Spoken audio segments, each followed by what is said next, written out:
Epic32, powered by Intel. I'm joined with the one and only Retro. How are you doing, my friend? Yeah, very good, man. How are you? Yeah, not bad at all. It's been a busy couple of days. I know today is day 2 for you. Yes, day 2. Day 2. This day 3 for me. And the days just seem to get a little bit longer as they go along. But having fun nonetheless, I suppose, is the best way of putting it. We've got probably one of the more interesting lineups today for the first game of the day on the stream. Yeah. There's quite a story to tell with this game as well. I'm going to let you take it away to begin with, because we've been pretty much talking for the last, half hour off stream, and I think we're both chomping at the bit to get into this game and dig a bit deeper into the story behind it. Yeah, no, absolutely. So for those that don't know, this is I would say, the standoff in Group B, the deciding factor. The top 4 teams basically competing against each other right now. We're watching the Giant Squid versus Power Your Aura.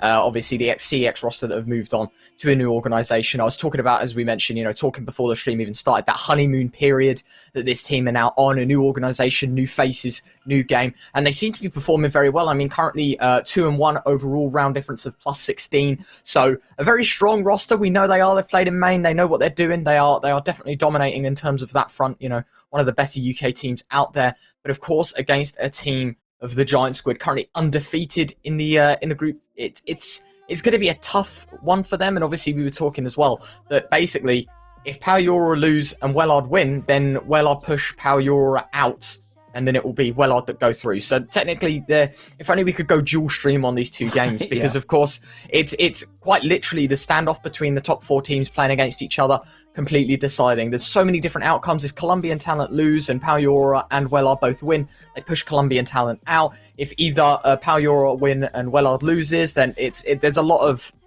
I would say, there's a lot of different outcomes to today. This next hour isn't just about the game we see on stream, it's about the one that's going on in the background as well, to really decide who will actually make it through this group.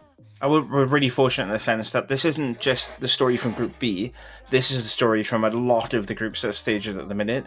I think this is kind of the adverse effect of having late games on that Friday evening.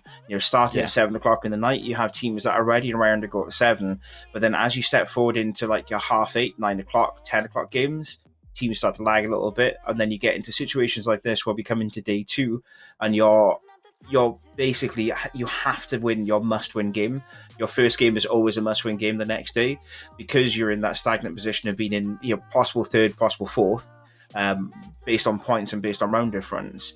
The tail of the tape essentially from the group stage that we're looking at the moment from Group B is that yesterday Power Your Aura kind of powered through quite a few of their games, and then they got to the half-10 side of things. Colombian Talent took them 16-3.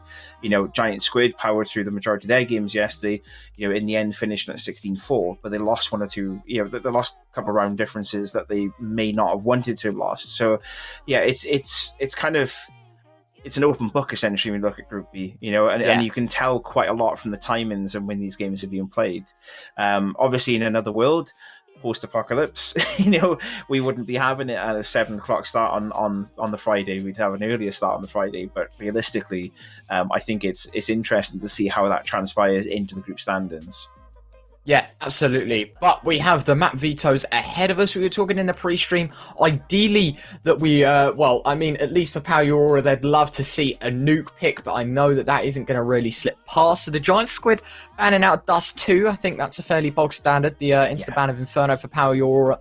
So, this veto's going fairly well for both teams so far. Vertigo being sliced out by the Giant Squid. So another map I think that Power Your Aura are fairly comfortable on. Mirage being dropped, a nuke ban, so as expected, but Power Your Aura now have the deciding vote, the deciding factor, whether we're going to see Train or Overpass, and in fact we are going to see Train. So Overpass removed, Train are best of 1. If you don't know, this isn't the end of the group, as we were mentioning just a minute ago. This is the decider between this group who goes through. After this though, we've got best of 3 throughout the day, I do believe, to decide how this tournament will transpire, how it will progress into what it is now. But Train are best of 1.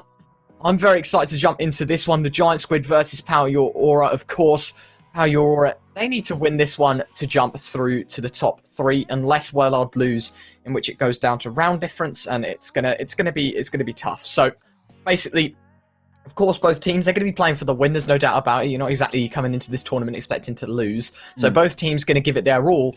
But in the back of your mind, you realise if you are going to lose, you've got to try and get as many rounds as possible, because that is the deciding factor right now looking at the group. As I can see, Power Your Aura plus 16 and Wellard plus 9. So yes. Power Your Aura is sitting in a very comfortable position right now, should both teams lose. But considering Colombian talent versus Wellard, it's one of those games, it could go either way. It just depends on the veto. And then Power Your Aura versus the Giant Squid. You know, Giant Squid undefeated. Power Your Aura need to win this one to go through effectively. If it does come down to the round difference, I should say that Power Your Aura have it. I don't particularly want to call it and jinx anyone immediately. But I think considering they have a 7-round lead, I think it's quite a comfortable stance to be in. Unless if they get absolutely smashed by the Giant Squid, assuming that both teams lose. I could see it. Realistic, it could go anywhere, this game, and that's what I love about it. This is the thing as well. You know, we're really fortunate that we got a production team behind us. I think both of us have pretty much said to production, "Can you please tell us what's going on in that Colombian talent game?" Because I want to know how things happen, how they progress throughout the entirety of this game. Because if that game finishes before this one, we're in for a hell of a storm of a game. And Train is a perfect map for it as well. You know, I think we'll both agree it's widely perceived as being more of a CT-sided map now than it used to be. You know, it is the map you want to get those round differences on. You know, and I kind of see this going in the direction that we're both looking at. I think we're looking for predictions. I always find it difficult with predictions, and the reason why I do is because I get slated quite a lot on Twitter for my predictions and being incorrect, which is perfect, to be honest. I love being incorrect because it means that the person I'm picking is either the underdog or not. But to be completely honest, looking at every information that we've got available, and you've put together like a wonderful package of information for the casters for this weekend, so thank you very much for that. My prediction, I'm going to go with Power Your Aura. Yes, I've got that feeling. No, I think I'm with you on that front. I think Power Your Aura, they are a very good, the strong side. They know what they're doing. The Giant Squid, it's just all a matter of how they can play. I think, you know what, I'm going to change my mind. I was going to go with Power Your Aura. I think the Giant Squid will take it, and it sucks. Okay. I think that Power Your Aura, this is going to be their toughest matchup, and I don't see a way in which the Giant Squid will let it slip. You know, if I'm wrong and I look like an idiot, as you mentioned, the underdogs won. The underdogs won within the contest, and so obviously I'm all for the underdog story, but I think at this point in time, undefeated, the Giant Squid looking too strong. Power Your Aura, they're on the honeymoon phase. It's just one of those things. It could go anywhere, and this is probably going to be the hardest best of one to predict, especially considering it is a best of one. So you know, quite literally anything can happen here. It's a one and done scenario. It's not like you have to slog through a best of 3. You have to take your map pick. You know, there's not that curiosity of what the next veto is going to be. You are on train. You have got to reach 16. I mean, you can draw in the groups as well. I don't think we've even touched on that. Is the fact that you can draw in these groups, and if Power Your Aura get a draw here and Wellard win, they're out. Yeah. So this isn't about, you know, just securing the securing a W. This is about demolishing. And for the Giant Squid, I don't think they're going to let that slip. But we'll have to wait and see, of course. Power Your Aura, as I mentioned, the honeymoon phase. I'm very excited to see how things go down, to be honest with you. Have you got a round prediction? Do you want to throw a round prediction out there, or would you rather not save yourself the hassle? I mean, looking at it from the perspective of how the game has been played yesterday, I know we're on a new day. I know we're a lot earlier starting, obviously, and you know, the teams have been playing well up until, you know, midnight last night. You got prep phase in the morning as well. You got your pre-match practice, everything getting ready for it. So I don't know whether we're going to see tired players or if we're going to see hype players. I would hope we're going to see hype players, of course. So I'm going to give it a decent prediction. I'm going to go 16-13 in favour of Aura. Okay. I think it's going to be close on that round count. That is the way I'm looking at it. So that's my prediction or feeling towards it, at least anyway.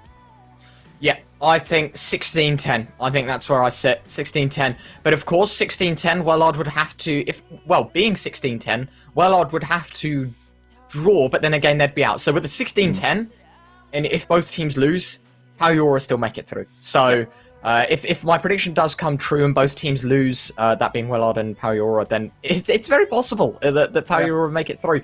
As we mentioned, this is the decider. This is our 5th and final game of the group to decide who will go through, who will go out. The Group D, arguably, it's going to be the killer this game. It's going to be everything on the line for every team in that top 4. Well, unless if you're the Giant Squid, in which case you've just made it through comfortably. But Colombian Talent in a bit of trouble as well. They're playing well hard. And obviously on stream here, Power versus Giant Squid. We'll have to wait and see. Hopefully the game kicks off very, very shortly. I think Knife Round has been and gone.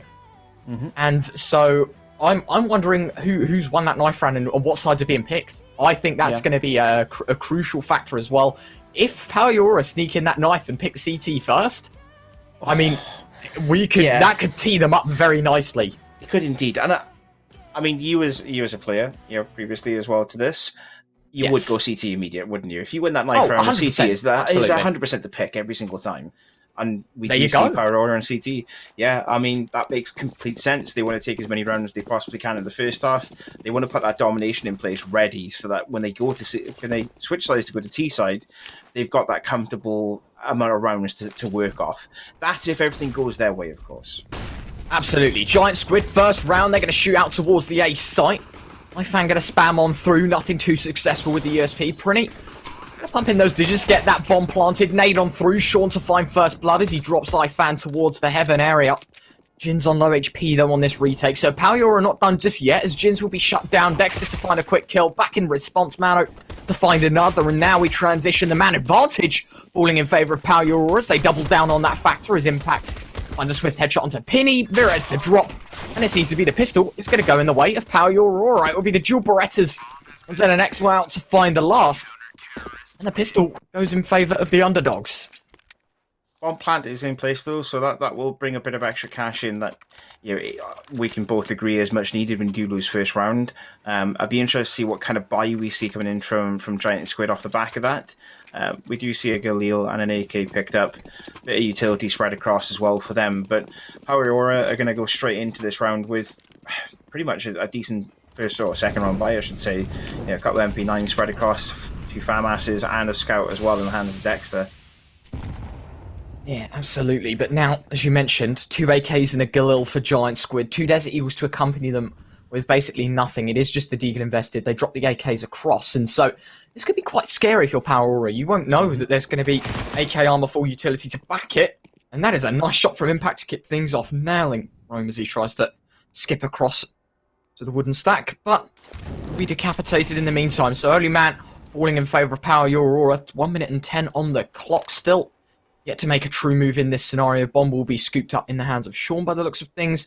And the main control obtained by Power Aura. So this is going to be interesting for the Giant Squid. What will be their next move? They flash into main, try and flush out some of the players. But it seems to be that in this scenario, I think the B site is going to be under some major threat from the Giant Squid. Talking about this, the second round buy, how do you feel about teams buying this deep into second round when they've lost that first round? It's a controversial kind of conversation to have because I've been talking to a number of different casters I've been working with over the last couple of weeks, and we've all had varying kind of thoughts on it. Me personally, I see the benefit of having the double AK, but I also see the worry of having a double AK spread as well. Yeah, I think it just matters about the casualties, right? If you all go down, then that's 2 AKs and a Galil in the wrong hands, and that could really set you off on the wrong foot. But Mano finds 2 with a FAMAS, Ferris to trade things out. That AK working out quite nicely, but already the Galil gone. But as I was saying, I think that it's one of those things where I don't think the T should have that much money in the first place, if I'm honest with you. Obviously, we see on screen Power Aura dismantling them quite quickly, and this is what I was on about. I don't see how the T's are going to have this much money, and even when they do and lose the round, that's weapons in the wrong hands. If you're forced onto Mac 10s and in scenarios where maybe you can afford a Galil if you get a couple of kills, I think that's a lot fairer, because I think in that buy round, realistically, you look and it's a 50-50. That round was a coin flip because of the 2 rifles, well, technically 3. It really is just a matter of if the Giant Squid can find their footing. Luckily for Power Aura, they're able to dismantle the Giant Squid quite quickly, and now they're back onto the half buy. The pistols, a bit of armor here and there, but nothing too substantial as we head into round 3. And I'm interested to see Power Aura if they can retain. You'd expect them to, at least anyway, with the recovery of the AKs. Oh, Jin, straight out, just dominates iFan immediately with a quick headshot of that Tech 9, and they're pushing through. They want to take the site early. Beautiful. ZNX lining up 2. It will be the spray for the 3rd. Tapping down, going to try and find the 4th. Jewel Beretta's whipped out, but Dexter there to save the day. Rome, he's not going to bother a bit. He is just going to go for the bomb plant. He is not tagged up by the utility. Will be converted immediately. But that's exactly what the Giant Squid needed within that round. A little bit of extra cash in their pockets. The $100 bonus for getting a bomb plant. This shot from Jins, my word, what a start for them. And unfortunately, into the guillotine of ZNX. There's no worries for him as he's able to tap down 3. This could have been an ace in his hands had he have a little bit more ammo in his AK, but he still get the job done at the cost of $800 per person with the bomb plant. Luckily, it won't be too substantial as they had enough money to invest anyway, but it's just extra money in their pockets heading into the next couple of rounds. Yeah, definitely. That shot with Jins, you can't really miss when you put the barrel down the throat, in fairness, can you? I think it was a little bit of an unexpected moment there for iFan. I would imagine there would have been a few words said, at least anyway, immediately after. But so far, Power Aurora just powering through. Loving the early couple of rounds from them so far. They're playing perfect CS. Against arguably a scary Giant Squid. So yeah, flash engines to find the first, but Impact backline's gonna double down on that factor. Jins gonna send a response that rattles the head of Mano, and in fact doubles down on that as well. A 3k for him within the round as Dexter no more. ZNX 1 versus 3. Has found Prinny. Needs 2 more. Jin's on low HP as well. Limited utility on the retake. ZNX looking for the bomb. The Molotov actually gonna cut off circulation of the pop peak, and so now, as he retrieves the smoke, might just tap it and stick it. I think Vera spotted him off, and we'll know the shot. Giant Squid find their first, and now Power Aurora, their lead, swiftly reduced to just 2. It would be Caster's curse, wouldn't it? Immediately, I say Power Aurora are doing really well. I'm enjoying the first couple of rounds. They're playing very good CS, and then all of a sudden things start to fall apart. Impact doing wonderfully though, with that A-hole, just getting the immediate spray down, doing that high impact damage onto Giant Squid, but it's just not enough to kind of stop them in their tracks. Absolutely, the force to be reckoned with as we head into round 5. A reinvestment from Power Europe after going 3-0 up is expected, as Giant Squid now going to take a turn towards the B site instead. They don't particularly want to over-aggress, and rightly so. This Molotov will be used to try and flush out the early peak. Does miss the lineup though, so it won't exactly land in his favour, but they now know the information there. But Impact to find first blood, dropping Prinny and stopping the A-hold in its tracks. Smoke deep to try and cover. And I think now that that's going to foil somewhat the plans of the Giant Squid to head out towards B. Oh. Just slicing through Giant Squid at the minute. Bomb plant should go in though. That is if Dexter's got anything to say about it. Easy. Yeah. Money in his pockets. 3 for him, a 5th on the kill tally for him, and a 4th on the board for Power Aurora. They continue to uphold this first shot from Impact. That was a decider, I think, and then ZNX to just line up 2 with ease. It's could have even found a 3rd. I mean, roamed down to 8 HP wasn't going to be a problem, and the MP9 from Dexter to finish the job. Very well executed and planned for the Power Aurora side. Yeah, definitely very efficient. Yeah, they continue to uphold that streak. Maybe a bit of a hiccup in the middle, but I think overall it's going to be quite a comfortable 5th for Power Auroras. There is a half buy. Jins has got an AK armor, and a bit of utility in his pockets. Everyone else on the Deegs. I think it should be fairly easy for Power Aurora to dismantle, but I think that AK could tear through the money of the CT side if they're not careful enough. You could indeed. I mean, it's a power play. Essentially, it's one you don't expect. I mean, it is taken out with the fight here, but realistically, I think if Jins is perhaps better positioned with it, maybe moving with the pack as opposed to, solo peeking into A, that may have made a bit more of a difference. And now, early doors, they've shut down the AK, and more than just that, as 2 Deagles also removed, leaving Power Aurora up by 3. The Giant Squid going to get torn apart one by one. And something to note, actually, is I feel like in this round, quite honestly, that the Giant Squid, they're playing very open. They're not sticking together. Admittedly, it was the A site that got shut down, the double drop towards Pop as well. But they're sort of very spread out, and Power Aurora are just going to be abusing that for all it has.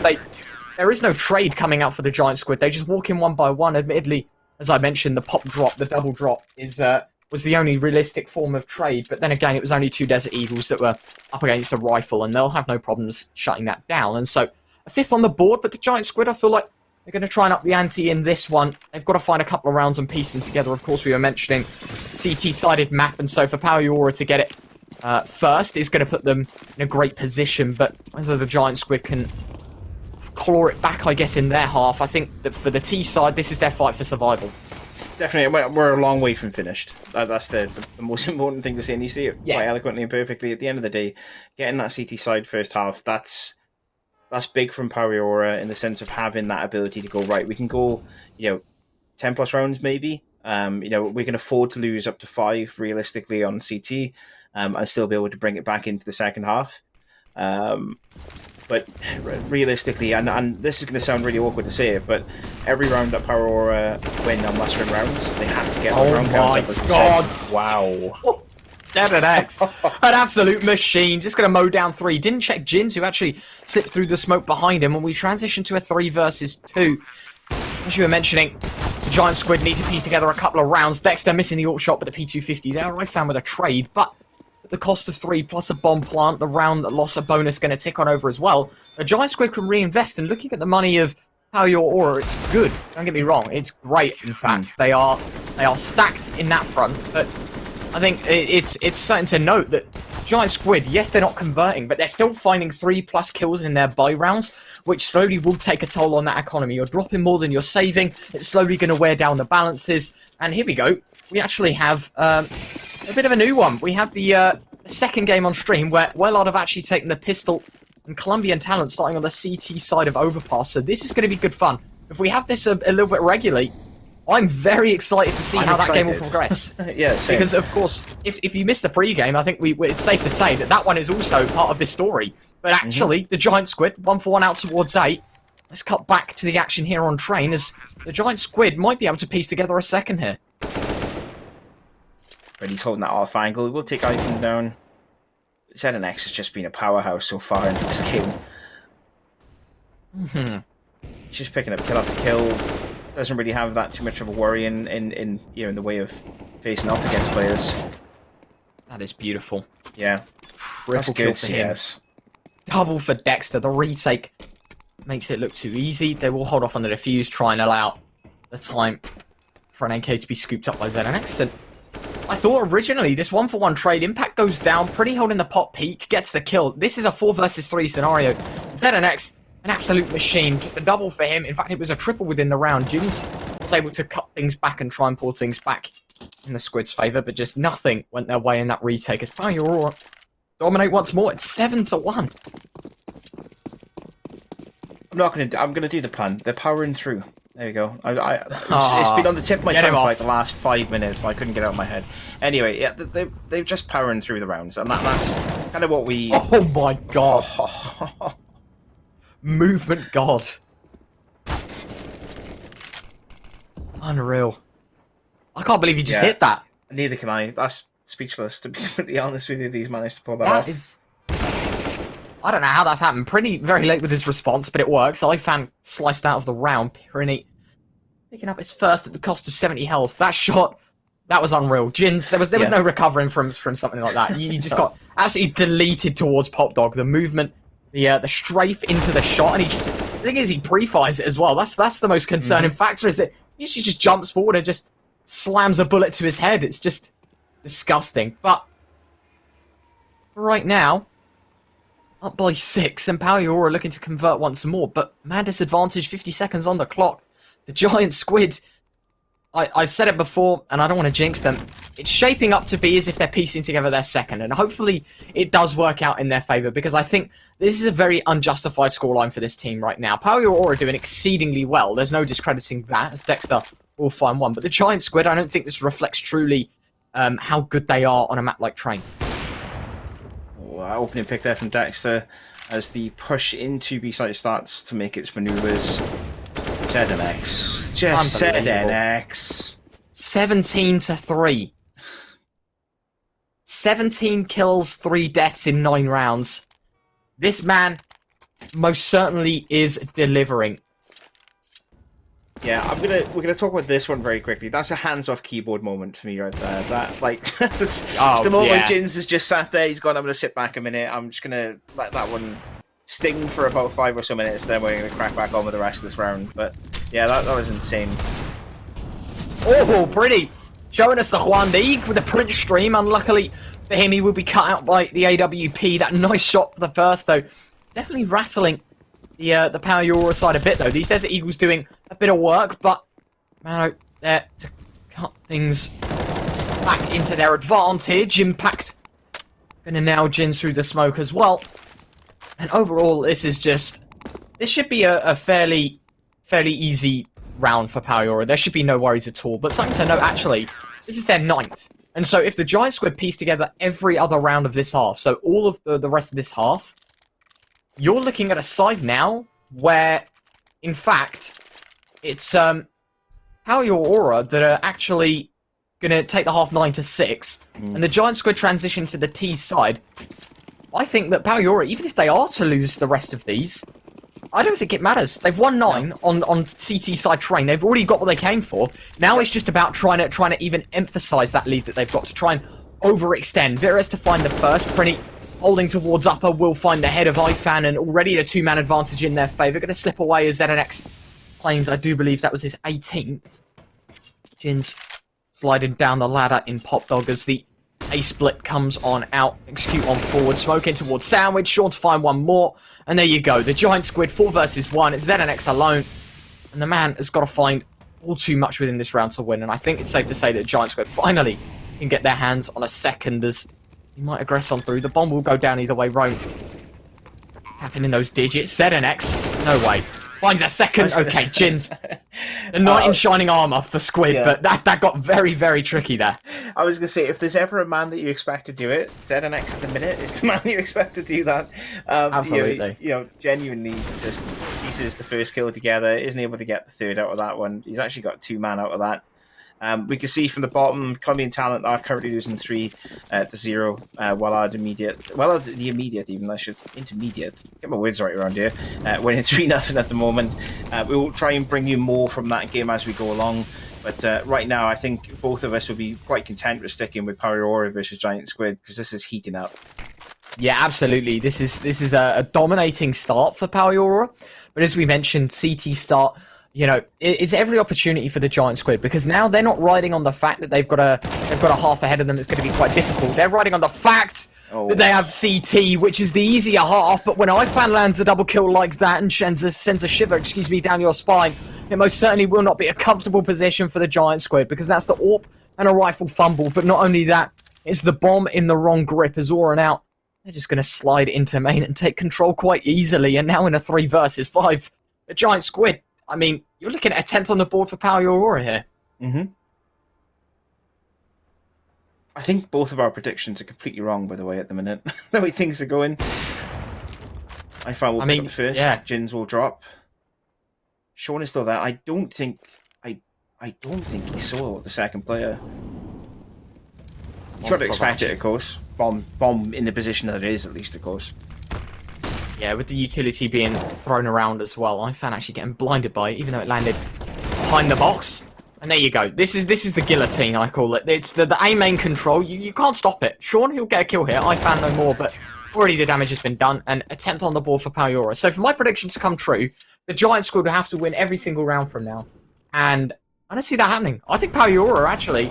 I don't want to switch up on my prediction, but I'm swiftly realizing that the honeymoon period, very OP for them. I mean, they've pieced together 10 at the cost of 2, so 12 rounds played, and they've got a well over an 80% win rate on it. There will be a pause coming on through, possibly the Giant Squid. Going to talk about it, and there you go. Colombian Talent actually bouncing back with 2 rounds, and they're chaining together quite possibly a victory. But of course, as we mentioned, it isn't just about the factor that Colombian Talent win and Aura win.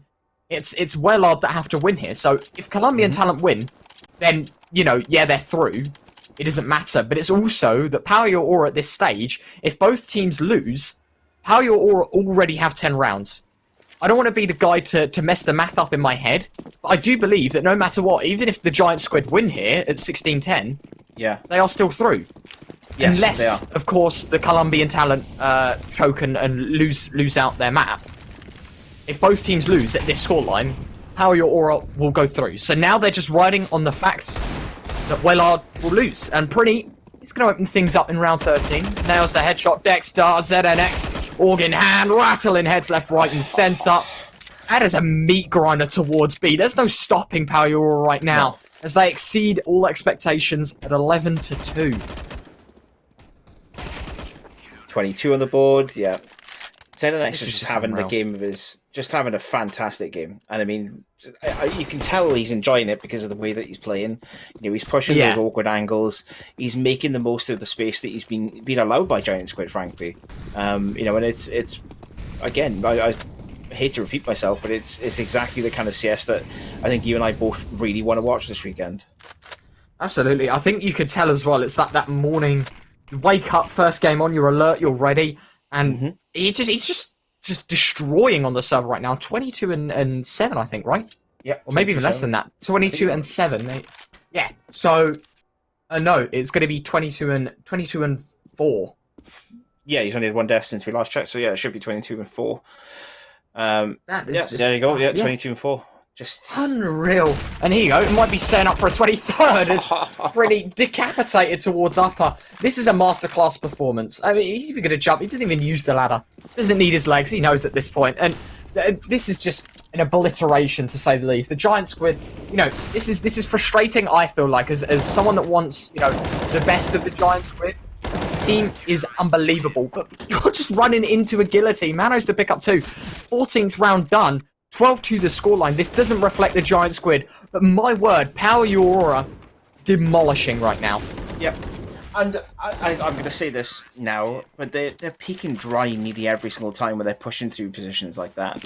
There's no utility use to try and help them through. You'd at least expect if you're going to push through guillotine, as you mentioned, you're going to have one man back, maybe in the position that Pretty was just a second ago, to at least pop flash through. You know, at least give you that fighting chance of taking on, you know, electric box or even further deeper into the A side. But that's not the case in this game. And Pretty to pick up 2. Mano with his response will find another 2. Sean to shut things down, but here he is, the anchor, the god, misses the first spray, does correct himself, and big damage onto Rome. Has actually put iFan in a 1 versus 2, but a very comfortable position. He has HP more. Pretty. Okay, he spotted out the leg. I thought he didn't catch it. Luckily, he did, and that is going to be round 15 cut into the Giant Squid. So 12-3 half time. If you're the Giant Squid, that isn't going to be the best of places to be in. ZNX, unfortunately, if he'd have found a headshot onto that, he'd have won that round. No doubt in my mind, because also the third player was low HP. And so, it's interesting. Wellard now 4-2 up. It's getting heated in that second game. I mean, this one is an obliteration. The Giant Squid, I do believe the scores are the wrong way round. They are at the moment, yes. And will be changed after this round. There you go. There you go. We'll have to wait for that one. But it is the 12-3 score for Power Your Aura, in which I think it's safe to say neither of us expected this. You expected Aura to win. I don't think if you told me Power Your Aura were on T side of train, or rather the T side of train, or no, sorry, the CT side of train. Excuse me. I don't. And think, to piece together 12 rounds, you no way, you wouldn't have believed that whatsoever, right? No, try and tap down 1. Yeah, it's one of those things. And then a headshot coming on through. Impact no more. ZNX alongside iFan. It is iFan to pick up the pieces. Dexter with 1 more, but they actually explode out towards the A. Sight, Jins and Pretty. Jins to double down. And iFan alone against 3. Glock in hand. Gonna pick up the USP and try and piece together these 3 remaining players. He does peek on forward towards Connector. Down to low HP. And he will be converted. Power Your Aura. Slip the pistol. It will be a 4th on the board. The Giant Squid. You kind of afford the pistol round. It would have been nice to obviously see Power Aura continue their domination into C side. It was almost working in that direction, but Giant Squid did manage to recover comfortably with a 3v1. Yeah, no. If we had said, if we're going back half an hour more or less, I think this game has been the quickest game I've seen so far this weekend. But if we were going back half an hour ago and you said to me, what scoreline do you reckon it's going to be by half time, I would not be saying 12-4, or 12-3 as it would be. I think we're both kind of conservative in our match prediction of being. Oh my god! Pretty. Sorry to cut you off. No, God, that is sick. He just spams the second through the smoke. The giant squid. This is the return I was expecting from them. They don't sit silent in this front. Mano actually gonna burst down. Rome picks up the MP9 and the bomb, in fact, going planted by Dexter. So Aurora actually slipping with decent money. Jins and Virez to find the last two, but that spray down with the M4, pretty an absolute monster towards Ivy. But more importantly, that's a bomb plant the T side. Aurora will be able to invest off this round quite comfortably. That is sickening. Yeah, that's something else. That's good. That's good map knowledge. That's good. That's good knowledge in general. You know, to know to pick up the player that's been boosted. Okay, there must be someone else nearby. I'm just going to spam some shots through smoke. Okay, I hear damage. Let's continue. You know, the talk about this prior to the production starting for this game. You know, the frustrating part of yesterday was watching a few teams that were spamming through smoke, could hear damage, but didn't continue to spam. You know, they just dropped off. It's just nice to see that players are still, you know, game sense enough of being right. Okay, I hear the damage. I'm going to continue to deal the damage. Absolutely, Jins.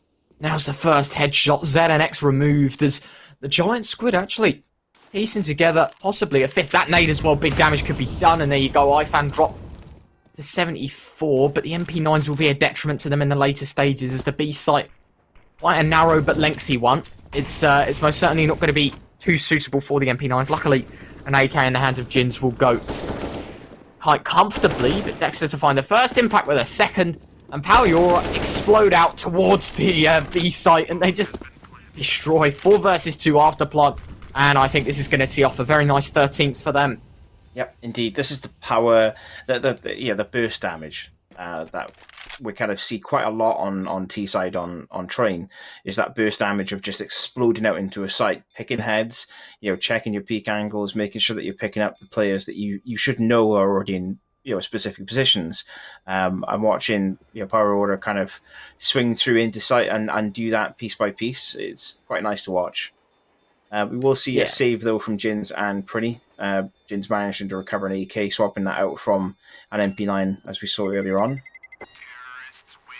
If you're Power Aurora, do you go for the hunt, or do you kind of? I think at this stage, no.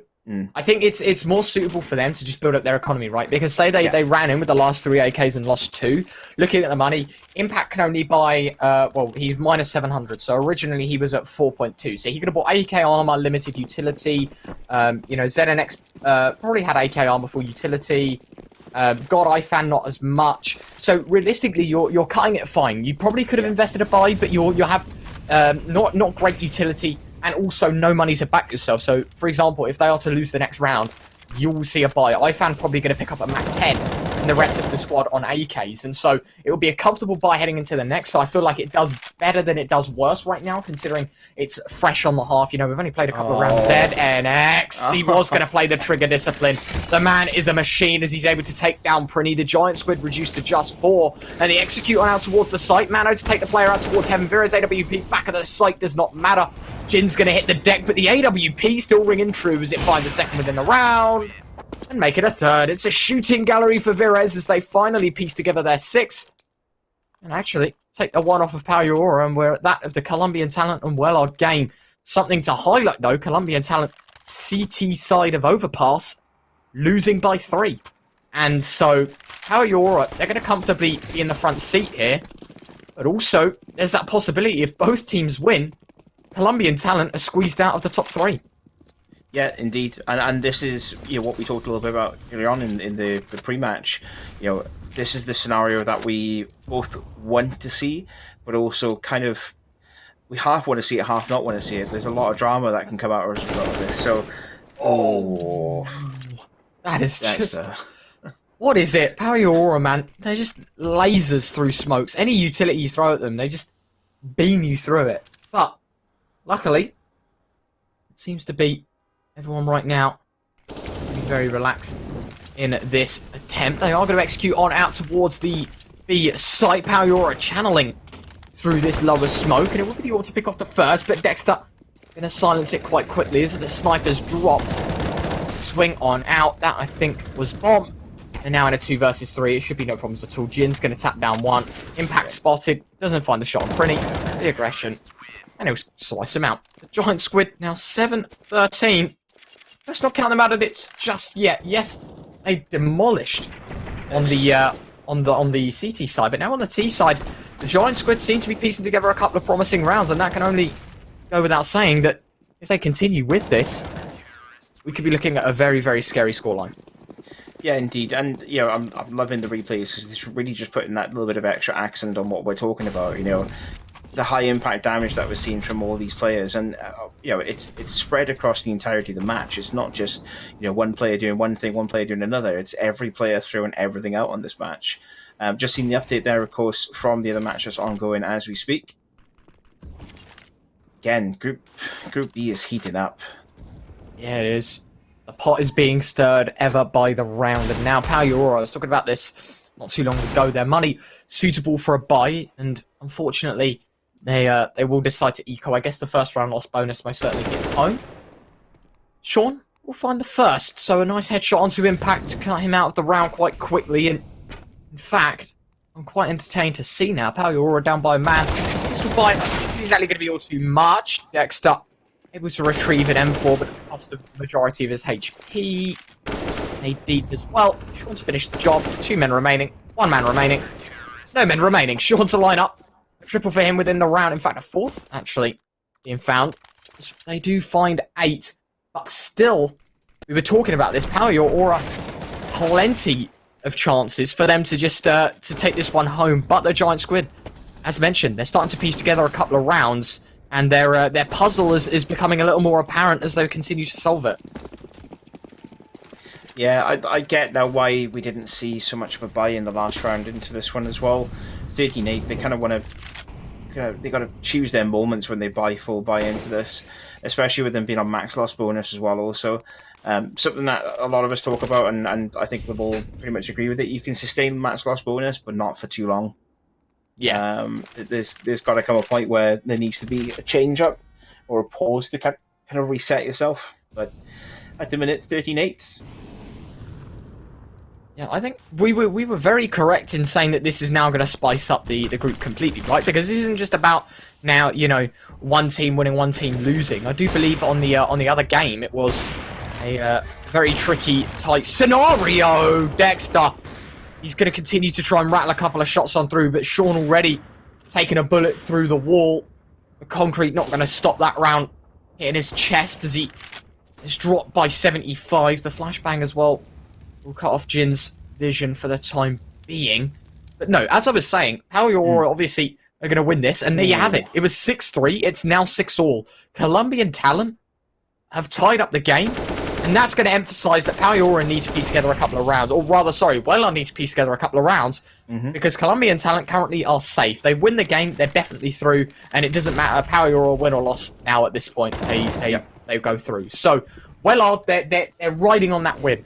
Admittedly, CT side up next could change a few things. But, Rennie, gonna line up one head, but only good for one as Power Aurora overpower the side of the Giant Squid. They are going to post-plant 3 versus 2. Orc connects. Dexter. Oh, Dexter. A shooting gallery. A masterclass as Power Aurora ticket to 14. And this is just beautiful. Power Aurora deleting the Giant Squid now. And this is the prowess that we saw in that first half. That shot. Just unbelievable. Beautiful. Pinpoint accuracy. Flick shot connects. And Colombian Talent take the lead in their game 7-6, and now it's becoming very spicy. Power Aurora, it's safe to say, they're in the driver's seat here. Not done, but most certainly in a driver's position. Impact whiffs right at the beginning, but does recover. It is going to be the trade Mano there to find it, and in fact, Dexter going to put a bullet to the back of his teammate, but luckily he finds the kill on his second attempt. Roman Prinny left remaining. Bamas alone versus 4. Map point and series point, Aura. Yeah, this round is nuts. It's got everything in it. It's got good damage. It's got good impact play, and it's also got good team damage as well. Which is it's not something we normally see. But the connected shot through teammate does lay out a little bit of damage, at least anyway, to help things along for Power Aurora. And I think we'll both I'm not going to say what I'm going to say, but I think you know what I'm saying. And 15-8. He wants to this say could be it. He wants to say it. I want to say He's it. closing the curtains. Actually, no. Sorry, I want Giant Squid to get 2 more rounds. Then we can say it. That were then my predictions. Oh, here he is with this prediction. Yeah. How you're.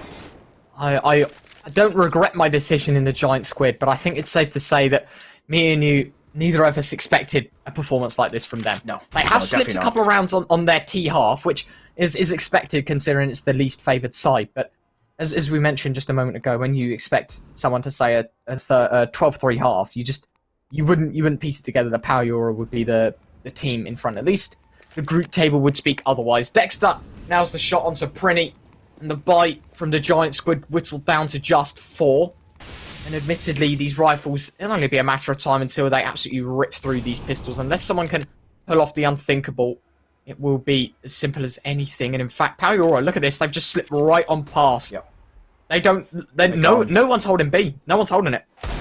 Oh, Xenonex is still expecting Ivy. Yes, so this is exactly what I'm on about. They've just slipped right on past. They've shifted all the way on through. And look, they're going to go, hold on. They were an Ivy. Now they're not. Where are they? There's no rotation. There's nothing. Giant Squid are still expecting us to go A. Now they know. Yeah.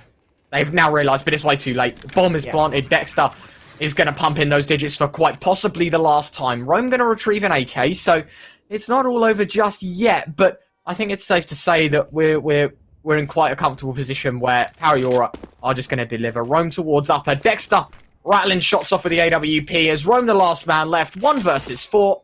He'll jump down, make all the noise in the world, and Dexter, quad kill to close it. The curtain's drawn 16-8, and Power Euro now, as far as it's safe to say, they've guaranteed themselves a place through. That is them that have just fought their way through. I do believe that before this they were actually they were third, so they've squeezed their way up. They've guaranteed themselves a place because no matter Wellard win or loss, it's now on Colombian Talent or Wellard to go out. And so I do believe, if I'm not mistaken, we're gonna be jumping into the other game very shortly. Obviously, we'll jump straight into it. We'll have to wait a second for us to switch over, but.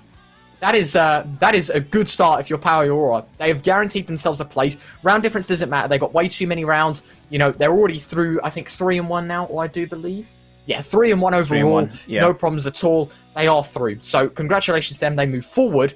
But now we're going to flip over to the other half of the story that we were talking about in the pre-game. That second chapter to this very short book.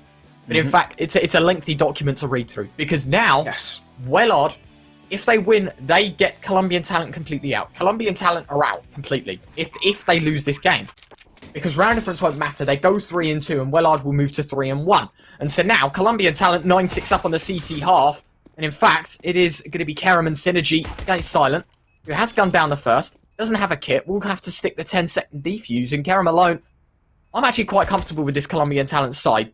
In fact, they do lose out on a very important pistol, I think. But Silent will defuse. I know a couple of these players, Prince, Kink, Vision, Kerem. I don't know Synergy, sadly, but they're the 4. And looking at the flip side, Jack, very nice person. I've talked to him a couple of times. I think it's safe to say that this community is very well tight-knitted. And for these two sides, they know each other fairly well. This is more of just two mixes meeting. But it's now for their place within the tournament. It is their place to survive. Because whoever wins this goes through. Whoever loses is out. That is where this game stands. I was going to say, it's one of those sort of games where both teams have scrimmed with and against each other quite a lot. You know, that they're going to have played quite a lot of other bits, and they're going to have played in quite a lot of other tournaments together and against each other before. So, we should be very well established in the sense of the knowledge. But yeah, this is all or nothing for Colombian Talent if they want to continue to secure their second place position, and all or nothing for Wellard if they want to bump Colombian Talent out of the top 3 place and push them into loser bracket. Absolutely, and I think it goes without saying that for those that don't understand how this works, basically the first game was to decide if Power Euro will make it through, and this game now is the decider between these two teams to who will go through. It is quite literally, you win this, you're through, you lose this, you're out. Yep. That is where this is standing. Everything is on the line for both of these teams, and Colombian Talent up by 2. Of course, with a bomb plant, they are able to invest, and actually quite similarly to to the Power Aura buy that we saw. You know, 2 players on Desert Eagles, and that's about it. Armor being on Kerem, but everyone else actually with rifles. And so now, Joe sneaking behind Kerem. I don't think he'll expect this. Head ripped off. Synergy to swing the door open. Does convert. Maybe even able to double down towards Shaw, but it will be the AK of Prince that nails the shot. And now, Colombian talent on the front foot. 3 versus 3, and the weaponry going in their favour, but Prince needs to do more than just that as he lasers down a second. Jack on the back of the site to mop things up. And we are 1 round away from tying things up, and Colombian talent, their eco is imminent. Yeah, indeed. That was an awkward clear from Sandbags into Bridge. Very awkward indeed. Jack is able to dominate on it on the back of Pillar. So, not a bad B hole by any stretch of the imagination, but not the best of B pushes from Colombian talent. Again, you know, this is good CS. We only watched a couple of rounds of it, of course, but stuff that we can jump into and hopefully sink our teeth in for the rest of this match. Yeah, we're cutting in and out of this game. Updates on the scoreline means everything, as it will be silent. But now as the shot kink dropped, Wellard to find Kerem. And this was expected. We knew that this wasn't going to be a round for Colombian talent to win. This is all about damage and playing the eco game, but unfortunately, already reduced by 2 has put them in a bit of a tricky situation to try and do that damage. But if they can slip a bomb plant, admittedly no one's picked it up just yet, but if they can find a bomb plant, that could be quite a good sign. And Synergy rattling the head of Joe, unable to convert on Frank, but that is damage done immediately. But now it's going to be the other 2 to try and piece together. Vision slipping his way out onto the back of the sights. This 1D central for Colombian talent. The bomb dropped, and now Vision against 3.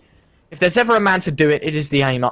Yeah, the god himself. I know Vision is a very good player in terms of his aim. So this is going to have to be one of those scenarios, I believe, where Vision's going to have to do everything within this round. And unfortunately, he is going to try and spam down information gain. His plans are foiled, and he's not going to be able to get anything else done. But 2 kills found is definitely put a dagger in the Wellard side. Admittedly, not a very sharp one, as the economy's still booming, but those 2 kills meant a lot of synergy. That is just ridiculous from him. This is naughty as well.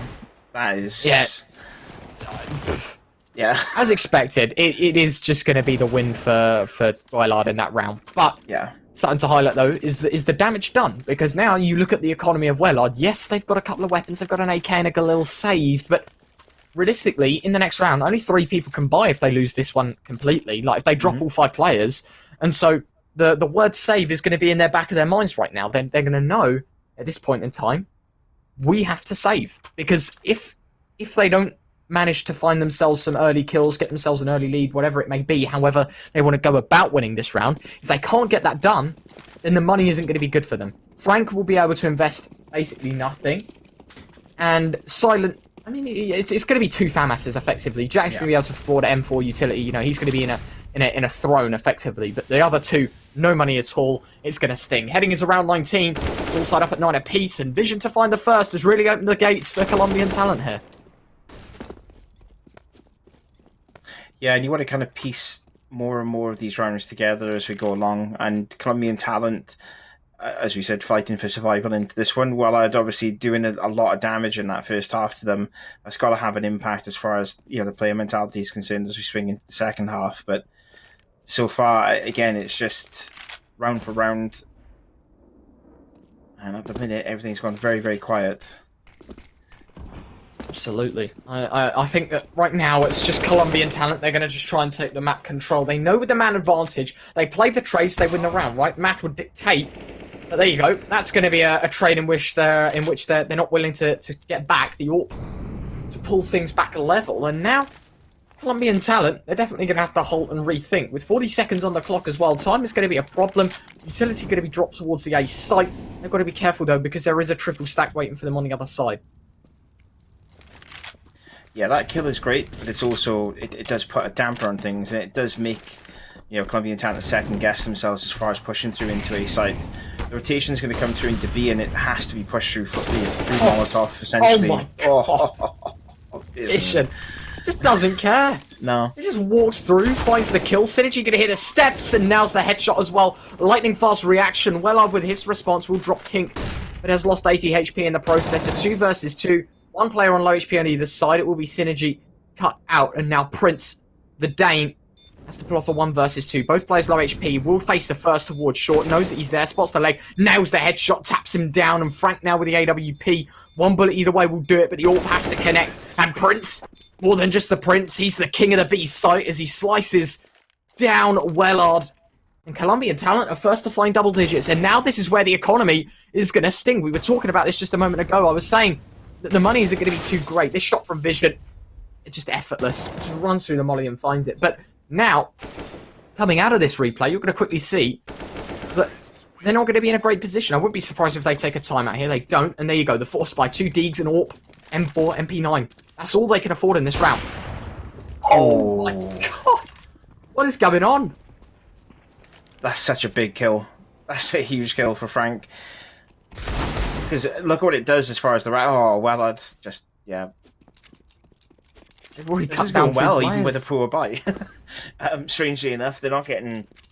Colombian Talent aren't getting trades out of it. They're just getting straight up deaths, and Wellard are able to recover some equipment into the rest of this round. The rotation's already there, and Frank is just bang on to Kings. Just straight on, it's Karam as well. Prince alone. And this is just obliteration. How have they pieced together a flawless round? And it's all tied up at 10 apiece, and the bomb plant wasn't there for Colombian Talent. It's just disgusting. Frank is a monster. Wellard is just piecing them together, and this AWP, it's just doing all the work right now. There's just no stopping this man. No. A 10-all scoreline. Silent to pick up the last. And the money for Colombian Talent isn't great. And this is now brutal for Colombian Talent. To go 2-1, to have everything in your power. Or, I think it is 3-1, sorry. To be going 3-2 isn't going to be too great. And it's going to be the mow down towards B. You blink and you miss it. Vision able to find one with a D, but it really doesn't matter. Jack to headshot him. And it's an 11th for Wellard as they pull ahead once more. Talk about a back and forth game. Yeah, indeed. We've come from a game which has been, I'm not going to use the words, an absolute washout, but at the end of the day, there were a few rounds where there was fighting for fighting, but this is round for round, and it's just piecing together quite nicely. Again, we said this earlier on, it's hotted up in Group B. This is essentially now the final table. This is it. It's all or nothing for both these sides. Colombian Talent are going to go through if they win this game, but at the moment, Wellard are just... I've just been told by production, actually, if it's a draw, Colombian Talent will go through as well, based on round difference. So Wellard have to secure a win on this one.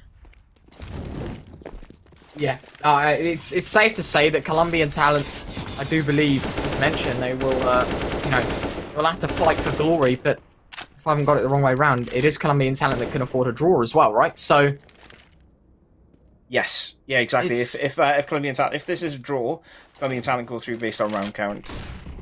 So yeah, Wellard need everything to stop them right now. Frank is to deliver. Kerem with his response. Now, this is a mix we were talking about. A couple of players from intermediate play. Oh my god! I thought that was King that hit that shot, but it wasn't. It was Synergy. But King will one up as he nails the headshot.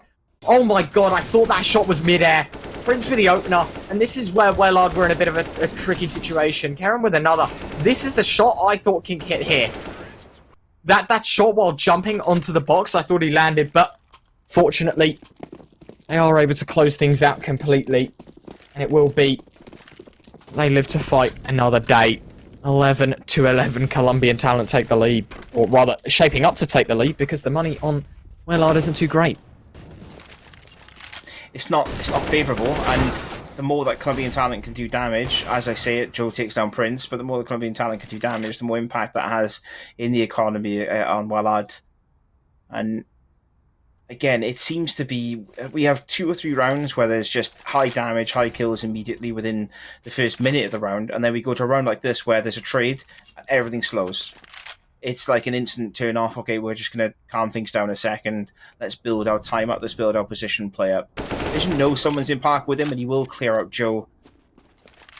That puts a little bit more favour in the position of Colombian Talent. Vision now choosing to swap back into the AWP to get rid of it. A wise choice indeed. Yeah, I think it's safe to say an AWP in the wrong hands will definitely hurt the Wellard side. We know Frank's lethal with it. He has picked one up for himself.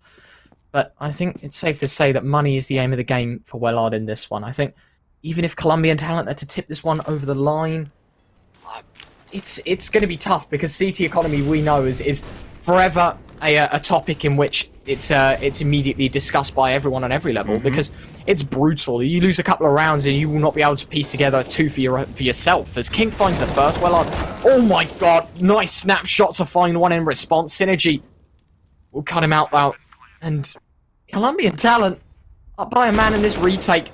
We were talking about the reset economy, and Vision does it all by himself. This man is a machine, 19 to 13. He's turned up on this T side. But more importantly now, the statement's been made. We were talking about that economy just literally seconds ago. Look at Wellard's money. Yep, indeed. Not a lot of cash spread around. And again, it goes back to, there's always a bone of contention with regards to CT economy.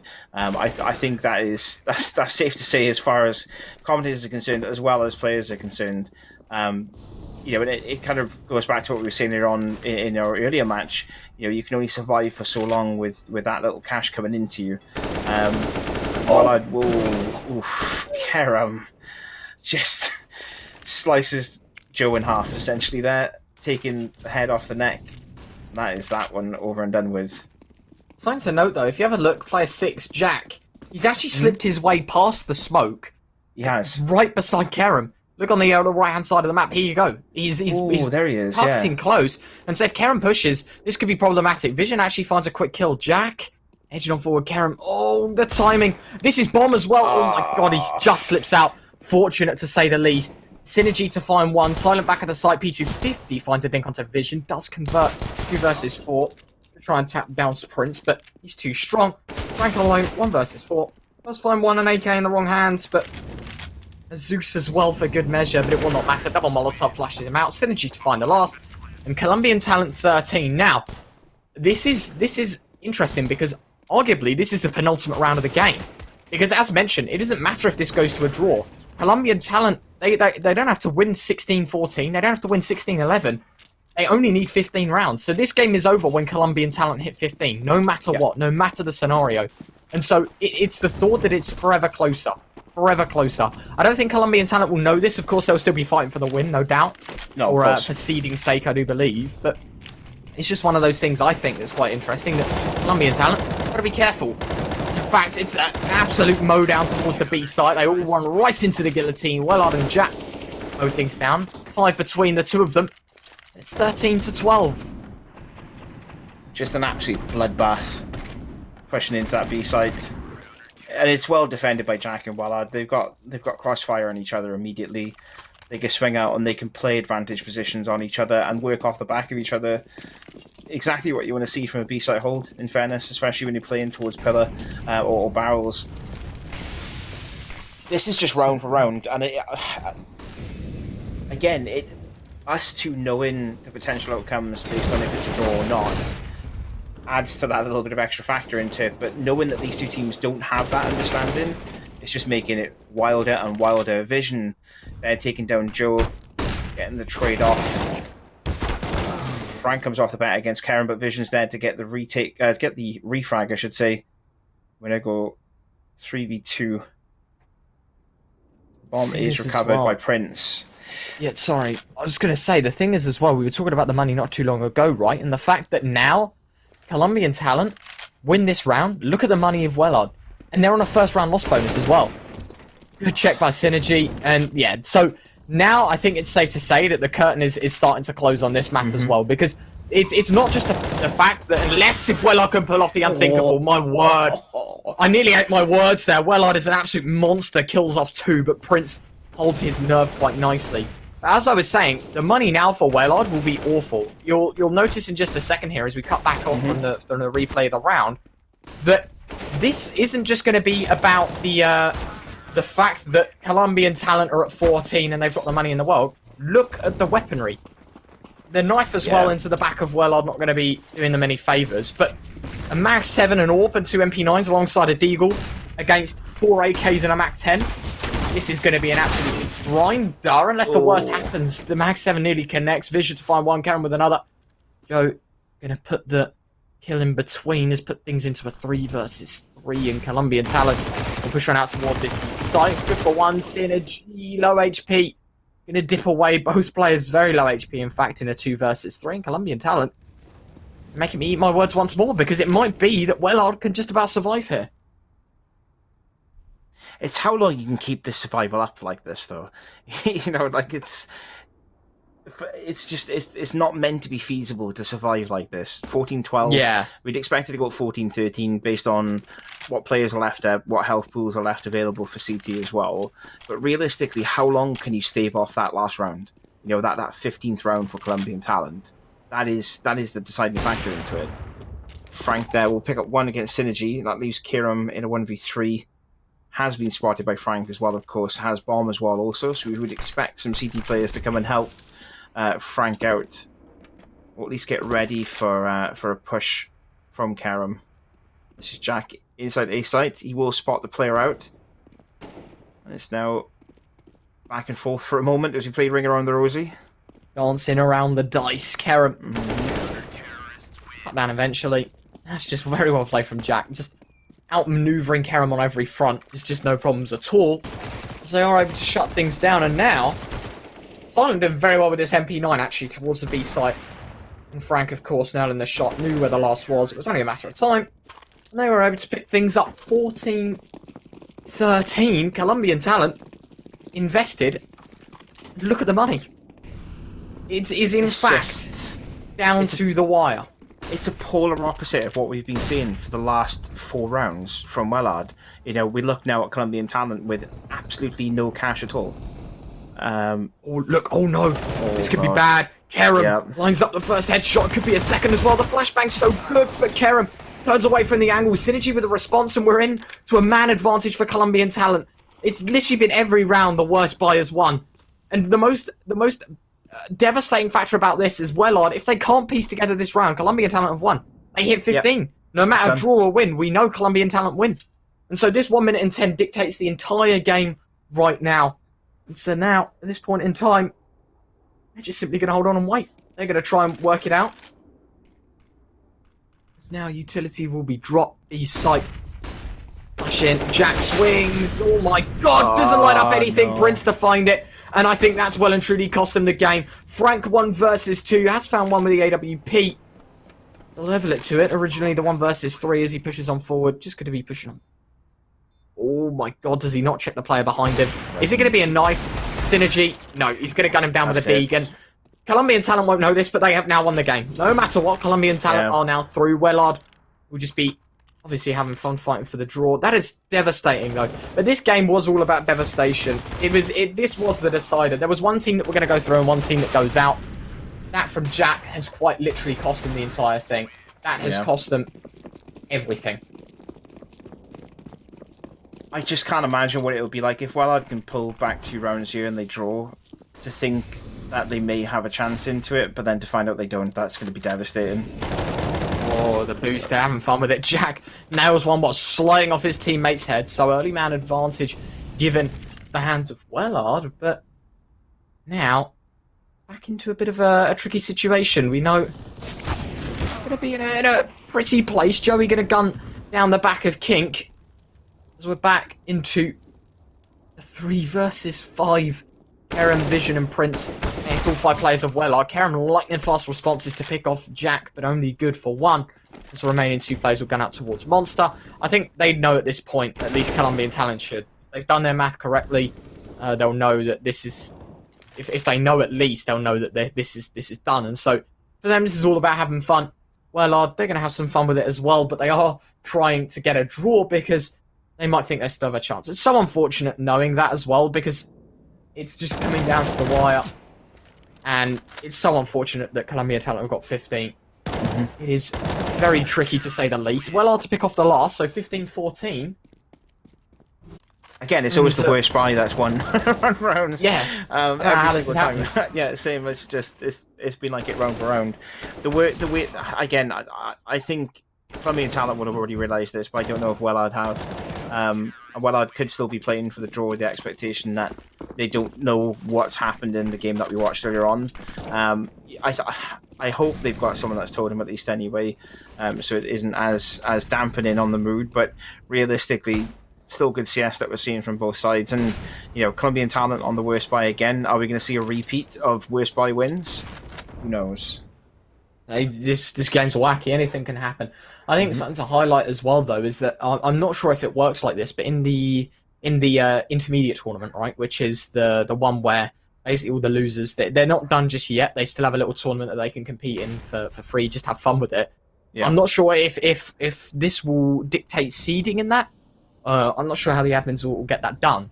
But I think something to highlight, though, is that they're still fighting for something. There's no doubt that this team's going to turn up and play the intermediate tournament. And how strong they're performing right now, there's no discredit to them. I think that they have what it takes to play against the other teams that haven't yet qualified on through. And they can have fun with it. It is Prince to find one, so a 5 versus 4 in the favour of Colombian talent, and it might just form an A push. They do relocate, and it will be the B side that's going to be under threat by the Colombian talent. And now, it might just go 16-14. I think Wellard realised, though, that this is ridiculous. It's back and forth. It's an absolute craze. They've got to be careful for the pistols.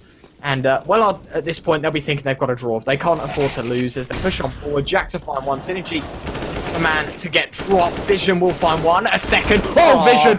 Oh, my God, Vision. Have you ever seen a play like that to destroy Wellard? That is sick. Oh, my God. Have you ever seen something like that? I'm done. Oh, my. Clip it. That is unbelievable. That is genuinely... What a way to finish the game. That is just insane. Oh my God. That is unreal. We've been blessed with 2 fantastic games to watch back to back. I'm so glad that we managed to catch the second part of that match. That was just unreal. What an unbelievable game to watch. Obviously, commiserations, of course, are in order, for Wellard. Colombian talent do take it. I'm still speechless. I'm going to let you talk for a minute because I can't even compress what just happened. That was sick. I think something to highlight as well, right? It was literally, since we joined the stream, the worst buy won every round. Yeah. The worst buy.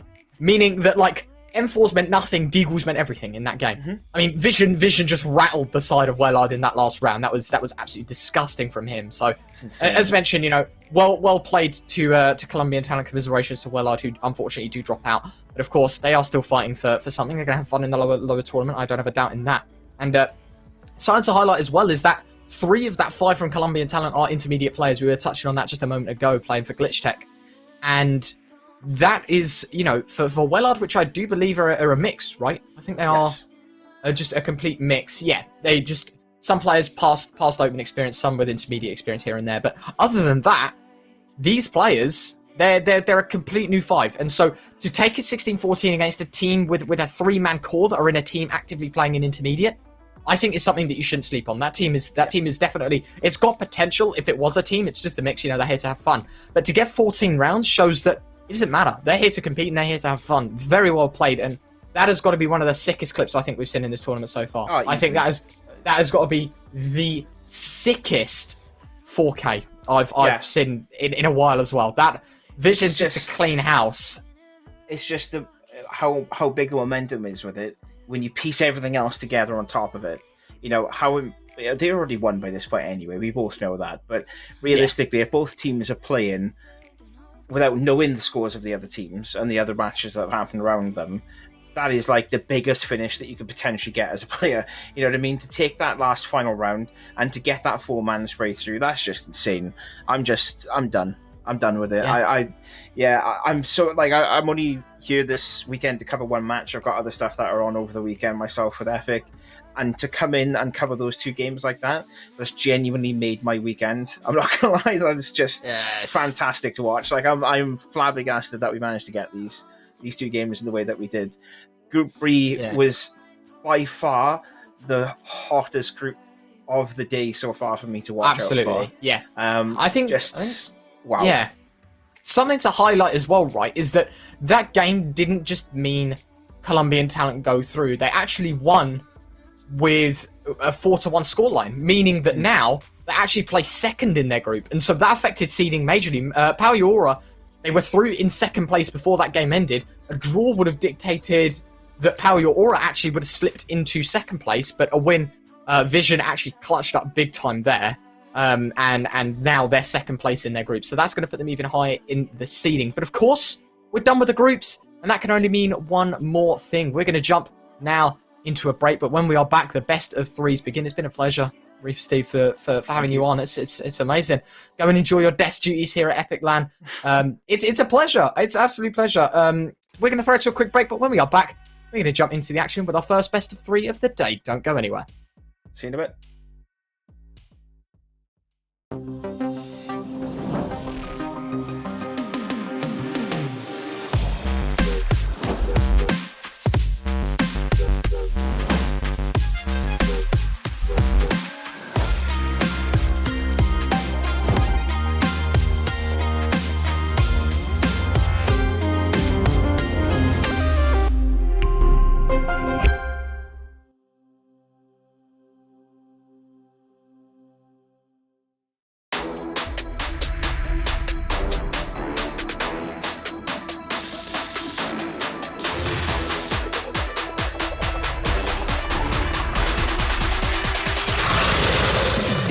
Hello, Overclockers, and welcome.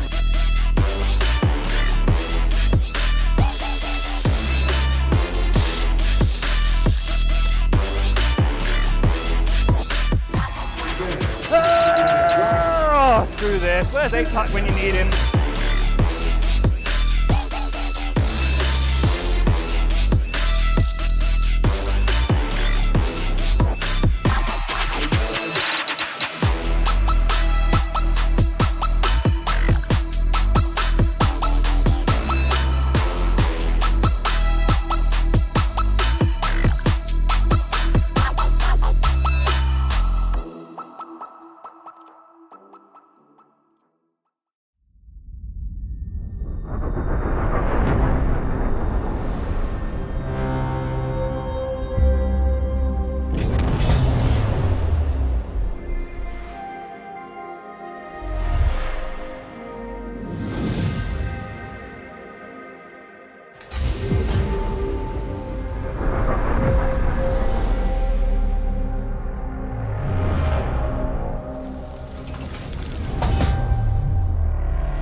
Welcome back, everyone. Different stage of the tournament now as we are underway with our best of threes, where we watch Colombian talent close out against Wellard, secure their place through Group B. But now, on to the big boy games. The upper bracket, of course. I'm joined by Jammer. How are you, my friend?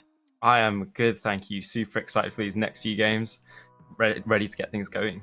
Yeah, absolutely. I think it's safe to say there's no introduction needed to these two teams. We've got, of course, Operation Save Spot versus UMX, reigning champions, back for more blood. Operation Save Spot, a team very, very much in a bit of a pickle right now, I would say. They're not exactly in the top of their group, which is fairly unexpected, actually. A strong side, a team that could defeat the likes of UMX in a best of three, though.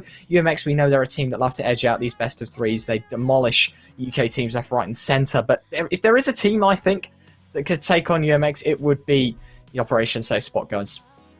Yeah, very much so. I know a couple of guys on that squad, and they are a very formidable side when they're, hitting their frags and playing the way that they do. But UMX, they're definitely not a team to be trifled with. Definitely the favourites to come into this one. They did win the last one, and they've been winning a lot recently, taking some maps off some top 50 teams and even winning the Winter Cash Cup not too long ago. So this should be a very good game.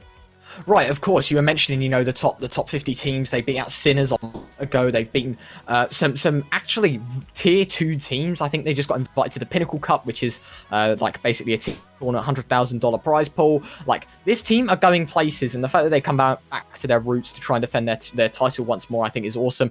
But it's safe to say that they are a force to be reckoned with on the server. I'm interested to see, more importantly, how the veto goes. We know they love playing their Vertigo. It's one of their strongest maps. It's more of a pocket pick, I think, more than anything. It's one of those maps where they like to pick it, but and they do really well on it, but it's not really picked into them much because teams know. And so it's sort of like, if you do pick Vertigo, do you have what it takes to beat a side like UMX? For Operation Safe Spot, we know they're a strong side. We know that they've done tremendously well. I think ESEA main, if I'm not mistaken, very, very strong side. Yeah, ESEA main going 5-7.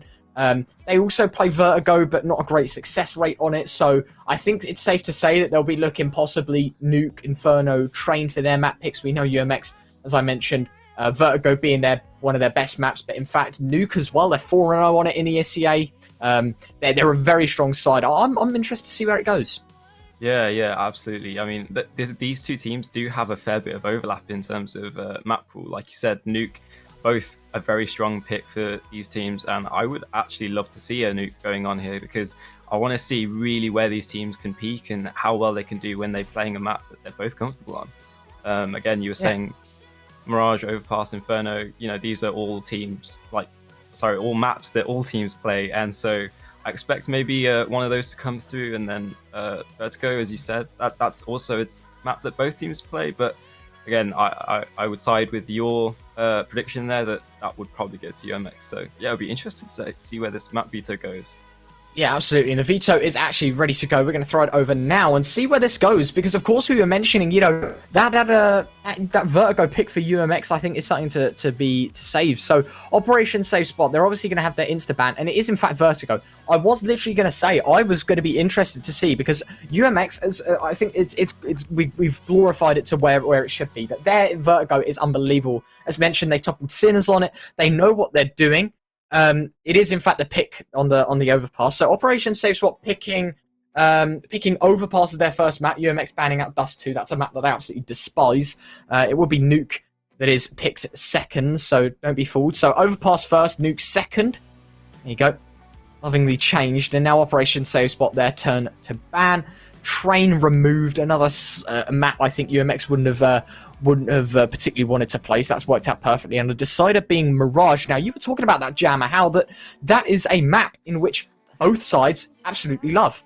Both sides, it's one of those things where they can both play. I think Safe Spot have played it a couple of times, I do believe, if I'm not mistaken.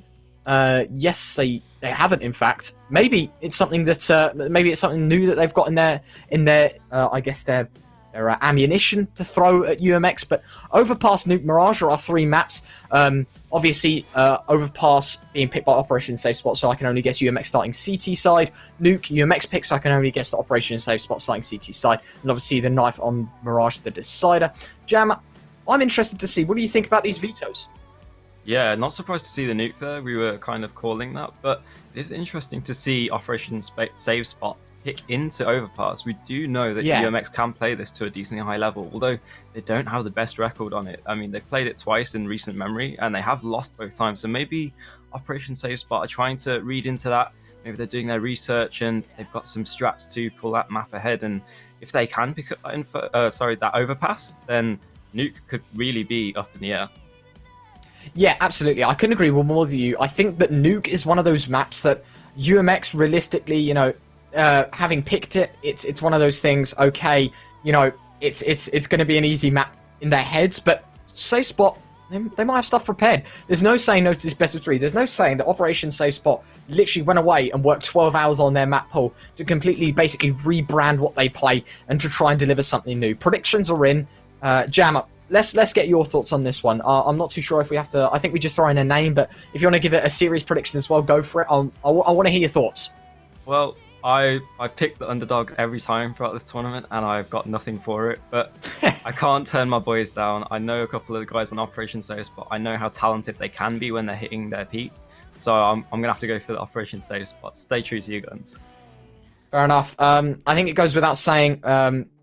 I respect the underdog story, but I think UMX, I just, number 90 in the world, I think it all adds up against Operation Safe Spot. I'm going to pick UMX, but as mentioned by the both of us, there's no saying no for Operation Save Spot to pull off an upset. We were talking about possibly the rebrand of their map pool. They could bring in whole different factors, different settings to their maps, the minute details. So Operation Save Spot do have a chance, but I'm picking UMX. I think it's safe to say UMX.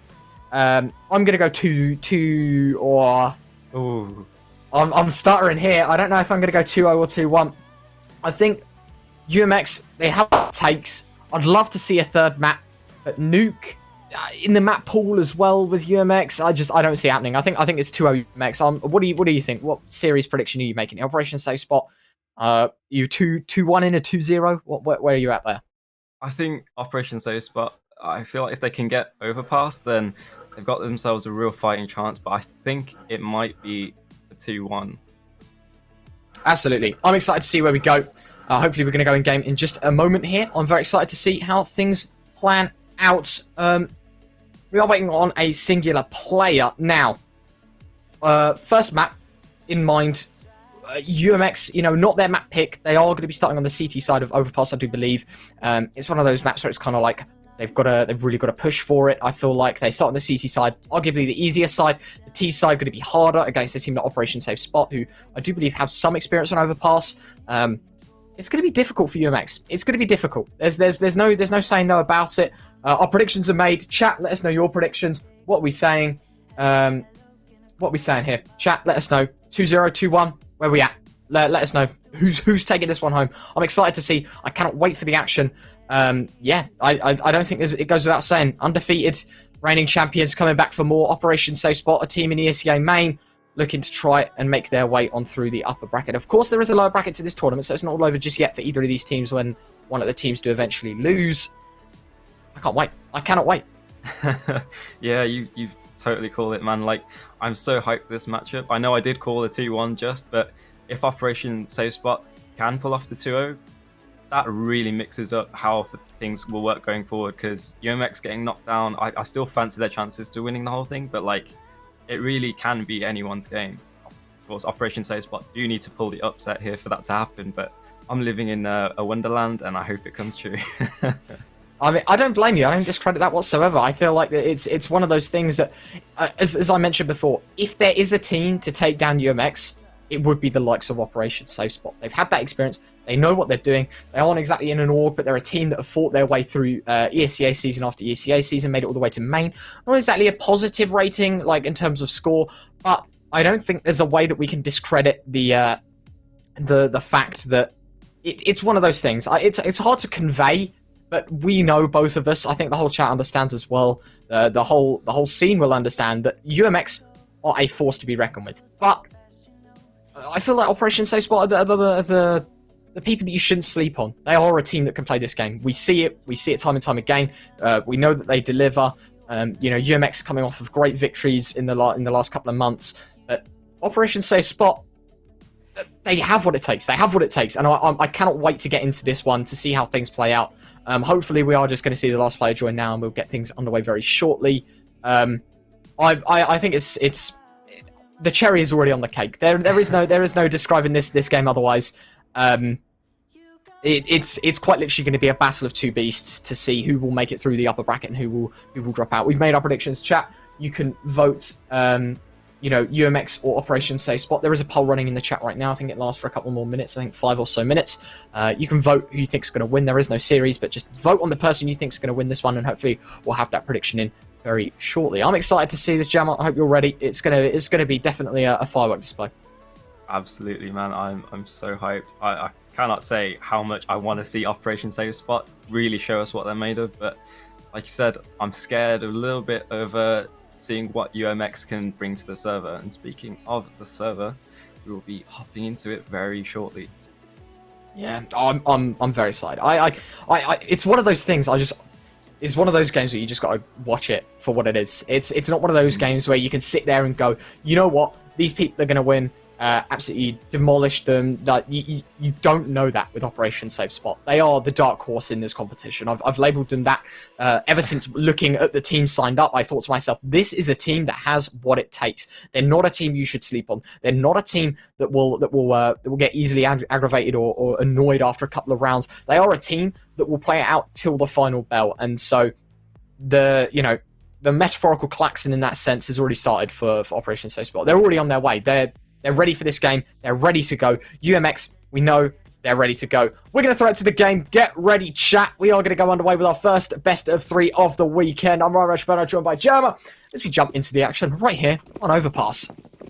Absolutely. We do see LVN picking up a little bit of utility. I love to see that from the T side. On the counter side of things, UMX, they do opt for a single kit and a bunch of utility. There is fights going down here as Jamie spots out the player in Fountain, but it will just be a little bit of feigned aggression as Operation Safe Spot do move towards this B site. They are waiting to see if there's any counter reactions from UMX, but they are playing fairly passive, trying to see what Operation Safe Spot do. It's kind of an unknown quantity from them, so UMX definitely playing it safe and playing into their own strengths, letting themselves know that, we can give Operation Safe Spot all the space that they want because we're confident in ourselves, and they're even so confident that they're going to boost up on this site here. Ooh, you do see Jamie going down, trying to bait out a rotation, but it's not going to do anything as the push comes into B here. Tadpole spamming through with 2 lovely headshots, and it's just going to be left to LVN now as he pushes down. He gets 2 nice entries. It will be a 1 versus 3 though. All the pressure is on him. He does not have the bomb. Not sure if UMX knows, but they don't really need to know at this point. They've got all the players, all the map control, and it's all on LVN's shoulders. He will be pushing out of Monster here. Will he expect the Barrels player? There's an awkward fight going on as they try and spam each other down. UMX is rallying together as they push him down. Ooh, LVN only gets 1, but that will be a quick enough pistol for UMX, and they do pick up the first. Yeah, Tadpole's 2k here was unbelievable to say the least. This just rattling their heads through towards the monster push. LVN though doing very well in a 1 versus 5. To find 3 people is just unbelievable, and this could have been a huge lineup as well. Giraffe walks right into his crosshair. He has stayed alive for a little bit longer. We could have seen another possibility, another way in which it happens. Yeah, LVN absolutely pulls off the unthinkable. But heading into round 2, UMX of course with the force buy, Operation Safe Spot with a full eco. So definitely two reverses in this game. One with SMGs, one with Glocks. And so as the shots rattle on off in the early stages, there will be a bit of damage dished out to Jamie, but still, UMX just going to hold on. Mazza to push forward, does find the first, the second, and the bomb. In fact, a lovely 2k from him. An Operation Safe Spot reduced swiftly to just 2. Indeed, it is always going to be a quick round when you've got pistols against SMGs and rifles, and that is what we see here. But I do like the choice from Operation Safe Spot to just, concede that they're going to have to be on full pistols, and that does give them a very healthy buy here into the next round. And UMX stuck on 3 MP9s, they will be very vulnerable and in a negative firepower disadvantage compared to these AKs. It'll be interesting to see if Operation Safe Spot can come out strong and pick up this first gun round. Absolutely. Right now we're underway round 3. As you mentioned, UMX, bit of a detriment to them within this round, keeping the 3 SMGs. That nade most certainly will not help as Giraffe and Artist just shaved of a third of their hit points. LVN going to get gunned down. The MP9 push on forward, but LVN keeps his cool. But unfortunately, Artist there with a quick response, and more importantly, had Artist have pushed a little bit further forward, that would have been the bomb allocated to them. But Jasso there to scoop it up, and UMX now sit passive, knowing that that's an AK in the hands of Artist, and with only 1 MP9 left to go, I think it's a comfortable position for them to be in. But still, Operation Safe Spot, a huge advantage for them. The AWP is probably their only concern within this one. There should be no problems if they do want to push a site. Overwhelming factor will be in their favour. As the time ticks down, 58 seconds on the clock, and it's forever working against the Operation Safe Spot guys. Something to highlight is the limited utility is going to be a detriment to them within this round as well. As we hit the 40-second mark very shortly, they will have to push out towards B. They have no control towards A, and that will just warrant the absolute execute, and they're going to have to bombard the site with the limited utility that they have. Yeah, absolutely. I feel like UMX read into that round really well. I mean, I'm aware that LVN really likes taking over this B site. Oh, as I say that, Artist gets second into the round. Second into a round, and they're just going to push out Monster. The UMX players trading out for each other, and it's only Trout. Oh, he does get shut down in the end there, and that was a bit lackluster actually from Operation Saves. But as I was saying, they're reading into LVN, holding on that B site on their own, and they just push in together, trade off each other, and that's absolutely perfect. I mean, usually when you see a 1-for-1 trade like that, it can be in the favor of the T side, but UMX, they have all the info based off that, and they're just able to mop up and trade off each other perfectly. Yeah, absolutely. Very well played from UMX. The bait and switch with the MP9 is succeeding in their third. The flashbang goes wide. Husky gonna catch off Artist. The MP9 in this round will not succeed, as that is a Desert Eagle that can be dropped across as well. Crypt there could be the one to scoop it up to trade out for his P250, and you'll actually see the MP9 get dropped across.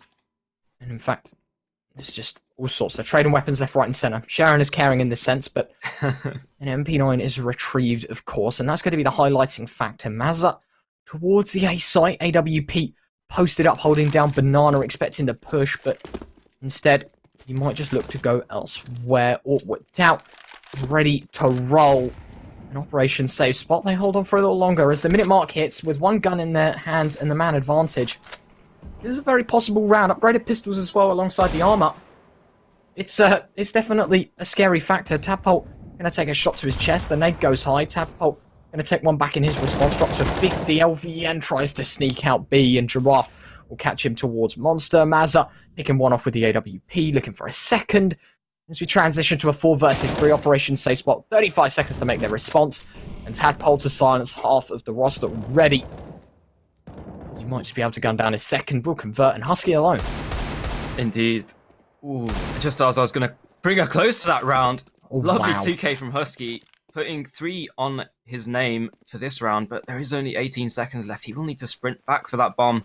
Extinct and Giraffe, they're fairly aware that, well, they heard him running away. They're unsure of what's going on because he doesn't have time to go back to B, so they're a bit hesitant. There was only one player here in this A site, but time's ticked down a bit too far, and Husky will just save this AWP into the next round, or at least attempt to, but yeah, I was going to say that there wasn't much utility there, so the push down long together was a bit of a risky play. It ends up not working out for them. You do often see pistols just try and push into toilets together, but lovely 2K from Husky there. Tries to make something of the round. Shot. Yeah, looks like they just let the timer count down a bit too far for him to do anything off the back of that, but yeah, we will see a slight pause come through as we wait for a player to reconnect to the server. But yeah, going back to that last round, I almost felt like Operation Safe Spot, they were a bit too hesitant, a bit too cautious, you know, just trying to see if they can get any information and walk up along. But UMX, they're too regimented and they know how to cover their bases. So yeah, picking up the round in the end. 4-0. Is this the scoreline you're expecting? To be honest with you, I think for Operation Save Spot, they know being their map pick, they're going to have a strong CT side, right? So for UMX, I feel like this is going to be their half to rain free and try and just get as many rounds as possible. For Operation Save Spot, this is more about survival for the CT side. We know they have a strong CT side on this map. We know past experience dictates that they actually have a slight chance in being able to take a couple of rounds away from UMX on their T side. But I think the CT side is where they're going to have to push forward and deliver these rounds and chain them together effectively, because UMX, we know they are that roster that will just continue to punish. But for now, though, Operation Save Spot, 4 rounds down, the investment will be in. We are just waiting for Jamie to reconnect, unfortunately. Going to disconnect. An Artist will get dropped as well. So 4 versus 4 now, as we're having a couple of problems here. Hopefully it won't go for too long, and we'll get those resolved and underway once again. But this has been a very interesting series, and we'll jump into some replays of the series so far, the 4 rounds that we've had. Does this surprise you at all, how UMX are playing and how Operation Safe Spot are reacting? I expect UMX to be the more regimented team. As you can see, they're pushing together. That's like what you want to see, good team play out of them, and they're just playing their game at the minute. Operation Safe Spot, they're getting a bit counter-stratted almost. They're kind of shutting down LVN early on there. They are able to double up and half the team yet again and again and again, and I feel like we're just going to keep seeing that throughout the match. If Operation Safe Spot want a chance in this game, I feel like they need to rally together and, play off each other a bit more. It is early into the game, still a lot of rounds left to play, and Operation Safe Spot definitely not out of it yet. No, absolutely. It's early doors. Anything can happen in these stages. We know that it's one of those things that you witness a game go down, and at 4-0, it's still no need to assume, right? We see so many teams that slip away a couple of early rounds, and the buy investment comes again. Even at round 7, I would argue that, you know, the investment maybe comes out from Operation Safe Spot and they start to chain together rounds. It's not over, especially considering they're on the T side of Overpass. It's one of those factors where it is fairly CT-sided, this map. And so the Operation Safe Spot, this is, as mentioned earlier, this is a fight for survival. They only want 4, 5, 6 rounds. You know, anything around that is going to be manageable for them to work with. Anything more, of course, is just an added bonus. For UMX, they know that they've got to try and succeed. They're not in a grand position, admittedly, you know, being 4-0 up, but the money is something I want to highlight. You know, repeated damage being done by Operation Safe Spot has left them a little bit worse for wear in terms of economy. You see now that they're not in a comfortable position, I would argue, considering if they lose this round, you know, it's not going to be a great investment from them. So it really is this round that means a lot to them, not only in terms of scoreline, but in terms of economy, and Operation Safe Spot definitely can capitalize upon this. Yeah, very much so. I mean, just looking at the scoreboard, UMX, they're definitely fragging across the board. There's not really any super lackluster players there. Mazza, he is the man ahead, 6-2. He's having a great start to this game. And over on the side of Operation Safe Spot, not really had too many frags across the board, but it is still early days, and I have no doubt that we'll be seeing Crypt and Jamie coming back into this game strong once they warm into things. We do see Jamie joining the game again, so hopefully we should get the match started as soon as we can. But yeah, coming back to the economy, as you were saying, it is early days, but yeah, the CT side definitely not in a terrible spot. I mean, if they do lose a couple of rounds, they will be knocked back onto an eco, but don't fancy their chances of that happening, seeing the way that they're playing right now. Yeah, absolutely. And hopefully the match will be on pause very shortly. Everyone seems to be good. Everyone's buying. And we're all back in business. UMX 4, Operation Save Spot 0. Something to highlight as well as the 83% of voters in the Twitch chat dictated that UMX will win the series, which leaves a small majority, 17%, say that Operation Safe Spot are going to win. But for those 17%, true believers in the comeback, and I do hope that they will put up a fight. For my prediction's sake, though, I've got to hope that UMX win this. I can't lie. After my disappointing prediction in the last best of one, I've got to resurrect it somehow. And so now, jumping into round 5. Operation Safe Spot with a bye. We were talking about just moments ago that money for both sides is going to be abysmal no matter who loses the round. And so this is a chance for Operation Safe Spot to pull something back here. Yeah, absolutely. The unfortunate thing about Operation Safe Spot is I do believe they have a player AFK right now, and they're on a 5 versus 4. As I say that, though, they get 2 lovely frags on this A site. Looks like they can do it with 4 man, and they're going to have to close it with 4, but it is only 3 on the UMX side as they posture for this retake. They are going aggressively into the site, but Operation Safe Spot, they're ready for it, and it's just left onto Extinct now. He's known, and he's just going to have to save. He's got no say in this round. I mean, Operation Safe Spot collapsing on that A site like no one's business, getting 2 early entries into the round, and a really nice take, changing the pace is absolutely what I wanted to see. And you know what? I might be a believer, but I'm a believer for a reason, and it is 4-1 so far. Extinct does try and save that gun, but LVN doing his best impression of Get Right, cutting that save down. And yeah, that was a unexpected round from Operation Safe Spot, and UMX, they're going to get knocked down onto a half buy. We might actually see the full investment because Mazza hasn't got the money to facilitate a buy in the next. And here you go. Both players, Mazza and Artist, being around $1,500 isn't going to be too successful. And so a full buy for UMX. And this is exactly what I was talking about, right? Operation Safe Spot, if they can piece together this round, then they have a great chance of winning the next couple because this buy is fragmented. It's not great. It's the next after is going to be an eco. And you're already looking at a 4-3 scoreline if they can take home this one. And so it's all up for grabs in this best of 3 series. As round 6 hits, 2 players already getting cut out quite a considerable amount of their HP removed. Tadpole below 50, Giraffe sitting at 65. And so for UMX, basically, already a player down in terms of HP isn't going to be the best of stories to be told in round number 6 so far. Absolutely. You see LVN doing his thing over on the B site. UMX do have the information, but oh, the trades are going down on long as Crypt takes one and Husky's there to trade with him. That is a big pickup with the 2 pistols gone. It won't be too much in terms of firepower gone, but that man, like, information gain is absolutely everything. It is just left to 3 now. There are no kits left on the remaining players, and they're going to have to gamble stack it. Looks like they're going to move towards the wrong site, however, as Save Spot move towards this B site. LVN, he's reading into the game, and he's going to be entering on this B site.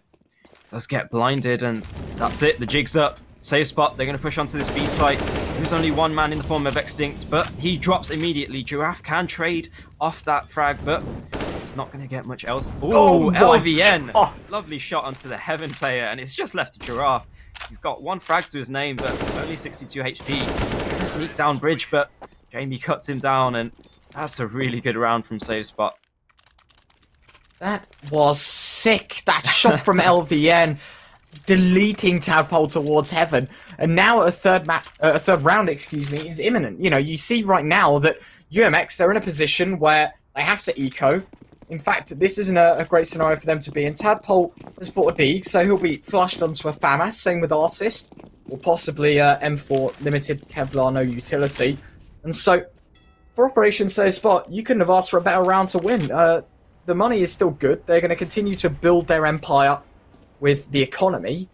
And for Operation Save Spot, this is now just about trying to save as many lives as possible while winning the round, because you just want to continue to build up that money, continue to build up the thriving balances in your bank account to ensure that the next couple of rounds you can buy and try and chain a few more together. Yeah, absolutely. Ooh, lovely shot from Artist there, but I do like the play of going a bit slower, get the information from Save Spot. They are getting the frags slowly, but 1 player down. That doesn't bode well so far. They are just trying to prod and poke the map, see what dodgy thing UMX have lined up. They're not yet aware of the connector stack, but I'm sure we will find out soon as the bomb moves towards that area. And if the trades go against Save Spot here, we could see an upset round. Giraffe gets the info. I believe he saw bomb as well. I don't know if he's able to communicate that, but we will see the fight in connector go down. Giraffe, he's going to have to swing based off that. Gets 1, but the trade is there. 2 players from Save Spot now going to progress through.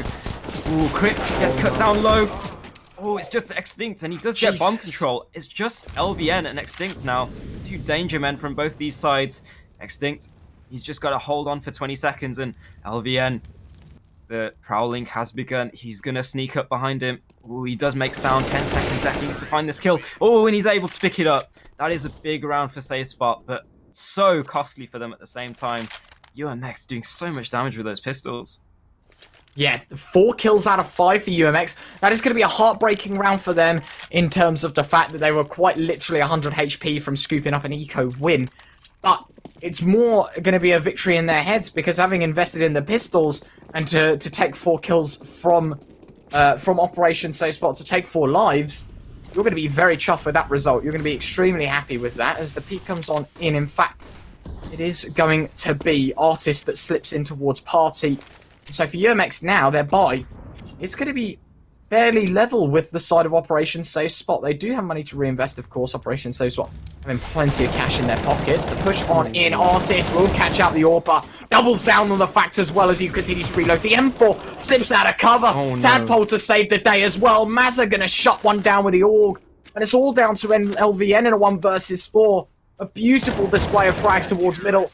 And LVN's head will be ripped off by Tadpole. A 5th on the board for UMX. And they exceed all expectations in that round coming off of that eco win. Yeah, I mean, UMX, they're just going to live and die by that crossfire, and it ends up working out in spades for them. It was a really nice play to pick up those first 2 kills at the front of Party, but, you know, Operation Save Spot, they are going to be able to rebuy into this one. It's by no means over. They will double AWP into it, along with the Mac 10 buy. We'll see what happens with that as the round progresses, but yeah, UMX pulling out these great pocket strategies and works out really well for them. Absolutely. Right now, it's all about if Operation Save Spot can deliver. Last round would have been another dagger to UMX. But something to highlight though is that now UMX have no loss bonus, right? They won this round. If they lose, they'll be on first round loss bonus. Everything will be grand for Operation Safe Spot. So yeah, winning the last round would have been good, but I feel like for economy's sake, this round would have been absolutely big for Operation Safe Spot to sort of tear down that economy, to tear down the chances of UMX being able to respond with M4s and reduce them to the SMGs or Deagles. Yeah, absolutely. I mean, I love these slow defaults from Safe Spot, making sure that UMX can't pull anything dodgy like they have in the last round. I mean, it will be a bit slower by virtue of the double AWP, and they're not able to get a pick early into the round, which is kind of what I would be hoping for on that side of things. But they do progress into the later stages of this round now. Only 40 seconds left, and that spot, I think, is just not going to do anything, honestly. UMX, they're holding fast. They're not over-rotating at all. They're just trying to get info and play off of that. We will see the monster push come through here. 27 seconds left. Ooh, LVN, he's only able to get one, but the trades are good. Flashes come through, allowing UMX to reposition. Ooh, a lovely shot from Crypt. Entry AWPing. There's 10 seconds. Is he going to be able to get the bomb down? Mazza and Tadpole are your players trying to stop it. They will not be able to do so, and it is the AWP, MAC-10 and AK left to hold off this retake. There is a kit on Tadpole who has 1 kill to his name already, and they start to back off the bomb here. Really smart play to get that done, and it's all on UMX to get this entries into the retake. They will start to spot out Monster. Crypt, he's able to get the first, but there is a trade from Tadpole, who's back to the site, trying to stick the defuse, but Jamie, he's not having any of it, peeks into it, and that is a 5 against 4 scoreline now. Yeah, that is exactly what Operation Safe Spot needed. Now, the economy dictating even more than just that round, because UMX are in a situation where, what do? The money's so spread out. They are going to eco. They are going to, well, I say eco. They have invested some armor on Tadpole and Extinct. They've got a couple of flashbangs, a smoke as well on Tadpole. This is one of those scenarios for UMX where this is going to be about damage more than anything. They know that this round is gone, unless if they can pull up some massive upset. We know that this round will fall in favor of Operation Safe Spot. It's now onto UMX to try and dictate the play, to try and control the flame, the fire that is Operation Safe Spot, as they continue to uphold, quite honestly, a very impressive scoreline for them. 9 rounds played, and there's only a 1 round difference between them. Yeah, absolutely. Especially the economy, the way it's going. UMX really are trying to hope to win these gun rounds in a bit more convincing fashion, keeping more players alive, but they will be knocked down to a deco buy. They have won, or almost won, sorry, previously, coming down to that 1v1, and they're trying to pull that upset again. There is no dodgy play, so to speak, snacking into connector or anything. There is a slight stack towards the B site, but it doesn't look like that's the correct site to stack, as Safe Spot slowly make their way through bathrooms, just taking their time, making sure they get all the map control required. LVN being extra cautious with this lurk back towards his team, and yeah, it looks like we might be moving towards a 5-5 scoreline as Safe Spot set up for this take from Long. Trato will be entering with the MAC-10, trying to farm up that money. As we see this take come through, UMX wise up to it. Mazza, he does get cut down connector, but it's all happening on the A site here as the bomb gets planted, and it's going to be a full retake. Ooh, they don't read into Artist being there, but he gets cut down anyway.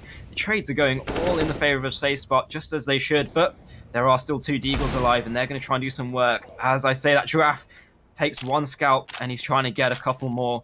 I don't fancy his chances winning the round, but if we can get some damage done, UMX will be happy with that. Sits in bank, waiting patiently for that MAC-10 on Trato to aggress into something.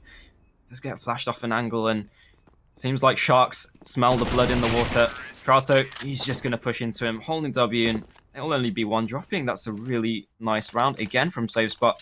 Pushing together, they're mixing up their takes, and it seems like UMX are being caught a bit unawares. They've thrown the scent off of their executes completely. Very well played from Operation Safe Spot to tie things up at 5 apiece. UMX with a reinvestment, the AWP being picked up. Tadpole going to take it in his grasp once more, and he might just go for the peak completely towards A. I do believe that there will be a man on the receiving end unless a Crypt can now the shot, but the flashback has flooded useful Brit off of the angle. As now, Operation Safe Spot look to go elsewhere. LVN Sneaking out towards Shaw. LVN. Rattling the head of Giraffe as he just nails it to the ground. There is no more player towards the short angle. There is no player holding towards the B site, and it will warrant Extinct's rotation on in limited utility in the hands of UMX as another gets taken out of the round. Tadpole no more. The AWP dropped. And actually, we might just see another round in the hands of UMX because the MAC-10's done work. Trouto to find one more in Operation Safe Spot, teeing themselves up to take the lead. Absolutely. I've talked about it earlier in the tournament, but UMX, they were just kind of playing hero CS there. I mean, the AWP pushing bathrooms on his own could definitely work, but the players from UMX, they're just going for these individual peaks. Of course, LVN, not lucky, but, you know, he's going to hit that shot most of the days of the week, and he does so in this case, and they just execute B off the back of that. I was going to sing UMX's praises, stacking towards this A site, realizing that LVN was on his own, but LVN, he's an army in of himself, and he gets the entry into that round, and it looks like he will be trying to stop this save from Artist. He is expecting it as we see a fight go down. Oh, he turns away. CS timing as always. Will he be able to hunt this AWP down? And yep, LVN gets the opener and gets the closer. That will put Save Spot into the lead for this half now. Yeah, this is impressive for Operation Safe Spot. And something to highlight as well is they're on the T side of Overpass. This is one of those maps where you need to piece together some very big rounds on the CT side. You need to have ideally double figures, and Operation Safe Spot have already denied that as they pick up their 6th. And now, I want to see, now Operation Spot are in the driver's seat, how will they respond to it? How will they continue to deliver triple nades that towards middle? Luckily, Mazza just going to watch the ground shake in front of him. Luckily, didn't decide to play aggressive within that round, as for now, Operation Safe Spot will take their time. Bomb dropped towards outside playground will force a push on in. LVN holding the angle. The question is, will he expect a short push to come on in? Connector's going to get wrapped completely by the UMX side. But early damage done onto Mazza sends him down by a 3rd. As for Operation Safe Spot, chances even bigger in this round. Giraffe has found one though, and M4 picked up. He will retreat. LVN will catch him off. It's a masterclass from LVN. It's a masterclass. The magician, and he's taken away your words, but he will get his head taken off by Giraffe as UMX stand to put up a fight in this round. It will be 1v1 fights, and the Deagles can definitely do work. Husky, he's trying to push onto this A site, but there's too many angles for him to clear, and it's just Crypt and Jamie now. The AWP and the AK, maybe not the weapons that you want to have in a site take, but with 30 seconds left, it's what they've got to work with. It will be this A site as they initiate this execution. Pistols will have to do work as some nades are missed, but all to do. Extinct sees the first man, unable to get it at first, but pulls out the Deagle for the second. Jamie is trying to pull out some movement. Oh, he's got it all to do with 10 seconds left. Oh my god, is he going to do it?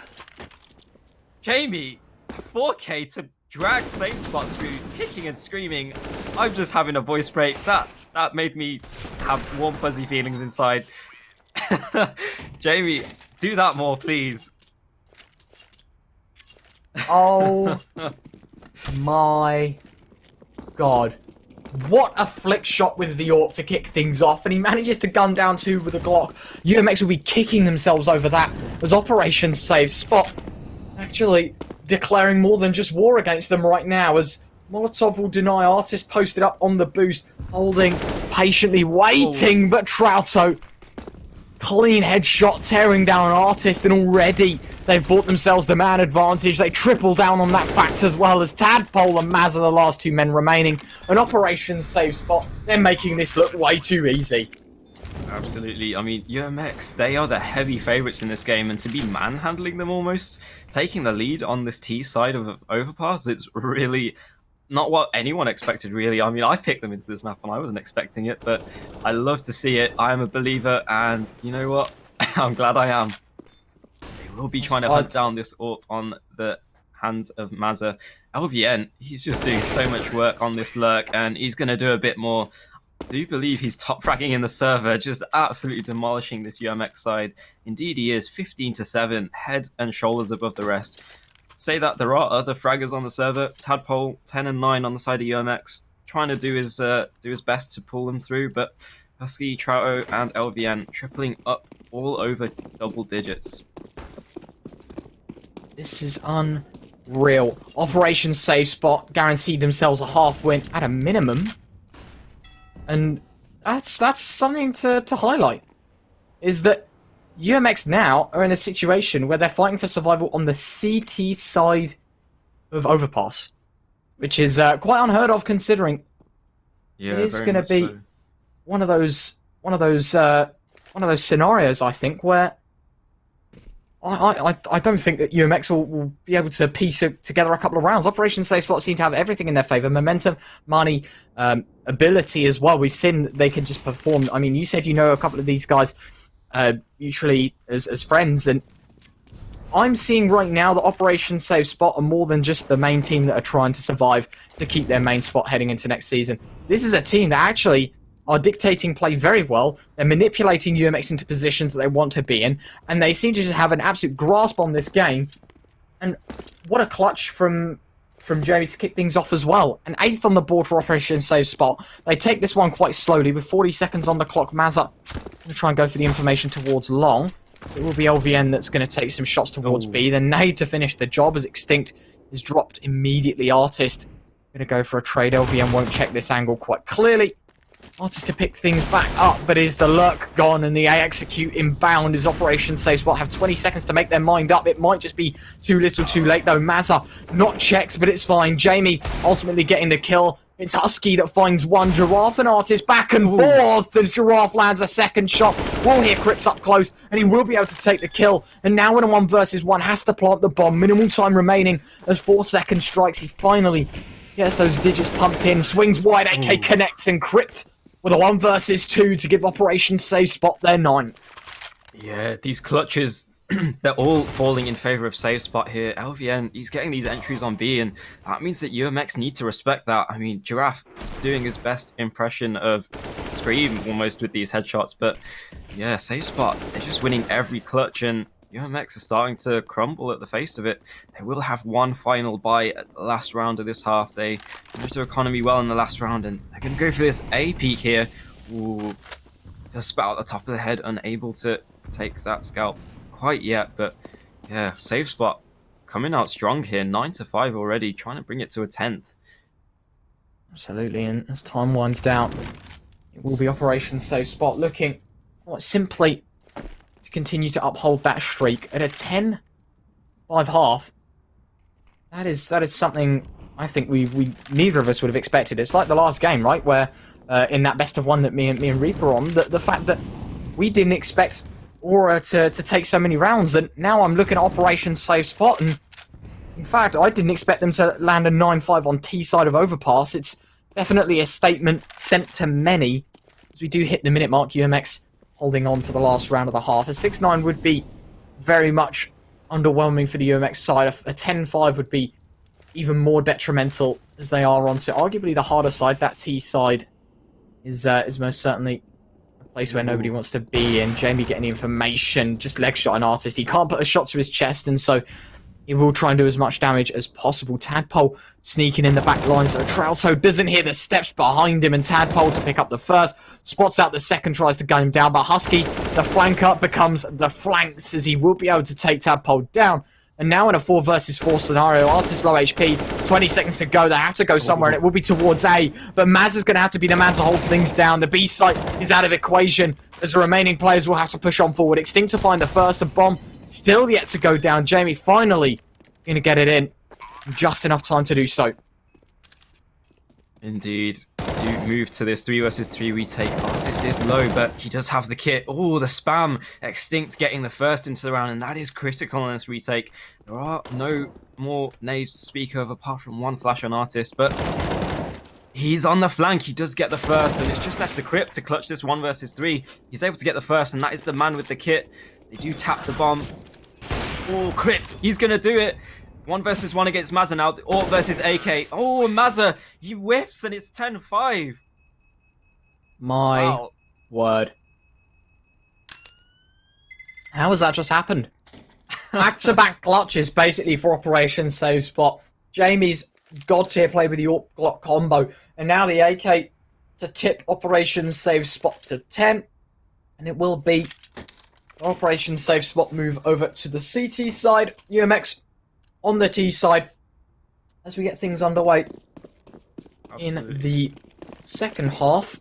Round 16 underway. UMX, they are going to invest the double utility. You've got a flash smoke, on Artist, and a P250 dropped across to Extinct, a molly smoke on Giraffe, and wow, a 5-man stack towards Connector. UMX are going to go towards Long. They're not going to pick up on the noise whatsoever. UMX have a free site to go to. This is a strange round. Absolutely. I mean, things have been working for Save Spot, and they're like, you know what? We're going to keep doing our strange plays because it's working out for them, and I don't blame them. I don't see it working out in this round quite yet, but the round is still early as we see this A-site take come through. Looks like Save Spot start to wake up to the fact that it will be this A-site, and we'll have to be tadpole to spot out for this push. They do walk up to Connector, and he's not aware of it. He's going to turn around, and they're all going to be there. He gets the first, but he's not able to get any more quite yet. Ooh, Artist and Tadpole doing work so far. LVN tries to answer back with one of his own, but they still have to get this man in the backlines. Tadpole is being so annoying, and he's hindering this retake. Ooh, Jamie, they're caught lacking, and he gets the first into this resite take. Smoke will go down, and Trouto, he's just going to stick it. He's got the kit. I don't blame him. They need to hold him off. Oh, they're getting the trades, and that's it. That's at 11-5. I can't believe they've done it. Operation Save Spot continue to uphold as an 11th has been found. UMX, they're in a very tricky situation. They have got a bomb plant, though, which is going to be a good thing for them, I'd argue. But this stick, just so intelligent. They know that the bomb doesn't have to, they don't have to wait around. They don't have to get the kills. They just stick it. They want to win the round, and that's all that matters. They get it done. Job finished. 11-5, up by 6 now. Operation Save Spot, they're not looking to stop there. Absolutely. It's interesting that UMX don't go for the force buy. They're kind of respecting Save Spot, and the way that they've been playing, they deserve the respect that they're getting right here. They do go for this pistol buy, and they're going to exec onto this B site. This can be lethal in the right hands, and UMX have those hands to do so. Ooh. There is a slight delay as the counter utility comes in, which is great. What you want to see, and UMX, they might reconsider this. Do see Artist trying to see if there's anything that can be gained from pushing A little bit, fading the rotates, but there is still a full minute left on the clock. There are no more nades on the side of UMX though, as they go for these cheeky boosts. Oh, Tadpole spots out the head, but aim just isn't quite there.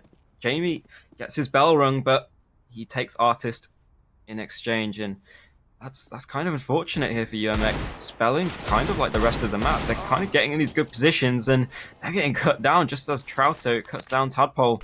Go for this monster peek and realize that there's no one there, but will they be able to rotate in time as Giraffe's already up on the A site? Ooh, Jamie gets knocked down low, and he just has to concede this site now. There is a man up on long, but will they read into this or not? Doesn't look like it. The bomb gets stopped, and that's it. A super clean round from Save Spot in the end. Could have gone either way, but Save Spot, they're just paying everything. I mean, to re-quote the phrase, everything's coming up Millhouse, but it's for Save Spot in this case. And we moved to 12-5. This might be map 1 almost done in the start of the second half almost. This is unbelievable. Underway once more. Operation Save Spot, find 12. UMX struggling to get out the gates right now. 12-5 the score.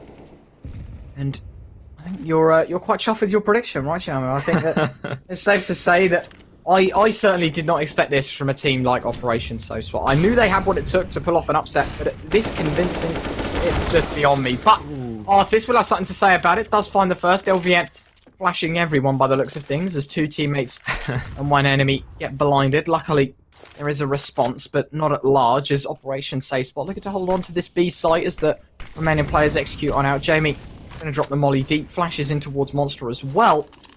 Naturally, this is very well played by Operation Save Spot. They're going to gamble towards B, in which they are correct in doing so. LVN back of the site was spotted out, does not connect anything right now. Jamie Gonna find two, and Instinct and Mazza to trade things back. The MP9 alone now, as Crypt still has to find two more players. Operation Safe Spot clear, as it is gonna be finally a 6 on the board for UMX, and finally can piece together a 2-round. Yeah, absolutely. That was a bit of a bonus round there from Save Spot. They do bring the 3 MP9s in, and they're unable to bring the round to a close. But we will see them try to preserve their economy as they concede and fall back onto pistols. It's definitely the smart thing to do when you've got this many rounds. And honestly, I'm loving the brand of CS that we're seeing from Save Spot. They're just making all the right reads, making all the good clutches and hitting their shots, and that's absolutely what you want to see and what you need to see to come up against a team like UMX on a map like Overpass and have double their rounds. Yeah, absolutely. The statement would be that Operation Safe Spot aren't just winning; they've doubled the rounds, as you mentioned, of that of UMX. It's not like this game is one-sided. And bear in mind, right? UMX, I do believe, throughout their time within this event, they haven't dropped a map. And so to come into here, the first game out of the block, an Operation Safe Spot of 4 rounds away from taking this one home, it baffles me. UMX in a very, very troubled position right now, and I do believe that if they can continue to uphold that Operation Safe Spot, are going to be in a great place. For the time being, this round is just going to be an eco. They're not going to have too much money in their pockets. They're simply just going to have to hold on to the Deagles, the P250s, whatever they may have invested, and they're going to continue running with it. As we head into round 19, UMX already teeing up quite nicely for a 7th, considering the limited weaponry, but we've seen it time and time again, there's no saying no to an eco, and Operation Safe Spot most certainly going to be determined to find 13 immediately. Absolutely. Now, just as we wind things into the ladder stages of this game, and while the map is paused, what do you think about the prospect of moving to Nuke after this? Yeah, I think it's concerning for UMX. We know they have a good nuke, I guess, strategy, right? They're doing very well with it right now. They know that they're a good roster. They're doing everything in their path to continue to uphold that, right? Nuke, they're 4-0 on in ECA main. They're just slapping main teams on Nuke, and so Operation Safe Spot, also a main team, also in a similar boat. For them, this isn't going to be a grand scenario for them to be in. You know, I don't think they're going to be in a comfortable position heading into Nuke, and I do believe UMX will take the map. But there's no saying no. You know, Operation Safe Spot have also played it 4 times and won 2 of them. So the idea of Nuke being our second map, I think this map veto overall favours Operation Safe Spot. But we know UMX, and we know that in times like this, they still perform. And so we'll have to wait and see how things go.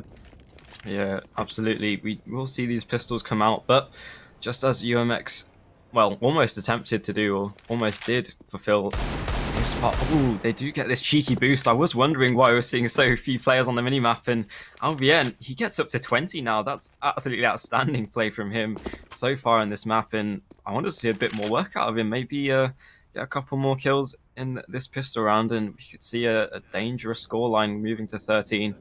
That is still quite the mountain to climb, though, as we see UMX moving towards this A site.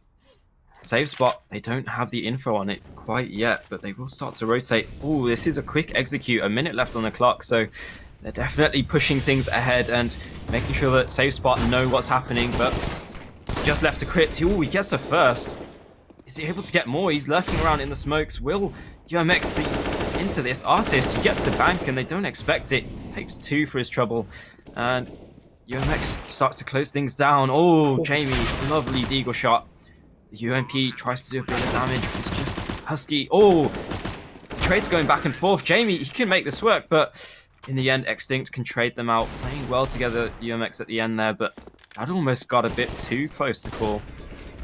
Yeah, that was a 1 kill in it, 100 HP between the two sides. Luckily, UMX able to keep their cool, but very good damage done by the Operation Safe Spot. Guys, they were able to, you know, continue to uphold, continue to deliver, and they do big damage. UMX in a bit of a financial trouble. They are able to invest quite comfortably. Life is good for them. Same with that of Operation Safe Spot. Both sides minimal economy, and so whoever wins this is going to put the other team in a very tricky situation in terms of money. Yeah, absolutely. It's almost as if whoever wins this round can really build into the half if it's a clean round. And UMX, they're trying to get their best default in and make sure that they can do definitely that. LVN, he will be waiting for this push from Tadpole. Will be slightly delayed, and it's a bit of an awkward fight. They do spot each other out, but no damage being exchanged apart from that nade onto Trouto. Nice game sense there to throw that in. But we will see an A site move happening here from UMX. They don't have the bomb, so I think they'll commit off the back of this. Ooh, Tadpole, he goes for a bit more, but he's prepared over at jail, and we'll move into the latter stages of this half. Do you see the bomb being picked up there from Extinct, and it will be moving towards this A side of the map. Jamie, he does don the AWP here, so want to see some lovely shots from him again, and almost seems like Safe Spot are reading into this. LVN, he's going to rotate close towards this A site, prepared for this A site take to come through. As I say that, it does get initiated. Giraffe will be entering into the site. Jamie, he's going to be so ready for that one as he holds the other side. 2 lovely picks into the round. The bomb is on the site, and he is trying to do some damage. He picks up 2. Trades going in left, right, and center, and it's a 3 versus 2 here. Extinct, he needs to get this bomb down as soon as he can. 19 seconds, and he will manage to do so. He's going to try and play around this truck area now, and they're not going to be able to play off from bank, so this is still very much dangerous to the side of UMX. Oh, Husky game sense shooting through the smoke, and it's all left to Artist. He gets cut down immediately, and I can't believe they've done it again, but Safe Spot, they're just winning every single retake that they possibly can. Wow. Unbelievable. That is a brutal scoreline. Operation Safe Spot continue to uphold. May I remind you, this was an 11-5 scoreline, I do believe, at one point during this game. Now, UMX, they're just getting picked apart ever so slowly. A beautiful array of frags. Extinct nearly fighting his ground, but this is just Husky just deleting him through the smoke. Trouto will catch off Artist. And it will be round 20 going in favour of Operation Safe Spot. 13-7. Ooh, this game continuing. Yeah, the buy from UMX here, they're kind of not tilt buying, but they're just kind of saying, we need some rounds on the board, and we're going to do whatever we can to do that. Does kind of set a dangerous precedent for what could happen later on in these rounds, but there aren't many rounds left for them to make anything of it, so smart buy in the end from them. They will be pushing onto this B site very quickly, changing the pace, and it's a good play to do it. Husky, oh, he spans through the smoke, 2 kills. And he's going to try and get some more. That is such a quick round. And Safe Spot, they have 5-man up into this 14th round. Wow, that's such a heads-up play from UMX. They try to make something of it, but Safe Spot, they're just spamming through everything and getting all the kills. And that's so unfortunate for UMX now. Yeah, that is unbelievable. UMX, bearing in mind, they've only, on average, they've dropped 6 rounds through the entire tournament so far. 6 rounds, and I don't believe a team has taken them to double digits. In fact, I think one team has, if anything. One team have taken them to double digits, and now Operation Safe Spot are teeing up to be a force to be reckoned with, more than just. As LVN to find another, already a 3 versus 5 in favour of the Operation Safe Spot guys, and this is just brutal. UMX being outplayed on, admittedly, Operation Safe Spot map pick of Overpass. We knew that they were going to try and punch holes wherever they can into UMX, but this is more than just punching a hole. This seems to be just a ravine opened in UMX's favour right now. Round 22, a minute on the clock. Crypt a gun down, Extinct. 2 players left remaining as heads are rolling towards long, and Maz are going to walk into the guillotine as well as Crypt rolls his head as well. 15 on the board for Operation Safe Spot, and we're 1 minute and 60, or rather 2 minutes, excuse me, away from taking map 1 to Operation Safe Spot. Yeah, I mean, such a strong performance from Safe Spot. You can see Crypt's aim just absolutely on point here, picking heads off left, right, and center, and that's kind of dangerous. I mean, it's scary to see a player fragging out like the players on Safe Spot are, especially against a team like UMX, who definitely the favorites into this game. So, I mean, if they can keep this form rolling onto map 2, then this is definitely a worrisome sight to see if you're a UMX fan. We'll try and change the pace yet again, pushing quickly towards this long side, and Safe Spot, they're kind of conceding it, saying, we have the rounds to play with, you can take all the map control you want, but we're going to do what we can to make the plays that we need to, and Jamie takes the first scalp of Mazza, and it's a big one to take.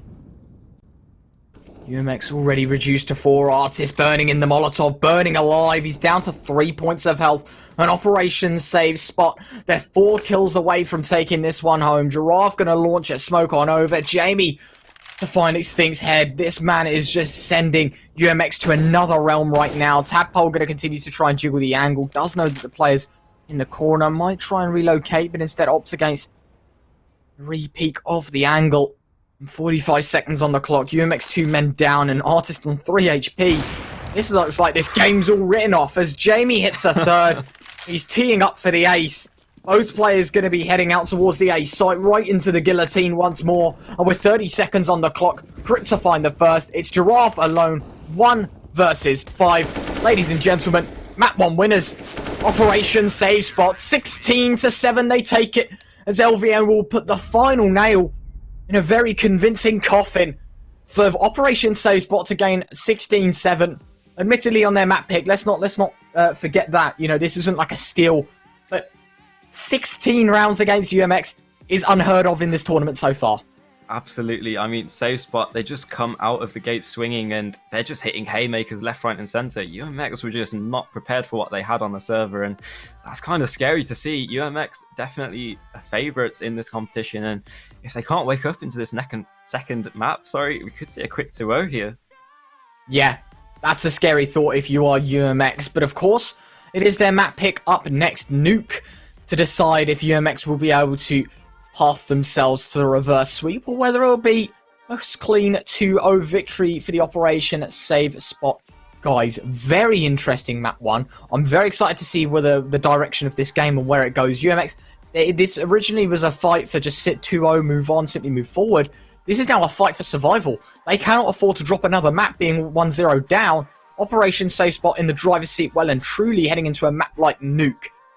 We are going to throw it to a quick break, but when we are back, we're going to jump with Nuke into the action for map 2. So don't go anywhere, we'll be back in just a moment.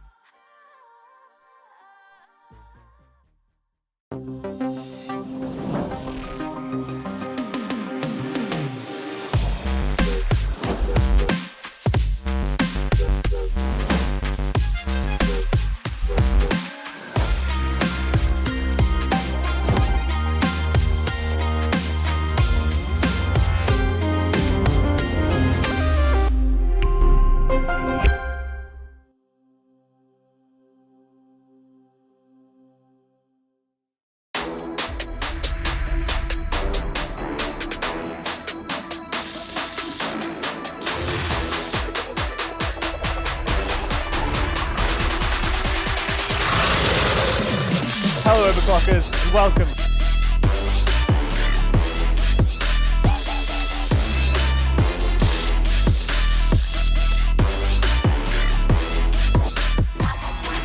Oh, screw this. Where's A-Tuck when you need him?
Yeah, that was a really cool addition.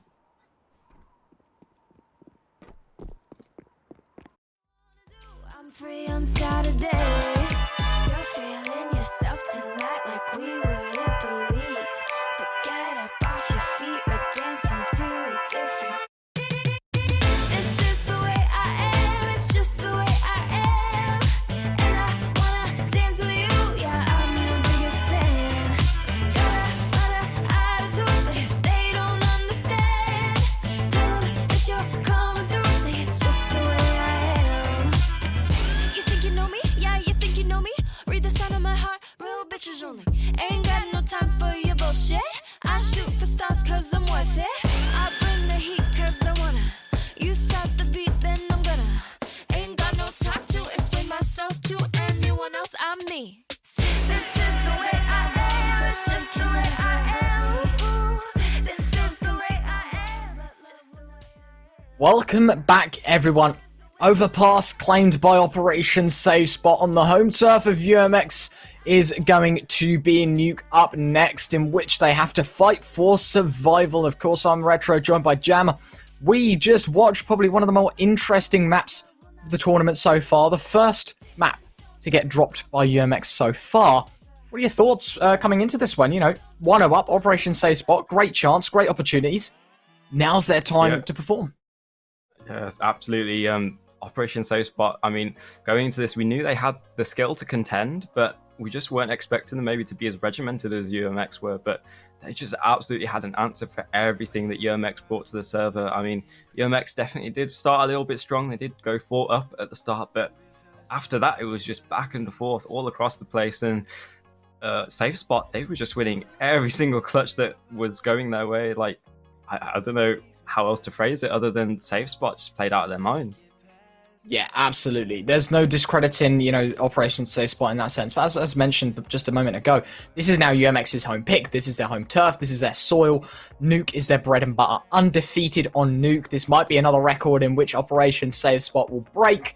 We'll have to wait and see. But of course, you've predicted the OSS guys to take this home, the series. I've gone otherwise. I've said UMX after map 1.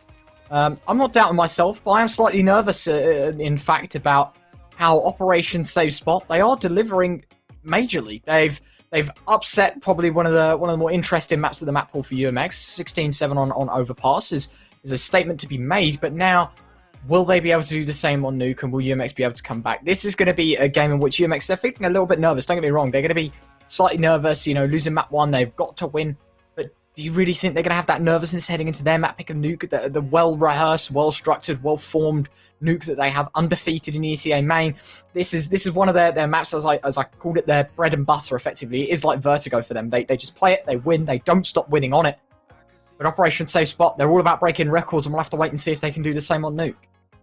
Yeah, absolutely. I mean, if I could bring back some replays, then I would absolutely show you how Save Spot, they were really mixing up their site takes and throwing the scent off for UMX. I mean, a couple of rounds they were putting pressure on B with LVN obviously leading the charge on that side, but then the round straight after, they went up long, I believe, and it was just too much for UMX to handle almost. And I want to see some of that same team play coming onto Nuke here. It can be a very diverse map, and if you've got your utility right, then anything can happen. And yeah, I don't blame you for being scared, and I'm a happy man picking into my boys right here. Yeah, no, fair enough. I don't discredit that whatsoever. Obviously, UMX now being in a tricky scenario. What do you think is going to go through their minds? Of course, we know, as I mentioned, I'll mention it again, Nuke, their map pick, their home turf. What do you think the aim of their game is? What are they thinking right now? Do you think they're going to be going for the more, okay, don't worry, reset? Or do you think they're slightly nervous about this now? Because we know Operation Save Spot also play Nuke, right? They haven't exactly got that 100% undefeated. They've played it 4 times and won 2, so 50% in ECA this season. They're one of those teams that have the I guess, the mindset to win Nuke. But can they actually do it is the real question. So what do you think they're thinking about right now, UMX? What are their plans heading into this one? Well, I think UMX, they just kind of need to reset and regroup together and kind of realize, you know, we are still the favorites into this and we know what we're capable of. This is our home turf, so let's just do what we can on the server. But again, in the back of their minds, you might forgive them for thinking like that the pressure's all on them. I mean, Save Spot, they're playing very freely and playing with the underdog status, and that can be very freeing to teams. I feel like UMX, the pressure is really up against them. They're the favorites. They know it. I mean, everyone knows it at this point, but it feels like the pressure could be getting to them almost at this bit. But yeah, moving into Nuke, I feel like Save Spot, knowing the players that are on that squad, they definitely do learn from their mistakes. And when you're a team like UMX, I mean, you've got a winning record on it. You've played it a bunch of times. You know, like everything on the map. But without, you know, taking a few losses and finding out where your holes are, it can almost be detrimental to have like 100% record on it as they do. And if Save Spot are able to exploit some weaknesses in UMX's game plan, we could see a repeat of Overpass on Nuke here. Yeah, so just to give you a statistic, literally just as you finish your sentence, the poll ended for who's taking Nuke. UMX versus Operation Save Spot. Chat was split down the middle. It is 50-50, 10 votes apiece. Chat doesn't know where it's going. I mean, obviously, they have their options, but 50-50. I mean, we're 50-50 on the desk. You know, you're going for Operation Safe Spot. I'm going with UMX. You know, chat's going 50-50. We're split. Everyone, it's one of those games where, as you mentioned, the underdog status relieves a lot of pressure. But now you're a map up. That hunger is gonna multiply tenfold. They're looking for more. They really want this win now. It wasn't stressed enough in map 1, but in map 2, 16 rounds is all they need to defeat UMX, not only embarrass them in a best of 3 on Nuke, but to beat them and be the first team to do it twice over. In fact, the first time this tournament to take over 10 rounds against them. That many records are going to be broken by Operation Safe Spot. They've already done so much. Can they do it again? Yeah, I mean, absolutely. I think one thing that doesn't get brought up enough, and maybe it's not as applicable to these two experienced teams, but the mentality side of things, you know, we were talking about the underdog status freeing Save Spot up, but like, if they're able to build off the last map and, you know, keep that adrenaline flowing into this next game and hit their shots that we know they can, so it's definitely going to be a scary map. And on the side of UMX, I mean, the pressure could be getting to them. I doubt it because they're fairly experienced, but I mean, losing the opening map is never what you want to happen. And I mean, I do expect them to take this map, but I mean, anything can happen. Nuke is played by both of these teams, and yeah, hope to get things going soon. So right now we are having connection problems with one of the players, so hopefully that'll get resolved very quickly and we'll be able to move on quite swiftly. Best of 3, as mentioned. Nuke, our second map, I decided being Mirage. It's one of those map pools, I think at least, where you look at Overpass, very tactical, fairly tactical. In fact, Nuke, very tactical. There's not a lot of utility you can throw, but the utility that you can is so important. It's paramount to every other thing in Nuke.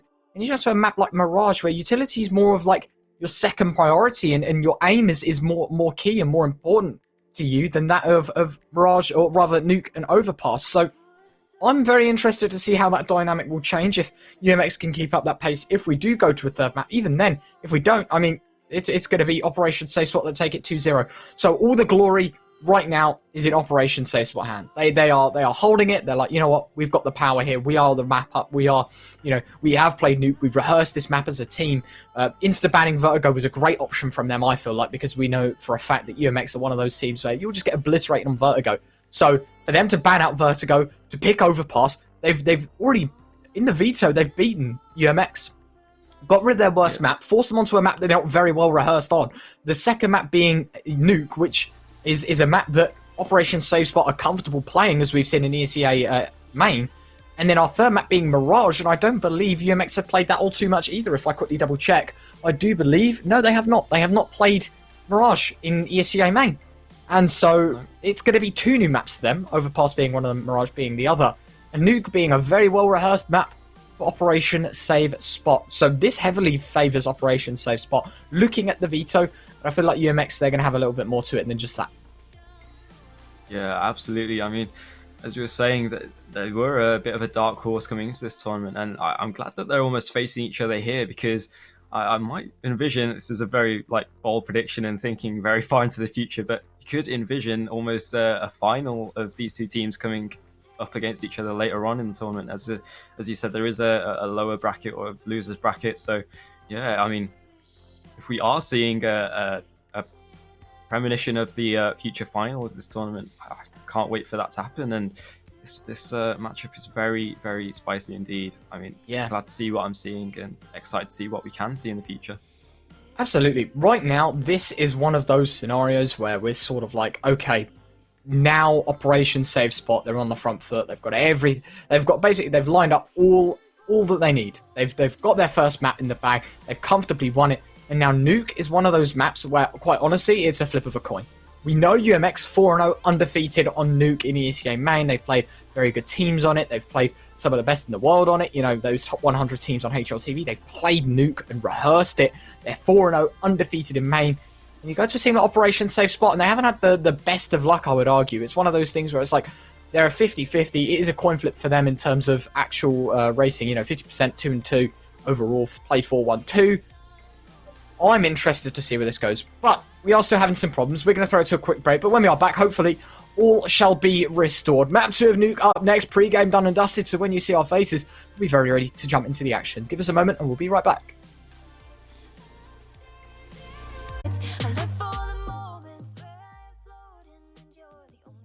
Hello, welcome back. Apologies for the slight wait. We had some issues, but hopefully all is restored. We're going to jump into our best of 3 very, very shortly, of course. Map 2, Nuke. Already talked about the pre-game. Let's not drag it on for too long. We're jumping into the server very shortly. Your prediction, Operation Save Spot to win. My prediction, UMX to win. Only one of us can succeed, and right now it's Operation Save Spot on the front foot. But can they retain on Nuke? Can they take it to the third and final map, or will Operation Save Spot be able to pull off the biggest upset in Epic.LAN 32 for a little while? And I think it's safe to say for the previous couple of Epics as well. I don't think we would have expected quite an upset like this in a very long time. So, Operation Save Spot, a lot of records to be broken as discussed. You know, the 10-round rule that UMX, you know, never really lived by. They always beat in under 10. They've never lost a map. That's already gone. Never lost a best of 3 series in Epic 31 and Epic 32. And this might be the time. We're going to jump into the game right now. Nuke underway. And it will be Operation Safe Spot starting on the CT side. Absolutely. There's no utility speaker on the side of UMX. They're trusting in their aim, and I don't blame them. Well, they are going to move towards this ramp very quickly, and Elvien is there to greet them. He gets instantly gushed, and that's going to be a bit unfortunate for him as UMX just push straight down to this B site. Safe spot. They're going to have to get the rotations in quickly, and UMX just gets absolutely swarmed. That's 2 nice openings there for UMX. Husky can answer back, but he's also going to get pushed down, and it's just left to Jamie now.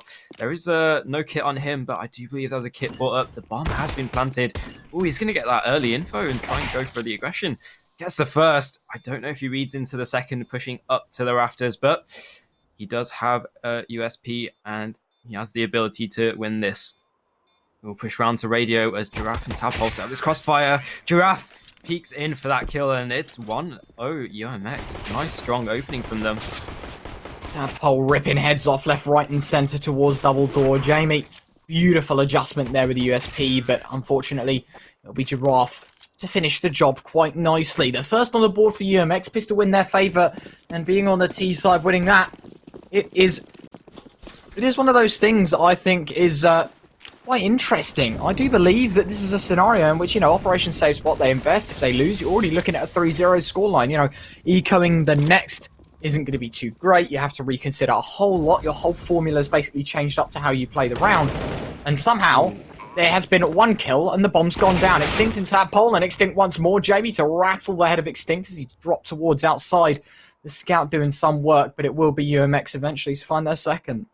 Yeah, a bit of a hazardous buy there. They do get the force of the pistols and the scout into the round, and they don't really get much for it. I mean, they will try and initiate this retake, but there's no kit, so time's working against them. Jamie and Trouto, they push and prod around this ramp area, but the time's ticked down too low, and that's it. They're going to have to concede this round.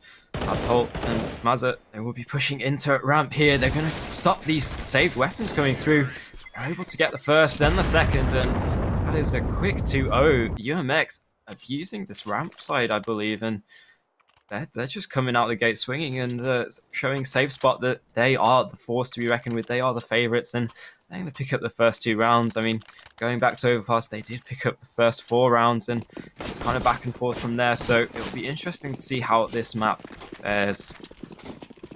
Yeah, this is unbelievable, to say the least, now, because UMX, no doubt they'll find 3. They love this vent drop. They always send Artist in. I think if there's any hardcore UMX fans out there, we know Tadpole hasn't had the greatest success, but there is a slight chance for Operation Safe Spot to do at least a little bit of damage. They've got a Deagle and a P250 alongside the 3 USPs, and they'll try and do everything in their power to at least do as much damage as possible for them. This isn't about winning the round. This is more about just trying to stop the economy absolutely blossoming the UMX side. But yes, again, no kills found. Finally, Jamie going to rattle the head of Tadpole. Mazza to find a quick kill onto Trauto. Back and forth once more. Mazza going to gun down to the I was going to say MP9, but it's the Mac 10, in fact, to find more. Glock whipped out. Jamie's caught, spotted, and he will be handled with quite quickly, as it will be Artist to take his head off. 3-0 now. UMX, comfortable lead. Yeah, absolutely. They 4-buy into that Mac 10, realizing that Safe Spot will be stuck on this eco, and they farm up all the money in that round.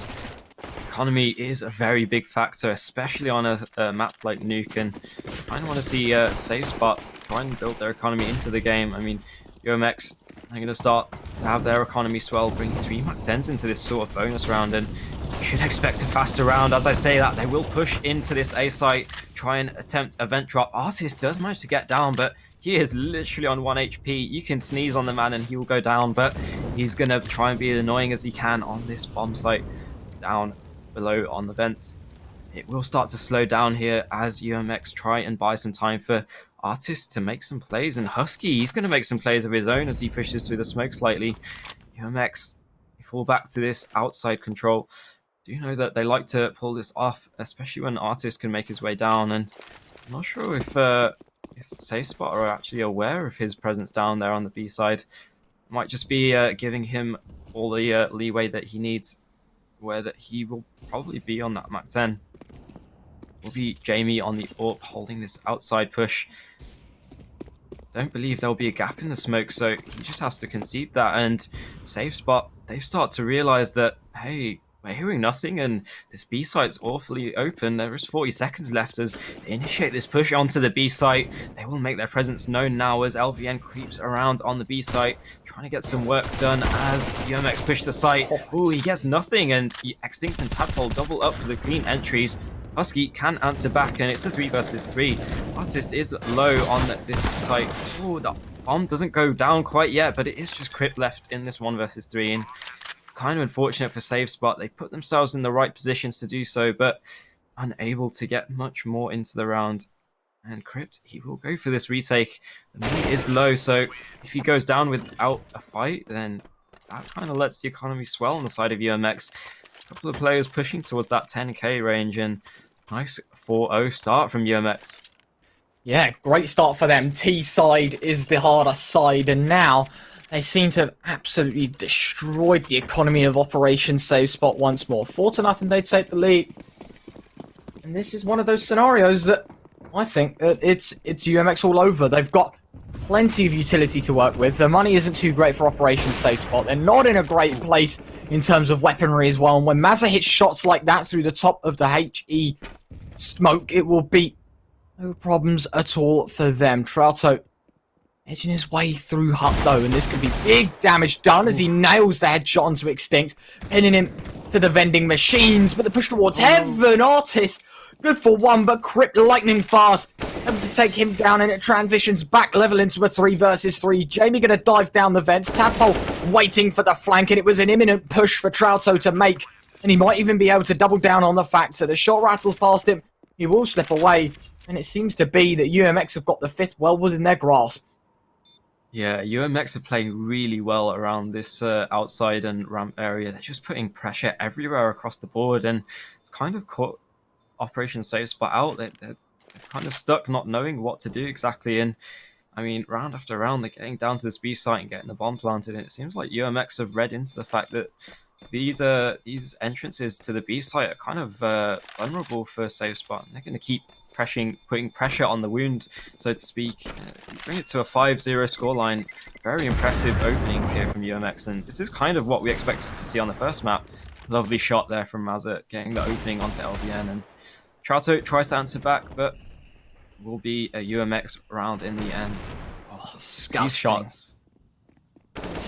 What is that, man? They're just too plain with the Desert Eagles. 5-0 though, UMX lead. And on the T side of Nuke, that is a scary figure to come against, especially knowing they are going to be quite comfortable on the CT side as well. But as we get things underway, round 6 could be a change of pace for Operation Safe Spot as they have invested into this round. And nade landing on his teammate, LVN. Ooh. Oh, LVN, aggression towards ramp, and they clean house towards lobby. The last 2 players swinging on in. Jamie to get the information. They know Artists on the site. 1 versus 5. And blink, and you miss it. Operation Safe Spot, destroy 4 players. Artist has found 1 for his sins, but only good for 1, as LVN will catch him out in the open, and UMX slip there first. Yeah, absolutely. Really good call from the IGL there on Safe Spot side. Calls that lobby crunch, and UMX are just not prepared for it. They've been kind of dictating the pace so far in this map, and they're not used to getting manhandled like that. They do get 3 AKs, I believe. Yeah, 3 AKs on the side of CT, and that can be absolutely critical, especially when we see these outside pushes come through. That one-shot headshot capability can be devastating. But UMX, they're playing confident, and they know their ability. They're going to take outside control and try and go for this faster pace that's been working for them so far. It will be Crypt. Ooh, I mean, that one-shot headshot coming through just as Mazza trades back against Rain. LVN, he's got all the pressure, and he's got none of the frags. It will be 3 versus 4, moving into this B site take. As I say that, Husky gets 1 back, and UMX, they're going to try and just get this bomb down on the B site. Being a bit cautious, making sure that they've got all their bases covered before they do so. There is a minute left on the clock, so got to work with. Oh, Mazza, he gets spotted out, and I don't think he's going to expect this. Crypt, he's going to win the round based off the back of that. Mazza, yep, that's it. Crypt hits a lovely shot outside and then cleans up on this B site, becoming the lurker. And yeah, 2-5. I mean, Safe Spot, we have said they have the aim to do so, and the aim just comes when they absolutely need it. Good game sense to push in for the flank there from Crypt. Beautiful. Effortless, to say the least, as he rattles everyone with that flank. 2-5, UMX still with the lead. Crypt going to get caught in the Molotov. Grenades are on through. Smokes are deployed, and UMX faking the vents drop, and they might go for take 2 now as Artist tries to push on through. Big damage done, but LVN already on the other side, patiently waiting as Tadpole caught with the jaws. Bomb dropped in the vent system as well, as you mentioned. It's not going to be an asset in which they're too happy with, but Extinct will find 1. Looking towards Heaven as well to double down on that factor, but LVN knows at this point in time he's just going to drop the smoke, play it easy, play for the time. They've got no problems at all. Simply waiting this one out. Extinct. Might be able to shuffle forward. Got the bomb. Fair play, but LVN already 2 steps ahead as he moves his way towards Secret. He gave up bomb control a fairly long time ago, and is now the remaining players will edge on out towards the site. Trouto once more posted. Palan denied as Extinct will pull off. Hits with the AWP. Misses the shot. Operation Safe Spot find a 3rd. Yeah, absolutely. LVN is just game sensing the hell out of UMX. He does drop that smoke, but wisely realizes they can just spam through that smoke and get the bomb back. So he repositions, and Safe Spot, they are positioning themselves perfectly to get themselves back into this map. It is 5-3, but all the momentum is on the side of Safe Spot as we potentially see a faster round coming out from UMX here.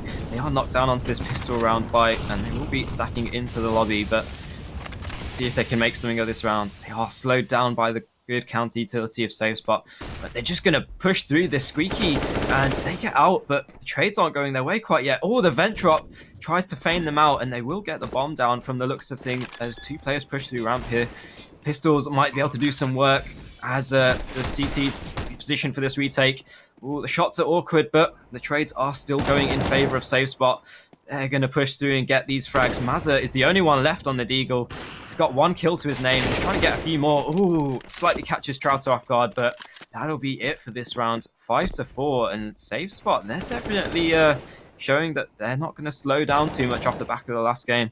UMX, they're getting these pistol buys and maybe even the first first rifle round, but straight after that, save spot, they come back straight into things, and you know what? I'm impressed.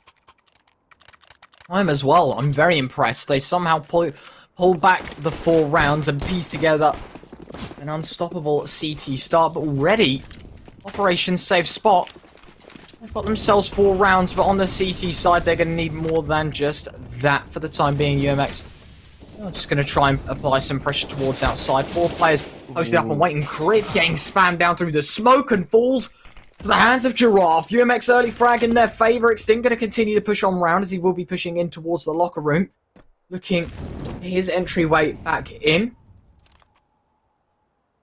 Yeah, UMX showing the depth of their playbook there as they're able to spam Crypt down, and they just take full outside control off the back of that. They're going to play a bit patient as they retrieve the bomb and wait for the CT aggression. I mean, I don't know what Safe Spot can do to get an advantage back into this round.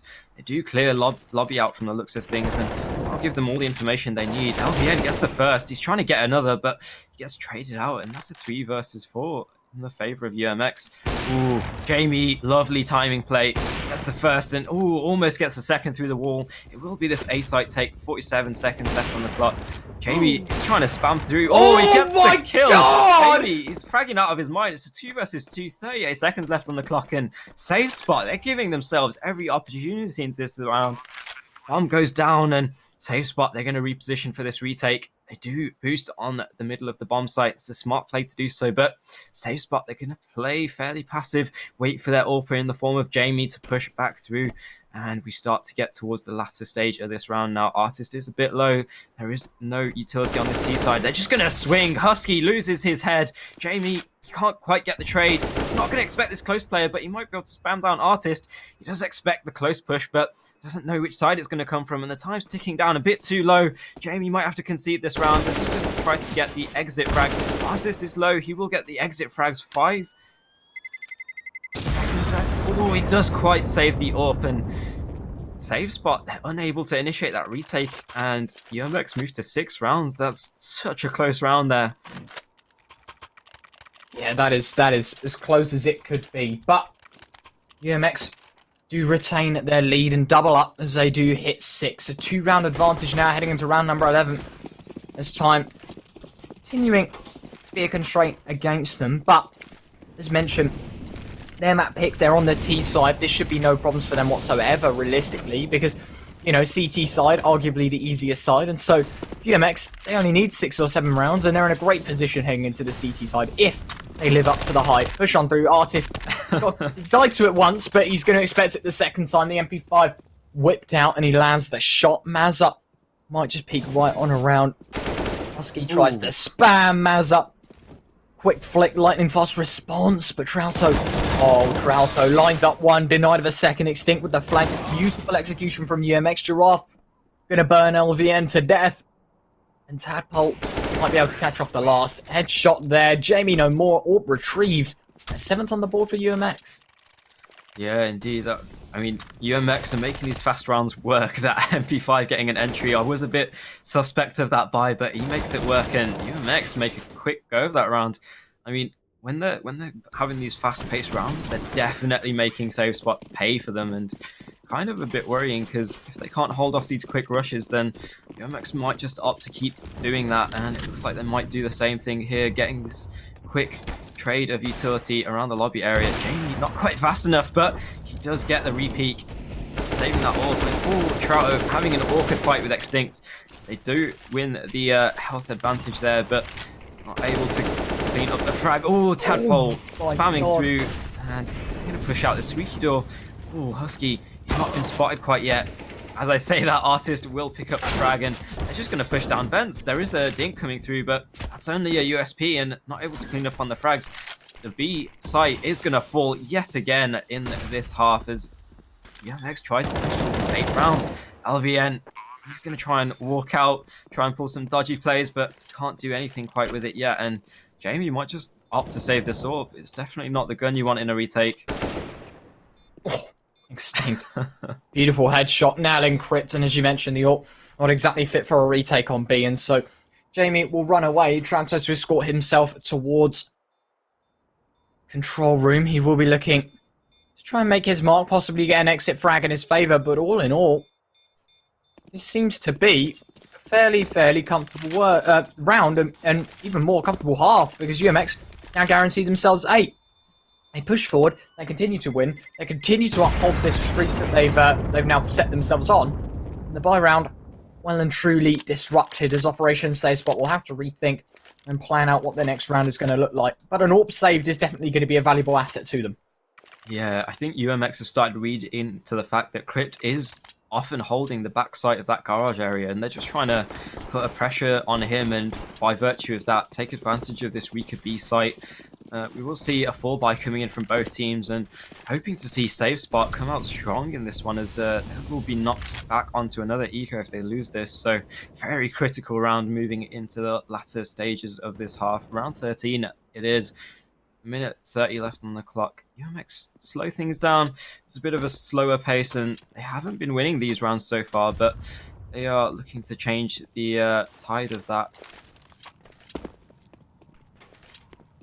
Utility towards outside, and by the looks of things for UMX, they're only looking to try and sell a bit of a decoy, as they will continue trying to press to try and continue their aggression on forward. But with a minute on the clock, UMX, they still have their options, they still have their choices. As it will be Artist on the flip side of the smoke. Oh my god, they're so close to each other. Who's going to notice who first? Artist should see the foot, and he will gun him down. Now the push can come on forward. Artist doing more than just a work right now for the side. Flashbang on out. Giraffe to catch off Trouto.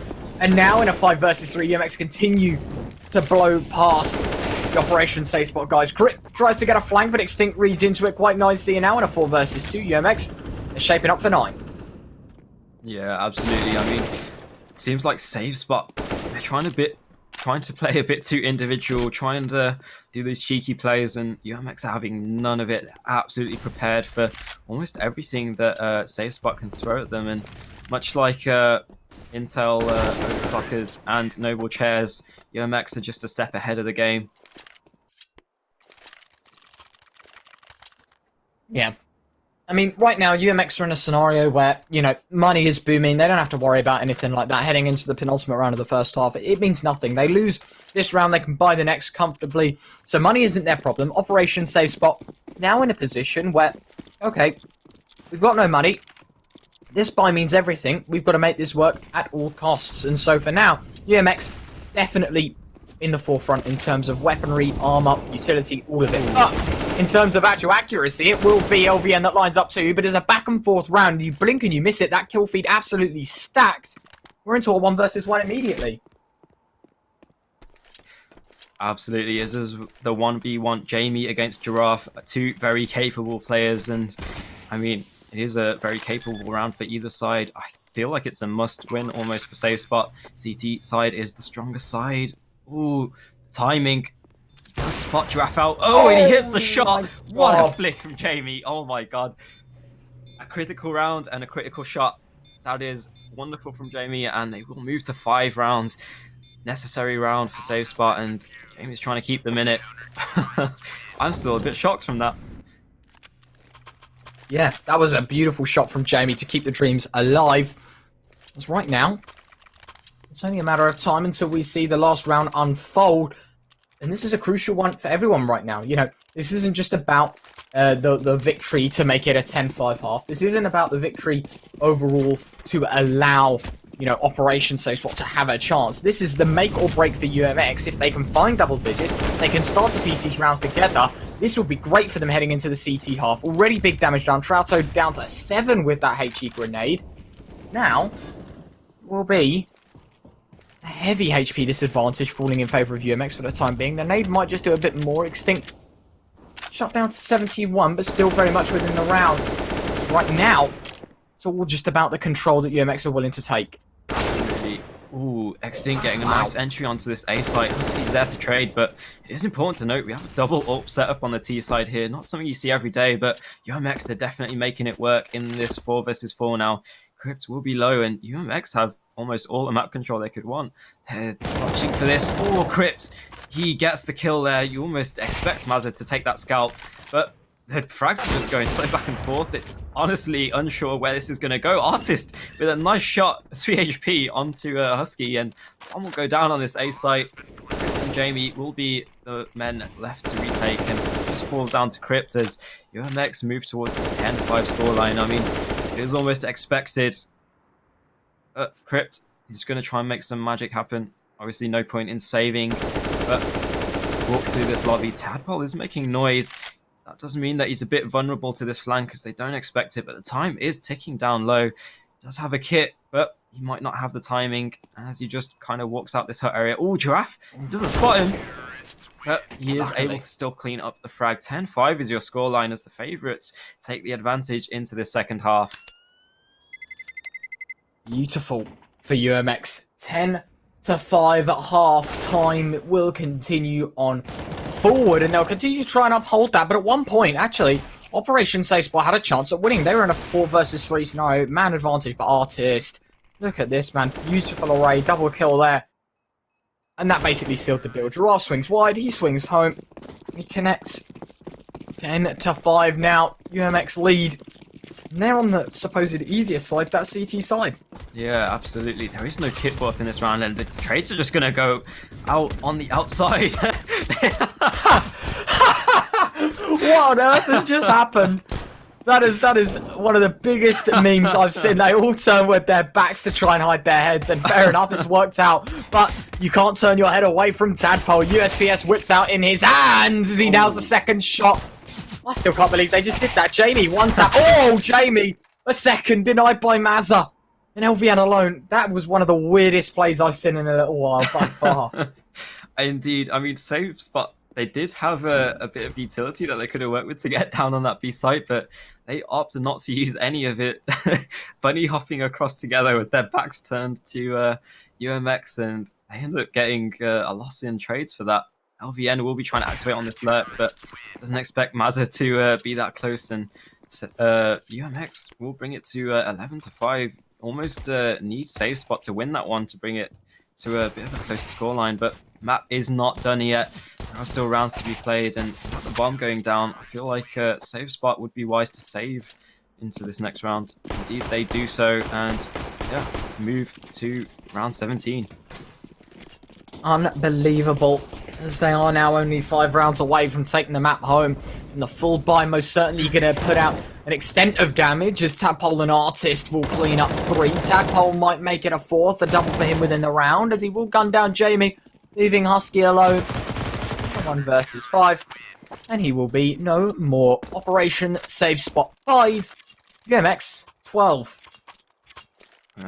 I don't know at what point the alarm bells start ringing for a Safe Spot, but they're running out of rounds to bring this back.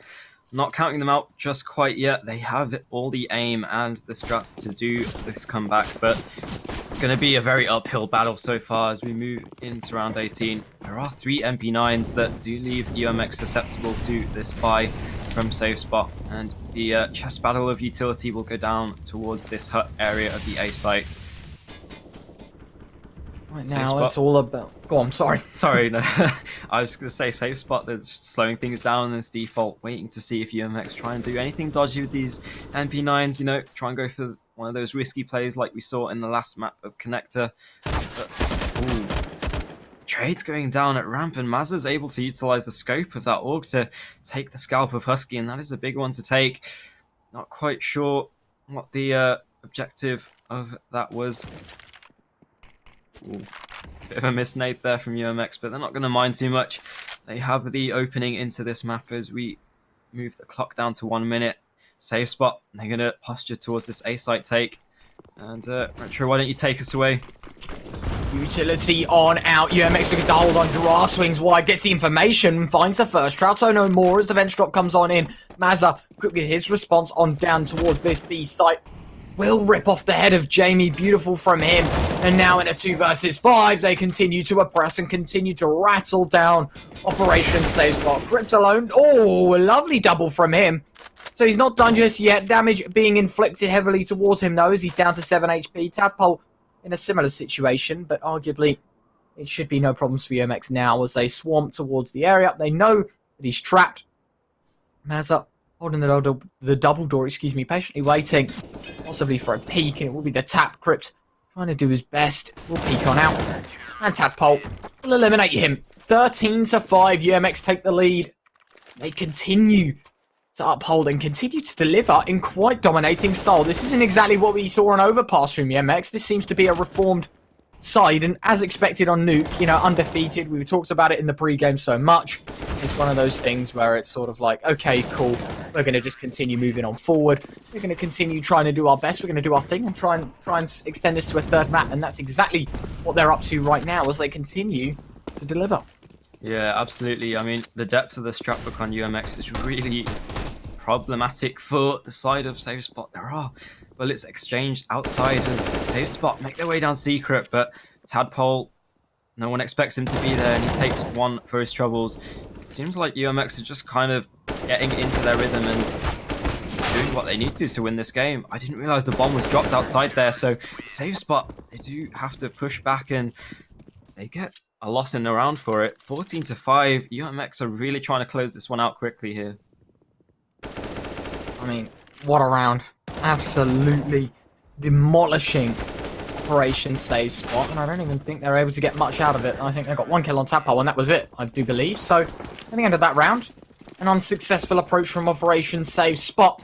As we head into round 20, UMX even closer to that Sweet 16, only 2 rounds away now. And the investment from Operation Safe Spot is their last-ditch effort to survive. Absolutely. Husky does get notched down a little bit from that utility in the hut, and this might be a quicker 8-take here as Safe Spot positioning around the hut area. Extinct and Giraffe doubling up for some blind kills. Extinct is going to blindly walk into the molly from Trasso, and he's not going to expect the close play. It's just left to Jamie and LBN. They do get a couple of frags, but it is Jamie on his lonesome now, 54 HP and a minute to work with. He could opt to round this A site out, but he's just going to push through and take advantage of that strong aim that we know he has. He is the top fragger and the only positive player on Safe Spot. So if you want a man in this position, it is him. But UMX, they're playing things the way that they know how to, and setting up this really strong crossfire with 50 seconds left on the clock. They're patiently waiting this timeout, and Jamie knows the pressure's on him. He's going to walk out this squeaky area, try and peek out a little bit of map control and see if he can spot any players, but Tadpole on the timing push, he catches him out, and that is a map point, and they're dangerously close to pushing this to a third map here. Yeah, absolutely. Operation Safe Spot need 10 in a row, and if I'm honest with you, I just don't see that happening. UMX are just demolishing Operation Safe Spot. This is what we expected in map 1, but still, the chance for redemption is still there. Of course, Operation Safe Spot, if they do lose out on this round or on the map overall, they still have a chance of playing Mirage and still have a chance of taking it 2-1. And so there is no saying no to this side. Now, Venice drop to kick things off. They're inspired by the UMX tactics on the T side, and they will replicate and have the same success as the ramp push on in. LVN to catch the first, Husky with the second. And now, in a 5 versus 3, Nade drops deep, Tadpole tagged. And now the B push comes on through. Tadpole and Giraffe find one apiece, Artist removed, and so leaves this down to Giraffe in a 1 versus 3. AK in his hands, and to be honest with you, I quite honestly could see him saving this one. But, in fact, he's going to be running right towards the bomb. He is towards B, he is towards control room. But sadly, he's going to walk right into the guillotine of Jamie. 6:15. Operation Safe Spot. They find themselves one more, but demise is near as UMX can afford to reinvest. Yeah, absolutely. Giraffe on 11k is able to drop an AWP over, maybe even another. Oh, they do opt to double AWP into this round, in fact. But if they lose this, Safe Spot could definitely make their way back into this map. They will be knocked onto an eco, conceding this round, but they're trying to close it out here, pulling out all the bells and whistles that they can. And it's going to be Safe Spot's job to shut them down.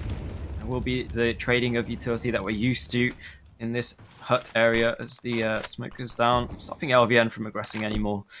Safe Spot, they're going to move towards this outside area. Battle of the AWPers, Jamie and Mazza. We haven't really seen too much of this head-to-head yet, but I'm excited to see how this one falls right now. Mazza Does look like he's going to fall back a little bit, try and reposition into a stronger angle as we see them. Oh, Jamie spots out the edge of his body, and he's able to pick up the frag. That is a big one to find. Guy from Hut on the side of UMX is going to try and spot out any more aggression, but there won't be. Jamie with the wallbang antics again through the Hut. He's not going to find anything just yet, but I'm going to hold my breath because he's found a site before. Tadpole. Oh, I don't know if LVN expects it. Does readjust, but they try this lobby crunch and they're just getting traded out for it. Extinct, he's going to pick up an AK, but the bomb's oh so close. Husky, he needs to run. Extinct just catches the edge of him, but not able to pick up the frag off the back of that. Could see the round falling apart there with only 30 seconds left. Extinct, he's going to be noisy in this retake as he knows that 3 versus 1, and they know where he is, means that he's just going to have to hit his shots and have some hope. Does push out, but Crypt, he's sitting in the off angle and he shuts him down 7-15. Not quite believing in the comeback quite yet, but if Safe Spot can make it to 10 rounds, then you'll make a believer out of me. This is where it comes down to the wire. We know UMX now on an eco. They are in a bit of a tricky scenario. They don't have all too much utility in their pockets, and so at this point in time, I think that right now this is just about survival, trying to, I guess, cross the line and get themselves something. Tadpole going to regress up close. They won't expect the second manager Ra to be here though, unless Husky will clear him out. Oh, it's all about timing. Spots out the end of the USP and does find a quick kill. 3 versus 5 scenario. Extinct pushes Lobby up the ladder, and now's the shot onto LVN. And we'll scoop up an AK for his trouble. So back into a very doable scenario. Crypto going to tap down Artist. And that leaves Mazza and Extinct against 4. Yeah, Safe Spot. They're just spreading around the map and taking the kills where they need to. As I say, that Extinct. Oh, you could see him winning that round, but gets 2 for his troubles and makes that round super expensive. That was a bit of a save fight from UMX, so they'll be happy with that performance, taking so many kills and guns away from Save Spot, but they are able to build another round into it. Oh, lovely spray down from Extinct. Does get peeked around the site a little too far, but yeah, I like what I'm seeing out of UMX. They really warmed into this game. Absolutely, and right now this is just about UMX trying to do damage. That was what that round was intended to do, and Extinct does exactly that, to get a triple spray down, to continue upholding that level of sophistication. To find a 3k in such a short amount of time is something that UMX will most certainly be happy about. But as we move into round 24, UMX are going to be quite comfortable sitting on a bye. There is a FAMAS in the mix, but everyone else on the M4s, apart from Mazza with the AUG, he has no utility to accompany him, and limited utility overall for UMX heading into round 24. Operation Safe Spot are going to be changing their pace up quite a bit. 5 AKs, there's no AWP this time. Jamie not opting to pick one up, and instead it's Operation Safe Spot that are lining up quite possibly their 9th. Yeah, absolutely. I mean, Tadpole and Extinct, not the AWPers on UMX, but they are doing all the work. On the other side of things, Jamie, he will be top fragging for the side of Safe Spot. Kind of expected for Nuke, being the AWPer, has a Safe Spot position for this A site take. They are going to initiate quickly, not waiting for UMX to get the info that it's occurring. There is a double hut setup and one in the heaven as they do win the initial trades. They're going to win all the trades, in fact, and that's going to be it. 16-8 is your scoreline as we move to a third. UMX demolishing Operation Safe Spot. Beautiful from them as we continue to witness the comeback. It's 1-all. At the end of that, it could have been some serious doubt for UMX, but they managed to pull things back on Nuke quite easily. And that was just an unbelievable back and forth performance overall. We head to a third map. We head to Mirage. What are your thoughts? You know, a map I think that, you know, it's harsh for UMX. They had their option to pick elsewhere, but they go with Mirage. I don't think a map that they're too comfortable on. They've played it a couple of times, but they have actually, I don't think it's one of their picks. They don't intend to pick the map. It's not part of their active map pool. And so I'm interested. What do you think of Mirage? Who do you think is going to tip it over the line? Obviously, your prediction would dictate that you want Operation Safe Spot to win, but what are your thoughts on UMX's performance there, and how do you think it's going to convert into our third and final map? Yeah, I know that Save Spot are comfortable on most of the maps in the map pool right now. I know that they haven't officially played Mirage, but I'm guessing that they would practice it in their own time. You know, Mirage is one of the more heavily played maps in the map pool, along the likes with, you know, Inferno and even Nuke coming in recently times. But UMX, yeah, I know that they're also a strong side, especially with their strong aim and AWPers that they have. They don't have a winning record on it quite yet, but yeah, I'm excited to see what happens. Absolutely. We're going to throw it to a quick break, but when we are back, we're going to jump into the action with our third and final map of this series, UMX versus Operation Save Spot. We'll be back in just a moment. Don't go anywhere.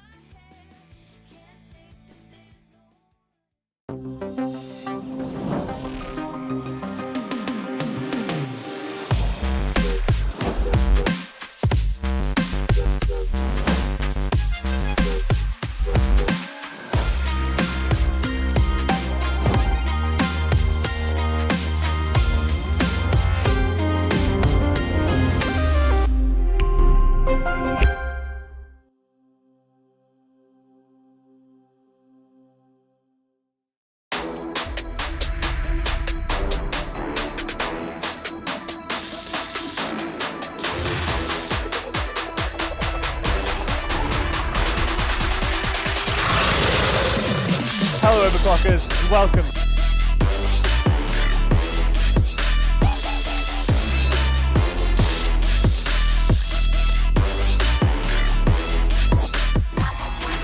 Oh, screw this. Where's A-Tuck when you need him?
Welcome back, everyone. Our third and final map is imminent. Mirage will be the decider between these two sides, and UMX, they had a bit of a fumble at the beginning, it's safe to say. Overpass was not their map pick, but of course, we witnessed their comeback and their turn up on Nuke, able to take down 16-6, I do believe, the end scoreline at the end of that one, as they continue to move on forward. 16-8, I do apologize. 16-8 as they continue to move on forward. Now, Mirage, our decider, the best of three now comes down to the wire. 16 rounds is either team's goal to glory to decide who will make it through and continue through the upper stages and who will not. I'm Retro, joined by Jammer. Jammer, let me get your thoughts on this one. You know, it wasn't exactly a one-sided affair as much as I thought it would have been. I think Operation Safe Spot definitely gave it their all in that scenario. As we mentioned, 16-8, the end scoreline put up a fight.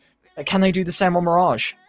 You know, going back to that Nuke map, we saw UMX kind of take that early lead as we're used to them seeing. Even they did the same on Overpass, but Safe Spot, they just weren't able to build into it like they were on Overpass, and that's a little bit scary. You know, seeing a beast like UMX start to wake up and build into this game, it doesn't bode well for Safe Spot. They do have the aim on both sides, to be fair, to be able to take this to a deep third map, but it makes me a bit scary seeing UMX come alive like they did there, yeah. Yeah, absolutely. And I think that's going to be the storyline, right? Is that UMX, you know, undefeated in groups, came in, just dropped a match to Operation Save Spot, isn't exactly putting them in the limelight, but able to claw back Nuke with some succession.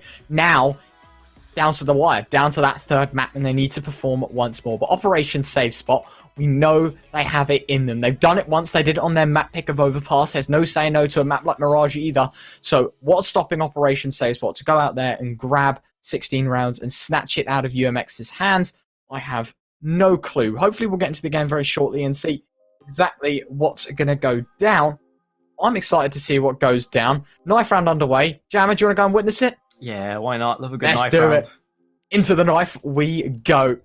As hopefully, now, this is going to be, of course, the deciding factor. Mirage, I think, is the least sided map of the pool, or rather of this best of three. I think we can both agree on in the fact that Overpass and Nuke, very CT-sided maps in that sense. And now Mirage, I would say, is more of a coin flip more than anything. So the knife round doesn't mean as much, but UMX going to stab their way to victory and take it. So arguably they'll start the CT side unless they've got many tricks up their sleeves.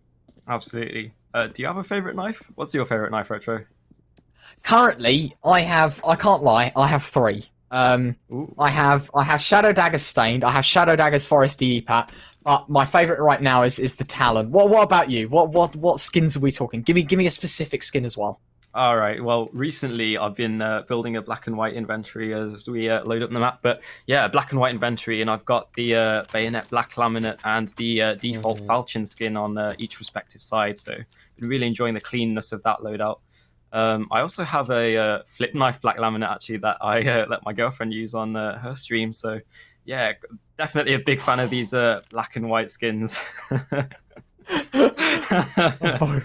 Oh, you can't beat that, can you?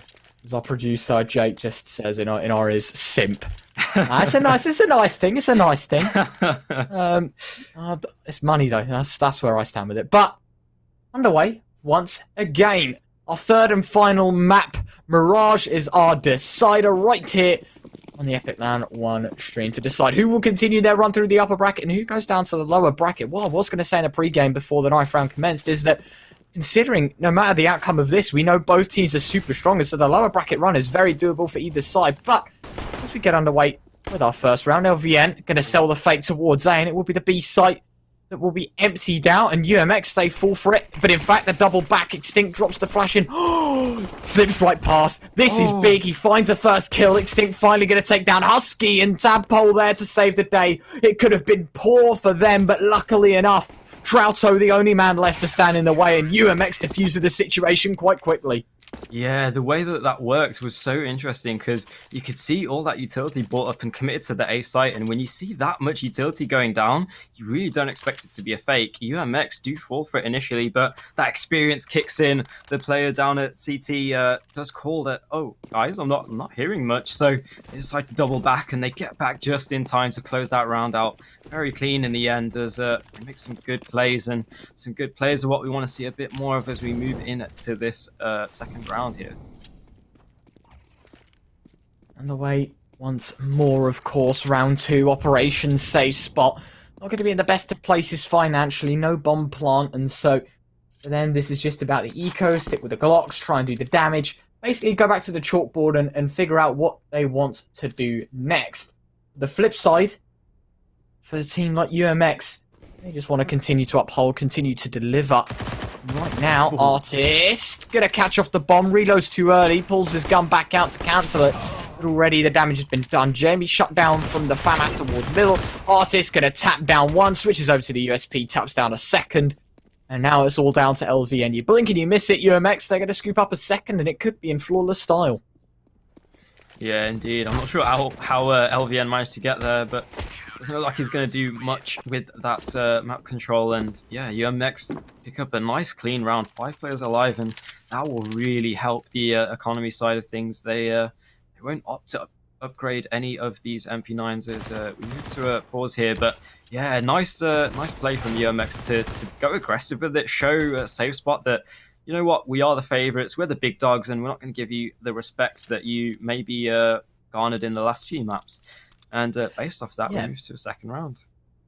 No, absolutely, but I think something to highlight as well is that we know that Operation Safe Spot are going to be comfortable on this map. You know, it's not as strategic as the last two, and I feel like that gives them an edge over UMX, because UMX, they're not very well rehearsed on this map either, and so for Operation Safe Spot, you know, basically sitting in the dark with this, the same with UMX, I feel like this is their chance to try and exploit it as much as possible. They have money in their pockets, whether they choose to invest or not is up to them. I'm more excited to see, though, UMX's response, right? Because if they do invest, it's AKs across the board, no doubt about it. Maybe a Galil on the likes of Trauto or LVN if they want to facilitate that over an AK. But for UMX, they've got 3 MP9s, a FAMAS, and a Scout. How is that going to fare up against rifles? Realistically, it shouldn't. But now, well, I mean, anything can happen. We've seen Operation Save Spot pull off near unthinkable rounds, and the exact same with UMX. So this is going to be a battle for the ages, and whether UMX can afford to keep some players alive to keep themselves alive.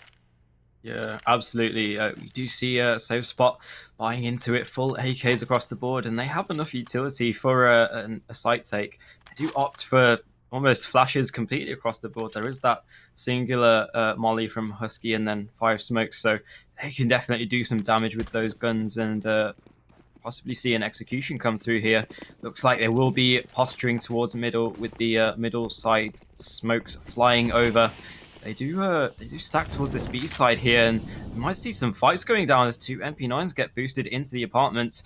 That utility is going to come clutch for them to be able to push in and make something work of this. It's all on Husky. He gets the first. The draft's going to trade it, but no, Husky, he can clean both up.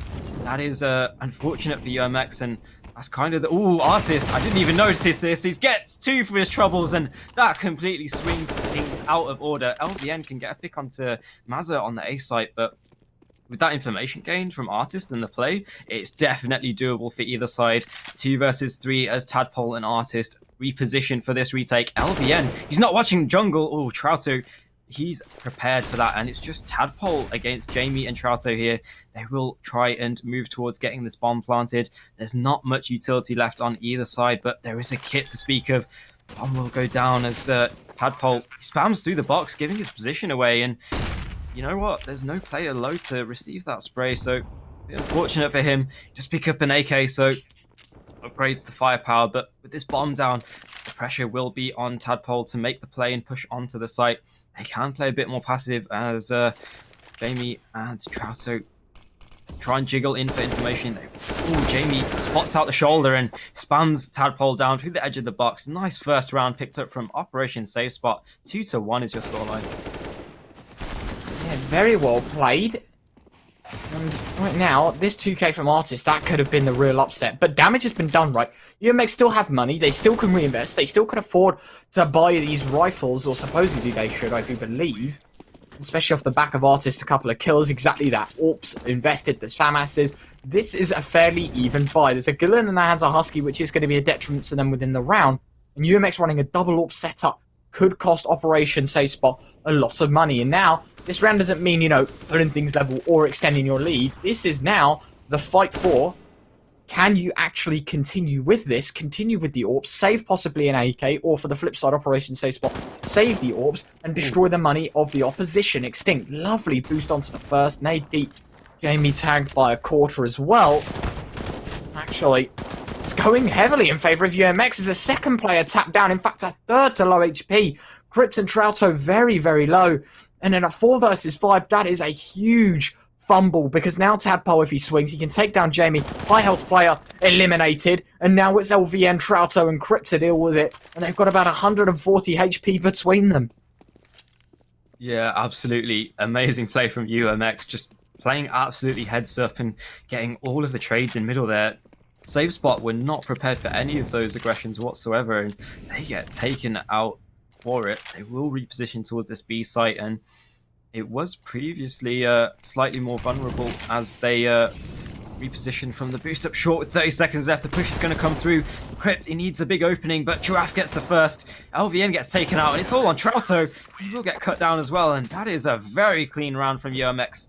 Picking up 2 AKs into the round and saving those AWPs. Critical, as you were saying, and that is a very strong round from UMX, bringing it into our 5th round. Yeah, exactly that. Now they've basically torn the buy away from Operation Save Spot, plus gained the AWPs. For the flip side, Operation Save Spot, they had these rifles. They were only going to add to their arsenal by collecting the sniper rifles. So for UMX to win this round, it's going to put them in great steading, especially considering that's a 5th round up ahead as well. Life should be good for them. UMX shaping up for 4. Husky going to take a fair bit of damage to the Molotov. He won't be in a great position right now, I think. I possibly came in there. Artist dropped to 65. Extinct dropped the smoke to deploy some cover, and Husky will fall away. Beautiful to say the least from UMX at the time being, but in a 5 versus 5 Operation Safe Spot, there is room for upset. Yeah, absolutely. I'm almost a bit disappointed they didn't get any smokes into this round, as they could have used the pistols and smokes to get some closer angles against these double ops. Not sure if they're quite aware of the fact that there is a passive setup on this A side. They are figuring that out now, and hopefully the bomb should go down. Oh, Jamie. Yeah, looks like Jamie's disconnected, which is very unfortunate, but the round will play out either way. Bomb does go down, which is kind of ideal if you're an Operation Safe Spot player. Jamie, he's disconnected, but he's able to disguise himself in the corner. It might play into the hands of a Safe Spot if he gets spotted out late. The retake will be postured here as we move into a 5v5 retake. Not too sure what's going on as we hear the defusal come through. I'm not sure if they're going to be able to pull it off. The pistols are spamming through. It sounds like... And there you go, UMX bring it to a 4th. Apologies for the freeze on screen. We are in the same position, don't worry. We're casting blind, you're viewing blind, and luckily there is a tech timeout for Jamie, so it gives us time to restore hope on the stream. Something to highlight though, UMX actually went for a ninja defuse, and by the looks of things, all but one survived. In fact, I think everyone survived. Or no, sorry. Extinct died, Giraffe drops at M4, and obviously Operation Safe Spot have the problem with Jamie, but the smoke defuse most certainly going to put them in a great position. As we head into round number 6, UMX, they are in a very, very nice position. It will be the reinvestment by Operation Safe Spot. The rifles being brought into it, utility going to be plentiful, but the only problem might be is that UMX now are on a roll. They know exactly what they're doing, and of this buy 2 rounds ago, they've only lost 1 gun. They've picked up AKs and they've only got 1 M4. This is a definite yes for them. And UMX are going to continue to try and uphold their winning streak. Yeah, absolutely. I mean, in all 3 of the maps so far, we've seen UMX take this strong lead, and it looks like moving from map to map, their leaders just got stronger and stronger. I mean, this might be the strongest that we've seen UMX be. And if you look at the kill and death ratio, I mean, only 2 players have 2 deaths, and the rest only have 1. So shows that Operation Safe Spot kind of getting caught out here, losing frags across the board. And if they want a hope of bringing this a bit closer, then I want to see some more frags coming out from Safe Spot. As of right now, it's just going to be the continued match pause as we wait for more information. Hopefully things will get fixed up and life is good by the looks of things. It seems to be the case. UMX up by 3, and they'll continue to try and pressure forward that little bit more.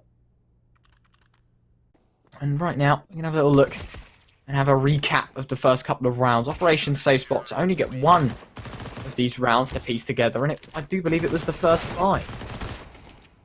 Yeah, indeed. I mean, UMX, as we said, they're starting strong. I mean, it was only this kind of eco round, bonus round. I forget what it's properly called, but yeah, it looked a bit vulnerable there with the firepower disadvantage. But yeah, other than that, UMX just looking like an unstoppable beast.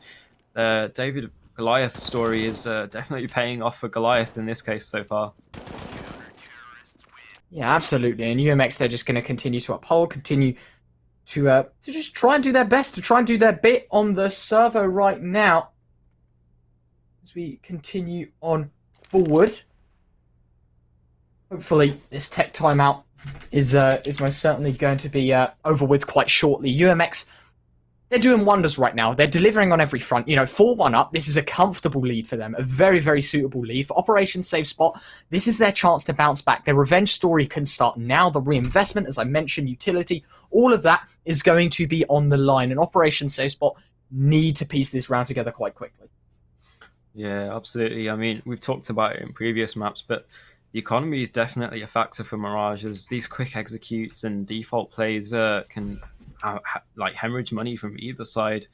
They will have full buys on both sides as we go through to the later stages of this map. But while we wait for Jamie, we might throw it to a break, you know, give our voices a bit of a rest, and see if we can get things going when we come back.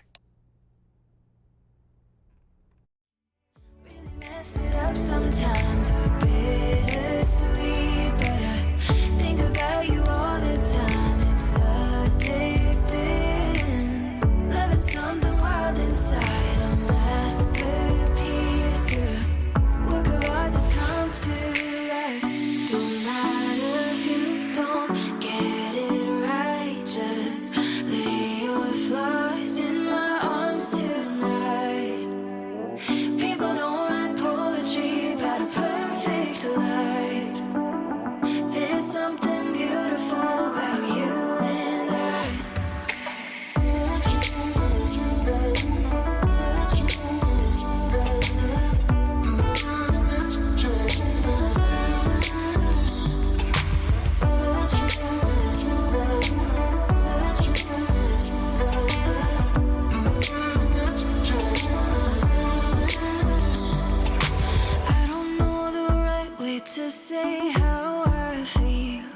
It's like the world goes still. There in your eyes, deep in your mind, I know you feel the same.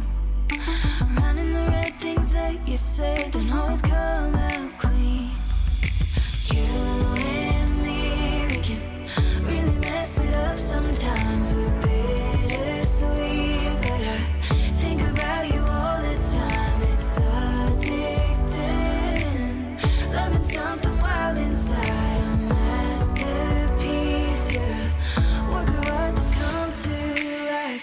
Don't matter if you don't get it right, just lay your flaws in my arms tonight. People don't write poetry about a perfect life. There's something beautiful about you and I.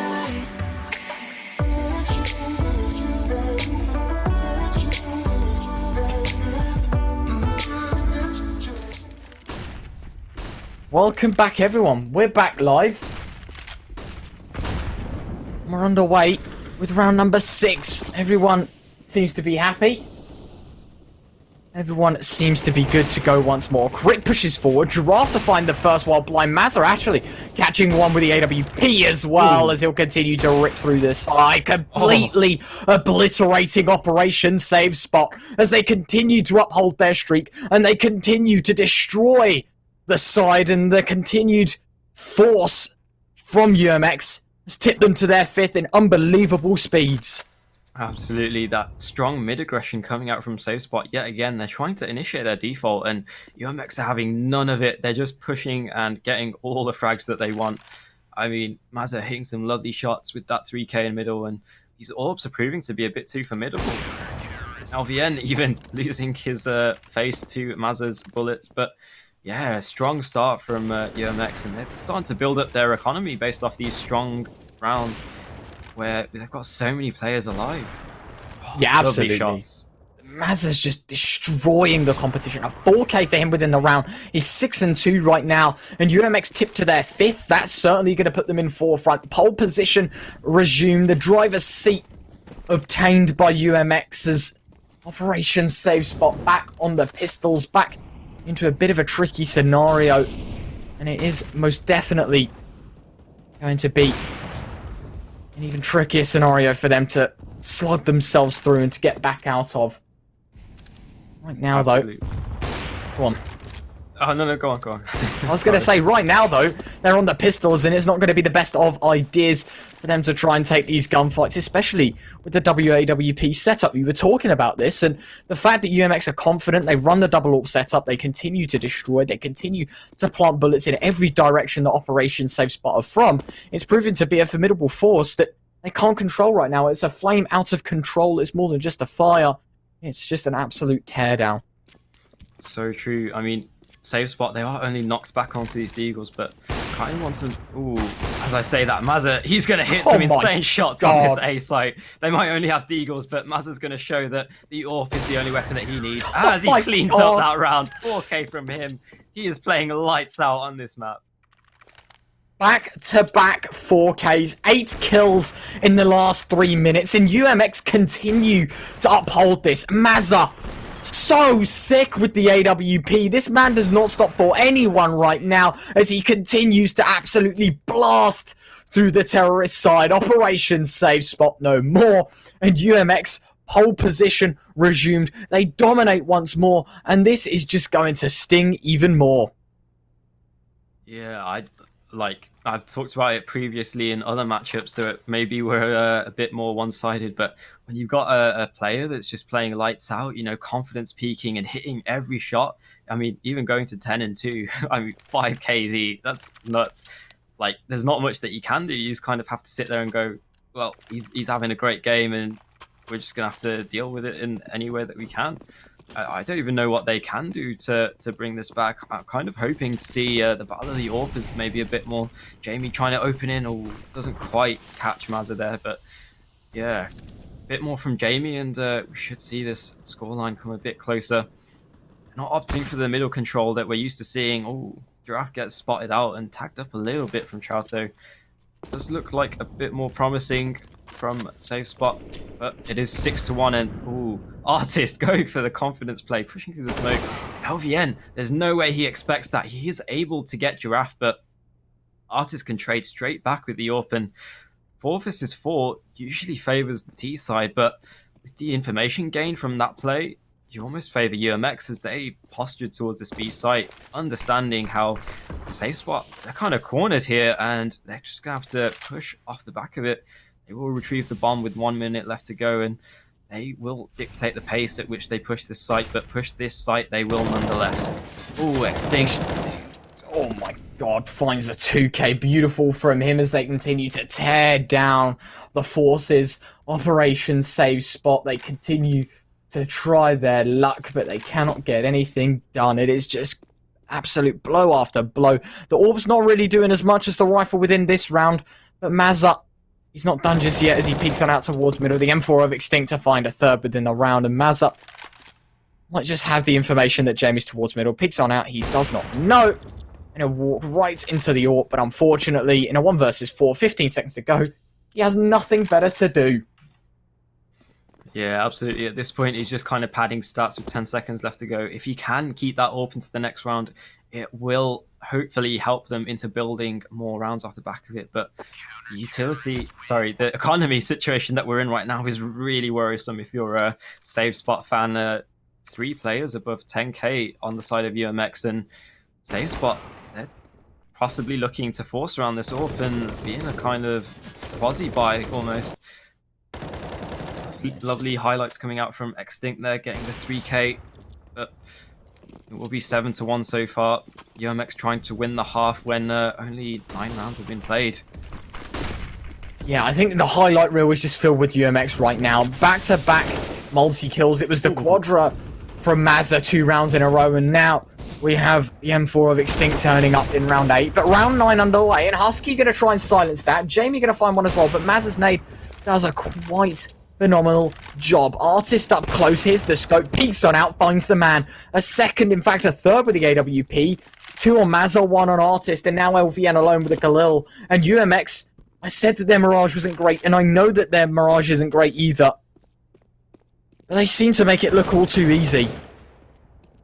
Ooh, LVN, we've seen him make some plays previously, and he's trying to do it this time. Oh, it does get cut down in the end, but he does try and take some AWPs out of the hands of UMX, which is ever so deadly so far. I mean, I kind of want to see more plays being made out of LVN. We saw how lights out he was playing on Overpass, just being such a nuisance on that B side, and he is the lurker over on the A side on this map. But if Safe Spot can't get any work done in middle, then LVN's just going to be stuck doing nothing at this point. They will posture towards this middle yet again with these pistols and try and get this nade stack. There's no one in connector this time as UMX wisely reposition in their default setup.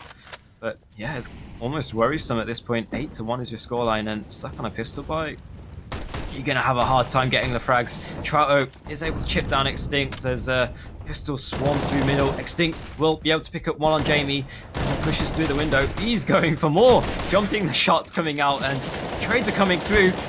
Oh my god, they're all pushing middle. It's just on Artist, LVN and Crypta, the only people alive. Artist, he's going to be able to do it. LVN, he sneaks up, but he can't connect the bullets, and with a minute left, Artist is just going to do wild things. Oh, LVN, he's able to pick up the round. It might be too little, too late. My word, this has got to be the biggest, the weirdest round. I have no words to describe it. Tadpole missing an empty magazine on Crypt. An Artist in a 1 versus 2. This shot with the AWP was so close, but LVN able to close things out quite nicely. An 8-2 scoreline. No matter what, UMX have guaranteed themselves a half win. But the question is now, can they continue to uphold that? Can they continue to pursue that streak that they're on? You know, 8-2, looking for 9, looking for 10. This could go all the way to a 13-2 half. The money, not great though, and that is going to be their only detriment heading into round 11. Indeed. Save Spot, they're posturing towards this B site. They get the first, and they're going to push off the back of that. Tadpole is at Van, and he will get 1 in return. Just kind of playing around the smoke very smartly. Oh, he picks up another. He's going to need to do a bit more to get this site control, though, as the nades come flying in. He's swinging around bench, and he's taking heads. Tadpole doing all the work in this round. on the 3, maybe on for the ace. No, Artist is going to chime in as well, picking up LVN on the lurk that we're used to seeing, and it's just Jamie. Jamie needs to do a little bit of work with this AWP, but I don't even think he's going to be able to save it at this point. Tadpole goes for the aggression, but there's more aggression behind the back of that, and I don't blame them. They are going to shut that down and slow things down with the utility, and Jamie's just going to have to back off. There is a lurk in the form of Artist with the AWP.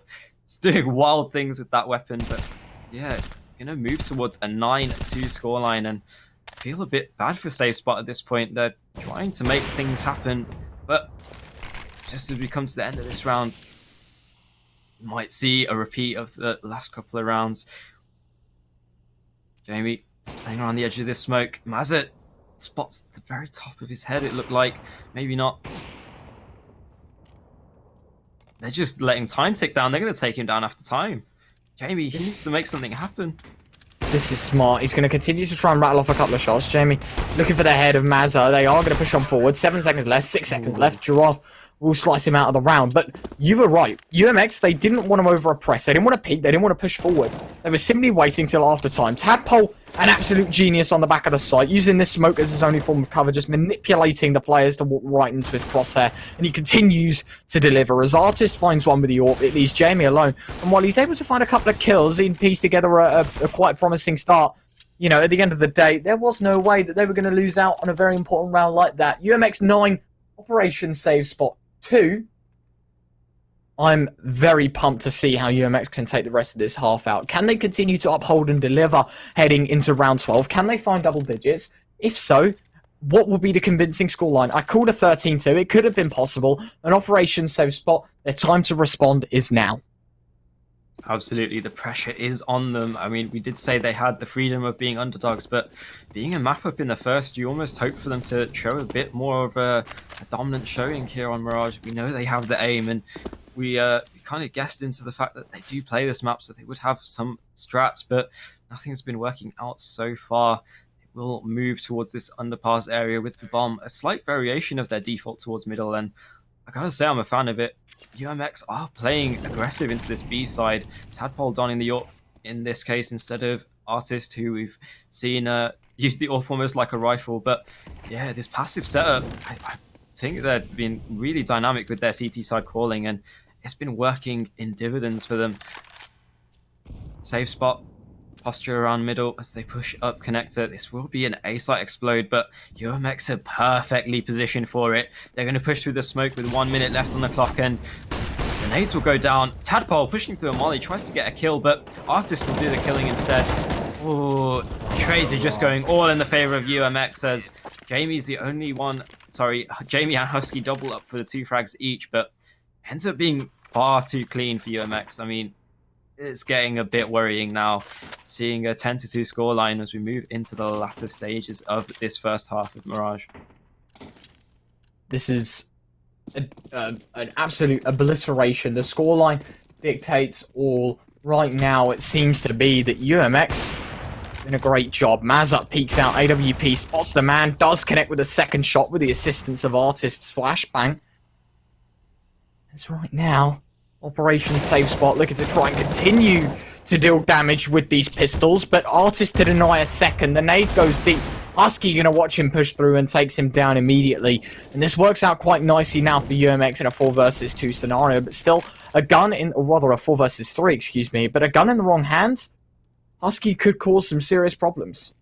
Absolutely. He will be the player on low HP, so you might see him swap that rifle over to someone else. Indeed, you do see that. Troto will be taking that up on the mantle, and we see a bit of a heavier stack from UMX coming through as they go for the information play. Very smart to do so at 1 minute, and that means that they can reposition around this A and B site. Tadpole will be holding B on his own with the AWP, but Mazza will be the one that's called upon holding this A site from jungle. He holds quite a passive angle, and I'm not sure if Safe Spot are going to expect this.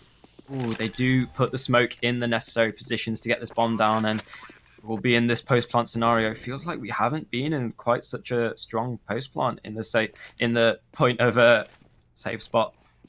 They will not be waiting for anything as Giraffe takes the first in the crit, and oh, that's just a bit bit upsetting if you're a Safe Spot fan. They just get taken out everywhere that they go. Nothing is working out on this side of Safe Spot, and we move to an 11-2 scoreline. I'm starting to worry now.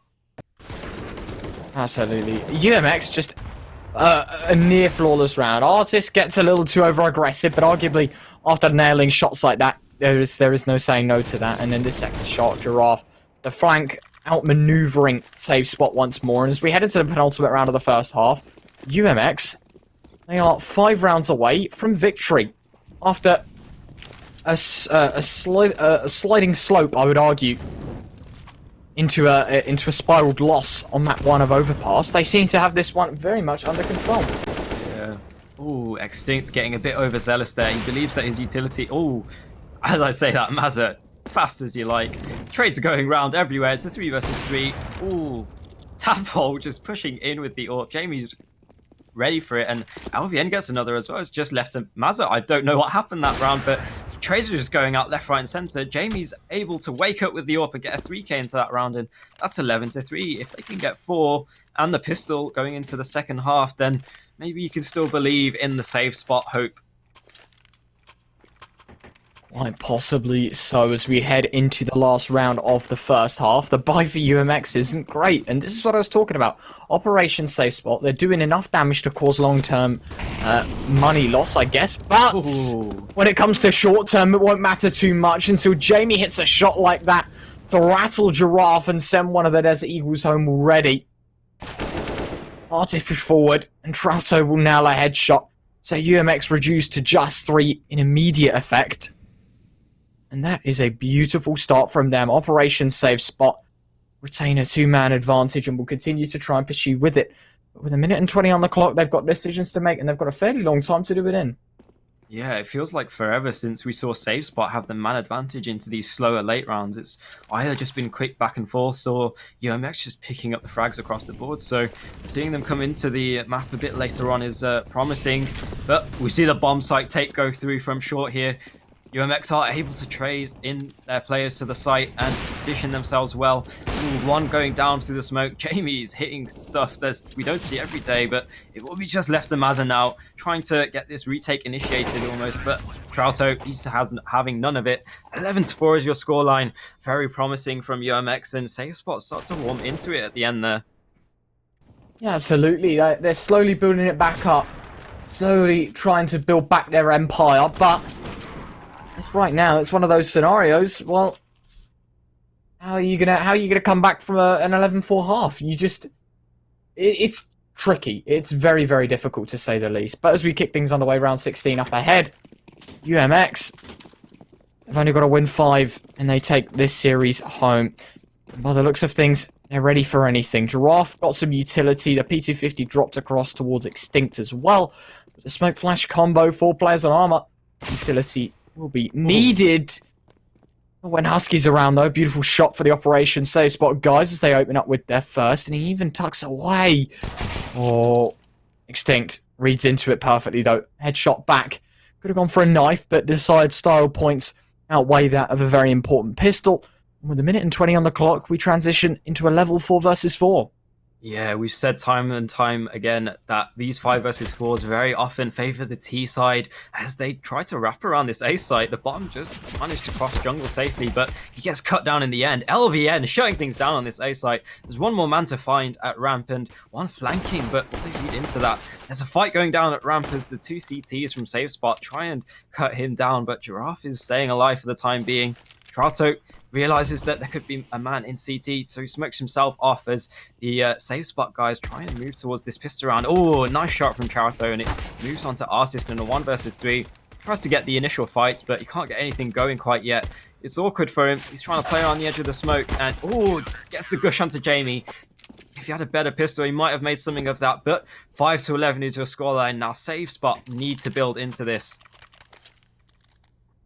Absolutely. Right now, this is all about UMX needing to piece together a couple of rounds, and they didn't get a bomb plant out of this, may I remind you as well. Trouto, lovely headshot there. Jamie gets dinked. 2 HP, but more than 0, and that's what he needed to survive. But as I was saying, no bomb plant. It's one of those things where now UMX in a bit of trouble. They have to half buy this, and by half buy, They keep a bit of money in their pockets, but Desert Eagles seem to be the theme of this round. Maz are going to get taken down by the MP9 immediately, and so with that, it will move into a 5 versus 4. UMX the man down. In fact, Husky going to double up on that. Cryptofine another. Jamie going to rattle the head of Giraffe, and a flawless round for Operation Save Spot as they finally make it 6. Yeah, that was absolutely needed from Save Spot. If they can get their economy cemented in the start of this half, then they can absolutely build back into this game. However, with 3 MP9s and a scout, I'm a little bit scared for them, as the AKs from UMX will be brought out. We know that they're deadly with these weapons. They've all got the ability to take a round over, and they're going to move towards this B site, which can be often be regarded as the weaker site on this map. Bomb will move towards middle. Don't suspect it will have any aggression over there, just watching for any trick plays. But we move towards round 18. 11-6 is your scoreline. As we see some ramp aggression coming out from Save Spot. I like this play. UMP is getting those close angles and getting that map information, and that might allow Save Spot to rotate into a more favorable position. Tadpole, is he going to expect this ramp control? He looks like he's reading into it as see the players rotate back off. Jungle, yeah, Tadpole is going to hit that every day of the week. Husky caught a bit off guard there.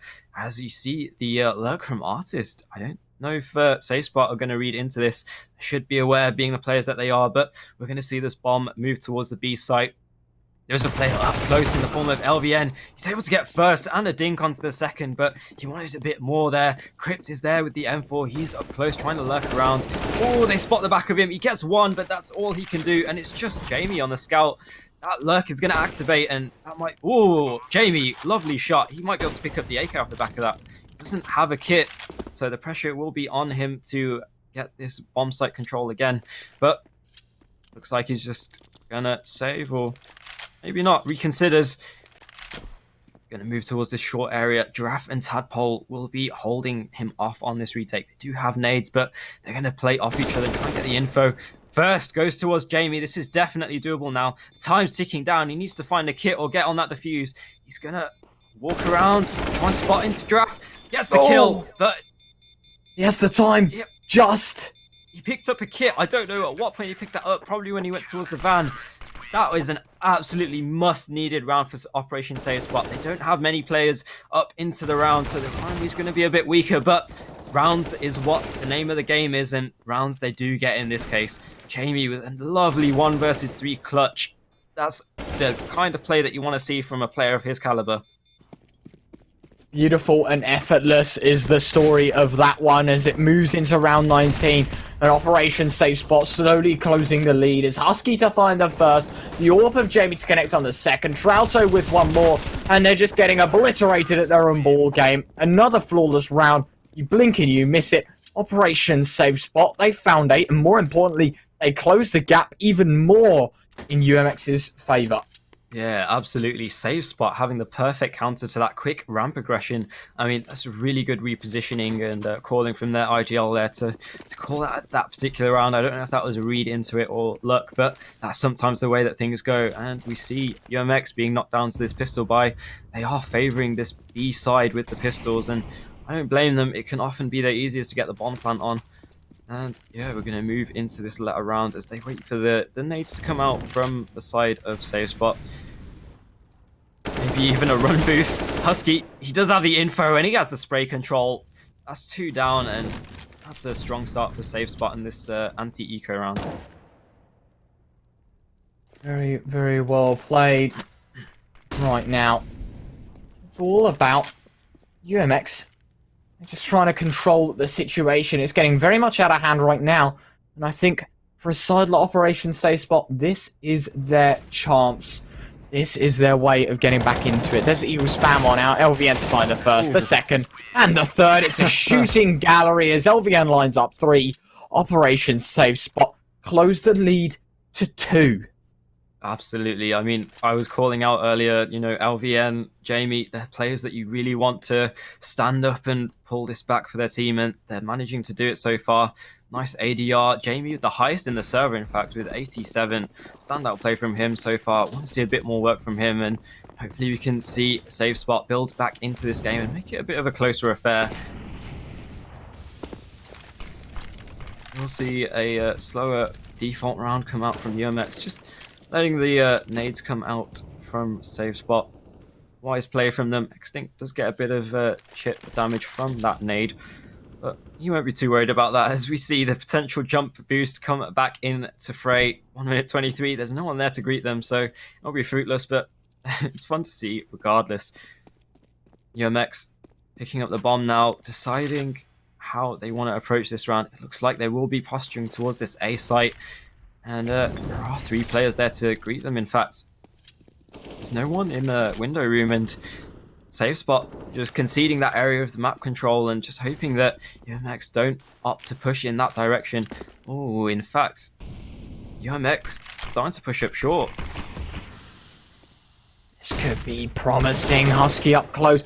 Gets the headshot onto Giraffe. A big opener in their favour, and it will convert a lot of problems that Operation Safe Spot might have had into possible chances. Another 1-for-1 as Crypt's able to take down Extinct. Artist, his response will be at large, and now it might actually transition right back towards the A site. Mazza, oh my god, tries to flick the player towards Wood. Husky on half HP, and he's going to get tagged up. Very low HP, in fact, and he's even going to get tapped down. His teammate might be able to finish the job for him, but it's UMX that go 3-for-0 in the later stages, and they find themselves a 12th.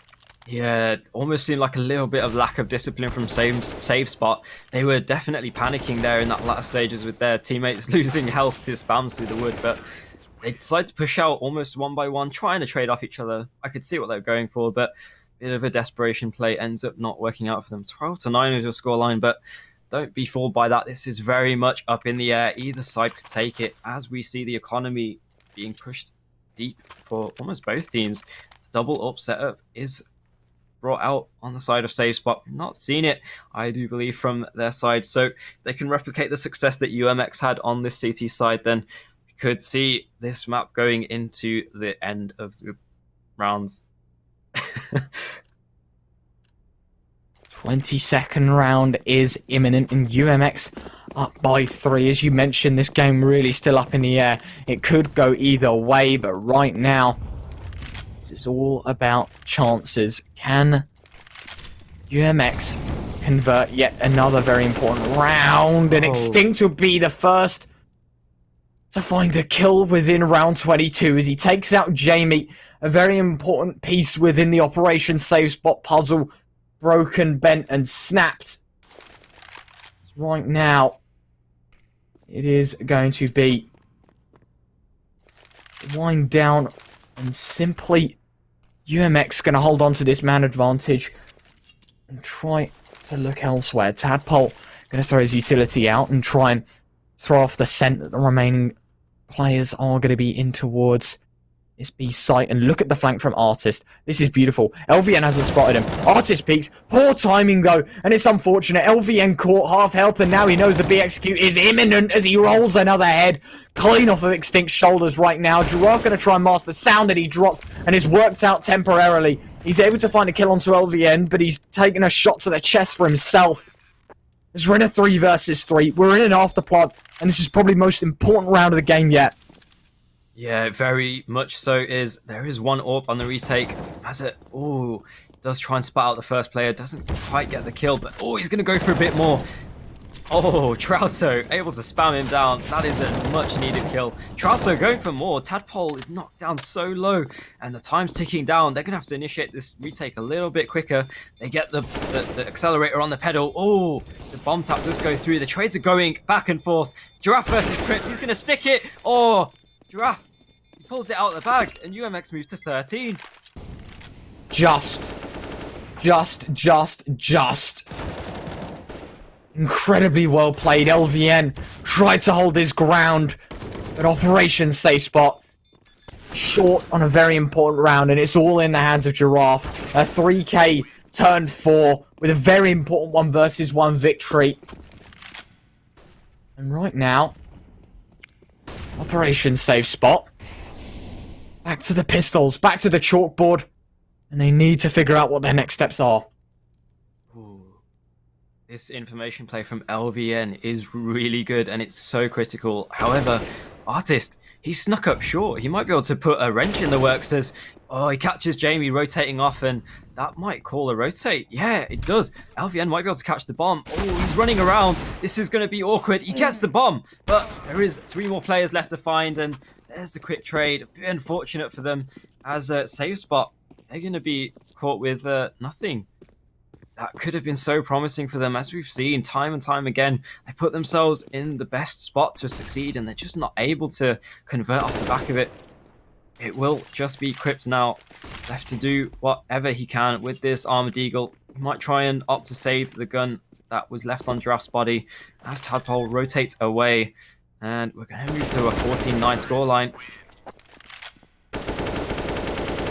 Tadpole picks off the last, and now it seems to be that UMX are feeding off of the carcass that is Operation Save Spot. They've still got minimal amount of chances. They've got to piece together a couple of rounds. They've got to make it happen quite quickly, because right now, this is just UMX all over. They had a bit of a comeback. They had their opportunity. They had their chances. And now, Operation Save Spot, they're revisiting their old favourite, and they're fighting for survival once more within the upper bracket of Epic32. They are indeed. The early nades are going to come out towards this A site from UMX, trying to bait out some utility, and they do that perfectly. I mean, looking at the utility left on the side of Save Spot, there's not much. You've got a full set on Crypt, and then not too much else to speak for. However, Husky has bullets, and he's going to use them. Lovely double kill in middle, and that's going to shut down that middle take. UMX have everything to play for now. 3 versus 5, and Trouto, he's going to double up on the success of his team. 2 versus 5 now. Oh my god, Husky is doing damage and even more. He is top fragging for Save Spot, so he's really trying to bring his team through as Mazza and Tadpole try and push towards this A site. Oh, Trouto, lovely information play, and Mazza will be left on his lonesome now, trying to make something of the round, but ends up being a clean round in the form of Operation Save Spot having 5 alive. They pick up 2 AKs, and they really want to build up off the back of that success. They need to get some more frags and play together a bit more. Husky, he's the first player to break 20 kills, 21 of them in fact, and on the other side, UMX is fragging out pretty evenly, I've got to say. Mazza and Giraffe both on 18 kills apiece. Maybe a bit more team play from Save Spot can bring them into this map a bit more. Oh, Husky is going to push up middle. Artist is not prepared for that, and he's going to lose his life. They will be stuck in middle, courtesy of that Molotov thrown towards Connector, but it is going to be the quick A play. Tadpole gets the first as Mazza swings the sight. Husky, he is just doing everything for this team. 2 kills into the round and 2 more to find. As the bomb goes down, Tadpole's going to get mollied out. Crit will take his head, and the last players in middle, they read into it, and Husky, he is just doing everything and more for Save Spot. Not the player that you might see topping the scoreboard in the other 2 maps, but he's definitely topping the scoreboard here, and 14-11, you start to believe in this comeback now as Save Spot. They start to make things happen. Unbelievable.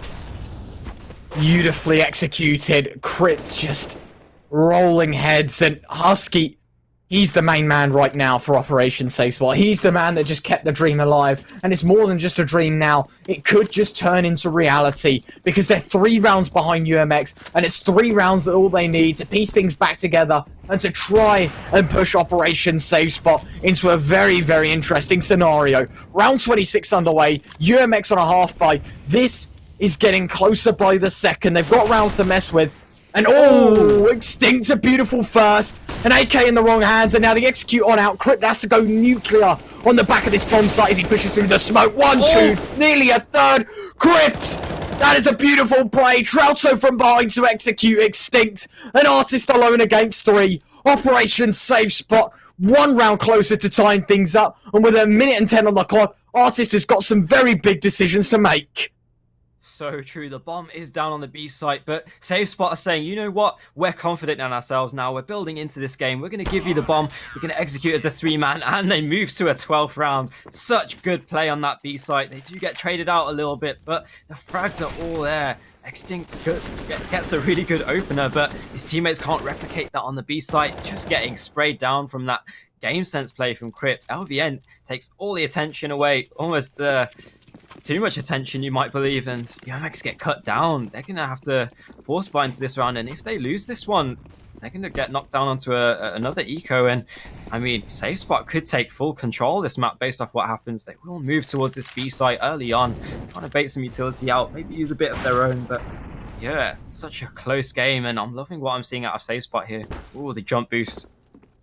Again, there's no one there to greet it, but they are favoring this jump boost peek into middle, and they're going to get middle control off the back of it, actually. 4 players moving around that area of the map as the bomb resides in apps. I want to believe that that's where it's going to end up as UMX try and possibly fake this A site control. It's going to hold 3 players towards that side of the map, and the quick B control is going to be initiated as the bomb tries to push through apps, but the bulk of the force is coming up short. It's just LVN. He's got it all to do, and Mazza takes all of the kills. He's going to try and get some more as UMX move towards this B bomb site. There are trades going down, but it's a 4 versus 3 in the favor of UMX, and the retake is going to have to be spectacular from SafeSpot. They've all been cordoned off, and there's a lurk in the form of Artist. We've seen him do it time and time again. He's going to take 1, he's going to take 2, and that might be all that we've seen for this round. UMX, 15 rounds on the board, and they're on map and series point. Unbelievable. They continue to oppress, they continue to hold fire. 15-12, this series just does not stop giving, and it's all off the back of the double kill on site and an Artist with a pitch perfect flank, and it's just absolutely ace for UMX. 15-12, 1 minute and 55 to decide whether this game goes to 16-12 or whether Operation SafeSpot are going to have another chance at fighting for survival. 1 minute and 40.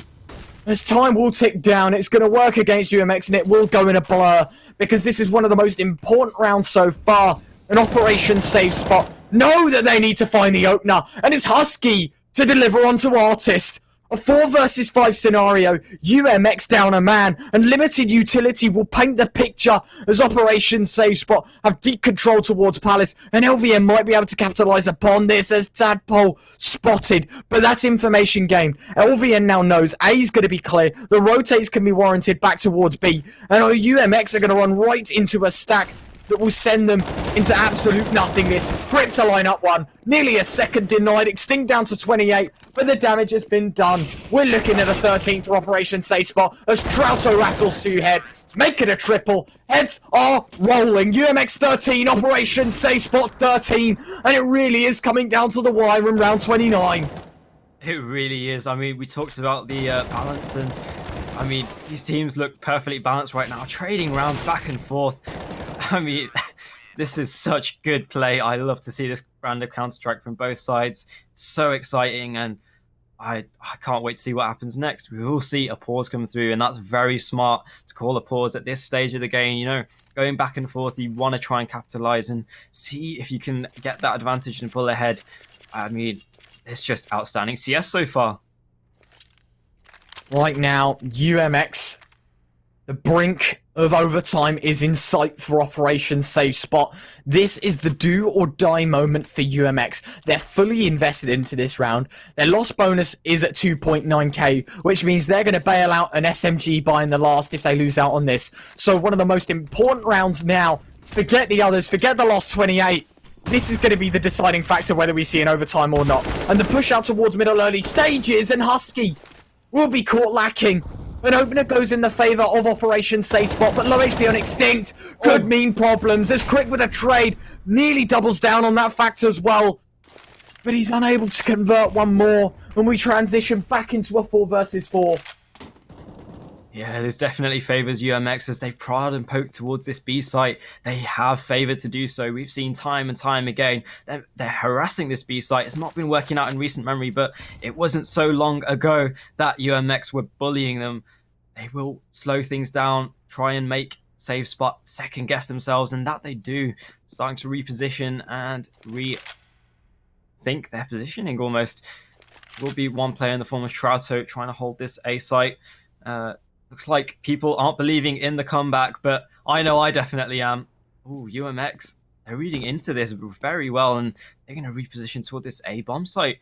SafeSpot, they're gonna be on the full retake as UMX start to creep their way towards this A bomb site. Utility getting set up. 30 seconds left on the clock. If Trouto can knock the bomb down at a critical time, then we might see them forfeit this round based on the back of that. But the round has still time left to play for. They start to walk out Ramp Palace and wrap around this A site. Go ahead. Look at Artist's positioning right now. 15 seconds on the clock. It's down to the wire. The spam, the smoke, Giraffe, down. And now Operation Safe Spot have a retake ahead of them. 4 versus 4 scenario. This is everything right now. UMX, they've just got to hold on for 35 seconds. And Operation Safe Spot have expended so much utility already that they now have to rely on the rifles. Mazza holding close. Flashbang goes high. Crip going to send the team out. And now it's down to the wire. LVN holding close. Mazza finds one. A trade back and forth. And we're transitioned to a 3 versus 3. Smoke on the bomb. Is there going to be enough time? Mazza, 1 versus 3. Finds the first. Denied. 15-14. Time is there. UMX 15. OSS 14. Oh my words. I can't believe they've just done that. Save Spot, pull out all the stops when they need to. LVN and his teammate pushing onto that site. They cut down UMX. They're not prepared for their positions, but they adjust so well to them. And this game is really heating up now. All 30 rounds, just how we wanted it to go, as we see what UMX can do to counter this comeback. Save Spot, they're putting themselves in the best position that they can, and they're going to try and hold off this B site default. The bomb is all the way all up at top middle, so you might not see them bully B as much as they have done previously, but we will see how things play out. 1 minute 30 left on the clock, and UMX are trying to figure out where they want to go with this. It looks like they're going to head towards this A site, possibly faking towards B. And you know what? I don't blame them. B has not been working out so far. Extinct, they're not even going to hear that running, but if they could, they would know that the bomb's heading towards this A bomb site now. They're not going to throw that far back utility and give Operation Save Spot the opportunity to throw counter utility. They're just going to contact out ramp, and there's an AWP ready and waiting for them in the form of Jamie's AWP. Oh, beautiful molly, cutting down that tight take. It was about to be initiated as well with the smokes. They do get jungle control. Oh, Jamie gets cut down. So does Giraffe chiming in. And 3 versus 5. Oh my god. UMX, they might be able to do it. Husky answers back through the smoke, and they're going to try and stop the bomb plant, but the trades are going back and forth. 3 versus 3. Mazza, Artist, and Tadpole.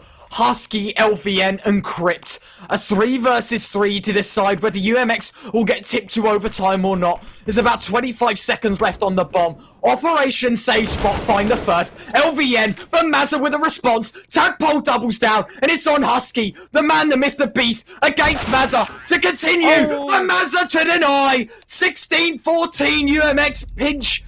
An interesting map 3, and it goes to full distance. It goes to full 30. Oh my word, is that a best of 3 to remember for the rest of your life? UMX just tip it out against Operation Save Spot. I don't even know what to say. That was the match that I couldn't even hoped for.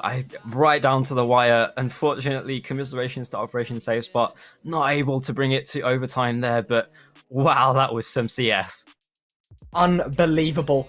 Back and forth, down to the wire. Husky just cannot get it done. But talk about a series. I came into this thinking this best of 3 series, it was going to be easy for UMX. The fact map 1 doesn't go their way. Reverse sweep needed, and it just happens. Map 2, let's forget about it. It's Operation Save Spot, not their map pick, not their home turf. We move forward. And that third map, it goes the full distance. That proves that this team is nothing to sleep on. What a performance by both sides. You couldn't have asked for a better best of 3. You could not have asked for a better game to be streamed. Out of all the games that were going on, we thought this game, it's the one. And I don't think there's anyone in the chat that can't agree that this definitely lived up to the hype that it should have been. Yeah, absolutely. I mean, if I was on either side there, I would not be disappointed with the performance. Absolutely outstanding play from Save Spot. They were the dark horse coming into this, and they show they're a force to be reckoned with. I mean, the favourites do come out on top in the end of UMX, but that really could have gone either way at any point. So back and forth. You'd love to see that non-stop action. I mean, they're just not even like saving almost. They're just holding W and getting the frags out. But yeah, what a game. Yeah, absolutely. And to top it all off, Keto, the coach for UMX, will be joining us very shortly for an interview right here on the stream, which I'm very excited to have a listen into and talk to him about it, because that is probably one of the hardest best of threes I think UMX would have played for a little while. You know, playing against the main teams, playing against everything, against all odds, realistically, Operation Save Spot Deliver. And hopefully we have Keto with us now. Hello, I'm good, thank you. How are you?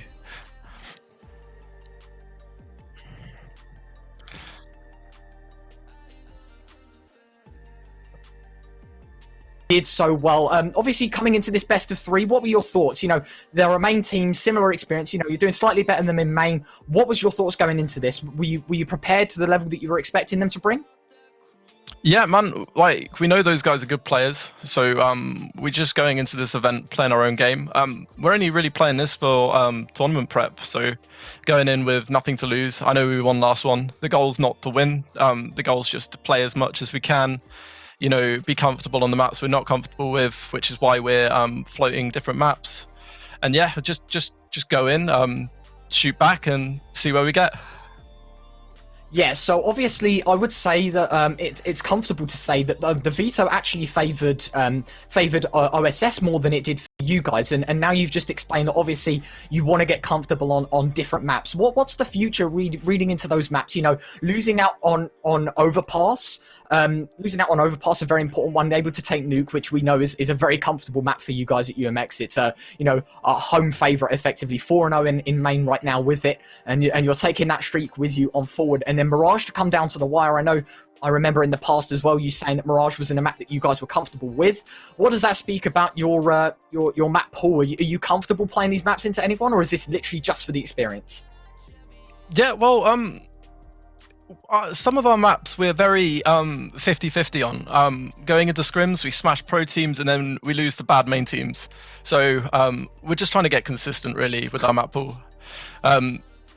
Once we get consistent, I think we'll be pretty solid. We play all the maps. We're even trying to throw Dust 2 in. Yeah, we're just trying to get comfortable on them basically. We're not too comfortable on a few of the maps right now, but maps like Nuke. I'd say Mirage is even pretty comfortable for us now. That game there was a bad reflection of how we think we are at Mirage right now. But you know, with maps that we don't play too much, like Mirage, we're always going to be inconsistent on, which is why we're doing what we're doing and just playing. Yeah, absolutely. Experience more than anything. Your next matchup, excuse me, in around an hour or so against Royals. Obviously, another team fairly experienced, moving their way on forward, beating Squid 2-1. What are your thoughts playing against them? Are you coming in with the same mindset that you're just playing for the maps, or do you really want to push for that upper semi-finals? Do you really want to push through and try and I mean, we want to win. We want to win every game. We want to win every game. You know, upper bracket final win. The last two epic.LANs now, we've still not dropped the series. So, you know, if we can keep that going, that'd be fantastic. But if we can't, then we can't. We actually play Royals in EPS on Monday as well. So it'll be a good, you know, warm up for that. You know, we'll see where we're comfortable at. And yeah. Absolutely. One more question to you. Obviously, this isn't the start. You're in Pinnacle Cup. You've got many different tournaments now under your belt. You're really expanding. 90th HLTV. You know, there's a huge fan base behind you. Is there anything you want to say to the fans, the people that watch? Vamos. No, really, we appreciate the support. We really do. It's fantastic. You know, we're seeing people constantly watching our games. It's absolutely amazing. You know, follow all the boys on Twitter. Follow UMX on Twitter. Watch our games, and yeah, that's all we can say. Thank you. No, absolutely. Thank you for joining me, Keto. It's been a pleasure to coach for UMX, of course, giving us great insight into how that game went. Of course, that's not it, though. We're going to jump back into the action very shortly. We're going to throw it to a quick break, but when we are back, sadly, both of us will be leaving, but we'll have another two in, like it's Neo alongside someone else. I do apologise. I remembered, and now I completely forgot. I think it is Neo. Jammer, are you on it? Maybe. I can be, yep. Oh, no, it's Louis 2K and Neo. There you go. Yep. Fumble at the end, but it doesn't matter. UMX take it home. Royals up next against UMX. We're going to throw it to a quick break, but when we are back, it'll be Neo and Louis taking over from us. It's been a pleasure once again, and we'll see you all very shortly. Bye-bye. Bye.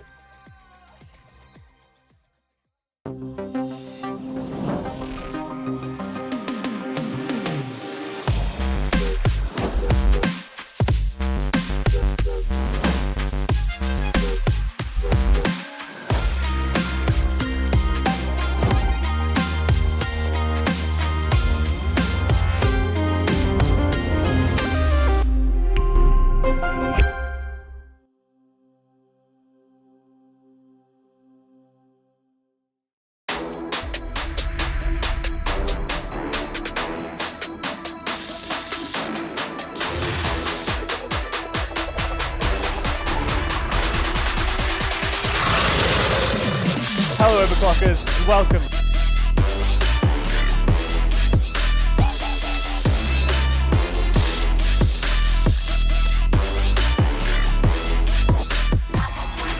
Oh, screw this. Where's ATAC when you need him?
Hello and welcome back, people, to Epic32. We are here with another upper bracket match. I'm your caster, Eric, and I'm joined by my lovely friend Louis2K. How you feeling, buddy? I'm doing good. I'm looking forward to just seeing what we're going to get in this upcoming game. We're in the quarterfinals. We're now getting the best teams starting to come through and really starting to challenge towards the title. And this game we've got coming up for you now is going to be a really exciting one, Liam. Yeah, 100%. I mean, these are two of the teams that people kind of pipped to make it all the way to the final, and a little bit of an EU matchup as well. We've got, obviously, Pompa, who are the predominantly Polish side, coming against Dusty, who are the Icelandic side, and Dusty had a very good performance in Epic31, so I want to do more of the same here. It's going to be a good matchup nonetheless. Two of the more favourite sides here meeting in the quarterfinal. What are your thoughts coming into the game itself? Well, realistically, it's a great chance for both of these sides to really show who's maybe the side better matched and better likely to come off better, or I keep saying the word better, who's the team who are most likely to go further into the tournament and maybe try and challenge it. So whatever happens here, whoever loses, they are still going to be in the tournament, but just in the lower bracket, so a bit more pressure on them at least. But for Pompa, one of the bigger teams in Poland, and for Dusty, one of the biggest teams in Iceland at the moment, it's going to be quite a big matchup, and certainly one which has a lot of European players really trying to challenge now. Yeah, 100%. I mean, Pompa, they come into this one, a HLTV ranking of 108 they sit at, and when you think of it in the broader perspective, I mean, 108, that is extremely impressive in terms of world CSGO. We've also put some pretty notable performances in recent dates against teams like Honorous, Ago, Gamer Legion. I mean, these are some big teams that they've had practice against recently. Dusty, not as many officials in towards 2021, but they're still, as you mentioned, one of the biggest sides in Iceland. They should be coming into this one relatively confident. It's going to be a good matchup nonetheless between two of the biggest EU sides. I think we will have the veto coming your way in just a second between these two. I'm looking forward to it. Here it is up on your screen. It's Dusty to ban first. Seeing it come up in just a second. Well, realistically, we should be seeing some sort of nuke map potentially being played. We are, of course, in the best of threes. Mirage gone, Dust 2 gone. In fact, that was a map both sides played in their earlier games this tournament. And look at that. Train, in fact, is going to be Dusty's pick here. Yeah, map number 1. I like the pick of Train as well. Quite an aim-heavy map, and this can be doubled up with Pompa pick and Inferno. The nuke ban does come in for Dusty. They've obviously been doing their research onto Pompa because it's a map in which they're very, very comfortable with. And of course, that leaves on Vertigo, arguably as well. Two of the most CT-sided maps are coming into this pick with Train and Vertigo. And Inferno, I think, is a little bit of 50-50. Also have potential to do damage on both sides. But two also very util-heavy maps being picked out here. They've obviously done their research on each other because this is an as expected map pick, I'd say. Yeah, for me, Inferno is going to be one of those maps which maybe could be pugged out and maybe played a little more relaxed. But when you look at Train and Vertigo, like you said, utility and the executions are going to have to be just perfect, if anything. I'm looking at sort of the ESEA seasons that Pompa have got at the moment. I don't think they've actually touched Train in the whole season so far. Yeah. And it is one that Dusty have had at least a look at, but Vertigo, it's one both sides have played. Inferno, it's one that at least Pompa have certainly had a good couple of results on in the past. So realistically, this is going to be quite open, and it's going to be tough, I think, for me to predict, because I expected some sort of nuke to be played at least. That was cut out, in fact, in the beta. So the fact that that goes, and that being one of both sides' stronger map picks, means maybe we've got to look towards these other maps now to see realistically what could be done to beat the other side. 100%. I think the pick as well of Inferno, I do like that one coming out. And Pompa recently had a very good result. A 16-12 versus Honorous. Honorous with they're one of the better sides within the EU kind of scene at the moment. They've been putting up some pretty good numbers all over the shop. I mean, when you have players like Taz and Neo, who are, of course, legends of the game, right? If you can pick up a map against them, it was them, pretty decent confidence coming into this one, as you mentioned as well. Vertigo coming in a very utility-heavy map, very CT side. We, of course, see the smoke dropped in towards ramp, the Molotovs in towards stairs on that B-bomb site. They can start locking things out. It's all about how they come out. But, I think Dusty do slightly come in as the underdogs. Well, what's your prediction? Is it Dusty for you, or is it Pompa?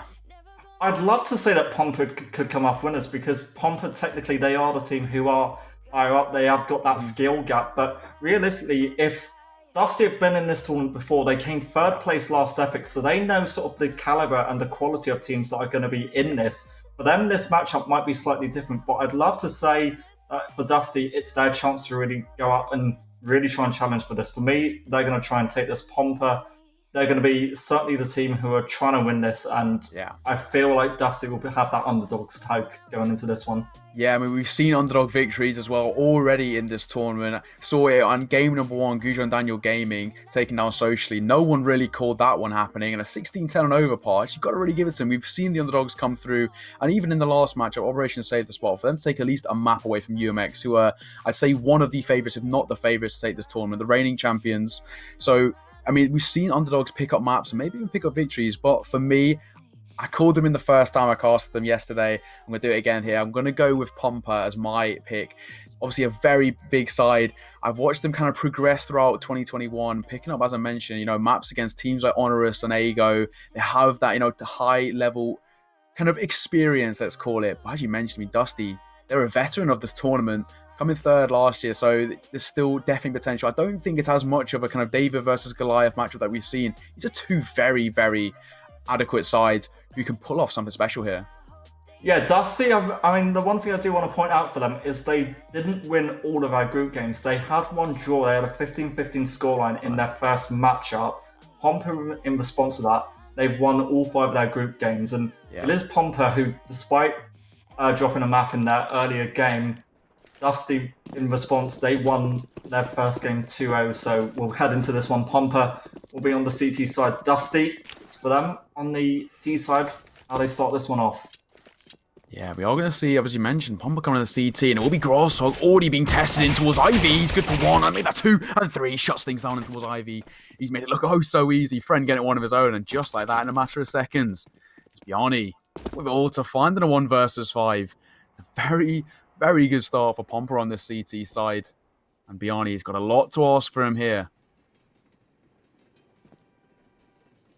Just any kills, any sort of damage that you can achieve at this point, that would be just a perfect start. But a USP up close, and will come off better. Pompa, they make it look easy. And that's only one potential 90-round series still to come. Grasshog, just brilliant individual effort there. Nice and clean. Yeah, already off the mark with, as you mentioned, kind of relative ease. Pompa looking confident coming into map number 1 on CT side Train. If they can start picking up a notable kind of lead here going into that second half, they'll be feeling pretty confident. It's all on Dusty though to respond. And with no bomb plant, we're going to be in a bit of a sticky situation financially. The flashbang's coming in from both sides though. And the swing will fall back. The MP9s try not to over-aggress. Don't want to give up one of those weapons towards the T side. We'll see a relatively comfortable buy as well. Grosshog and Friend picking up AUGs. And it's already the AUGs being put to good use as Grosshog picks up yet another frag. In round number 2, only a few seconds played. He's already sitting 4-0. And Kyot's good for one of his own as he drops Thor. And on a 3 versus 5, once again Dusty. Right, a significant amount of disadvantage. Yeah, Dusty went for the force buy, and for them, it's not really giving them too much hope or even any damage actually converted onto the other side at this point here.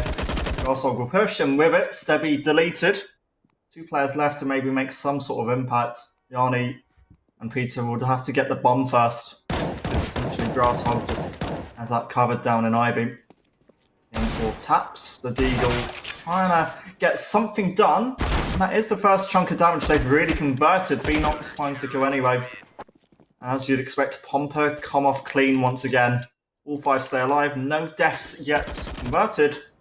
And for Dusty now, this is the chance where they get some money and we'll try and challenge to really give Pomper a run for the money.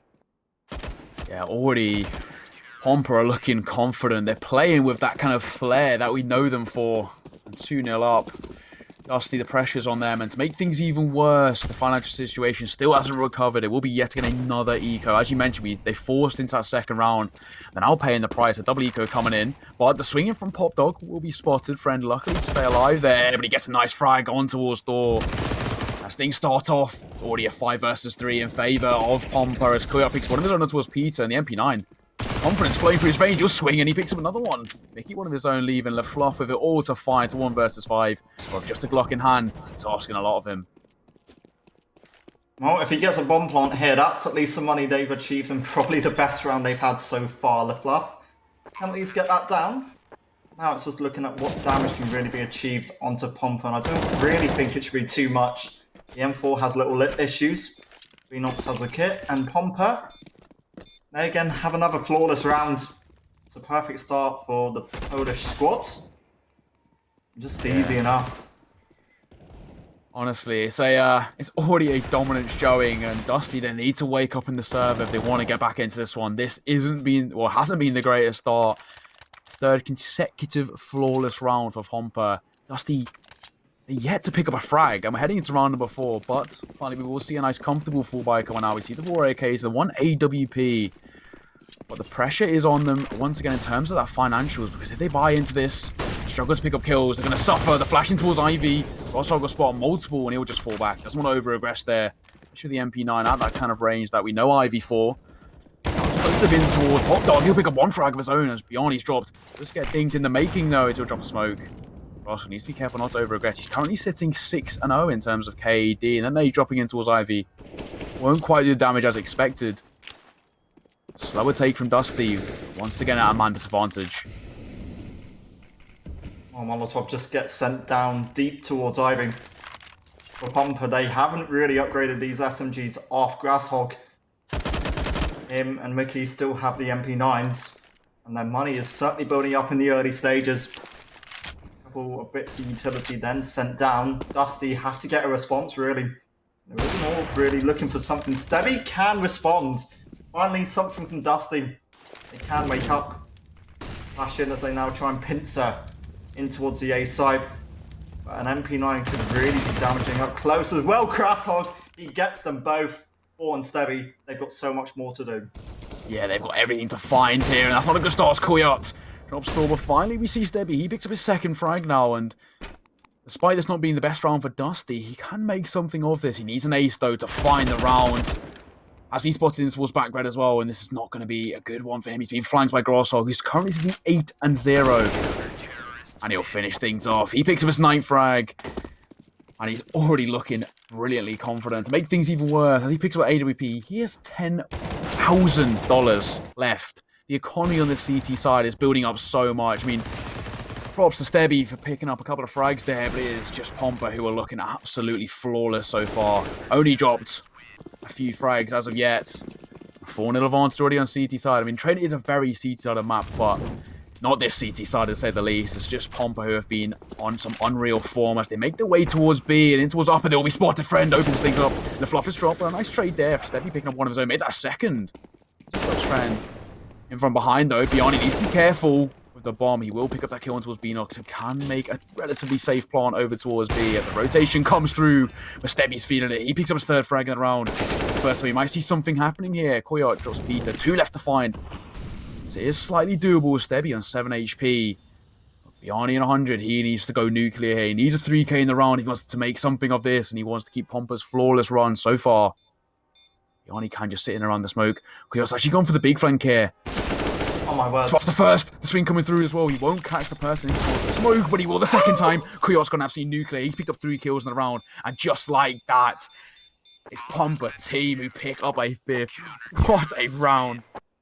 That's a 1-on-3. I don't feel like Dusty should have been given that up. That was Dusty's best chance of picking up around. These entries by Stevie were brilliant. He got 2 kills just to unlock that side, but it's Pompa individually who have a player who wanted to step up and just make it work out. Koyot individually saving that round.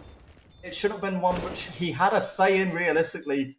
The kills go his way. Pompa, that's a flawless start, continuing 5-0 up. What a round. 1 versus 3.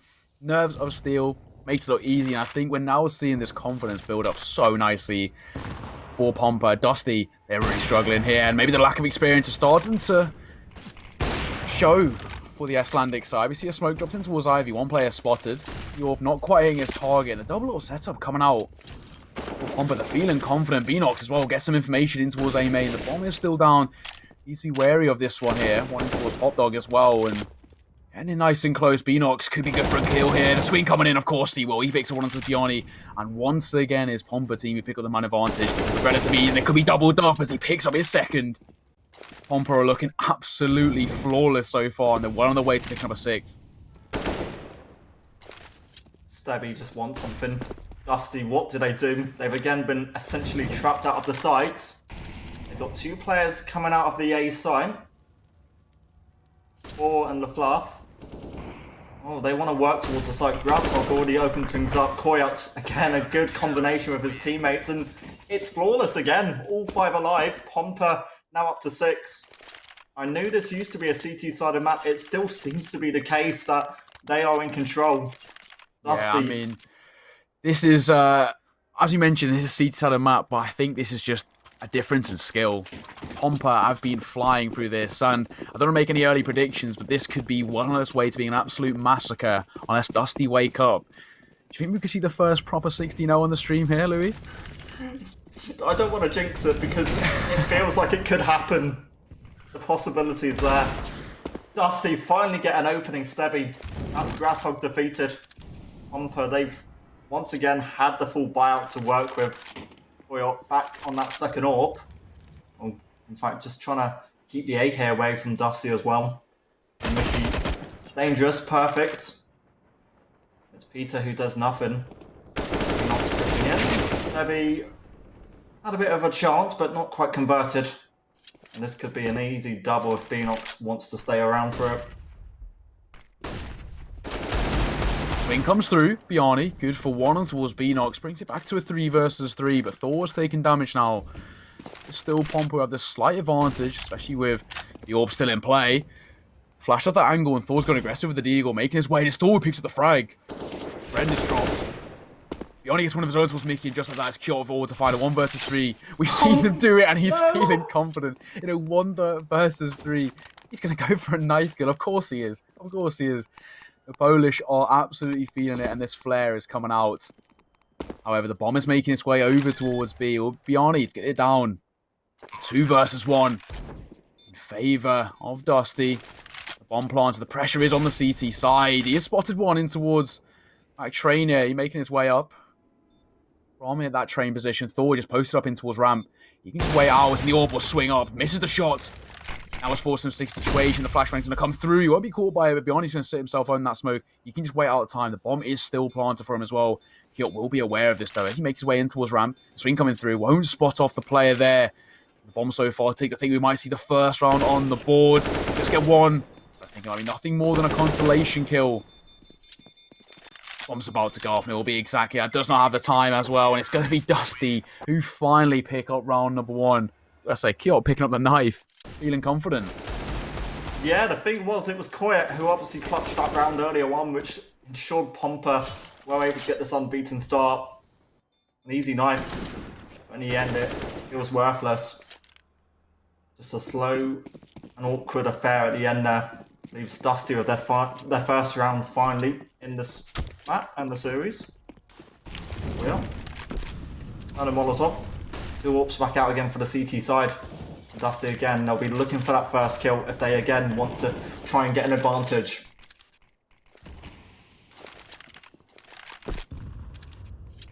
Nice nade there in towards Ivy. Kio's just going to fall back. He's currently sitting 10 frags already as we make our way into round number 8. Still a 4 versus 4. It was Grasshog, he picked up 1. And a Fluffy was in there for the trade. 4 versus 4. They need to make a decision on where they want to take this bomb now. It's making its way towards upper B. As it comes down lower, it will be Friend who is tested. He's good for 1 towards Peter, but he's good for 1 of his own towards Bjarni. Bringing out a 2 versus 4 to make that 2 versus 3. Stebby with the orb, shutting things down before Friend finishes things off. LaFluff has to go huge here to 1 versus 3. Looking for the 4K to drop it. It's a good start for him. He just dropped Friend, makes his way over towards top train. So what's the information of 1 in towards connector? Gonna re-smoke in towards lower. In behind, there is 1 player making the way there. Enox, he will hear the footsteps. And he'll pick up the frag. It's going to be a 7th round on the board. And once again, Pompa team. They go 6 rounds ahead now. And they're looking brilliant, Louis. They are in control, there's no doubt about it. Dusty, they just had that slow start and they weren't getting anything. And mentally, it could be affecting them at this point now. But there's still at least a chance that they could technically win the half. It's asking a lot, though, isn't it? Realistically, though, it doesn't feel like the half will be ended in their favour. Koyot, an AWP towards stop sign, and he might have just spotted 1 player cross. Stebby, in fact, with the aggression, he does come off better. Dusty do get that initial kill, and with Grass trading things out towards Ivy Smoked all across the board. Dusty, they were trying to be adventurous, but this just hasn't worked out against Stebby. He is stepping up. He's got 3 kills, 2 more to maybe find a win. But Liam, it's so much work left to do. Yeah, 100%. Stebby has gone huge here, but he needs to find so much more. He's looking for the ace in the round. If he wants to pull off something here, which will flash over, which will allow him to cross if he wants to, but Friend doesn't miss those. He makes it look oh so easy. Good round from Stebby, but it's just nothing more than consolation kills. That's a brilliant round once again. Grosso played that perfectly into Ivy as well. Didn't need to over-aggress. He picked up 2 frags and makes it look oh so easy. Stebby was good for 3. There was only 3 that he was going to find. And Pompa team, they have just been looking absolutely brilliant. 8 rounds. They have picked up now 1 CT side trade. And as I mentioned, this is a CT side map, but it isn't this CT side. It's just been absolutely outclassed by the Polish side. They've been looking absolutely flawless. Now it's not an all great buy for the T side. Just the upgraded pistols. 1 hero AK. A scout got all to find into round number 10. Let's swing on towards the A side. The Fluff could be good for 1. The scout will pick up a frag. It's a nice shot. Grosshog. He's punished for the over-aggression in towards Ivy. Nice Dusty. You pick up the man advantage. Yeah, I think Pompa, they are just getting a little bit overconfident, and that's why Dusty would just allow that opening kill. Or on the Deagle. He does convert that kill into Venox, a brilliant one with it. Dusty now have a bit of a space to breathe in terms of player numbers. Flashbang good enough to blind Friend in connector. Stebby also lurking just to try and help clear the side. They've not cleared out Ivy, and that's where the concern is. Not pulled back away. Koyot couldn't get anything with his AWP shot. And with the bomb finally down on the A site, I think for Pompa, they just look for exit damage when he's sort of closing damage. Yeah, 100%. I think finally we're starting to see kind of diamonds in the rough for Dusty. It's starting to make their way out. It's finally not just Stebby who's opening things up. I mean, he has been brilliant so far for the Icelandic side, but it seems like the rest of his team haven't really woken up in the server, but finally we're starting to see a little bit of that. And it's going to be a 2nd round on the board for Dusty. They finally start to get something. There will be 3 players remaining for Pompa, and as we mentioned, money isn't really too big of a problem, as we mentioned. With 3 players remaining and 2 orbs as well. Needs to be careful, though, not to over-aggress there against that scout. And they should be okay to maybe sort of force into this. Friend can drop a SMG or M4 across. It will be a relatively competitive round coming into round number 11, but it's a 2nd on the board for Dusty. Now the deficit is back to only 6 rounds, but it's still a lot needed for Dusty to get back into this one. Pompa are going to keep those 2 AWPs out. Dusty, that's the one weapon that they're not going to be able to work with going forward now, and it's a bit of aggression, in fact, coming out by Pompa. So they look to get the map control. Koyot and Ford do trade out. Much faster affair this time, leaves us so quickly in a 3-on-2 in Dusty's favour. In fact, Peter and Stebby find the latest set of kills. He is left, hiding in connector. much more aggressive stance gives Dusty a massive advantage. And Org, I don't think Rich can do too much here, but not impossible. But with Mickey on the low health means he might back away and look for something to save. Yeah, once again, we're seeing, as I mentioned, just little moments of brilliance from Dusty. They've been pretty with the U2 as well, making their way out onto his A-bomb site. And now questions about Pompa's hold on this A-bomb site need to start being made, especially coming into this next round where their economy won't be very great. Might see a stack in towards A as they attempt to pull off something from round number 12. Speaking of their president, it is going to be a third round on the board for Dusty. They're finally starting to make some headway on their own map pick. It has been Pompa running rings around their opponents all throughout this game, but finally we're starting to see just a little bit of something from Dusty. And if they can start changing some momentum together, we can actually start seeing a relatively decent comeback on the T side. As you mentioned, it is very, very CT-sided. So to pick up, if I can see them pick up 6, I think that would be decent performance from Dusty. And they set themselves up relatively nicely coming into half number 2. And for Dusty as well, this idea that they're now starting to switch it up, they're going for the faster plays instead of just starting things off slow, is really starting to catch Pompa off guard. It is the CT side with just this weaker by Mickey, with what he saved up from last round, but on site, Koyos can take advantage, and he gets the bomb drops. That shouldn't be allowed. Pompa, it felt like it should have been around in their favour, but hold on, it could be. Vita is left, and Org has done so much work. It becomes a one-on-one with the bomb on that B site. Vita might even back away as well, but he's got to just have confidence that he can plant now. Yeah, it's a 1 versus 1. Mickey got it all to find it. Already good for 2 frags as well. Well, Peter will get this bomb down. Now the pressure flips the other way, and it's all down to Mickey. Make something of this. He's coming in behind. Sure, Peter will be aware of this any second. There's been no aggression towards that back bomb site. He now will be caught off by the AUG, and it was a nerve-wracking one, but it's Mickey who picks up the frag, and it will be Pompa team. Finally, pick up a 9th. We haven't seen them. Seen a little bit of resurgence from Dusty. Nice swing in here from LaFluff. Stebby was good for 1 as well. Stebby has been brilliant, but Koyot with a P250 made something of nothing on this eco, and Mickey coming in with the AG. He picks up 3 kills in the round. It was a little bit of a nerve-wracking one to finish things off, but it's a 9th round on the board, and finally we once again see Pompa team take a 6-round advantage over the Icelandic opponents. I don't want to say Koyot has been really that one influential player that Pompa have, because Grasshog and all the boys have really been stepping up and finding kills, but Koyot individually has had some impressive individual appearances. He had some clutches early on this round, or last round he got the kills with the pistol just to really secure it. Dusty do again have to be careful. They're smoked out from most of the entrances. No visibility out of Pop Dog, A main, or even down in Ivy. Dusty have to again slow things down. Wait for Pompa's response. One player is pushing Koyot in A main. Or for now isn't going to be too hungry to push. A minute to go. Dusty look towards lane. Still a 5 versus 5. Something can have come up there. The flash coming through as well. Koyot's good for 1. We showed that quickly by Peter. And a swing coming through. You will be caught out. Beanox tucked into that close angle will give Pompa the man advantage once again in a 4 versus 3. The pressure now on Dusty to make something of this. Bjarni will try and make his way into his Pop Dog. I think he's just dying out the opponent. But Crosshair's got a nice little angle here. See it held, and it works his favour. He's good for 1. Traded out quickly by Stebby. And of course, Stebby's good for multiple frags. He's always so good and so reliable, but he will be spotted. Beanox drops the bomb and drops the final remaining player. It's a 3k in the round for him, gifting Pompa team the double digits. They're up to 10. With a 7-round advantage on C-side heading into the penultimate round. They're looking pretty confident, I must say, Louis. I feel like this is the sort of scoreline where Dusty can come back and just get a 10-5 half, and for them, if they can do that, I'm more than happy to say they've got a chance switching to the second half, because they have slowly grown into this. But Pompa, if they get a couple of opening kills and with this better buyout, I was going to say they should be in control, but Peter finds that opening with the York, and that's the only real weapon Dusty have got to work with. They take an advantage. Beanox is dealt with.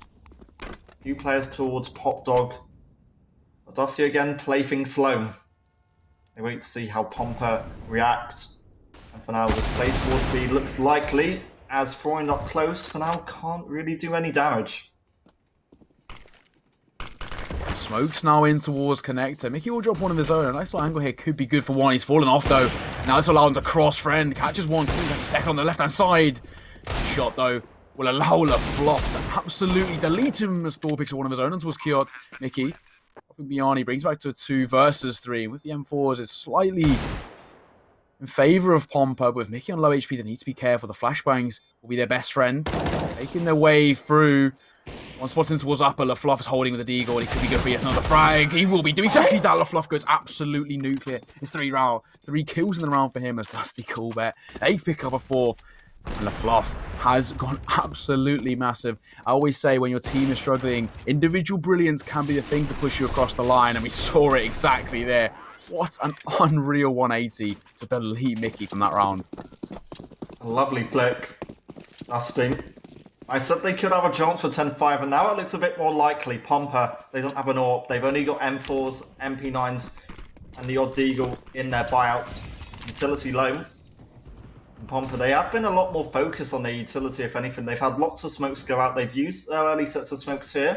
Brenda does get an initial one, but aggression allows Peter a nice little response kill. The MP9 could be deadly, but how is Coil allowed to even come off better?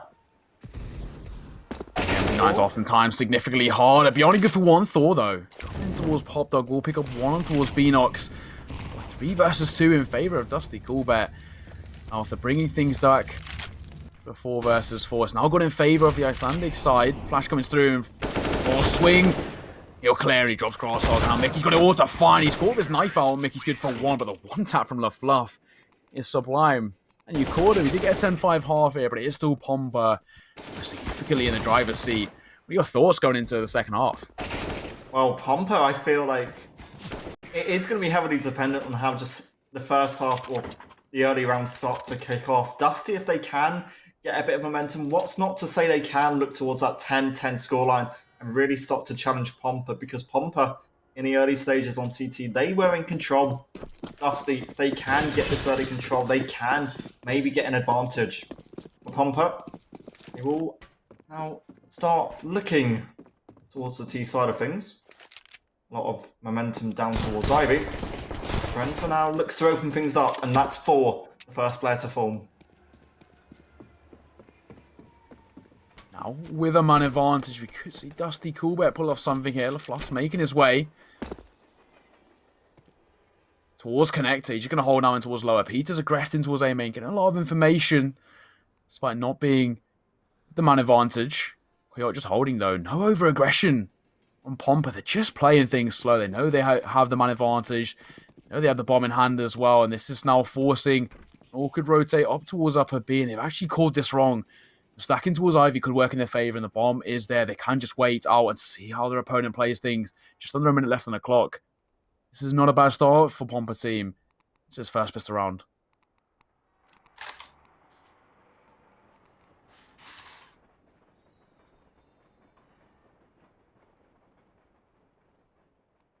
Grosshog. Him and Enox open things up towards A. That's Peter dealt with. That should be an easy bomb plant for the Poles. And, well, can find Jarmy from behind. Laugh and Stubby now have a bit more work to do, and they're both in connector. That's not the position they really want to be in. Smoke towards CT1, also in connector. The early utility game has really been key, and we said how utility is so influential and how just Train can play out. Beanox deletes LaFluff's teammate, and LaFluff will follow suit. A double for him. And Pompa keep all 5 alive. They get the advantage, they get the early lead, and that wasn't how Dusty realistically wanted to start the second half. Oh, 100%. I think picking up that pistol round as well now puts so much pressure on towards Dusty. They're in a bit of a sticky situation now in terms of their economy. They are going to force into round number 17. The problem here is they're coming against the AKs and the Glils, and losing this will force Dusty into a double eco. You can give up. Pompa up to about 14 rounds. That's not the best kind of situation you want to be in. As Mickey makes his way and he spots one in towards that E-box position, he will just tuck himself in towards Pop Dog. Avoids majority of that grenade. He left with 85 HP, but Beanox has been allowed to push out. He's be careful towards the top train. He picks up the first and good for the second as well. He's gone huge. What's the last one towards a bomb site? Killing him will clear things for them. The Scout is trying to do what it can, but the rotations come through. This is looking like once again it's going to be yet again another Pompa round. Friend picking up that frag on towards Stebby. Attack coming through though, as he's dropped to 31 HP, but will get a relatively clear bomb plant. It's 2 versus 5. LaFluff and Biani, they've got all to find. Dusty. Well, it's going to be the not the next round. I expect them to recap, but the round after that, where they've got to really now step up and see what they can find on their map pick, because they wanted to play Train, and realistically, they have struggled here on Train. There was glimmers of hope, like we said, in the close of the opening half. Fluff and Yami can obviously keep their armor and the weapons available. There's not going to be too much more around it. 12-5. Realistically, 13-5. Should Dusty fail to convert anything here? Yeah, this is already starting to look like the beginning of the end for Dusty in this map. Pompa have just been absolutely sublime as they pick up round number 12 with such a significant advantage. 7 rounds. Despite Dusty being on the CT side, this isn't looking too favourable for them. Coming into round number 18, we see just once again the upgraded pistols.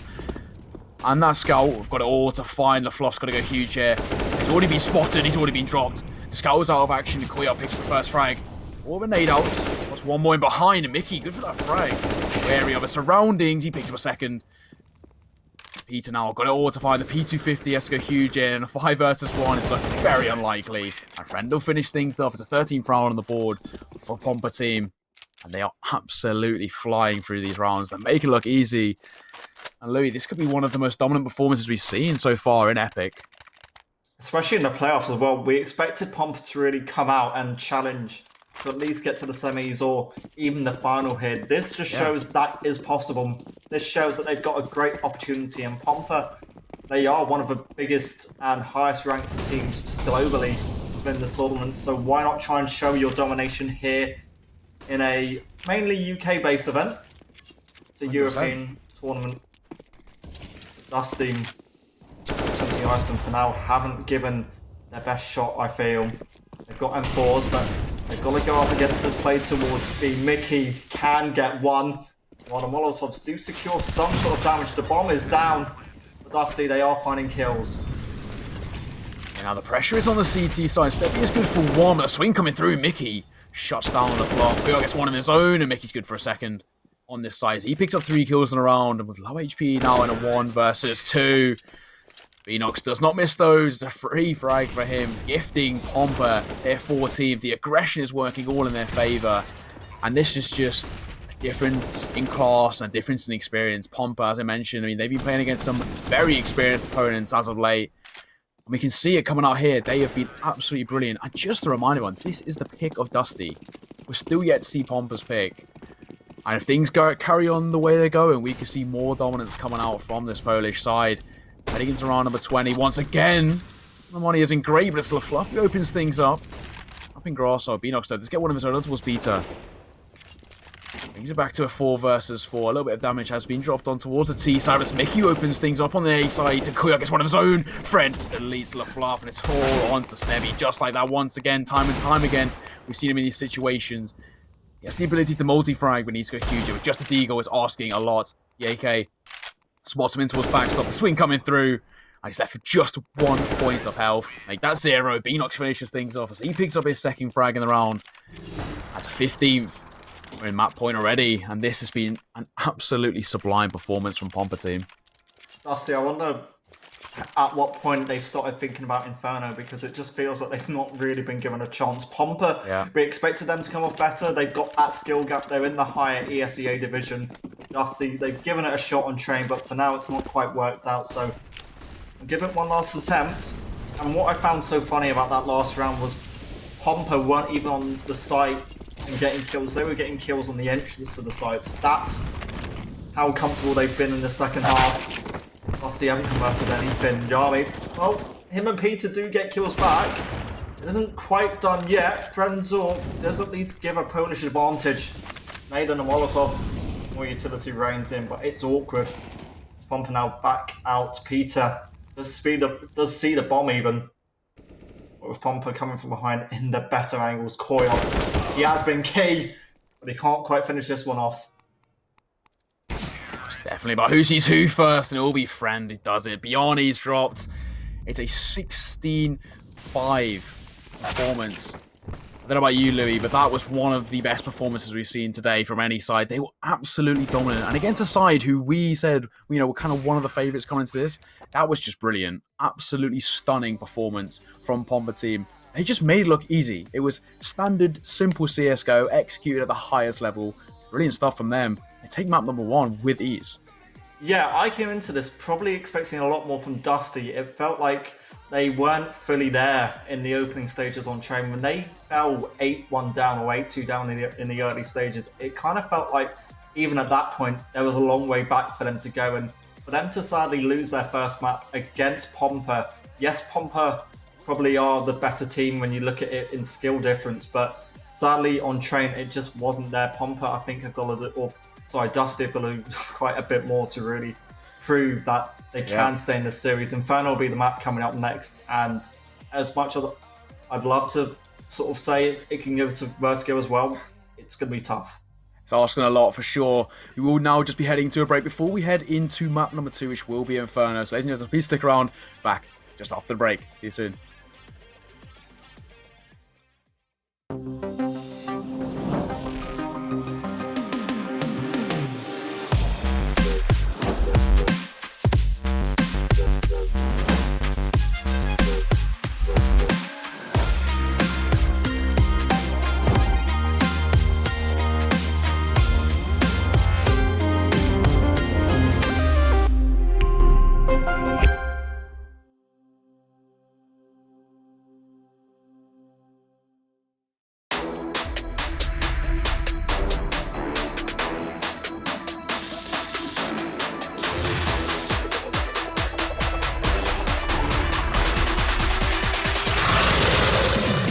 Hello, Overclockers, and welcome.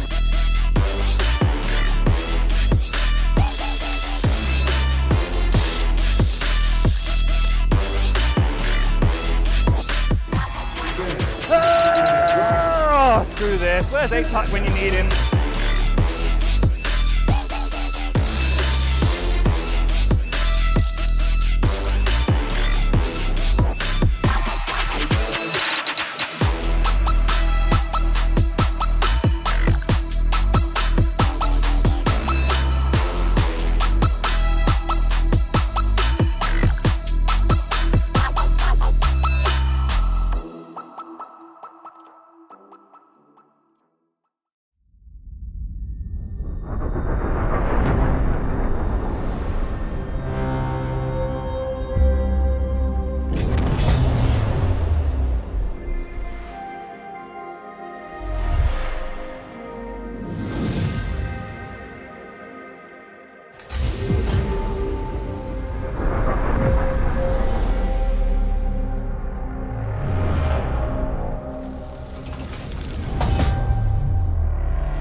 Hello and welcome back, ladies and gentlemen. We are here getting ready for map number 2. We've just had map number 1 finished, and it was, what do we say? Dusty just did not turn up in the server. It was all Pomper all the way through. Louis, what are your thoughts? Like I said at the end of the last map, I felt really gutted that Dusty really didn't show us, if anything, any sort of glimmers of hope. They had individual rounds where they did show up. They had Stebby, we said this just now actually, we had Stebby really dictating lots of the plays, how lots of the times when he pushed him with the AWP or got an opening AWP kill, that's how really Dusty started to play on. And if you are relying on one player to really make your plays and to try and push on, then you might have some issues. Drake put a really interesting stat in the chat that that's the first map, I think, that Dusty have dropped in this tournament. So that's a key thing. But we can't overlook their opponents, if anything. Pomper, they were the team who we said were the highest skill group. They are probably one of the better teams at this event, in the top 100 on HLTV as well. So realistically, they were the team who should have been coming off better. But if Dusty want to stay in this, they've got to have a good start. They've got to have all 5 of their players really turn up to try and make an impact. And if they do, then that's how they can try and challenge Pompa going forward. Yeah, I mean, 100%. I think there's definitely potential for upsets here, but I think Pompa have just come out as the more experienced side into 2021. One of the things that we were speaking about was like, Dusty, you haven't played a HLTV game since 2020, so I think maybe that kind of lack of experience against these top tier sides is now starting to show. I mean, a 65, that's the first map, as you mentioned, the first map that they've dropped so far this tournament, and it wasn't even close. A 16-5 victory for Pompa. And it wasn't a map pick. They made it look easy. And to add insult to injury, it's not even a map in which Pompa play O2 often. And I think in the last 3 months alone, in terms of games they played, they've only got a 33% win rate on Train. We've got 1 win, 2 losses, and the win was against my game, who aren't even that big of a side. So it's just showing the kind of the difference in class and the difference in skill group between these two sides. Dusty have got it all to prove now heading into map number 2 of Inferno. Do they have it in them? It's asking a lot. I mean, Louis, I can give you an unofficial. Do you want to jump ship in your prediction, or have you still got faith in your old Icelandic boys? I would love to see Dusty go on and take this. I mean, I feel like Pompa, off of that opening performance, now will just go on and find a quick 2-0 in this. But Dusty, there is a chance. I've seen Stebby's plays individually, and I don't want to rely on him to maybe make Dusty turn up. I want all 5 of their players really turning up, and it is a bit of a struggle for them. I found out that they've got a couple of players standing in for them in this tournament who wouldn't normally be in this lineup. So if you are obviously missing a few players, you are going to be not really... You don't have the full chemistry that you would with your entire team. So Pompa, that's where, again, they've got a little bit more of an advantage. Obviously, their experience in the higher levels, in the higher events they've done. And obviously, despite Pompa losing a map in the earlier quarterfinal, or in the earlier playoff game, that they played, they still came off top of their group. Dusty, they came into this unbeaten as well, or only one map which wasn't a win. So I don't know. I mean, there's a lot that Dusty have to do. Yeah, I think what you said about the whole Stebby thing, I mean, he has been brilliant for Dusty, but I think the problem is that the rest of them around him haven't really been living it up. They haven't been as good. They've been lagging just a little bit behind, and he has been, the kind of the main factor that pushed them across the line. In the rounds that they won, it was Stebby picking up 3 kills, 4 kills. That was what they needed to pick up a round, and it shouldn't be like that. As you mentioned, they do have a couple of stand-ins. I think they are a 6-man roster. I think we figured that one out. They're a 6-man roster of one player not playing as well. So instead of them being a kind of a core unit that they know and love, it is now a little bit more of a mix, which becomes kind of slightly more problematic. And when you come against the core 5 like Pompa, who've played together for many months now and are looking so good in recent form, you are going to be at a natural disadvantage despite that being your map pick. And Pompa just showed that they have that kind of higher level of understanding and high level of experience. They played brilliantly, and we saw, moments of flair. We saw obviously the knife kill come in, the 3 versus 1 retake on towards that B bomb site. Sublime stuff from Pompa. They make it look easy, and I said it again, it's just simple CS:GO. Time and time again, they just played it to perfection. We are just waiting to get into our second map, which is Inferno. Do you have any thoughts coming into Inferno? Obviously, this is going to be the map pick of Pompa with a one map advantage. I mean, they must be feeling pretty confident, surely. Yeah, Pompa, you feel, have to be massively confident, and hopefully not too overconfident, which would allow Dusty to take advantage. Dusty, maybe they've got a shot in this, given the fact that Inferno, you can play a bit more puggy, you can be a bit more relaxed. It's not as heavily reliant on executions and strats. You still need your executions, but you can be a little bit lighter if you just know the smokes and flashes, just to make your way onto the site. Coyote, I do want to mention his name specifically because he was the man responsible for that knife and for lots of the clutches as well. So if Pompa find a way to shut him out as well, then what's not to say Pompa have a chance, or Dusty have a chance? Pompa, they should be coming off better. They've played Inferno a few times before in their league season as well in advanced, so a couple of wins here and there. I think Pompa might find a 2-0.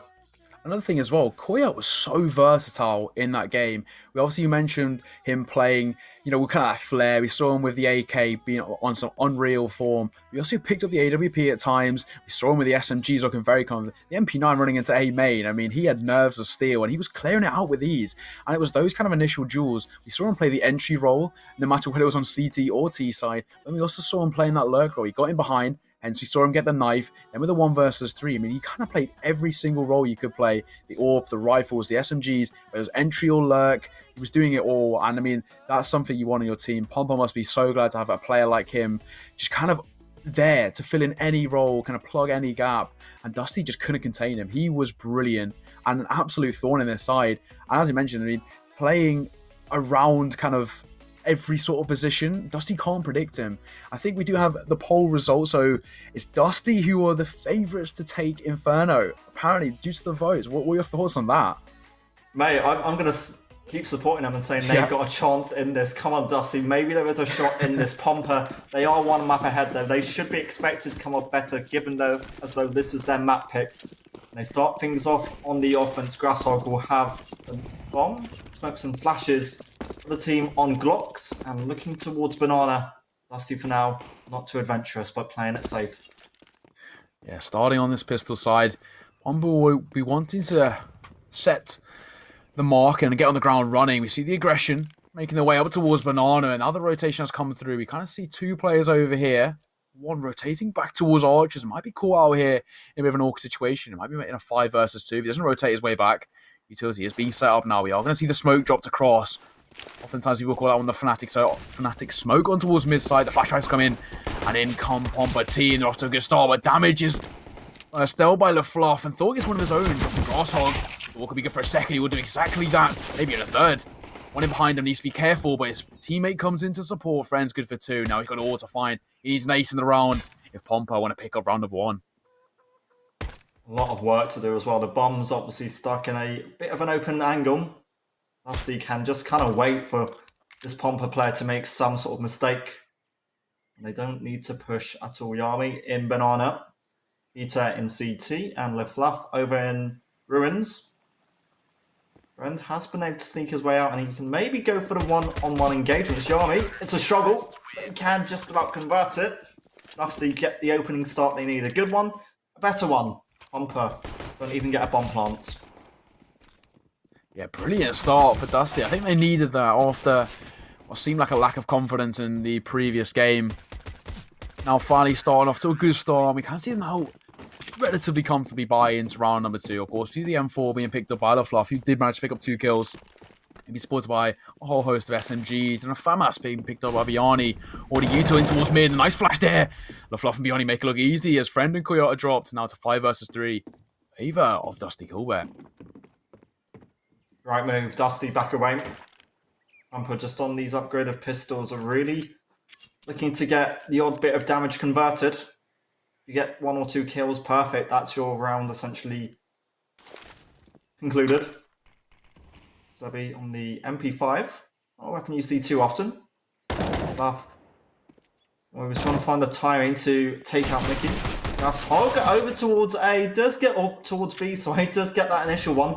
Or in response, looks for maybe a second. Player with Banana pushes. Buff finds Mickey. And B knocks. Well, wants a bomb plant, and I don't think he should be allowed it. There's the timing, and there's Dusty going 2-0 up. Yeah, very good start. Dusty Colbert to make it look easy. Nice flash here as well. LaFluff and Biani good for 1 each. Rossog does get a consolation kill, but it will be nothing more than a consolation kill. It's good stuff. Good starts by Dusty Colbert. Maybe we can start seeing them chain a little bit of momentum here. Start getting off on the right footing heading into map number 2. As you mentioned, it's more of a puggy style map as well, Inferno. So it has the potential for something or some sort of an upset to come here. Pompa, and now we're going to pick up the AK-47s and the real pressure starts to build now. It's all about how they convert round number 3. And Dusty Colbert can shut things down and once again force the T-side into a bit of an awkward situation. It's just spamming through. We'll spot 1 as well. Pick up the frag. A nice tap there. We'll drop Biani, and for the first time, the team who pick up the opening kill and they get a second as Mickey doubles up, dropping Peter, and there's a 5 versus 3 in favour of Pompa team. They have taken quite a bit of damage, but with all 5 players remaining, potential for something, and Beanox is good for the double spray down. Just like that, it's all onto Stebby. We've seen him do wondrous things, but this is asking a lot. Just get one. Maybe a consolation kill, and he's quickly traded out by Friend. Pompa team, they get off on the right footing in their first buy round, and round number 3, they pick up their first round. They're off the mark. This could start turning around and start turning ugly for Dusty. They don't control the situation. The fluff and 4, that feels so careless. They can just rush out or try and rush out of library like that. It's effectively what lost them the round. Pompa come off better. Coyote, that opening kill was certainly nice and clean, and you'd expect to be the first of many for his side in this map. Scout in middle, gone. Dusty on an eco. If anything, looking for any damage. 1 or 2 kills would be ideal. Flash towards short. Pompa use their utility to just try and ensure close angles are clear. Nice and calm, they're not rushing it. And that is that mentality which you would expect Pompa really just to have and keep in this tournament. Nice shot there by Coyote. He's good for one on towards Peter. Thor and Bjarni in a bit of an awkward situation in terms of their economy. Got all to find Mickey. Hello, in towards Graveyard. Will find Bjarni. Kind of just went straight over him, blended into that wall. You're seeing the issue with that and Skins. It's Thor of all to find with the scout. Swing coming in, and the scout is removed. Friend finishes things off, and it's a second round on the board for Pompa team. They tie things up 2 rounds to 2. And a pretty convincing round, to say the absolute least. It's looking now very good for the Polish side. And Dusty, I see more of the same now. That's what we saw on Train. Trying to work out if Dusty are going to have the money for this. They will. Got an AWP on Stebbing. No utility to support it, but it's a buy Dusty will try and work with. Maybe towards middle from or Friend. It's about that before Yarmy gone, but Stebby can trade out.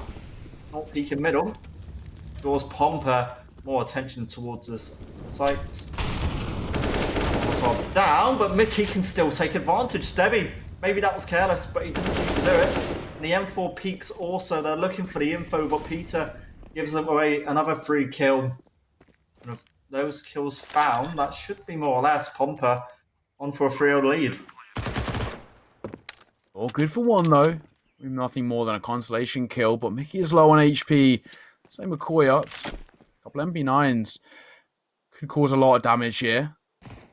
Making their way in. You know, trying to find something with all the AK drops and just take a dink in the making. As he dropped to 14 HP.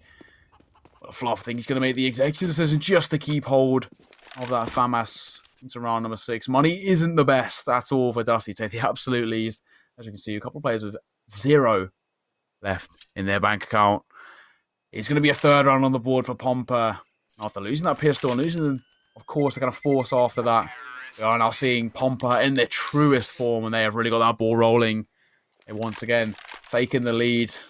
Now Dusty, all the pressure is starting to mount on the CT side, especially as their economy is now looking worse for wear. It's going to be a rough round number 6 for them, unless we can see them pull off something special here. Pompa, they've come out flying once again. Well, this for Pompa is realistically how Train just ended up in their favour. They got the early advantage. They got the economy going for them also. And that's where Dusty failed to really keep it competitive. They need to keep this one competitive if they want to stay in the upper bracket. And despite an awkward encounter, Peter can come off a winner. The weapon, well, they try and recover it. He does. Johnny and LaFluff do have AKs each, and with Beanox falling over towards B, it means Dusty could have a chance. They've got a man advantage at least, but they don't quite have the weapons to make it as easy as it could be. Yeah, it's a 3 versus 4 in favour of Dusty, and despite them not having the best weaponry, they've actually turned this round in their favour. Grosog, Mickey, and Friend need to go huge here. That's a good start as Grosog picks up 1 on towards Peter. He's moving now in a 3 versus 3. It becomes more of a doable round. Molotov drops in towards Pit. So try and catch someone off in that situation. The rotation has come through now. It's we a 3 versus 3. Take on towards this side. They've got everything to find.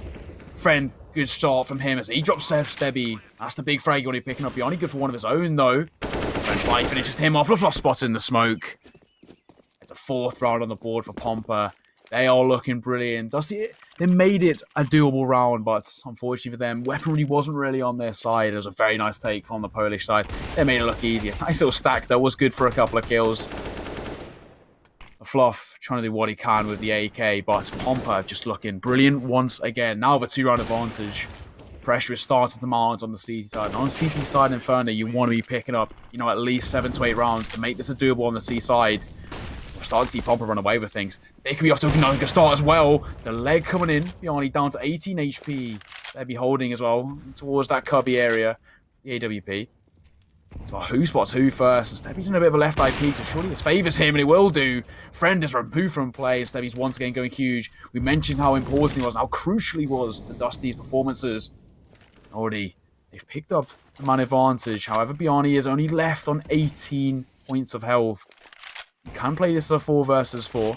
Ashman coming over into what's longer. Keon needs to be careful. He's peeking straight into the line of sight. In a 4 versus 5, they will make their way back towards the B-bomb side. Only one player posted up here as well. This could work in their favour. If they go quick and use the utility, they could really make something off this round. It's only Thor post up over here. Smoke's dropped in by him as he tries to play time. But they've actually called this wrong. One flash is all that's needed to remove him from play. If they get this bomb down, the pressure will be mounted on the CT side.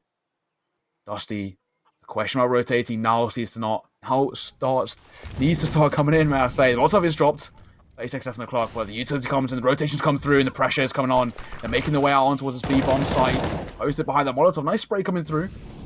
We'll drop Grosshog to 59 HP. Enox to 58, and no scope will catch one. I thought it would.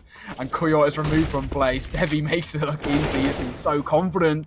Grosshog and Beanox, they're good for one of their own. This bomb will get planted. 4 coffins. Now in a 3 versus 3. 7 seconds remaining. The pressure is all on CT side.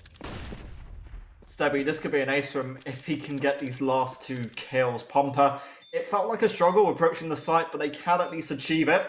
Grosshog and Beanox to maybe take holes on top. It's timing. It's Peter who gets them both. Pompa, they're not going to have a 5-round win streak. Dusty can finally strike back. Finally have a good retake. It won't quite be Stebby's ace, but they find the kills. And more or less came from that play in middle and that no-scope. Oh, lovely. Absolutely lovely. Stebby, despite them not having the lead as of yet, he's playing with confidence. He's picking up multiple frags. 3 kills in that round. Are now only 1 round behind as well, and they're doing a good job of just implementing some sort of foothold in this map. It's a little bit more of an even showing on Inferno. As you mentioned, I think it's probably just due to the puggy style of nature that Inferno can have. It's working in their favour just yet. That's really a good start. Thor's good for 1. The swing coming in. Grosshog's good for his first. And maybe in a second. A ropey spray, but he'll pick it up. Beanox dropping Bjarni now, leaving it in a 4 versus 2. They've turned things around. They lost the man advantage early. Thor's now working in their favour, and Beanox spots one crossing on the side. They're now relatively aware of his positioning towards first orange. Buff's good for 1 before being traded out. It's all on to Stebby, and in a 3 versus 1, they're asking a lot of the AWPer. I don't want to say it's Pompa really taking advantage of Dusty's mistakes, but that's really what's happening. Pompa just reading this perfectly, if anything. Stebby will look to now keep the AWP and Pompa. Well, I was going to say they're not too eager to hunt. Friend and Koyat will just hold in banana. Dusty will have an AWP to try and work with going forward. But in terms of a all-round team buy, the CTs aren't going to have a perfect buyout. Aggression, I don't want to question. It cost Dusty, that's basically what happened. And they were just pushing that kill. Brilliant stuff. Yeah, 5-3 up now, and it's starting to look a little bit dominant, especially now as we can see the money isn't the best for Dusty. The other AWP, we'll see a tactical pause come in as well. I think it's probably about time Dusty call this one. Just try and implement something out of this round. Coming into round number 9, we only see the saved AWP by Stebby, but he'll be supported by maybe just upgraded pistols. They could force buy into SMGs, but the risk that comes with that or damage them long term in terms of their economy. Pompa, though, they are looking brilliant. They have the full weapons and a very stable economy, as you can see. I mean, Koyot and Beanox with nearly 7k on dollars in both of them. Don't know about you, but it's already looking like it's starting to sway towards the T side in this first half. This pause is just what Dusty now have to try and bounce back from. They'll look at the money, they'll realise that they could maybe force around the AWP. That might be one of your better options. Money is more or less balanced, so Dusty might just play it safe. Maybe let Stebby look for damage, or if not, save the AWP again. Pompa, it was aggression and it was confidence, which gave him an easy win on train in the end. Dusty have kept this closer earlier on, and that could be a difference in maybe keeping the Icelandic side in this.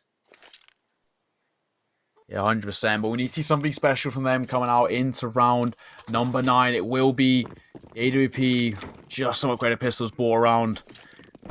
And if anyone was going to pull off something special, it would be Stebby. He has been absolutely brilliant across both of these maps so far. We're coming against the 4 AKs and AWP. There's a lot to ask of him here. He will post his way up in towards Banana. It's actually the right call so far. He's the first frag, but he's quickly traded out, and now this one's problematic. No AWP in play. Dusty will be collected, but it has been heard. Rossog ran off a couple of shots, but it's now brought back to a 4 versus 4, and Pompa can make something of this round. Nice shot for Koyot dealt with. The AWP's still alive on A, where the bomb looks to be heading towards... This could be perfect, really, for Dusty. Focus there towards CT. Peter, if anything, might be out of this for now. And AK also towards the CT loadout means this could be close, but Grasshog's movement perfect. Pompa can take advantage. Now the AWP is lost. Yanni can find a bomb. This is becoming problematic for Pompa because now they've got to look for the kills. Yeah, it's a 2 versus 3, and we mentioned we need something special for them to turn things around. It's already a very good start. We see a salvaged AK as well, picked up by Thor, and then 3 versus 2. This becomes slightly more doable. Grossog is being flanked as well, will be spotted, and Thor picks up that frag. It's now all down to Mickey with everything to find. This bomb dropped as well. 35 seconds left on the clock. The pressure is on him. Something special here. Yanni, for an aggressive peek. He might be punished for it. It will be exactly that. Isolating his fight is what Mickey needs to do here to pull off something. Already a very good start. He's ran away. They've heard the footsteps, and this has dragged Peter across towards AA. Towards A. Smoke coming in as well. Will allow him to cross on towards his B-bomb site. Thor can play this perfectly. It's all about Mickey, but fake plant would have been his best friend. Thor pushes through. It's a 4th round on the board. I thought for a second the double fake would work in his favour, but it's Dusty Coolback who pick a 4th. And on Eco, that's exactly what we needed from them. Yeah, if anything, it was the fact that Pompa were essentially locked into Banana. They couldn't do anything. They tried to get that B site, and it was an awkward encounter. And that one, for me, is questionable. Friends didn't have to commit towards it. And since they lose the bomb, Dusty can certainly take advantage. Mickey. It was open for debate as to whether the A site was an option. It certainly would have been cutting it too close. Another pause again. Pompa need to just calm down off of that. Yeah, now we will see, of course, Pompa buy into the next, but as you can see, their economy long-term isn't the strongest. Start to flip towards the other way. Dusty can start setting up some long-term C-side economy, and the C-side economy is oftentimes significantly harder to build up than the T-side with the extra purchases like, the more expensive Molotov, the M4A4, kit, all those small things add up over time, and if Dusty can do something here, they can open things up. Stebby goes for an aggressive peek, doesn't manage to find anything. Nade damage coming in. Great. Grasshog has dropped to 94. Not too much damage as of yet. Still a 4 buy from both, and all 5 players remain. Grasshog's going to flash in Beanox towards Banana. They went for the peek, but a Molotov and a smoke is what Dusty throw out. Mickey over towards the other side of the map towards A. Will now be Molotov to deny a quick push. Dusty not too eager to push and aggress further. With that flashing towards middle, which I thought 4 was going to go for. He now plays it safe. The bomb heading towards aim. Dusty, more of their defenders over towards Beam. And Pomper could get the time in here, Stubby, and get that first one. The lurker dead means Pomper now have to commit out towards aim. Yeah, it's a 4 versus 5 in favour of Dusty. Just see the play things slow. That's a nice nade there from Mickey. Just Peter, and he flashes his way out as well. He can go for another, dropping in towards Mini Pit, and we'll do exactly that before we shredded out by Biani. Still, Beanox goes huge on the site, picks up the first, and now they clear this A-bomb, so they can get this bomb down. Answer's safe. I'm not get it down. It's all down to LaFluff and Stebby to go huge here. It's a 3 versus 2 in favour of the T side. Things all looking up here. The swing coming through, and Friend's good for a nice frag there. Leaving all down to Stebby with the AWP. He's making his way through. He needs to isolate these fights with the AWP. The best weapon for multi-frags. The timing getting the better of him there in towards long. I think he's going to make the executive decision just to keep hold of this AWP. It's probably the smart one as well. It will finally be a 6th round on the board for Pomper team. We've seen them kind of slow down in terms of their dominance. But once again, go 2 rounds ahead. He is spotted as well in towards long, but he falls back towards the big pit. And they will. All 3 survive. It's a good start from him, though. He has been performing really, really well, Stebby, but the rest of the team, as he mentioned, just lacking that little bit behind. He is the star player for this side. This Pomper team who are playing like a cohesive unit and are 2 rounds ahead on their map pick. And on T side, you've got to give it to them so far. You can't count out what Mickey did in that play at the end there. His 2 kills, which essentially opened up that site, pretty much guaranteed Pomper with a bomb plant off of it. Dusty cobbled together some weapons. An MP9, M4s and an AWP, but a mixed set of utility numbers. Pomper, before they have looked towards mid, but this time hit a load more of their players towards B, and that could be a mistake. LaFluff wanted more. In fact, only gets 1 confirmed kill. Beanox will now push. Dusty have 3 towards B. And looked behind. But now looking a bit stunned. Utility is there.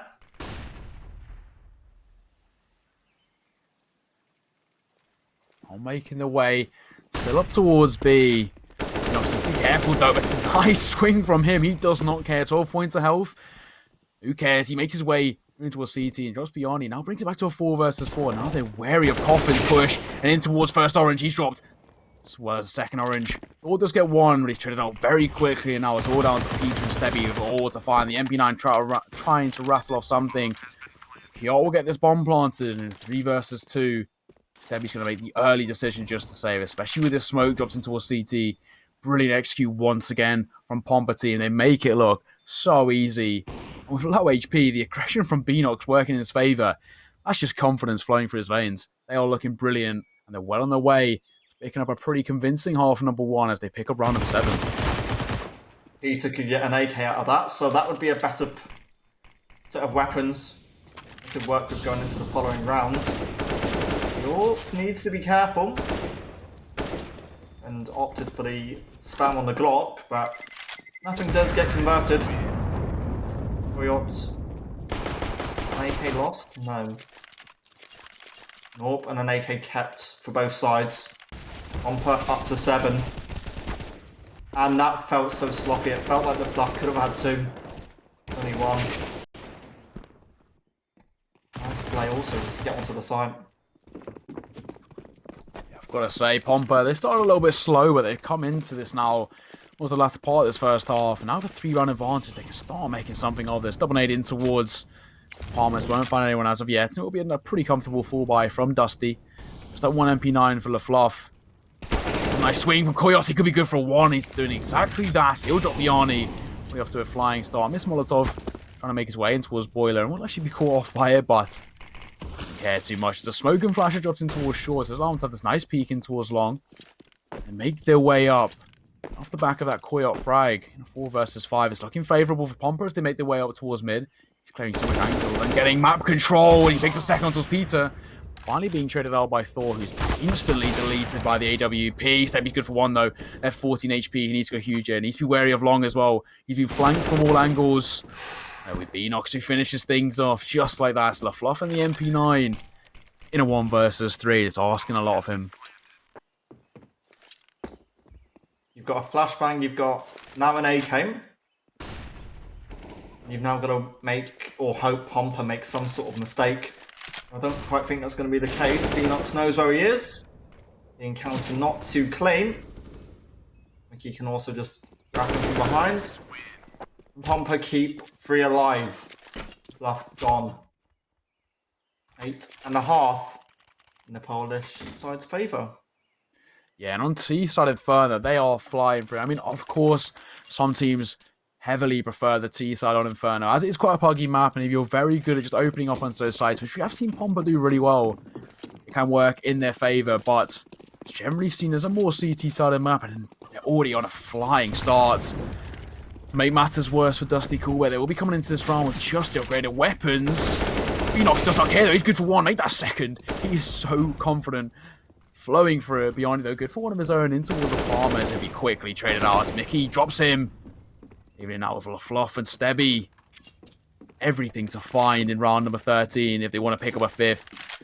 But it's Pompa team who are well on their way to picking up 9. 4 players remain. And it's just Stebby. Once again, he's in a 1vx situation, but this time with no AWP. It's definitely not looking too favourable for him. Bomb is making its way and ticking down. Looking like Pompa team are going to be well on their way to picking up round number 9. And the nade finishes things off.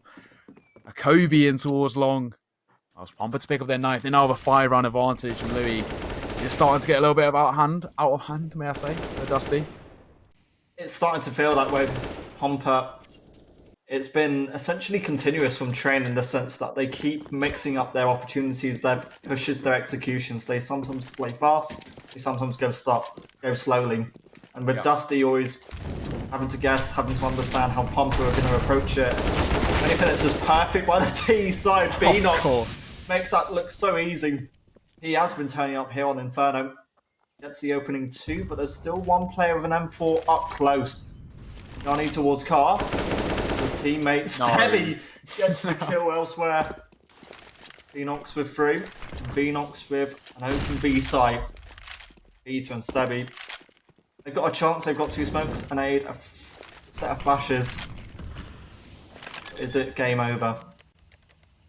Honestly, I have a feeling that Beanox just plays this game like HP isn't even a thing. Mickey picks up 1 kill onto a Stebby. It's all down to Peter. Beanox with 1 HP as well. Just right-clicking grenades, running through, does not care. That is confidence, and that is just experience as well. Pompa team, they're well on the way to picking up round number 10.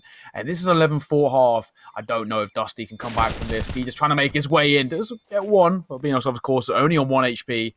Smoke will come in favour of him. He's deleted by Grossog, and it's Pompa team who pick up a 10th. What an individual round there from Beanox. He said they were good at entering the puggy style of play. Well, ladies and gentlemen, here it is in its truest form. Beanox played that to perfection. 3 easy frags to open up Banana. And he did it single-handedly as well. Absolutely sublime stuff from him. And to be honest, you hate to say early doors, but Pompa just well and truly are outclassing their opponents.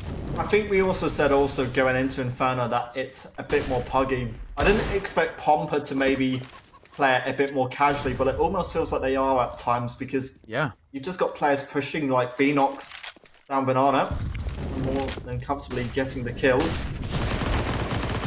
Flashbang this time, Yami really wanted something. He couldn't get anything. Peter at least stepped up. Gets 1 and gets a 2nd. Beanox and Koyet, 2 of Pompa's better players, finally deleted. And Mickey now trying to make his moves to make something happen. This time it's not going to be one that Pompa work with. And again, in the 2nd map in a row, it's looking like it's going to be a 10-5 halftime.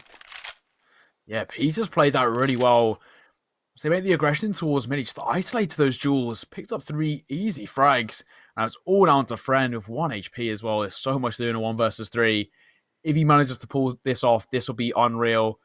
And he's just wary of the nades coming in towards Pit. But with 45 seconds left on the clock. Yeah, just looking at the sky, enjoying the map design. AWP though.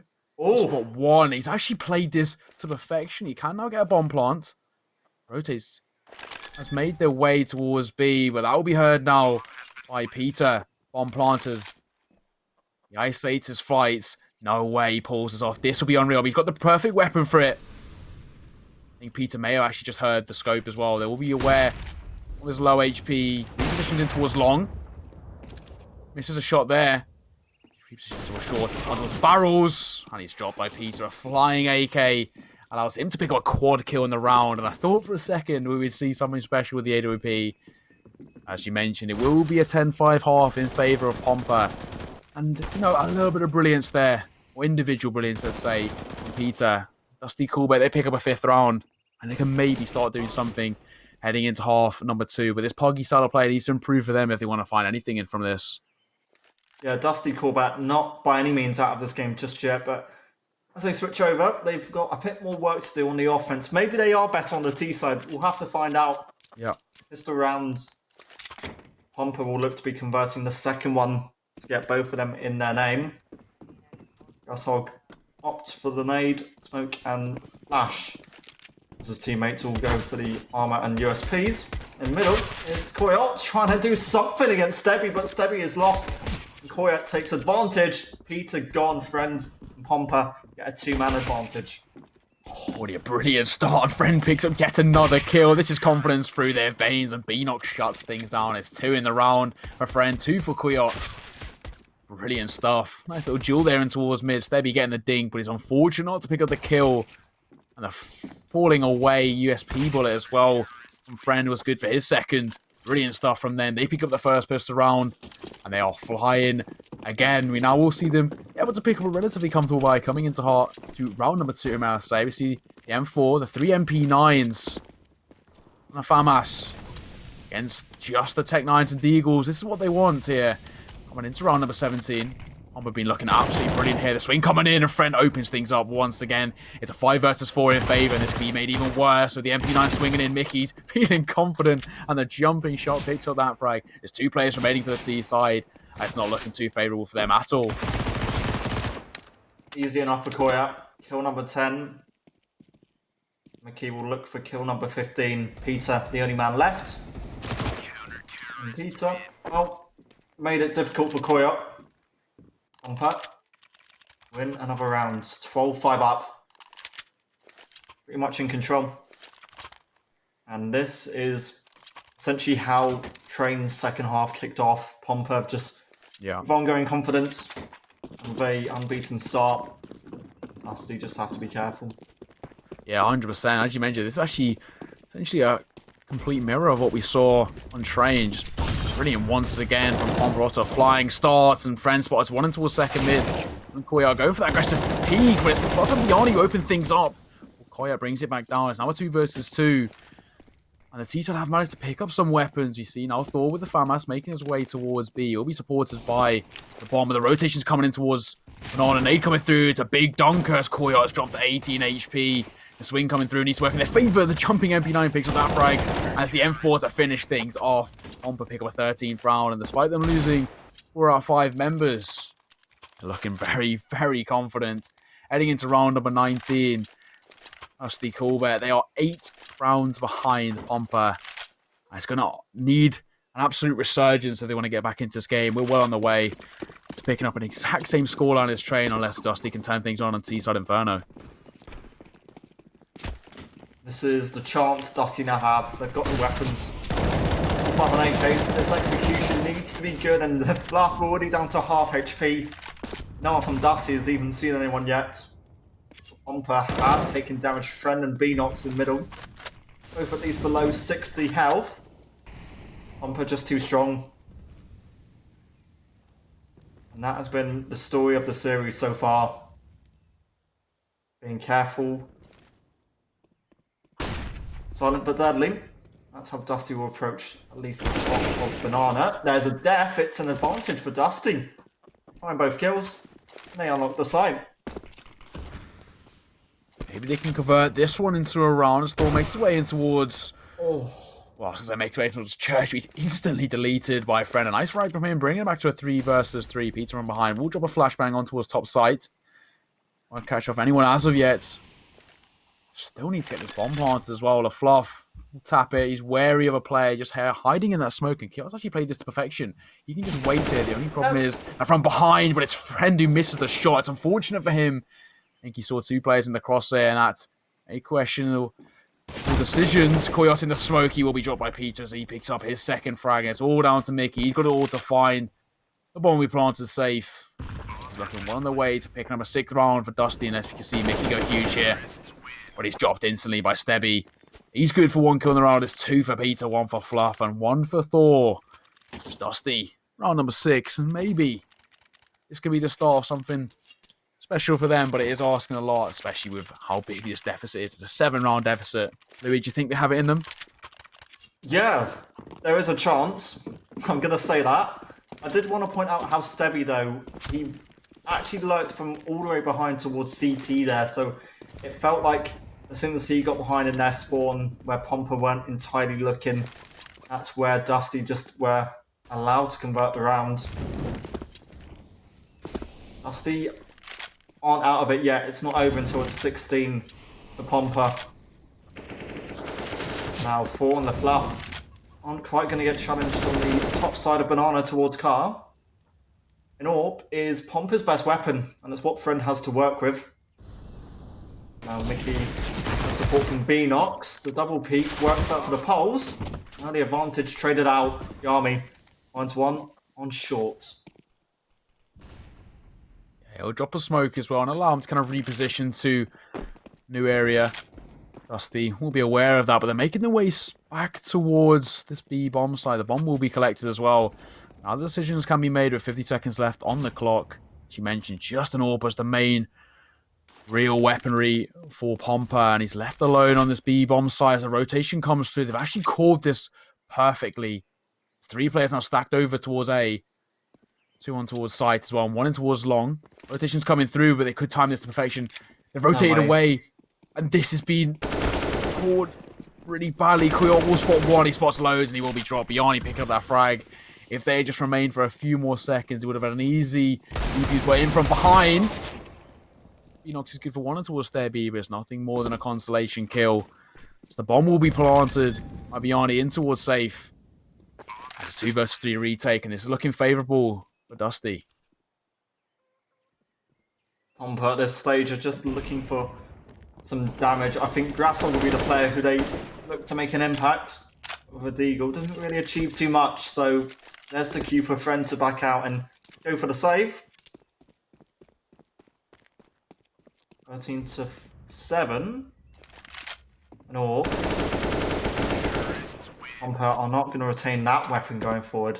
The Fluff even finds that kill. And it was going all well for Pompa at the early stages. They got the initial kill, but the timing just meant they lost the sight of A at just the wrong time. Yeah, it was an unlucky mid-round call, I think. The original call to go and stack A, the 3 pistol players and the AWP alone on B was actually called perfectly, but with a couple seconds difference, it rotated away and essentially gave up a free A bomb site. They get a consolation kill. It was nothing more than a consolation kill. Nice nade as well. That one drops into deep. Banana, but doesn't catch off anyone as of yet. And heading into round number 21 is Pompa team, who have a very low buy. Just the USPs on display. No armor. Slither of util. Just that 1 flashbang left for Mickey. Pompa want to pull off something here. The advantage is in Dusty's course, but it's whether they can convert this round. We have seen ecos work in their favour. I need to run on 21. The bomb will make his way up towards B now. They're just eyeing out the opponent. They're unaware of where the Pompa have forced into this round. They'll be spotting them any moment. You see the triangle of death in towards Coffin as well. 1 in towards CT. 1 just holding the flank as well. It's actually a nice little setup from Pompa. They will be tested any second as they are being joined up. It's all 4 players. And the 5th making its way there. The smoke's come over. They've called this perfectly in terms of the stack, but with just the USPs not looking favourable for them. No smoke just yet in towards Coffin. They're going to swing. As Fluffy's goes for 1 before he traded out Thor. Despite being flashed, picks up 2 of his own. He only shutting down Grasshog, and it's all down to Miki. He's got it all to find. He's removed from play. It's 8th run on the ball for Dusty. The stack was called perfectly. And it still works in Dusty's favour. 8-13. Pompa now have the money. Pause might be in Pompa's favour, in fact, just to now calm things down and just work out what's going wrong in this quarterfinal here in the upper bracket.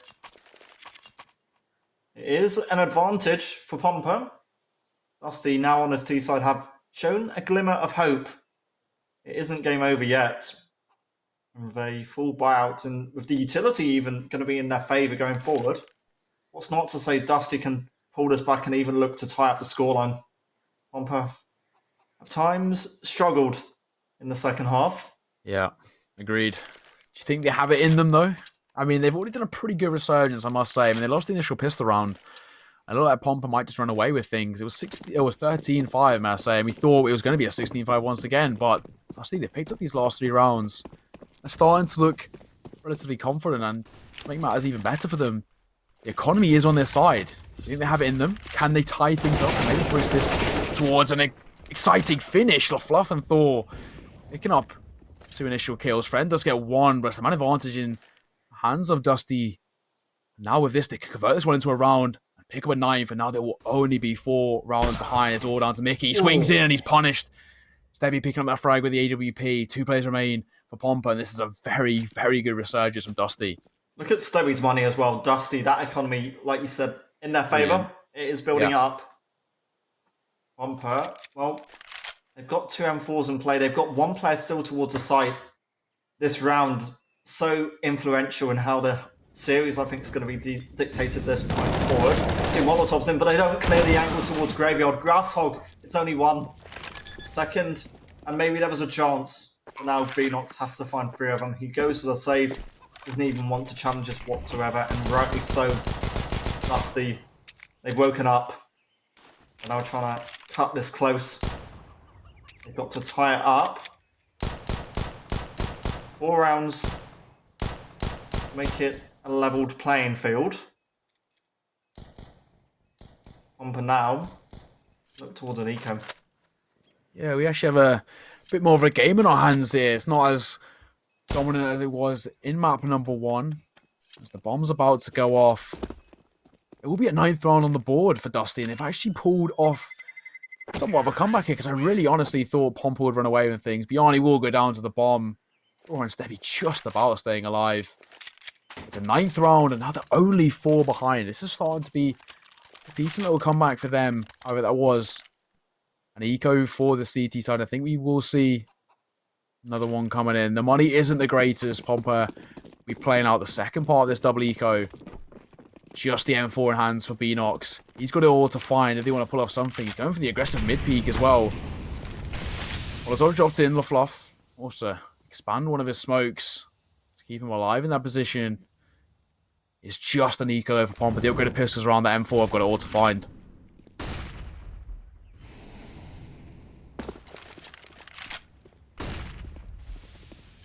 Bjarni works forward. Dusty, I'll send a bit of utility over towards A to maybe force Pompa to rotate 1 off of that B side. Friendly positions. Beanox for now didn't spot anything on his individual peak in middle. So with no one rotating off, Pompa just on these pistols, well, any damage you can achieve would be the most perfect solution. Also, well, both deleted by Yami. Eco frags, nice and easy. The only weapon that Pompa have has given them a kill in middle. Don't knife your teammate. Just a little love tap, they call it. Where it's friend and Beanox all to fire. 2 versus 4. They're going to make the very, very early decision just to keep all of this weapons. As we mentioned, their economy isn't the best, so probably for the best. But this does mean it will be a 10th round on the board for Dusty. They've picked up double digits, and we've got a much more competitive showing here from Dusty. Maybe they're just a little bit of a slow starter. It took them a while to wake up in the server. Obviously, a very dominant performance from Pompa in map number 1. But Dusty have really woke up on Seaside Inferno, and they're looking really good now. They're going to pick up round number 10 as this bomb's just about to go off. And Pompa, they might start asking questions about themselves. They've let a lot of rounds slip now. Right, saying that's 5 in a row for Dusty. Becoming slightly worrying. Dusty, not quite there at the moment. There's a full loss bonus for Pompa, so now they've got the money to work with. Yorp is there for friend. Grasshug also will utilise one. It's not too often you see Inferno teams on CT side always bring out a double AWP setup, but when they do, you can be sure it's normally a deadly approach. Enox now hides towards sandbags, through towards B. And the whole Dusty side push, but it's a mistake. Beanox is there. He's almost got a fourth. 3 kills could be enough. Ajani now looks to try and keep his side in this. Him and Stebby, two of the top players for this Dusty lineup. And they could easily get a bomb plant. And Pompa have to play retake. Yeah, brilliant start from Beanox for Kuyot. Stebby and Albioni for the order. Fine, he gets the first. I say the fight will be his best option with a double nade.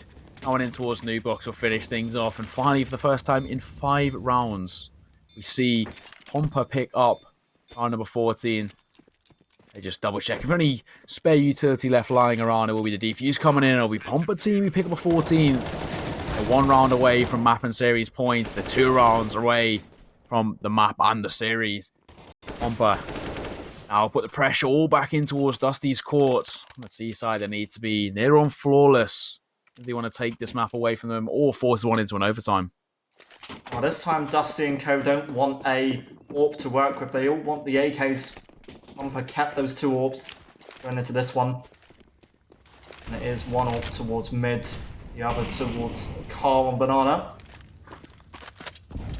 Crosshog did take some initial damage. Beanox jumping up, doesn't spot anything up close.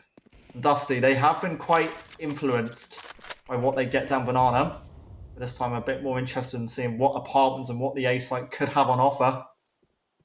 Pompa. They haven't always been a team to push, but Mickey pushing like that keeps it unpredictable. And that's where Dusty have to be careful. Pompa's experience means they will try different approaches. With Friend finding a second, Pompa now have an advantage, but towards A, that's not what you want. Peter, perfect. Good for 2 there. Thor, good for one of his own. He trades out Koya, brings it back to a 2 versus 2. Maybe not as worse. Grasshog only got 1 point of health. Needs to be careful, and Beanox going to drop there by Thor. Now forces Grasshog into a very awkward situation. He has to deal with people with 1 point of health. Doesn't even attempt to go for this. As their economy isn't the greatest, I think he might just make the early decision just to keep hold of it. I think he's going to do exactly that, unless he's repositioning, as he assumes it is going to be a B hit. But they made their way to a 3A bomb site. And Grasshog's just going to keep hold of this AWP. Lucky to stay alive, I must say. The Molotov very nearly finishing him off. With a bomb plant, it is going to be 11th round on the board for Dusty, and we are seeing the kind of diamonds in the rough come out. As you mentioned, top fraggers are really putting in the work, and Beanox on the other side has been leading the way, but it is nothing compared to what we're seeing from Dusty now on this T side. They have been absolutely brilliant. And if we saw maybe some of the same on CT, we could have seen Dusty take this map away from Pompa. That's the thing, right? Both sides could be taking each other's map picks in this series. And Dusty, there were signs of hope on Train. In the end, it just kind of felt like they were shut out. Fluff gone. Yeah. The one thing we have to kind of make a note of is that if we do, heading into Vertigo as map number 3, I think the biggest factor that Pompa had over Dusty in map number 1 was their use of utility. Obviously, Inferno is much more of a puggy style map. But Vertigo is completely the opposite. It's very, very heavy utility usage. That's the sides and makes rounds. That surely works in favour of Pompa. If we do head to map number 3, but there's still plenty of rounds to play, and it's Pompa who still have a 3-round advantage heading into round number 26. Aid coming in towards deep mid as well. We'll drop Stebby and Fluff onto 53 and 78 HP respectively. And this nice comfortable fall by this Pompa who take the first points of damage away from their opponents. They fall back towards side. It's a 4A stack as well. Just Mickey locking it down on that B-bomb side. He's got a lot to fight as well. Kuyok's got in for the swing, but it will be Friend and Beanox shutting things down. Kuyok gets one of his own, and just like that as into it's Peter and Thor with all to find. Hate that. Just Peter. It's a 1 versus 3. The bomb dropped. Mickey will finish things off. It's a 15th round on the board. And Louis, we've hit map and series point. This could be the beginning of the end. There's money. There's weapons available for Dusty. So he had a load of extra bank balance, so they're just going to spread out the weapons and try and keep it close. But now this is that mentality you need where you've got to win 4 in a row to try and avoid losing your upper bracket spot. No matter if Dusty loses this game, they are still going to be in the tournament. I'll just have the pressure of being in that lower end bracket. Now Alanor spotted something. Grasshog doesn't want to commit too far, and that nade is just brilliant. Early utility. They pomper the advantage. Grasshog can get one, and they're peeking one by one, and that could be the mistake as Dusty lose 2 players early on. Yeah, it's not how you want to start things off, especially when your opponents are on 15 in a 5 versus 3. This is looking so good for Pompa team. They've got 3 kills to find to shut things out. Kudos going for the peak as well. Beautiful on the swing. Is it coming in? It's perfect. So he's played that brilliantly. Thor low HP.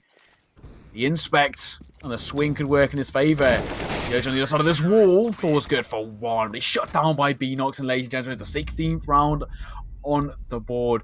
A 16-11 performance. Brilliant. Obviously, not quite as dominant as what we saw on Train, but Pompa just showing the versatility in their map pool. They make that look, well, it was a lot harder than it was on Train. I think they started to slip a little bit when they're on the CT side.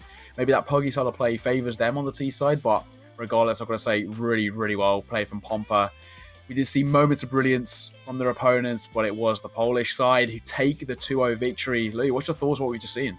Yeah, if anything, it was just expected from Pompa. They were the team who came into this probably favoured to come off better. They've got that skill gap, they've got that advantage, and Dusty, it always felt like it was going to be a tough day with the fact that they've got some stand-ins playing for them, and with the fact that they went into sort of Inferno off the back of what was a difficult game on Train. It felt like it was domination. It almost felt like that series was determined on Train, but there were hints of brilliance, and if maybe that 6th round went in their favour in that second half, just then on Inferno, then it could have been theirs, but it was just that one round which dictated it going forward at this point. 100%. I mean, another thing as well, I mean, as you mentioned, they have the opportunity, they drop into now the lower brackets, still have the opportunity to make it through. They will also be joining Royals, who off stream lost 2-0 to UMX, so that was a pretty good performance. UMX coming back, and a flawless victory for them. We'll drop now Royals into the lower brackets. See the prediction up on our screen. I think I'll take that one quite happily. Unfortunately for you stuck by your boys, but it didn't work in their favour. It was a 2-0. Yeah, they gave it a good go. In all fairness, on that T side, they were looking really, really good. I honestly thought for a moment that they could bring it back towards, maybe an overtime or maybe even a 16-14. There was definitely an opportunity where things were looking very good for them. But I think in the long term, the utility usage of Pompa just works so much more in their favour, especially on Train as well. I mean, Dusty had nothing. They could not counter that utility. To come at the flashes over on towards A, allowed them to take pretty much a free A bomb site. It was so easy for them to clear. And it's just, maybe, as we mentioned, it was just a case of, Pompa, they're a tight unit. They've played together in many competitions throughout 2021 so far. With Dusty, they have had that lack of, top tier experience. Haven't played in as many HLTV tournaments, not played against, those higher tier opponents as of recent times. And maybe that was just the difference there. As you also did mention as well, it was a little bit of a mix. The 6th man having to come in as well as a sub, and that was Peter, who came in, who actually put up a very good performance on towards T side, was doing very good at opening up that banana position, but coming against, a nice 5 core like Pompa had, it's always going to be a tough game, and it was a 2-0, but we did see moments of brilliance. And Stebby, I mean, you sung his praises in map number 1, he came out firing all cylinders in map number 2 as well, brilliant from him. Oh yeah, individually, Stebby was that one player who was keeping Dusty, if anything, in a competitive stance and trying to make sure that they could maybe challenge going forward. But if you're again reliant on this one individual player, then it just kind of shows that maybe Dusty have a couple of flaws. I don't want to sort of say by any means they should be losing that, because that was always going to be tough, and they've had so far a pretty good tournament, but they go to the lower bracket. They're not out of this yet. For Pompa, the Poles, the team we've expected to come off better, they have now got themselves a semi-final spot in the upper bracket. Both sides still have games at least today, but I think for Dusty, just unfortunate that together it just wasn't to be for them. Yeah, and they'll be joined by whoever won versus Colombia and Bowl Cuts in that semi-final. On the other side, it's UMX, who'll be joined by either Peak Esports or Tinder. That's our name there. That's yeah.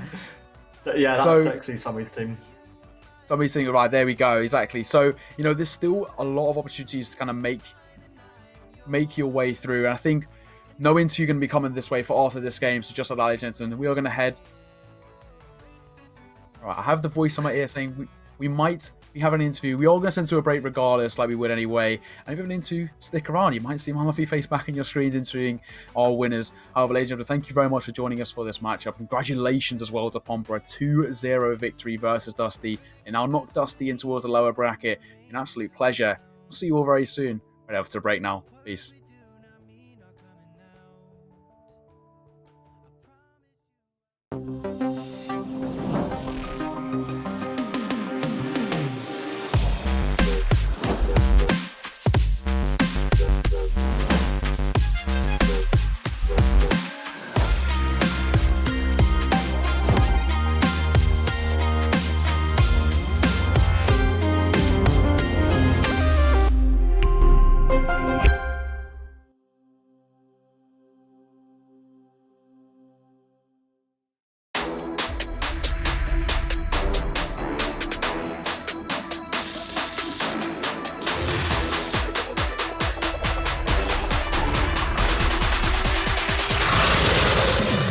Hello, Overclockers. Welcome.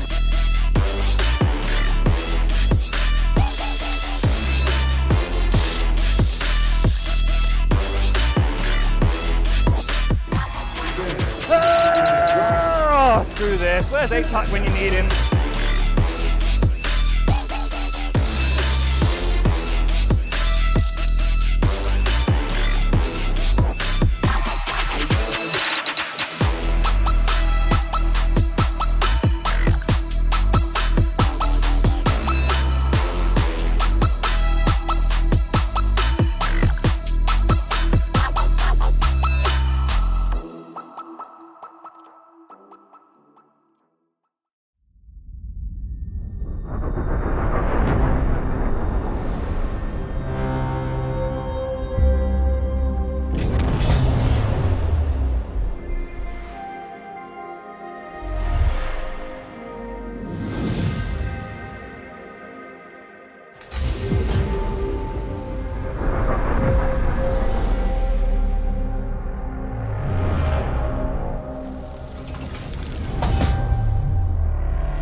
Well, good afternoon, guys. Welcome back here to Epic32 here on the CSGO stream. And we've got a little bit of an interview to bring you now. Pomper, of course, just took down Dusty 2-0 here in the upper bracket quarterfinals. And with that, Pomper pushed through to the semi-finals and have a chance really to try and cause an upset now. So we're going to be bringing in Mickey for this one for a little interview. Yo, boys. What's up? Hello, how's it going? Well, I'm fine. First of all, congratulations on the victory, a 2-0. You made that look very convincing. Well played. Yeah, we gave our best. The first two games today were not like our top pick, but versus Dusty, the match was very nice. Sorry, I'm a bit stressed because my English isn't perfect. No worries at all. It's all good. You honestly, very, very well played. 16-5 on training. Give me your thoughts first on that map. I mean, it wasn't your map pick, but you came out flying on all cylinders, and a 16-5 victory is a very convincing win. Yeah, we just played our game. We saved... shit. Let me think. Wait. Let me think. Take your time. We achieved our goals on the map. We get the control where we needed it.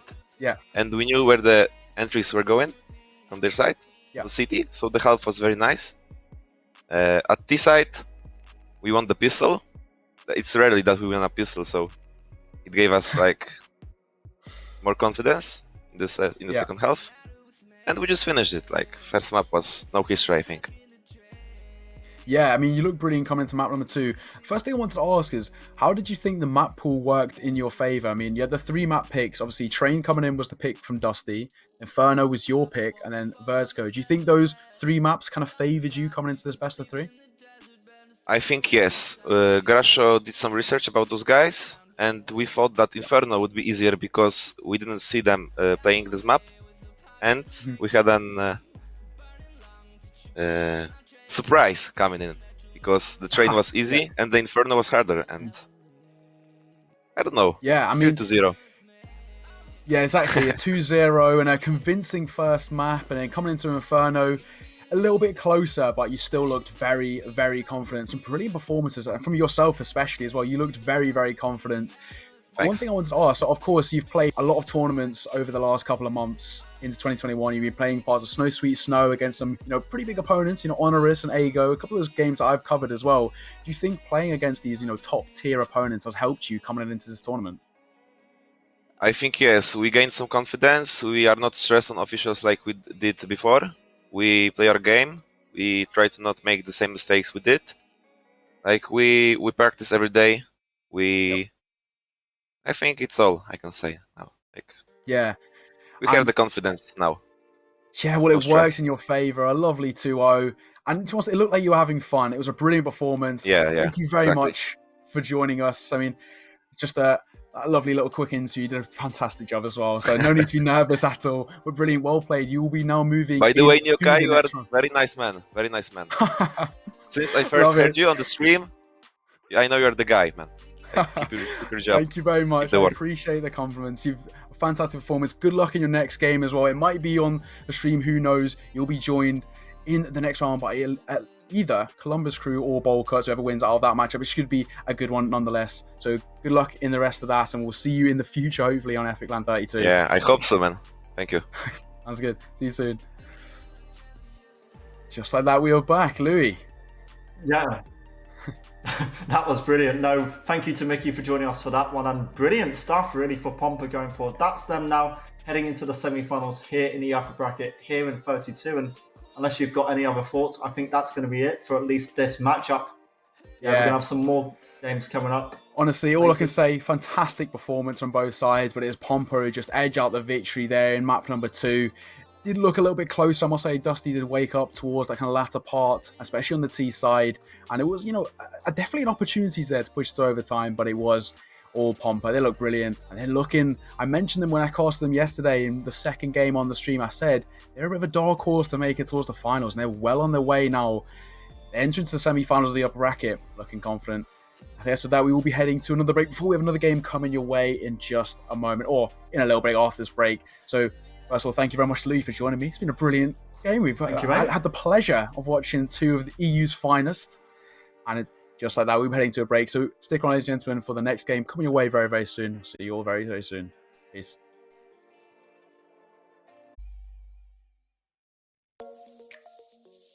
Welcome back to Epic32. I am back. My name is Dusik. Obviously, we were scheduled to do the whole day today, but unfortunately with the internet issues and obviously being at home and whatnot, it was able to do so. But we are back into the action. We've seen some incredible CSGO today and over yesterday as well. Obviously, the smallest of margins has just been a great day for gaming so far for CSGO. We're going to be going into the game of Peak versus UMX, which we're all looking forward to. This is the semi-final of the winners bracket there as well. The winner goes on to that winner bracket final.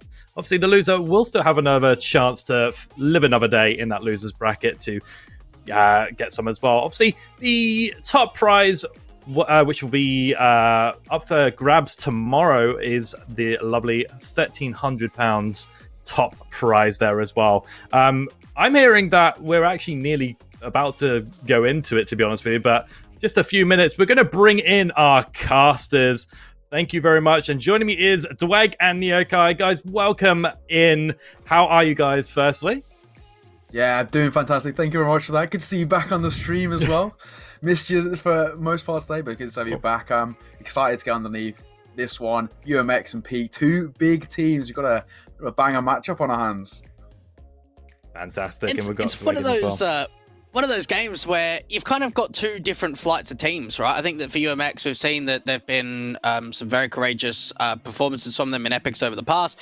Currently playing in main, where they're towards the top end of the table. Whereas for Advanced, we've seen a couple of these players around the UK scene in the past, with Chitari playing on Vexed. But they're kind of in the bottom level of Advanced. So I think when you kind of weigh it up, this could be a match where most people would favor UMX, but I think it could be a lot closer than what most people would expect.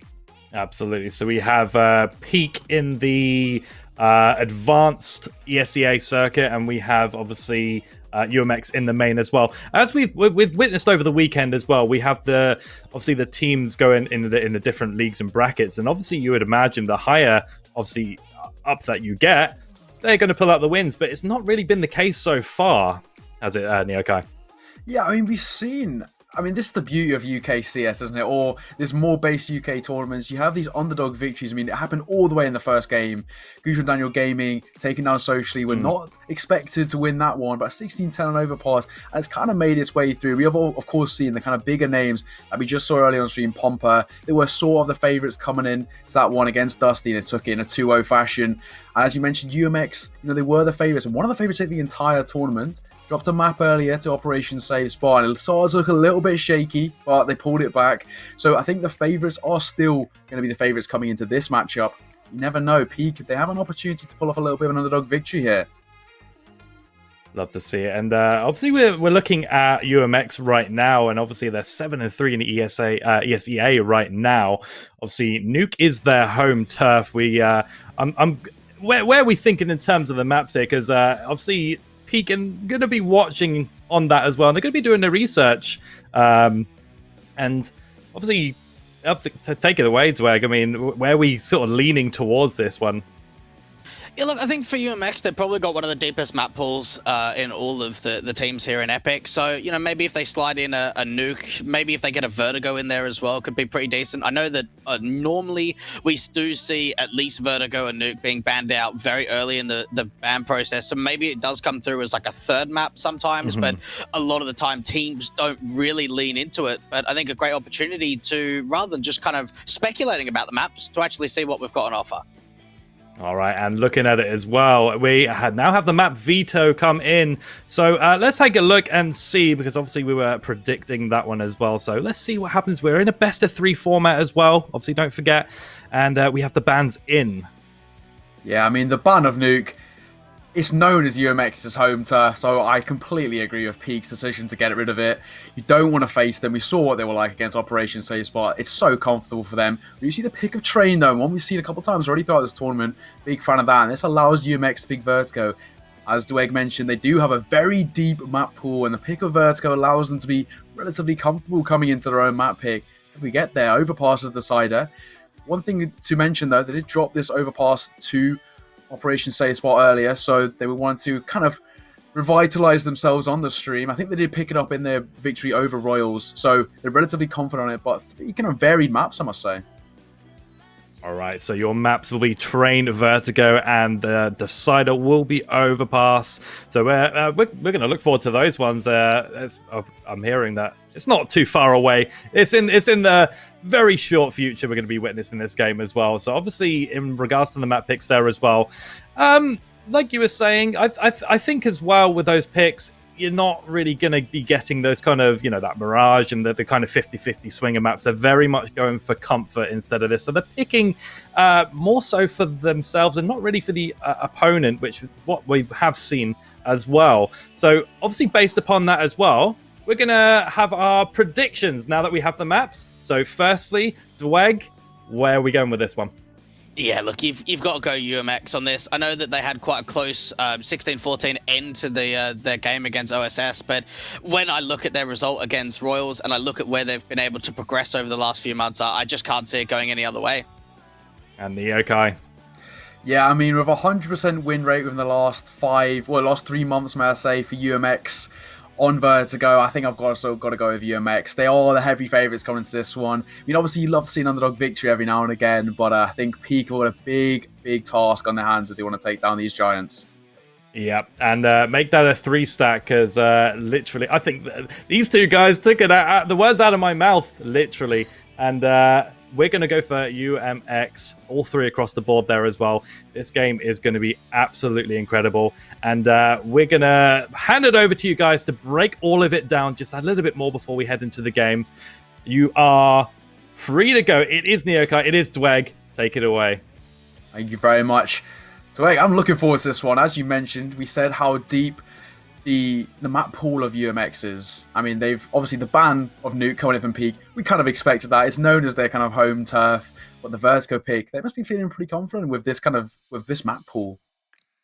Yeah, look, I think for UMX, you could pretty much play them on any map and they would still feel somewhat comfortable with it. Yeah. And this is going to be a big test for them. I know that certainly they were able to dispatch with Royals, who are another advanced team, but even when you look at the record from Peak, like they are 3-7 in advance, when you actually dive deeper into some of their map losses, like they're double digits, there's a couple of like really close best of ones. Yeah. And as well, best of ones is always really difficult to judge because you never really get a strong map in the map pool for you. You normally play one of the even ones. You normally see a lot of Mirages and Infernos coming forward. So I kind of look at this and I think this could be a decent challenge for UMX. I think it will go 3 maps. And I'm hoping that it's not just an absolute stomper and we actually have a pretty good game on our hands here.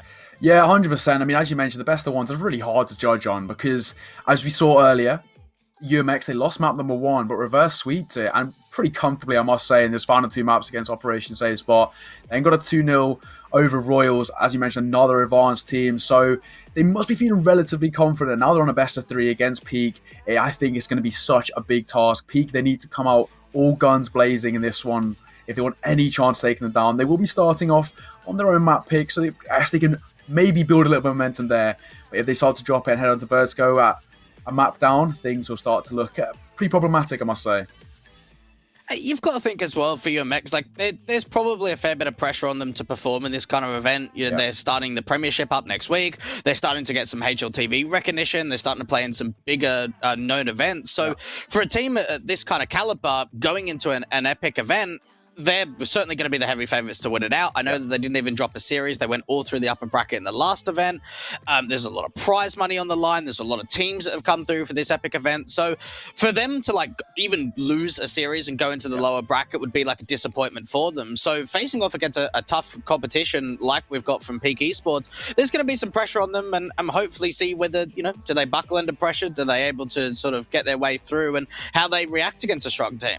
True, and they're a relatively new roster with Tadpole only coming in relatively recently and still very young as well. This is going to be very good experience for them nonetheless. As we mentioned, they are the favourites coming in. I mean, Peak, they're a good roster. Haven't had the best of times in ESA. I think they currently sit at 3 wins and 7 losses in ESA. It's not the best performances, but they also have the ability to prove something for themselves here and to take on the likes of UMX, no matter what kind of roster you are, whether you're a mix or an actual team the way Peak are. It must be a bit of an honour to be within the UK circuit and to take on a team like this. They will be coming in as the underdogs. Well, starting on their map pick, as I mentioned, maybe they can pick up some momentum, take it into Vertigo. Vertigo's going to be a tough one. A little bit of a second home ground for UMX as well, and a util heavy map. It's going to be a rough one raw either way, but if they can get the momentum from map number 1, take it into map number 2, you can see this maybe go all 3 maps. It's all up to Peak to kind of prove themselves though, really. Yeah, you've certainly got to wonder for Peak. They've got the European international experience, whereas certainly for the UMX side, they are a core UK side with both the United Kingdom and from Ireland.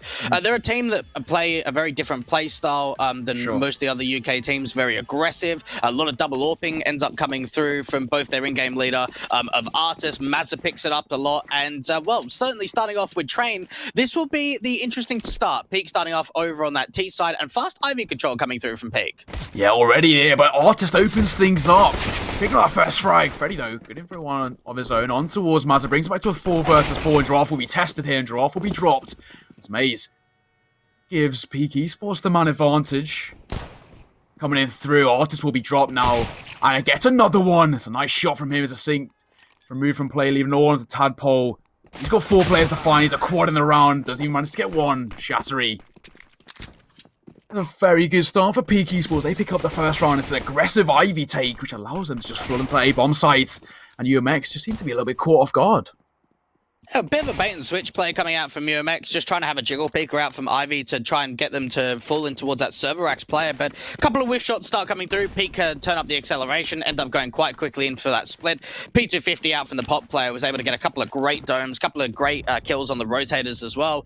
UMX forcing straight back into round 2, a couple of scout upgrades coming through from both Tadpole and for Mazza. Deagle's up for the rest of them. Peak Esports, though, not going in for a lot of Mac 10s. We're only going to see one of them out for the T side. Yeah, they're going to be a little bit of a slower take now for Peak Esports. They don't want to over-aggress into any sites. So as you mentioned, the double scout coming out. Mazza and Tadpole being the two to pick those up. They'll be supported by a couple of upgraded pistols. See the Deagles on display. And a slither of utility. As Piku are slowing things down, we are seeing the utility make his way in towards A main, but Giraffe could be the first point of contact. He'll pick up a nice frag. Make that a second as down goes Shattery. And just in doing so, he'll manage to pick himself up an AK-47. Tadpole with the scout. Nice tag there. Bring Noffy down to 24 HP. And already this is a good response from UMX as they now have a man advantage. Extinct shutting things down. Sensei and Noffy move on play. An Artist from behind shuts things down. It's a very good response. And UMX, they tie things up 1 round to 1. But Giraffe, what a start for him. Yeah, look, realizing the map control that can be found really early on, he starts slow walking in towards the Brown Halls. They get a great couple of picks. Extinct now starts chiming in with that AK. Artist is already on a backstab out from Ivy. Just a super well played round there for UMX. Peak now going to be on double eco status. They didn't get a bomb plant in that last round, so they're going to have to be forcing themselves. Not a lot of utility to come out for them. Couple of flashes, upgraded pistols, and armor. UMX looking to now start to put some aggression on them, start building up some rounds on the city half. Yeah, 100%. To make things better, they spotted one in towards Pop Dog, and this Molotov coming in will be problematic, doing a little bit of damage. Noffy down to 34 HP, and just the upgraded pistols are looking like the best start for Peak Esports in this round. Already taking a good chunk of damage, and the nade coming through could be even more. We'll just about avoid. They make their way towards upper B. Giraffe will once again be tested. Anchoring this B bomb site in towards our backstop position with an AK-47 has the range advantage. Sensei makes his way in towards A main, trying to just spot someone out. Much slower take once again from Peak Esports. Still just trying to eye out their opponents. Tadpole spots one. Careful from behind. A little bit of damage. Shattery and Noffy now down to 32 and 28 HP. Zito makes his way out towards A site. It will be these players over here will be tested. Making their way out. It's a good start. Sensei good for one before has. Well, Mazza, may I say, trades him out, but Maze picks up one of his own with the Artist. As AK drops Freddy, bring it back to a 3 versus 3. Low HP on all. As Mazza picks up his second. Now a 2 versus 3 in favor of UMX with the bomb down. He's got a huge hit. All on Sensei, 15 HP. And he's going to be finished off. It's Artist who drops things. As UMX, you pick up the round. Now they're starting to feel quite comfortable in train. A couple of good Deagle shots come through from Peak, but it really just came down to not being able to get that bomb. It gets dropped out to the open, and from there they could just crossfire between one another. Going to be really difficult for Peak to do anything more from here with that AK and Mazza from the M4 rotating up from Con from B. Yeah. And for Peak, unfortunately for them, that was a double eco status they had to force buy in the last round, so they're going to be on full Glocks out. Not really any upgrades coming out. Aggression coming through from the MP9 to maybe start farming up some money in the Brown Halls. Yeah, Extinct looks like he'll be tested alongside Tadpole. Good for one. Hit that second, and the third he'll be traded out. Shattery will pick one up with the Glocks. If there's anything, it's a consolation kill as they make their way down towards lower B. Giraffe with the FAMAS will shut things down. He's picked up 2. It's all down to Sensei. He's got an MP9 though, but he is being chased. Mazza on the flank is coming through, and Extinct from behind. Making things all tough, and he will be finished off. Artist. Oh, so easy for him. Sensei's drops, and UMX will pick up a third round. 2-round advantage now. That double eco takes its effect on Peak Esports. Jeez, they are buying into double orbs incredibly quickly here for the UMX side. Tadpole being able to probably bring one up, maybe towards the Ivy position out from back green, maybe bring Bazza over towards the B side. We'll have to wait and see exactly how they end up playing this double orb display. AWP coming through for the T side. It is going to be Glass Cannon, however, and a lot slower when it comes to this default. And Giraffe just being that early anchor out towards the Brown Halls play over to the B side. And Peak Esports, though, just trying to see what map territory they can find, see if they can find some sort of opening pick. And, well, UMX have already taken a little bit of T-Con control.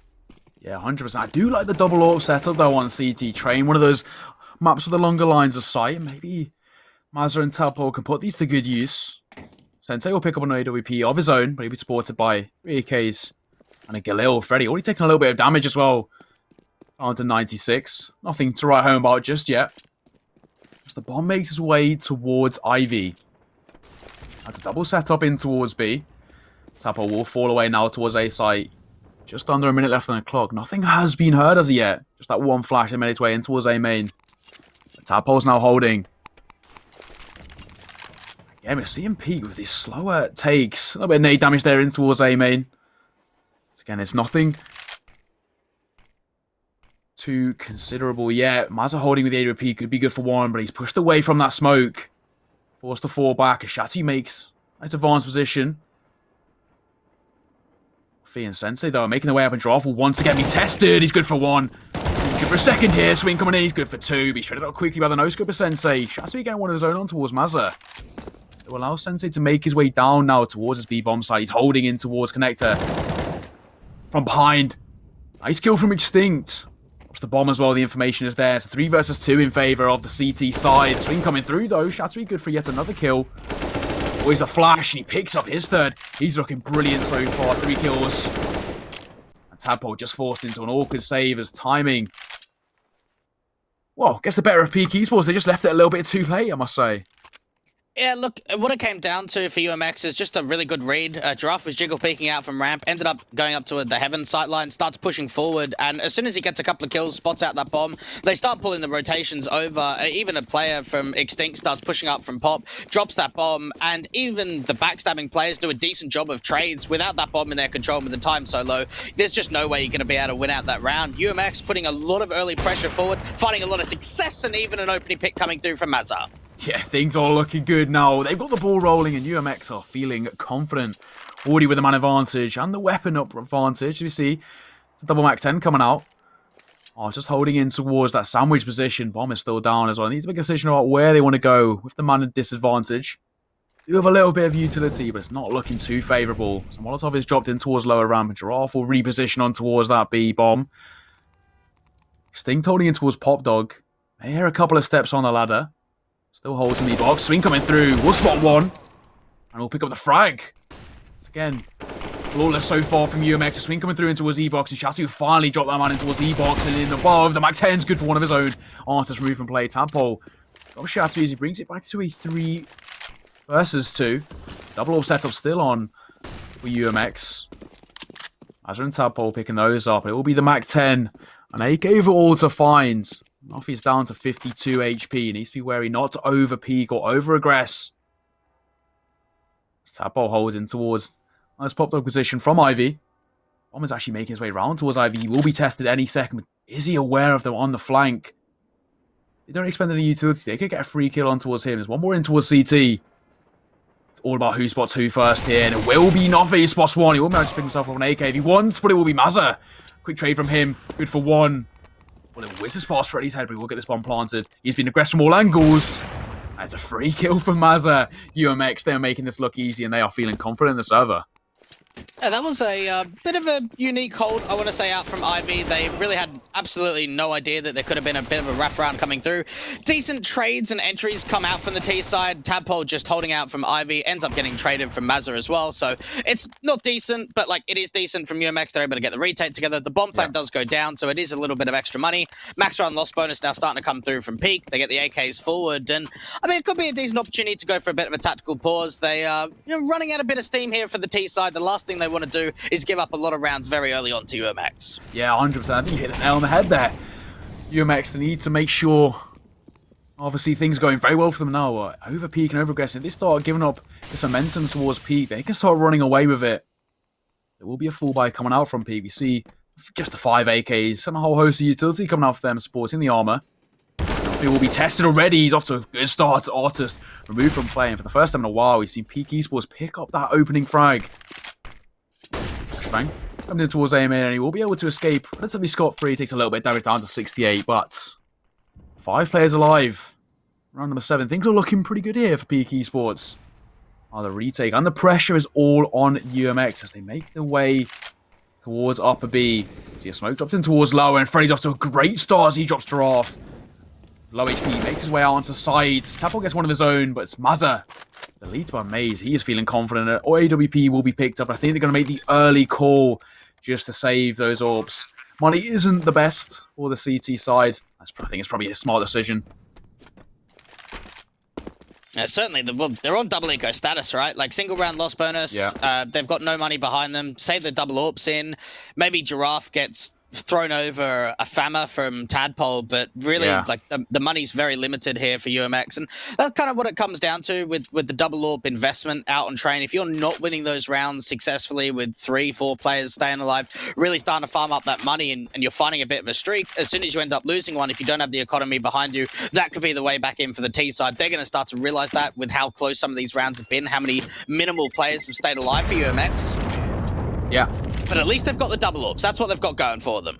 Yeah, it's definitely still potential. As you mentioned, the buy will be questionable to say the least. I expect we'll see some sort of a drop across. We see the MP9s being dropped. I like this buy, actually. It allows them to kind of play aggressive with the MP9s, a little bit more passive with the AWPs. Coming into round number 8, maybe there's a potential for something to be pulled off here. As we enter into round number 8 is Peak Esports, who have picked up a second round, and now they're only behind by 3. They're on T-side train, and with train being one of the most T-sided maps in the pool, I don't think this is too bad of a start from them. Of course, they want to be chaining this momentum, especially with the upgraded rifles on display. The utility in towards A main. As Freddy opens things up though. Maz are good for 1 with the AWP, and they're already being put to good use. He brings it back to a 4 versus 4. Flashbang comes in. He could be good for a second. The leg is unfortunate. The AK spray through will finish him off. Tadpole, it's one of his own though, on towards Maze, and his Sensei's holding in towards back yellow. Drop coming in. He might be spotting him, and he will do exactly that. Knows his angles oh too well. And both the orbs are out of commission. With Artis dropped, it's all onto Extinct. He's in a 1 versus 3 and just an MP9 to lock out this round. Oh, well played there from Peak. Just dealing with the rotations really nicely, trying to see if they can bait out pressure over towards the B side. We saw that UMX put a very heavy attention in towards both T-Con and through the Brown Halls, even Extinct falling to the last AWP from Sensei. Decently done by the T side. Now we'll see a very, very light investment. We probably won't see too much at all. A couple of P250s at most, but it should just be USPs. Tadpole actually buying into a scat. Now, he does have 2,400 loss bonus, and he certainly was one that had one of the most amount of money for his entire team, so you can understand the slight investment from him. Yeah, do you like this buy of bringing the scout in just supported by upgraded pistols? Do you think it's a strong buy, or do you think you should have gone for just the upgraded pistols? Like, in the long term, if you can actually maybe get 1 or 2 picks with it, then you're doing damage. You're trying to limit what the T-side have rather than just letting them run AKs for the majority of this half. Yeah. And knowing that he's got money behind him, like, he's still not really going to have enough to be able to get an AWP and armor into the next round anyway, so just run M4s into the next, try and see if you can do some damage. Yeah, I think you've nailed it there. He swung and it will already be dropped. That's though good for 1 of his own before he's shredded out by Nuffy. Bring back now to a 4 versus 3. And already the scout is out of commission. P250, a Deagle and a USP. Got all to find in this 3 versus 4, and it's not looking too favourable at all for UMX. Peak Esports are well on their way to picking up round number 4, but it will slow down this tempo. And this is one thing I must mention. I like what I've seen so far from Peak. They're playing this a slow tempo of CSGO. They're just eyeing out their opponents, seeing how they set things up, and they play out the utility really, really well. Extinct's good for 1, but Freddy W good for 2, and just like that, it's Giraffe left of it all to find. It's a 1 versus 3 with just the USP. It's asking a lot of him. He runs through the Molotov, and Freddy W shuts things down. It's a 3k in the round for him, gifting Peak Esports their 4th. Haven't seen a lot of train from either of these teams. UMX haven't played it at all in their ECA season. We know that certainly for the Peak Esports side, they defeated the Onyx guys, the Serbs, so the ex-Saints lineup on this map of train, a 16-12 fashion. So a relatively decent scoreline for themselves. But you've got to expect for them, especially against a strong side like UMX, if they can push 6-7 rounds on T side, I think they'll be relatively satisfied. A lot of flashes coming through towards the outer bomb site, getting some early pop control, trying to force the CTs back. But for UMX, they're going to have to rely on getting advantages elsewhere because they don't have the utility behind themselves. Yeah, 100%. The only time UMX have played this, played it once so far in the last 3 months. That was against Lingby Vikings, and it was a 16-7 loss. So, not the best result. It's a good pick, I must say, from Peak Esports. They've given themselves definitely plenty of potential to take something away from UMX, who, as we mentioned, are the favourites coming into this game. The utility makes it out on towards B. It's a full buy from UMX, but already been tested. Extinct's dropped to 44, and Artis down 75. The swing coming in. AUG's good for 1, but the Molotov will be questionable. We'll drop a smoke. He plays in towards Connector, got all to find with the bomb planted. Already start making decisions. Shattery in on the flank. Could be good for a couple here. He's good for one, make that two. Taps the AK. Got the range there, and a Molotov is dropped in towards that backside. One towards the top. Train will be deleted. Sensei makes it look oh so easy. We'll spot another of his own in towards Connector. Artist does a little bit of damage onto the orb. Regardless, in a 4 versus 2, I think they're going to make the early executive decision just to keep hold of these weapons into round number 10. And just like that, Peak Esports, they've tied things up 5 rounds to 5. And, Weg, I think we've got a game in our hands. Yeah, that was a beautiful play coming out for Shatari. I think UMX will be kicking themselves there. That was pretty poor on rotations. Mazza got a great kill to find that 5-on-4, and then as soon as that molly and smoke goes into Connector, they end up rotating Old Bomb to get into CT, but no one's got eyes out from Pop in terms of a lurk, and from there it just scrambles the whole play from the City side. It ends up splitting them. They get caught off on the site itself, and now in a position where Economy is just shattered once again. Tied up scoreline at 5-5. Peak can get the lead now. Yeah, 100%.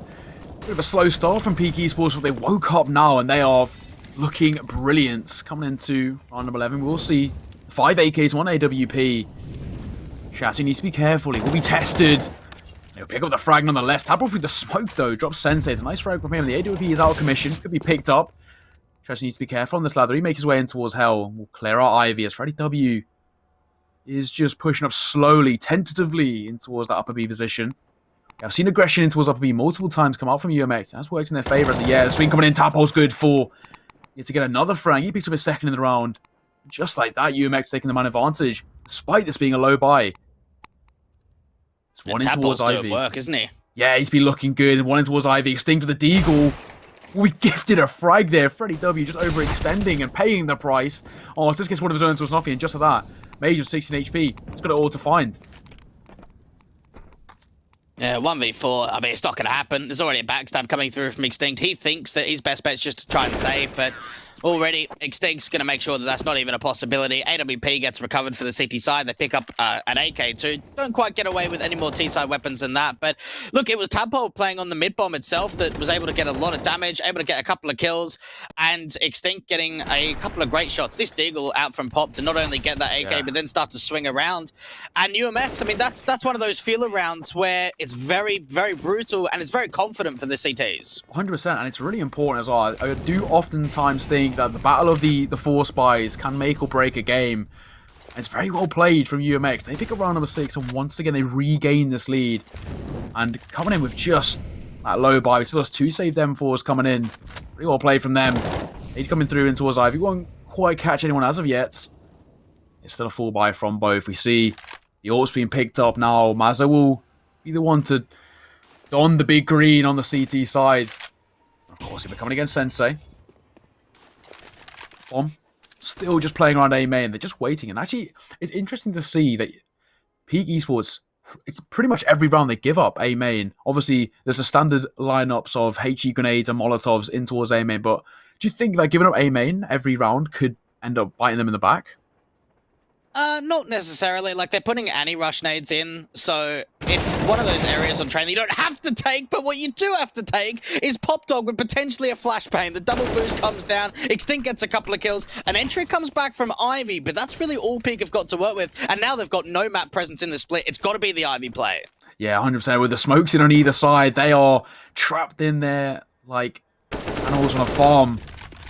Just a matter of time. The Molotov dropped in towards Pop. They would allow them to cross out towards Heaven, but Giraffe and Artist are making it look oh so easy. Sense is good for one of his own in the trade. The swing coming through, and Extinct says no. He picks up 3 kills in a round, and he's finally got that ball rolling.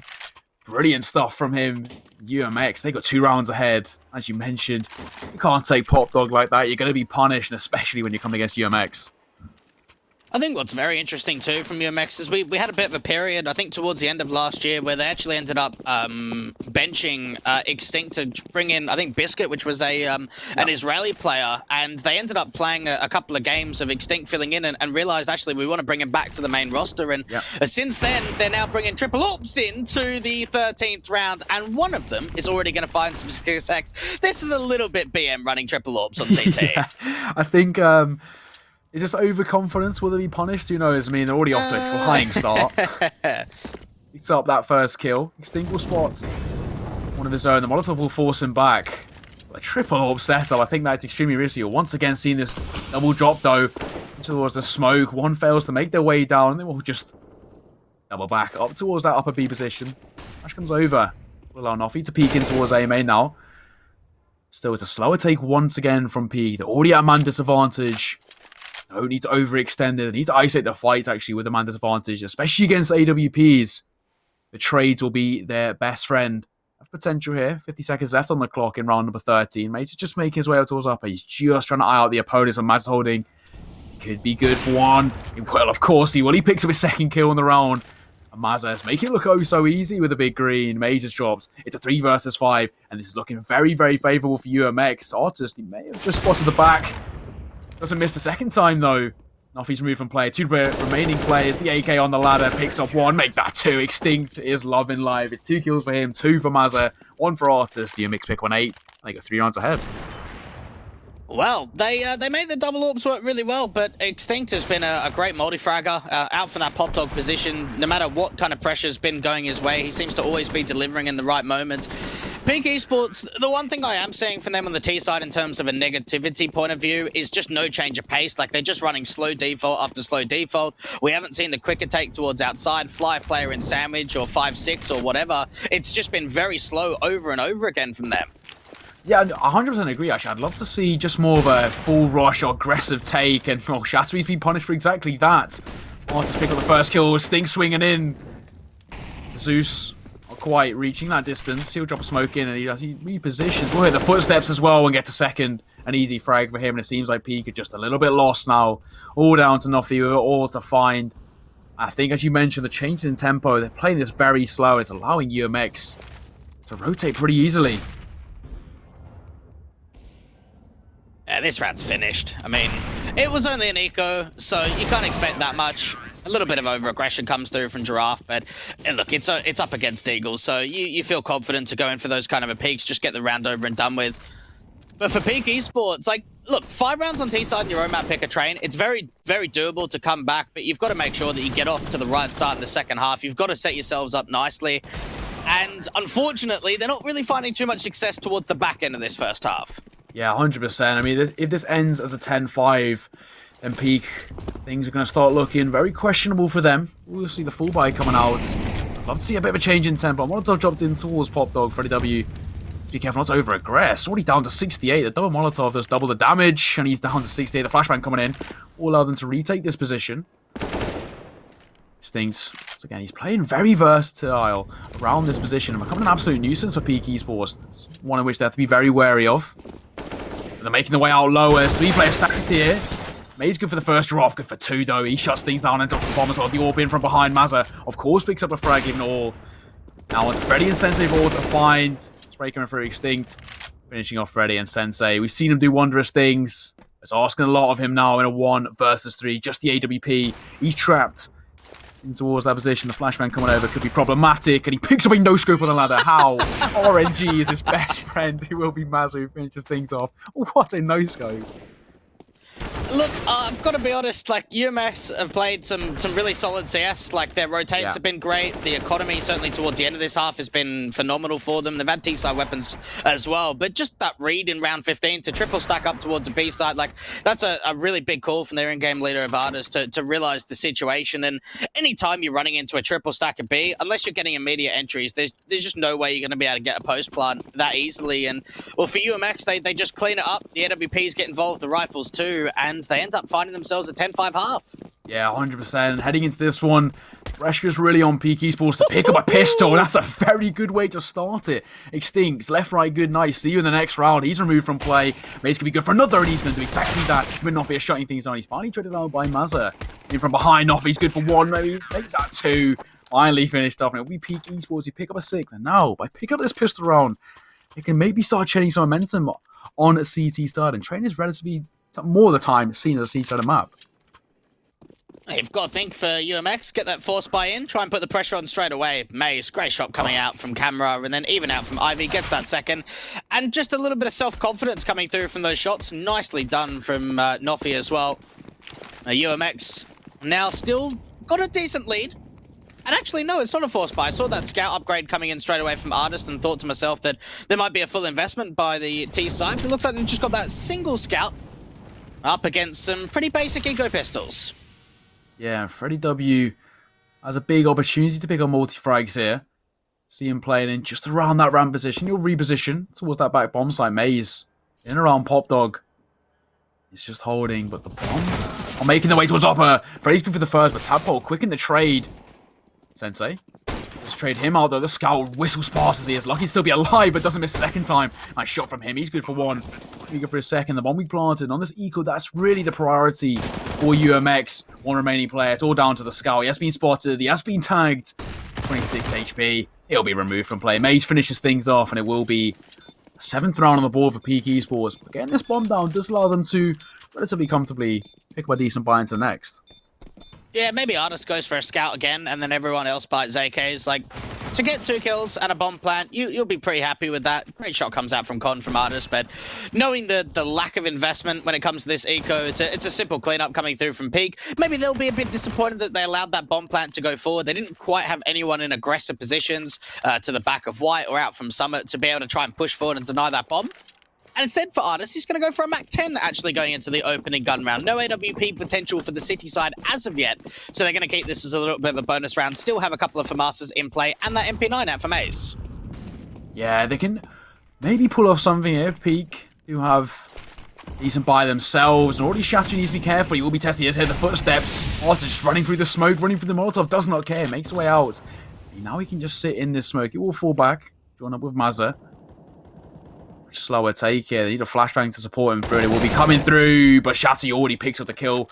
Artist even turned around, and from behind, the FAMAS will pick up one on his own on towards Mazza.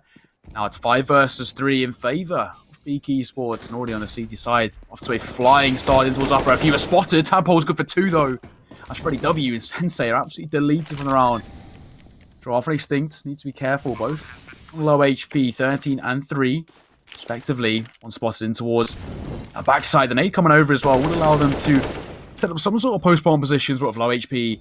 Surely this round favours Peak Esports. That's already a good start, as Maze is good for 1. Tampo dropped to low HP. Ashwin will come over as well. Maze coming in from behind. Here we go for 1. Wiz. Shattery finished off Extinct. It's going to be an 8th round on the board for Peak Esports. And they get back in this game, Dweg.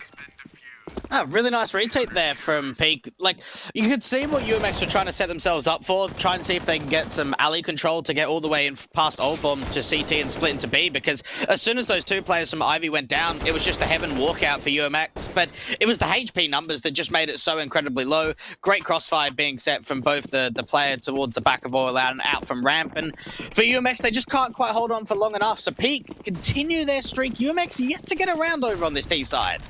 Yeah, I mean, this has been a very good response from Peak, and things carry on the way they are. Maybe, as predicted, we can kind of see Peak go into Vertigo with some momentum behind them.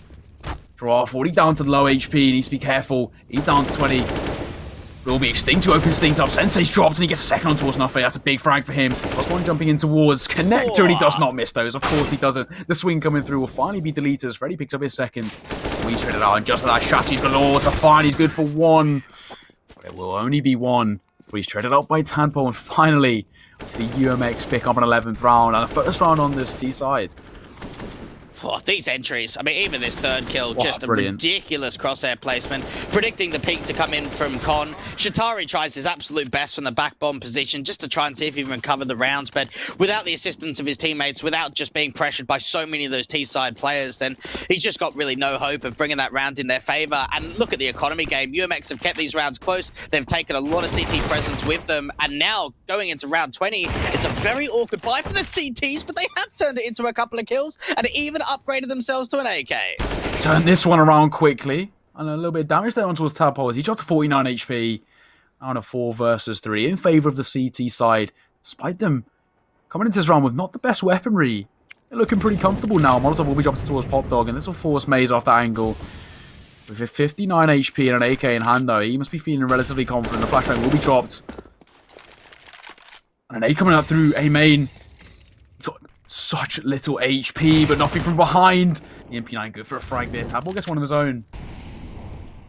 But the Molotov will force him away to 2 versus 3. And Peak Esports are still bringing this back in their favour. The spike coming into this round, as you mentioned, with a pretty low economy. Otis has snuck his way by, though. Just about. Could be good for a frag here. And he will do exactly that from behind. He picks up one, getting nearly good, and he is good for a second. It's a messy spray. He drops Sensei and brings it back to now a 2 versus 1. Shattery once again left in these 1vx situations. He's got it all to find. Hey, he's got to go for this. This is a force buy from Peak. They've got to go with the advantage that they have. 1 versus 2 for Shatari. Nade goes down towards a mid-bomb position, but both players have backed off over towards ramp. No kit in play either. Unless he gets a kill within the next sort of 5 or 10 seconds or so, this round is going to be pretty much finished by UMX just not peeking at all. Shatari running out of time, needs to make a little bit of a play, and he's still slow walking up, doesn't quite see the feet. He does onto Artis, but he's still got one more player to deal with from Tadpole, and I think Shatari's just got to save at this point. Does get a kit in front of him, but no, the time just isn't there for him. And unfortunately there for Peak, they had a lot going for them at the beginning of that round, right? They didn't have the best of buys, they got themselves a 5-on-3, and they'll be thinking to themselves, how the hell did Artis get in towards Connector? Because he just stuck his way in.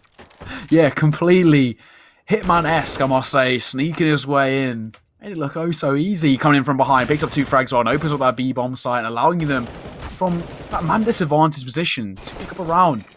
To get a response to them, and now they have a 4-round advantage over Peak Esports, and coming into round number 21, once again, economy is definitely in their favour. It's just Shattery picking up any sort of notable buy, but they're making their way in towards upper B. The steps will be heard at the AK. The Molotovs are coming in. The Zeus misses. Maybe Giraffe, he picks up the first frag with the Molotov. Artie gets one of his own on towards Noffy, and just like that, it's already a very, very good start for UMX. They have 5 players to 3. This one we planted, the pressure on the CT side, and I think Shatty's going to make that early decision just to keep hold of that M4.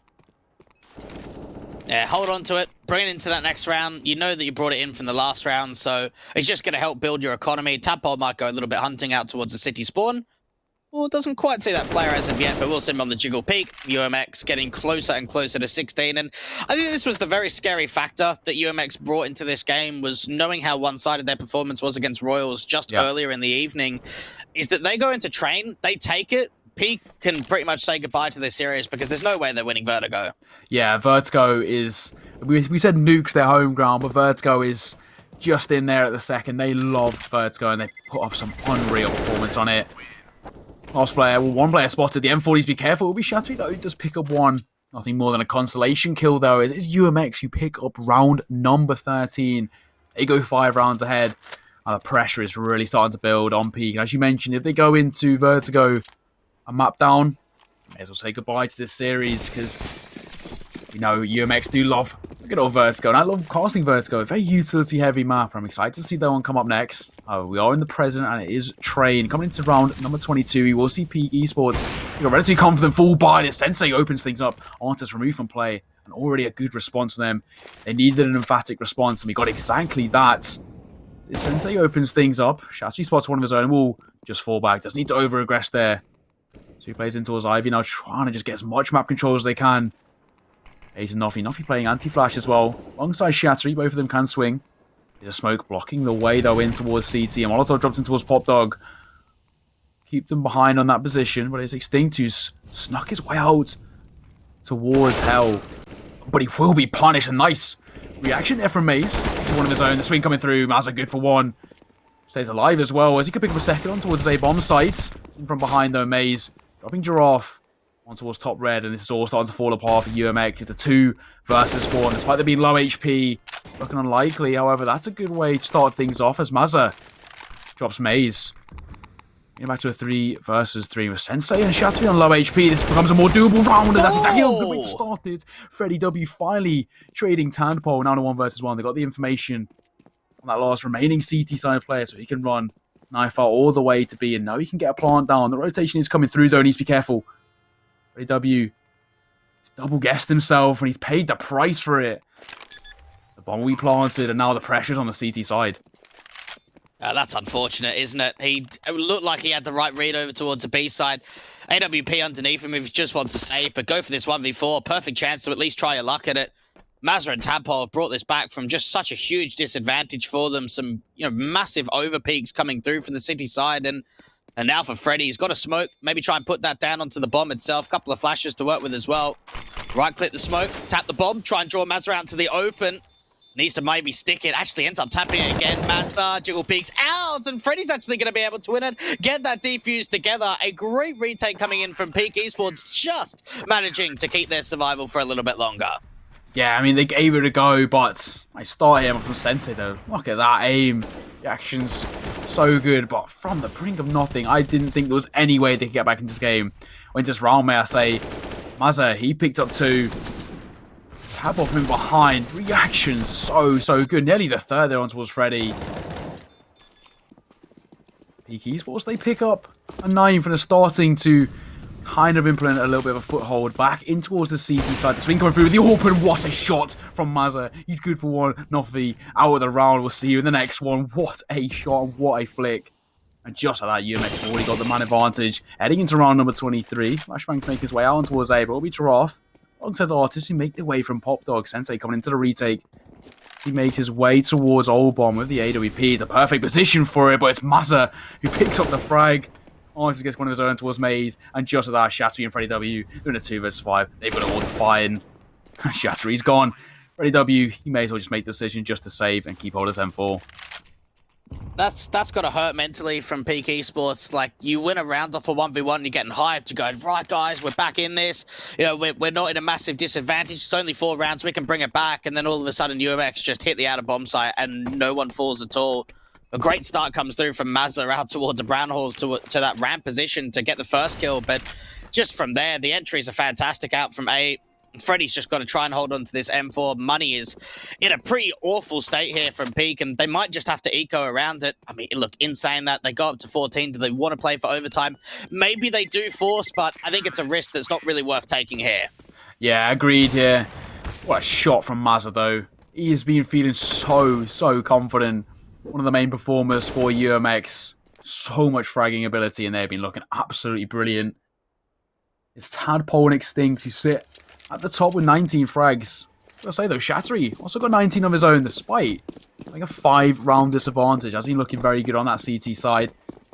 It's UMX who at 14. They're 1 round away from that point on the pick of Peak Esports, and Tadpole lucky to be alive in that situation. Maze, the Zeus going for it. Not quite working in his favour. As the utility will make his way out towards A and Instinct. Makes his way towards E-Box, and they coming in towards Connector, can do damage, but in towards back credit, Instinct opens things up. Shattery move from play, he gets second on towards Noffy, and just another man advantage already in favour of UMX heavily. The USPs are trying to do anything. That nade, Kobe in towards Connector, Maze is removed from play, and Sensei and Freddy W have got it all to find. Did you get one though? It's consolation frag, maybe not. As he gets to do another one on towards Gerard 4, he's traded out. Freddy W has brought it back to a 1 versus 2, but of 34 HP, he has got to be absolutely flawless here. He's looking for 3 kills in the round to give Peak Esports their 10th, and he needs to be absolutely brilliant. It's about who spots who first. Mazza swinging in. Of course, he doesn't miss those. It's a brilliant round. Extinct with 3 gives UMX map points, and now the pressure is really starting to build on Peak. Yeah, a lot of consistency, I think, coming through from UMX individually. We saw that the AWP from Mazza, both in the City half and T-side half, has been really on point. Yeah, maybe he's not the player to get 3-4 kills in a round, but just picking them apart, getting advantages, being able to sort of tip the tides in their favour. For Peak Esports, they are all now starting to come back into this 6 rounds to overtime. It's going to be a tough one to do so, knowing that they've only got limited utility sets, an MP9 out for Maze, and only 1 kit. Yeah, not going to be the easiest round. Peak Esports, already a little bit of damage going on towards Maze. Needs to be careful. Just the MP9, he's dropped 70 HP. It's supported though by 2 M4s, an AUG, and an AWP. We've already seen what Sensei can do with the AWP. Becomes, well, there's a possibility, to say the least. But with Mazza and an AWP in his hands, it's always a threat. Nade coming over won't catch anyone as of yet. Just over a minute left on the clock. It's a slower take, but they're making their way towards B. The smokes come through, and the cavalry flood out. They're making their way out, and they actually will be relatively untested. Nice way to start things off. A lot of damage on towards our backside, but the AUG is good for 1. Make that 2 as Freddy W drops Tadpole. Giraffe, that's 2 big frags to pick up. Artist actually neck and neck, nose and nose. It will be Artist through the smoke. He picks up 1. Nearly good for a second as well as he swings in towards CT. It's now a 4 versus 3 in favour of Peak Esports, and Artist brought it back to a 3 versus 3. Low HP on Mage as well makes this a very doable round for UMX. The bomb is planted. The pressure's on Peak Esports. They need to be absolutely flawless here. There's already so much to do. Maze, response from him. Let's get one in towards Artist, the low HP player, and another one. Josh Mazza. This could be it. This needs to be flawless. The holding draw off in towards upper. And Maze was huge. He picks up 3 kills in the round. And just like that, they're not on the bomb. Is the G2? Question mark. What has happened? We've seen a G2. They haven't got on the bomb. And it's a 16th round. I just assumed they'd be on the bomb because they got the final kill. But for some reason, I think they had no kit in hand. Twig, what happened? I actually don't know. I thought someone was on the bomb the whole time. I mean, they had players close towards the default position when these kills came in. You should have thought that AWP was the first one to get onto it, but instead, no one's on that bomb at all. And, well, there it is. It's a bit of a way to end it off when you get so many kills on a retake. But look, for UMX, they were able to slow it down enough. They kept the time incredibly low. And unfortunately for Peak Esports, they weren't quite able to recover it, even to bring it to double digits on their map pick. Yeah. I mean, I just think it was a little bit of difference in experience, to be perfectly honest. Obviously, we mentioned UMX, and I'll get a lot of HLTV presence. They're looking pretty good in terms of the competitions they're entering. I've been feeling confident playing against some high-level opponents, and I just think Peak Esports just didn't have the same level of ability. However, we'll have Vertigo come on next. I'm feeling confident coming into Vertigo. As you mentioned, I think UMX do come in as the heavy favourites. And before we head into Vertigo, we will be heading into a quick break. So, ladies and gentlemen, please stick around. We're back in just a moment before we head into map number 2, which will be UMX's pick of Vertigo. See you soon.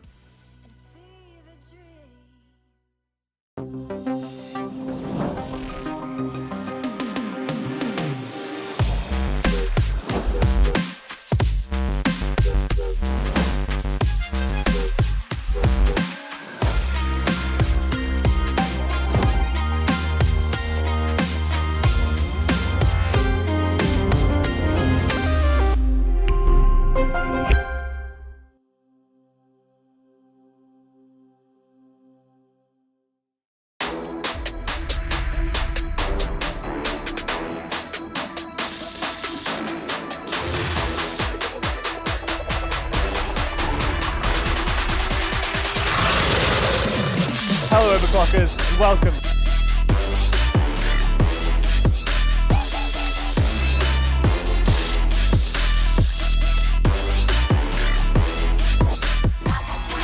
Oh, screw this. Where's A-Tuck when you need him?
Well, after a bit of an awkward end to the map for Peak, ended up being a fantastic one for UMX. They get the 16-9 result out and Train looking as dominant as ever. 10-5 half over on that CT side, even running triple orbs at one point. They felt very confident, and you've got to think, mate, that even going into Vertigo now, their confidence is going to be at an all-time high. Yeah, 100%. We've said it time and time again. They love Vertigo. If Nuke is their home ground, Vertigo's a close second because we know how confident they are on Vertigo. And this is going to be a bit of a tough one for Peak. We mentioned that maybe if Peak could pick up map number 1, then they could have a little momentum coming into map number 2, and we could see a map number 3, because there's no way, surely there's no way. We don't want to cast the curse this, because we know it's definitely a possibility. But yeah, we know how good UMX are on Vertigo. They're such a confident side. The utility usage is exquisite as well, and it's something in which Peak are going to have to attempt to overcome if they want to push this to map number 3. But you know how good UMX are, and surely this is going to be their map as well. Look, I think we just need to see a little bit more variation coming out from Peak, maybe a little bit of adaptation in terms of pacing, maybe a bit of a looser style of play. Certainly thought that over on that T side of train, it was very stagnated, very slow, very passive, not really any quicker takes coming in, and just not a lot of confident peaks coming out from them. Like, we certainly saw towards the end, like, there were a handful of rounds, I think, that you could certainly say that they were looking quite dominant, they looked very comfortable, but over the course of the entire first map, they were always on the back foot. I think they gave too much free range up to the UMX side. So going into Vertigo, they've really got to show who's boss. They've got to try and take the fight to UMX. Otherwise, they're just going to get slapped around, and this is going to be another easy 2-0 for UMX. Yeah, 100%. I think the tempo changes was definitely like the thing that was a thorn in their side. As you mentioned, they played very, very slow throughout the entirety of their T side, and it kind of just allowed UMX to really set things up. If they were able to just aggressively push out A main or aggressively push down to B, don't allow the CTs to set themselves up comfortably. I mean, what they were doing, they were allowing UMX to set up these positions, drop the utility in to support themselves, and once UMX figured out that they weren't really going to go for any sort of quick take, they could just keep hold of their utility towards the latter part of that round. It ended up playing directly into UMX's hands, and on the CT side, when you know that a team isn't really going to rush you, and they basically didn't, we saw like one time they rushed Ivy, which is pretty quickly shut down by Artist and Extinct. Once you know that you're not really going to get aggressed, you can actually just keep hold of your utility, and not expending the utility on the CT side was what gave him a very easy 10-5 half. What also allows, like, if you're a T-side basis and you're not playing very aggressive at all, it allows the CTs to take a better map presence. We saw a couple of times they went somewhat aggressive with anti-rush nades and T-Con.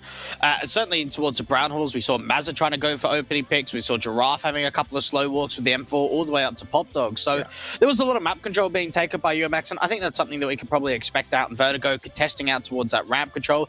Maybe over towards the B side, we won't really see too much aggression on the City side, but, you know, trying to limit the amount of map control taken by the T side early on, really try to put a lot of pressure on very early, and just realizing that although the ranking in terms of where they sit in the SEA leagues aren't quite the same, and that Peak is actually quite higher, they are the stronger team on paper, and the stronger team in the last few months. That for UMX, like, this should be a walk in the park for them going into Vertigo, and knowing that they can continue their run in the upper bracket, pretty much continuing to try and get to those grand final positions. Yeah, I mean, they are the favourites coming into this tournament. They're proving it here. They've been looking absolutely brilliant. I'd say one of the, maybe second or third seed Royals, right? Obviously, a very, very good roster. The likes of Swaggy and those lot playing alongside them. A very, very good team. They 2-0'd them. So, I mean, they set themselves up comfortably to be, the stern favourites coming in. One side I do also want to mention, though, Pompa have been looking brilliant. We saw them on the stream earlier, looking very confident. They took down Dusty with ease. So, a bit of a dark horse to look out for, and one that UMX might end up coming against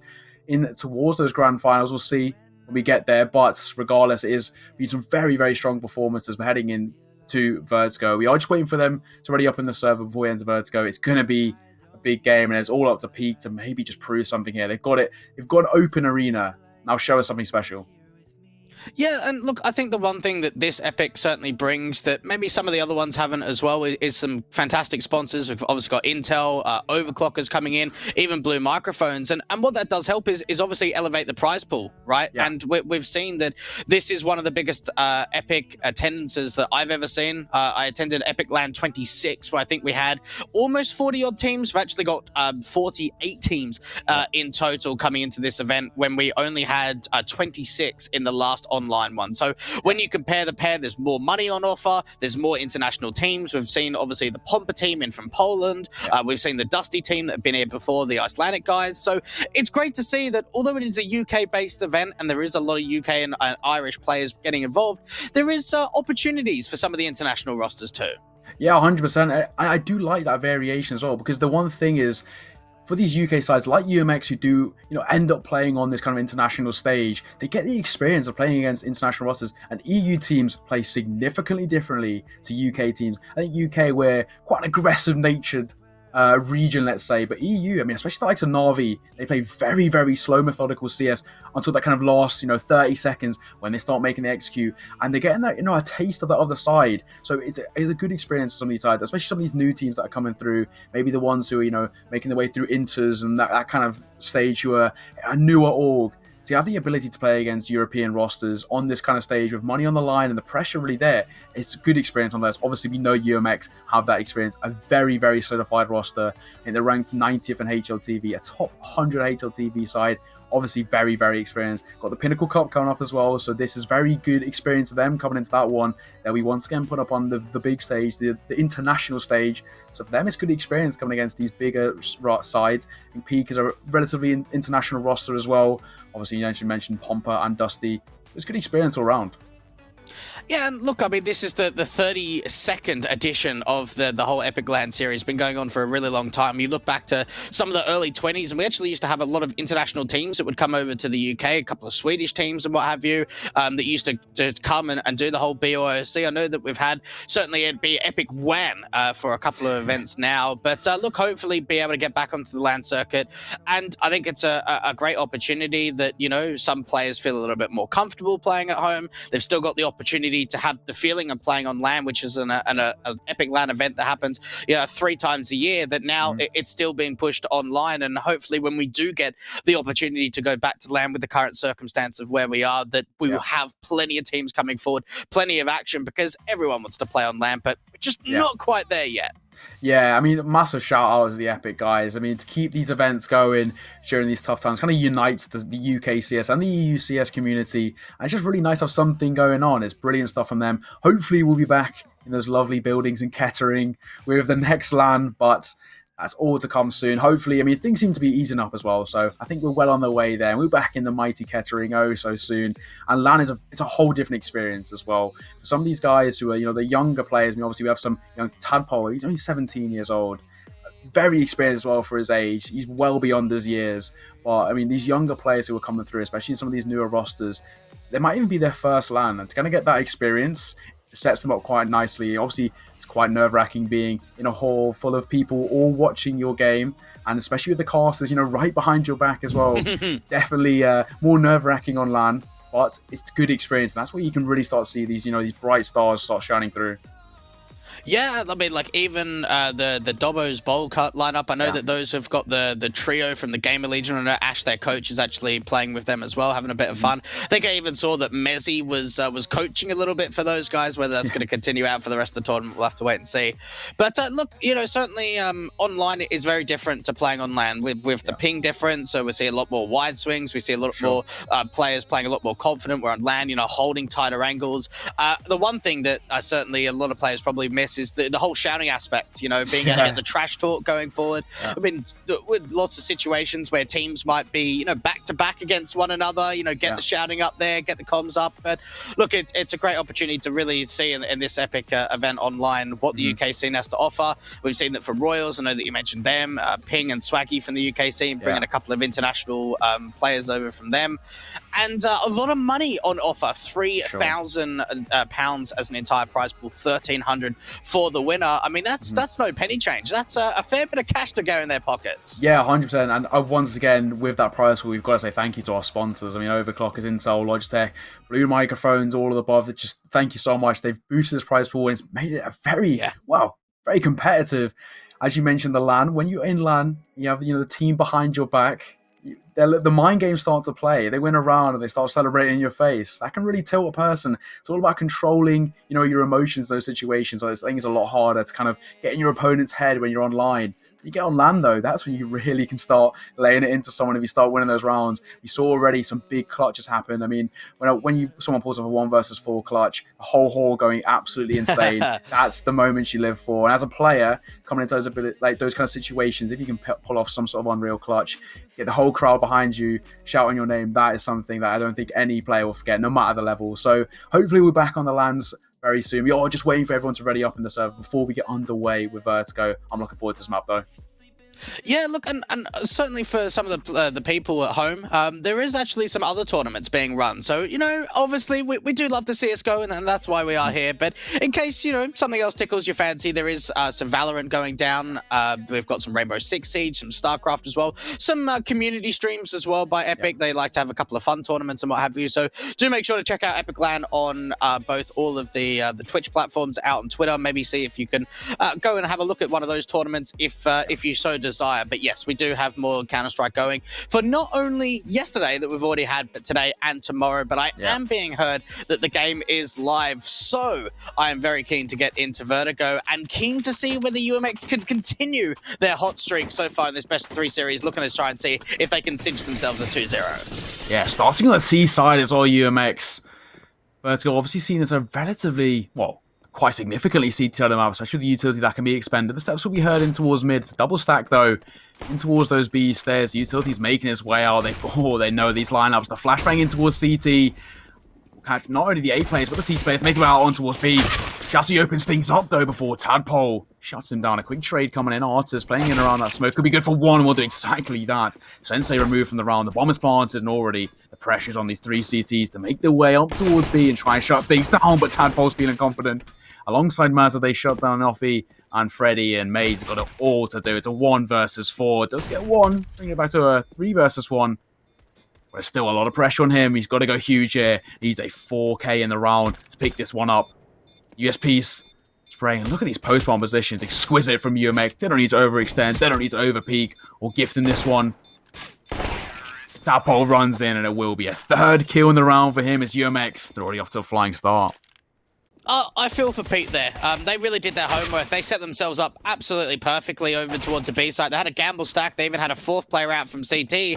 And while that mid to B split came through, they started to press forward of the stairs, try and cut off the lurk player. But UMX just didn't over-aggress themselves at all. The entries came out from construction so incredibly quickly. A 3K comes up for Tadpole. And well, for UMX, they're going to be dealing with a force spike going into round 2. But a fast play out from ramp with a lot of flashes. And Artis being completely blind ends up just falling back behind the smoke.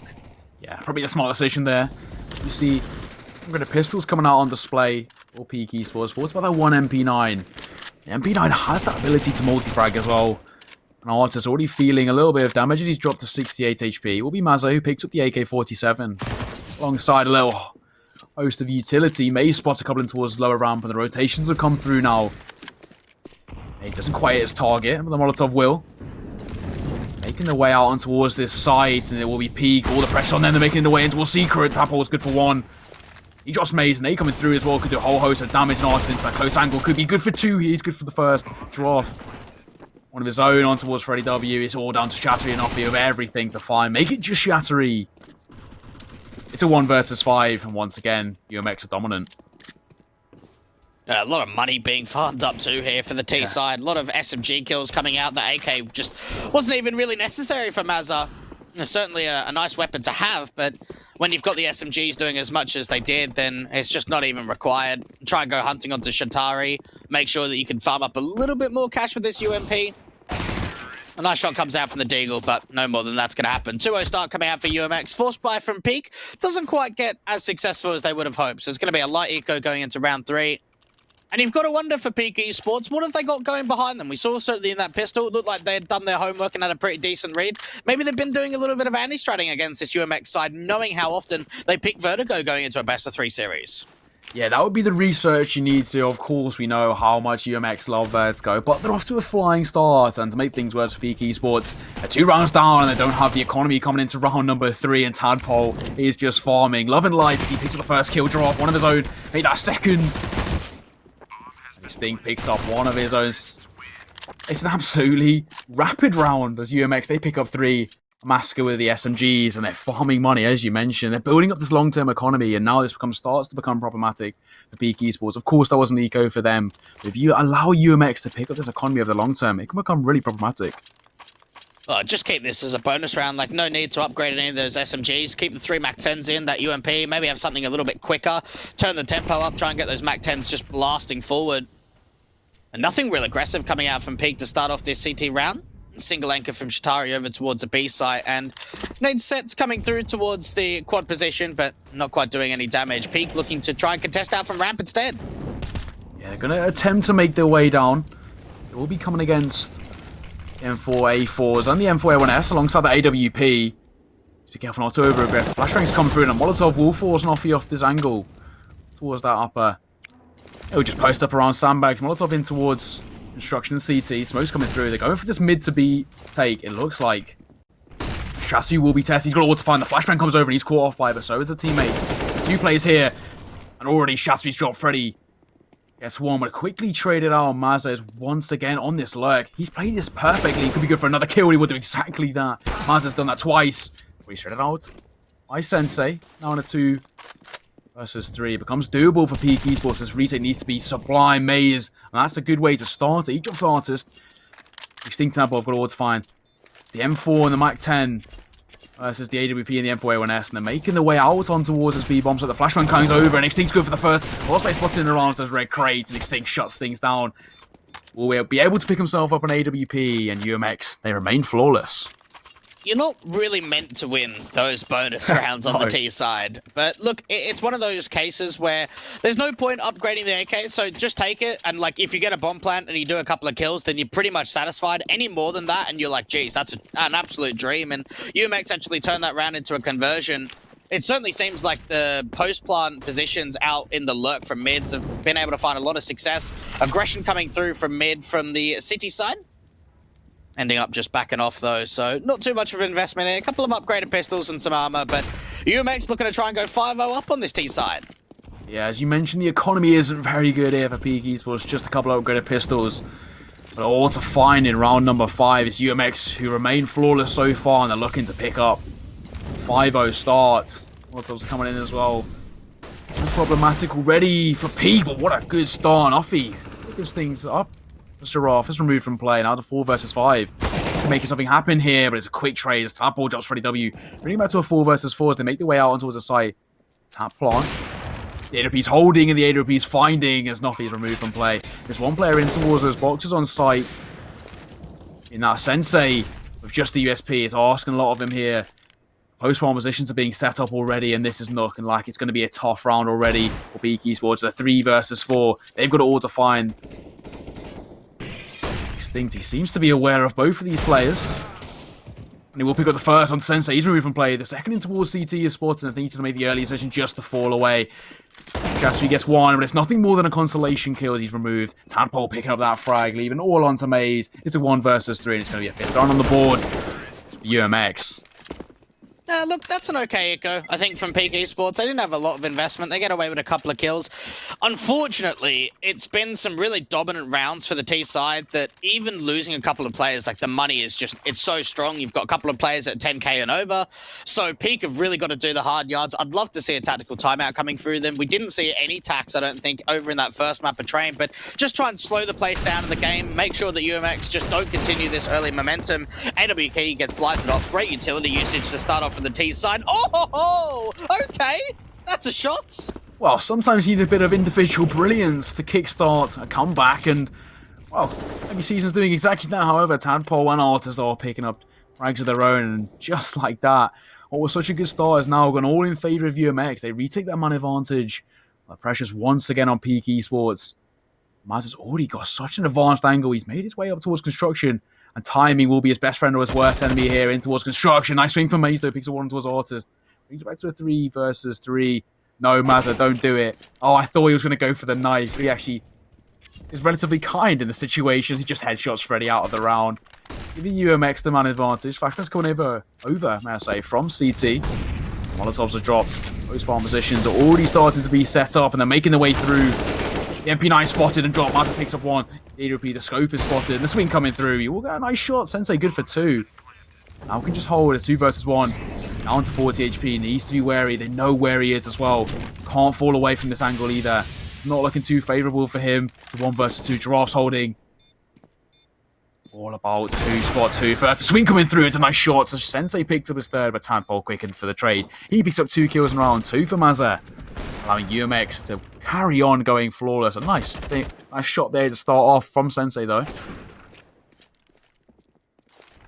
They really didn't do a lot wrong in that round, did they, on that CT side? Like, yeah. They get a good shot to start off from the B stairs, and then, unfortunately, even the A players start swinging forward to get the trade back. But there's a big hole, a really big hole in the defense, and Mazza exploits it. He ends up wrapping up through mid, and, well, certainly they've just got no idea that that's even a potential that he's able to come through like that.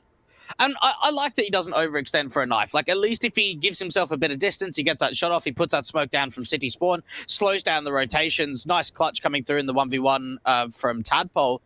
But certainly a player that I know that had been around on a lot of mixed teams, played with Nerd Rage in the Premiership season a couple of seasons ago, and it was always a talented player that was sort of looking for a home. And since joining this UMX side, not only has he started to really step up individually, but he's actually bringing results forward, and UMX are as a whole. Oh, 100%. I mean, I'm loving what UMX doing. They have been looking absolutely brilliant, especially making their way in towards 2021. They're just going from strength to strength, and we're seeing more of the same here. They've been looking brilliant throughout this tournament and throughout CS in general, and they're making their way up on towards the speed bombs, like the swing coming through. It will be Extinct to open things up, but Shattery, a nice jiggle peek. Managed to get one of his own, and the Deagles are actually putting in work here. They bring it back to a 2 versus 2. Molotov will be dropped in towards construction, and it will force Arfi into an awkward situation. He can either force through that Molotov, but risk being exposed to the AK-47. It's already positioning towards CT. He will do exactly that. One spot in towards T spawn. It's a messy spray, but he'll pick up the frag. On towards Maze. It's all down to Nuff. He's got all to find. The 1 versus 2. Maybe not 1 versus 1. 27 HP. Giraffe versus Nuffy. 1 versus 1. Seems to be aware of them in towards this stairs position, but Giraffe's post-bomb position was absolutely sublime. And it's UMX who pick up on number 7. Oh my goodness. It's just getting worse. Like, look, it is an eco, but when you lose another 1 versus 1, it really hurts. Emotionally, you're like, guys, come on. Like, these are 2 rounds that we could have converted and haven't been able to do so. It's 7 rounds in a row, completely flawless over on this T side for UMX and Peak Esports. It's only got to be a matter of time until they get around. The AWP from Shantari's already taken a hell of a lot of early damage. He ends up falling back, but does Molly Tadpole in the basis. Yeah, not a bad start. Tadpole removed from this round, and Peak Esports for the first time in a while hit that man advantage. That's a good way to double up. But Sensei drops Artist now in a 5 versus 2 as Maze drops Giraffe. Maybe this is a doable round. We could see Peak finally getting off the mark. The swing coming through. Mazza, good for one of his own. He'll drop a smoke and allow this bomb to go down. Even if it's just a consolation plant, still does put a little bit of pressure on towards the CT side. As we took a whole host of utility as well, so can maybe make something happen in this round. The 4 versus 2. UMX, a bit of a sticky situation. Yeah, we see the utility make its way over. Trying to make a stable retake of this site, and that's a good way to start as Shattery. What a shot there on towards Extinct. It's all down to Mazza. He's got it all to find a nice flick. Let's drop Maze, but he's deleted from the round by Nuffy. And finally, Twig, we're seeing Peak Esports get off the mark. All right, well, look, much better. They're coming out from Peak. The AWPs found a fair bit of success. A couple of great shots come through from Sensei, and even that last one coming through from Chitari, being the rotate coming out. Great shot on the retake of that 4 versus 2 advantage. Mazza had a pretty decent hold, and look, if their player didn't swing out from yellow, then maybe there was a bit of a chance of taking the diffuser out of play, but a lot of what-ifs in that post-plant for UMX and the disadvantage. And for Peak Esports, a relief, finally! They've been able to crack around. They're finally on the board. We mentioned this is obviously one of those maps in which UMX are so comfortable with. It's good to see Peak finally get off the mark and start maybe putting up a little bit of a fight here. W could be off to a good start as he picks up. Nice strike down towards Mazza. And already Peak Esports, they take the man advantage. Maybe they can convert this into a round. We saw him do it last time. Swing coming through. He's not going to find anyone as of yet. However, CT side have taken a good amount of damage. As you can see, Shattery and Freddy W down to 67 and 46 HP respectively. The flashbang coming in towards stairs as well. We'll stop that. Any sort of aggression there. They're making their way out towards ARAM. The bomb in the hands of Artist. Slowly making their way up. They're just clearing those angles. That's one of the problems with ARAM. So many angles to clear. Counter spam coming through from Maze. Won't catch up anyone as of yet. The Molotov's coming through. The rotation has also come through. There's 3 players over here towards a bomb site. A smoke drops in front of sight by Maze. They will allow them to cross if they want. The bomb is dropped as well. The swing coming through, and Giraffe is punished. Maze good for 1. Could be good for a second here. Toss one towards the top of that box. It's a messy spray from both from above. Artist, the Grim Reaper, drops Maze. Only planted by UMX. It's 3 versus 4 in favor of Peak Esports, but the pressure is on Peak Esports to retake this A bomb site. Oh, that's a big kill. And that actually starts to turn things in favor of the T side. They haven't quite checked Tadpole's position. Does find one more, and now it's all down to the in-game leader of Artist to try and clutch out. No one's on the bomb so far. It's only been tapped. Oh, and it gets tapped again. No one's on it. Artist finds the first. Not quite the second. Shatari's just got enough time, though, to get back onto it. Peak Esports, at least they get into a situation where someone is getting onto the bomb. They get a secondary round for themselves. And it started off with a couple of great kills. Giraffe going absolutely wild through that smoke. Yeah, really aggressive push from him. He is punished for it as well. It made this a very doable round. Tadpole was able to pick up a frag there. Actually could have gone the other way. Artis very close to shutting things out there. But will be a second round on the board for Peak Esports. You know, they may be starting to mount some sort of a comeback. But of course, the UMX are able to very comfortably buy into the next one. What a start, Sensei. What was that? That was an unreal flick. An Artist. Well, see you next round, mate. Peak Esports, they pick up first kill once again, and we've seen them when they pick up the opening frag, convert these into rounds, and maybe we can see more of the same here. Absolutely ridiculous shots. The European Sensei is really starting to wake up in the server. He is feeling confident now. Peak Esports, they've got a 5 versus 4 man advantage. However, the Util's making his way outside. It's good for a second. He is feeling, this is Kenny-esque. Bomb will go down. Extinct will get it planted into a nice safe position. Can't be spammed from there. Counter spam one towards Mason. Needs to be careful. He's dropped to 83 HP. It's a 3 versus 5. Retake needs to be sublime from Peak Esports. We've seen them do it before. And they do it into round number 10. Smoke comes over. Sensei already good for 2 kills in this round. Slowly executing the way onto the side. The swing coming through. Nice flash. He's spotted in towards that secret position. Freddy will just drop a smoke. Can start getting on this bomb now as well. Counter flash from Mazza coming over. But they'll just stick on the bomb plant. Going to be a full defuse, and they're just about going to get it. It's going to be a third round on the board for Peak Esports. It's a messy finish as Mazza and Extinct pick up frags. But what was that shot from Sensei? Let's have a look at this again. Jeez, that's quick. That is proper quick to come out from the city side. Even that secondary one, he's really starting to find some form. And this was something that I thought was missing to an extent from Peak, was just that finesse factor, you know, that sort of explosiveness. And we're starting to see it now from the AWP, from Sensei.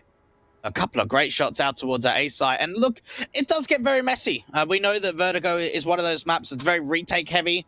Yeah. A lot of the time, the CTs will often contest ramp at the start of the round, then kind of just fall back, give it up to the Ts, and sometimes even retaking a 5 versus 5, set yourselves up for the util or the rotators. And unfortunately for UMX, every time they've had a post plant, they've been in a disadvantage, whether it's low HP, whether it's being a man down, whether it's not having the util to work with, whatever it may be. They haven't really had a lot of advantages going for them, and this is 3 rounds in a row now for Peak.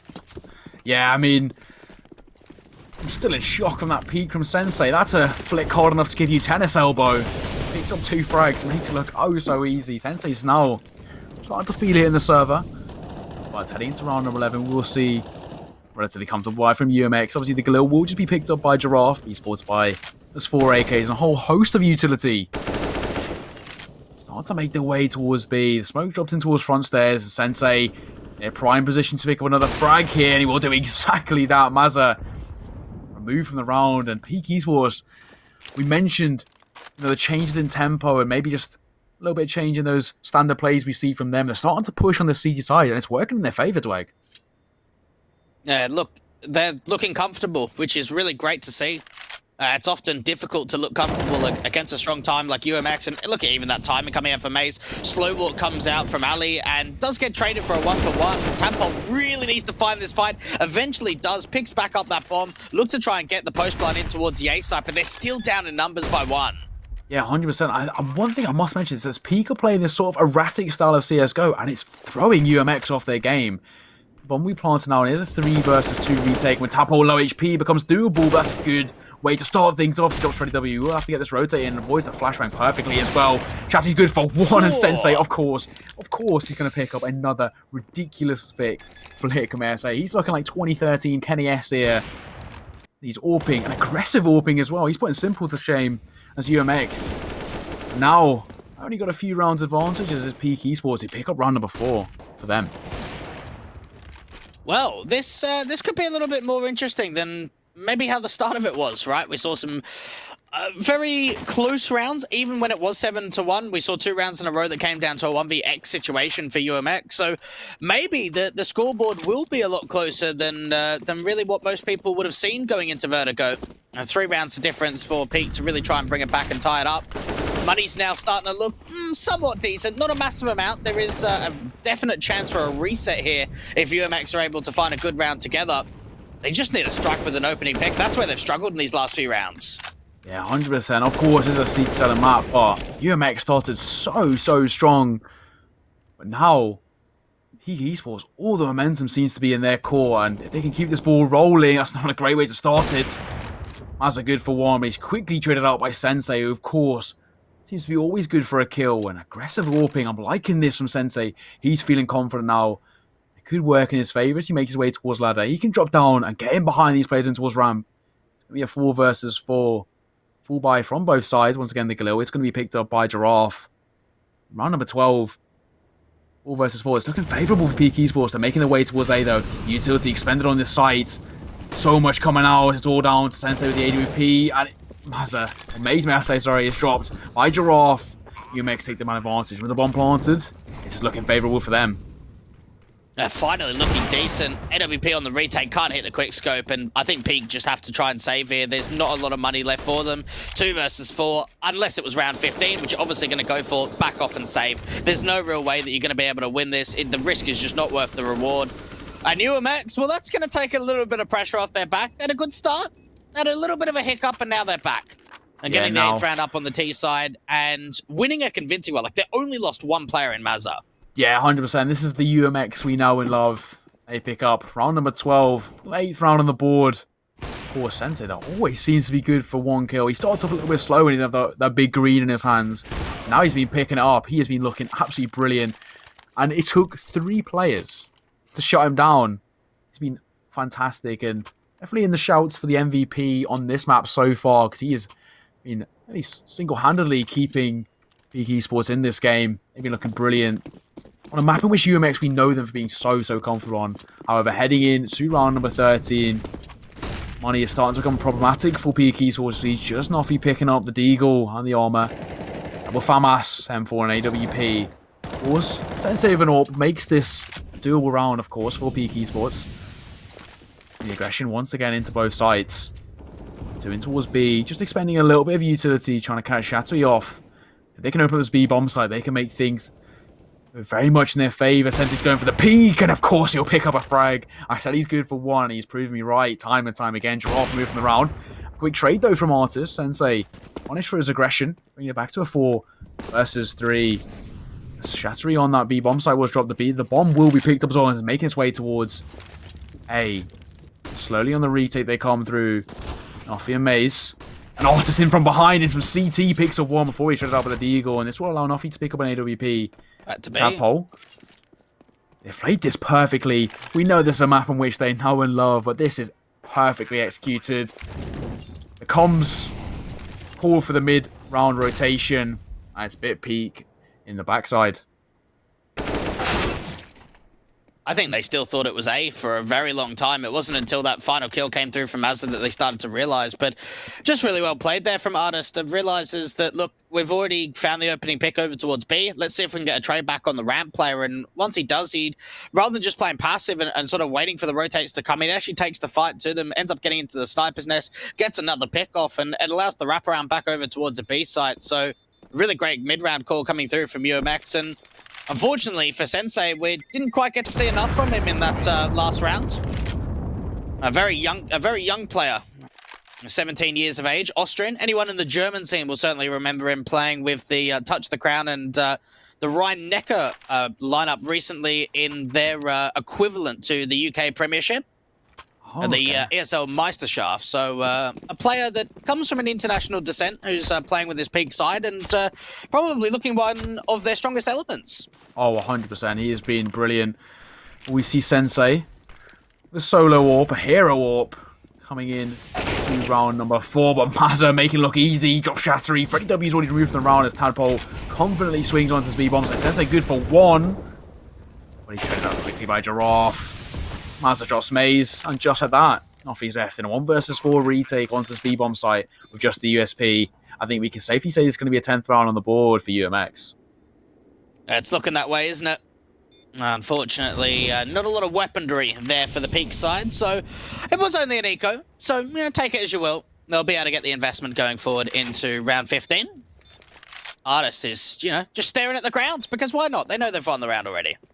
Yeah, 100%.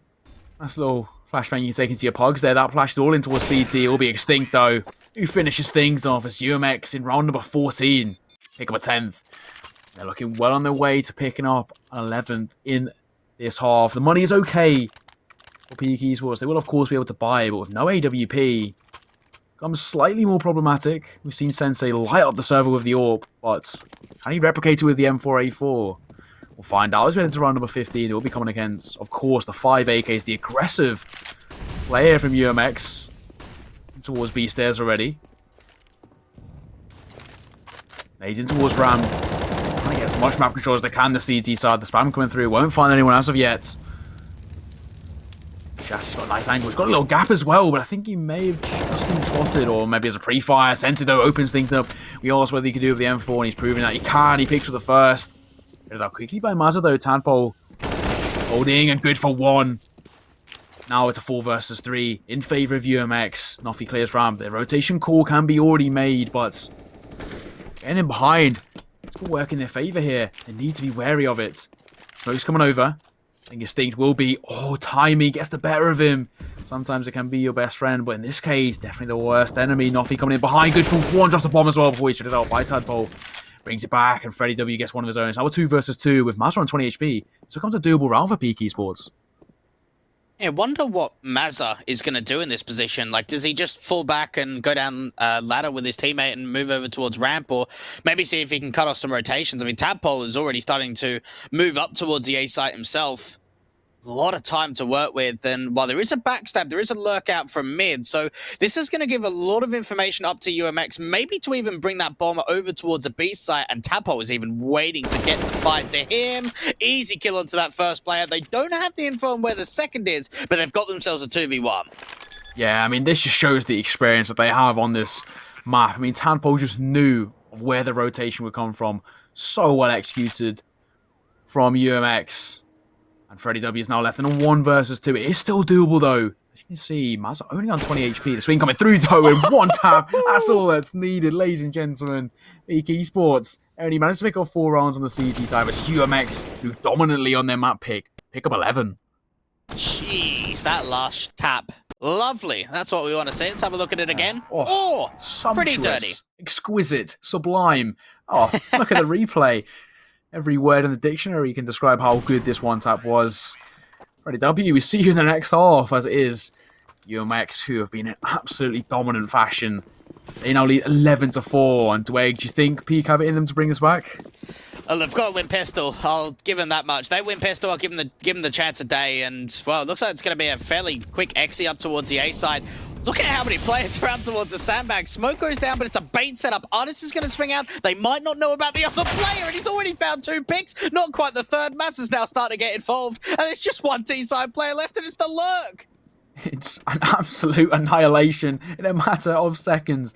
Mazza good for 2. Artist good for 2, and just like that, it's all down to Freddy W. He's got everything to find. And to make matters worse, he doesn't have the bomb. 1 minute 15 to try and make something of this round, but it's asking so much of him. Sublime stuff once again from Artist and Mazza. They have been looking, well, the entire team has been looking so confident, and we see it in spades in that pistol round. Freddy W's making his way in towards CT. Oh, Tadpole needs his bomb bullet. He finishes things off, picking up his first kill in the round, and just like that, it's 12th on the board for UMX, and Vertigo is an extremely CT-sided map. Look at this again. Just a couple of picks was all he saw in that first kill. Brilliant stuff from UMX once again. Dweg, they're just looking absolutely unreal. They're looking like a team that can contest for the title. They really 100%. are. They are looking very strong out here on Vertigo, and a force to be reckoned with. 4 rounds up for Peak. They don't force by going into the anti-eco of round 17, and Artist is just running with the MP9. It should be an absolute slaughter. 2 kills already, and TK comes into the mix. Look, somehow it's a 2v2. I don't know how. I don't know how this has turned into a round in which Teak have an advantage. And the swing coming through. Tadpole nearly removed from that round. But the M4 will pick up the kill now. It's all down to Shattery. He's already picked up 2, but he's a quad kill in the round to shut things out. Mazza has cleared off ramp now. It'll be Shattery makes his way towards this B bomb site. Molotov dropped in. We'll be able to get the plant to tap plant, and he will drop Tadpole, the low HP player, now to 1 versus 1. Seems to be aware as well. He's actually played this really well. The peak will work in his favour, but he jumps up and he's punished for it. Mazza picks up the frag, and just like that, 13th on the round. That's rubbing in a little bit of BM. What a weird round though to egg, eh? I don't really know how a Glock round managed to pretty much kill everyone except the last player. Nice clutch coming through from Mazza. I think that's the 3rd 1v1 that we have seen UMX win so far out on Vertigo. And for Peak, it was close, but not quite close enough. 13 now up for UMX, 3 away from getting to 16. Yeah, 100%. And now, heading into this one, it's already aggression coming out on both the sides. That's not a good start for Noffy. He's dropped to 61 HP. Making the way still slowly. Amazing behind. Could be good for a couple of frags here. Good for the first as well. Artist removed from play. And just like that, Big Esports had the man advantage. We saw in the previous half that they were good. The man advantage. But can they do it now on the T side? A re-smoke in towards ramp. For Mazza will allow him to reposition in towards his heaven. And now Noffy will drop one of his own. He'll play around it, but it's oftentimes so tough. Get out, Shatty swinging in. This frag from him. He drops Tadpole. A 5 versus 3. It's looking slightly favourable. Or the T side, but they can fight this around. We're yet to see. Extinct Giraffe and Mazza have got it all to find if they want to pick up 14 in round number 18. The reposition actually could catch this perfectly. He posts up towards that head glitch angle. Nothing behind. Look how much information he's gaining here. So much map control. He knows there's at least a couple over now towards into the bomb site. There's so much map control that he's gained. Bad info.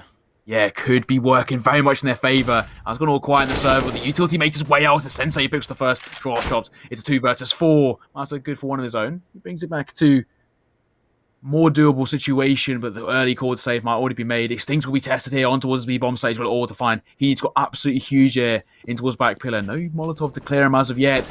18 seconds after the clock swing coming through. Not even good for one. Nothing Shatty. Shut things down. That's a 5th round on the board for Peak Esports.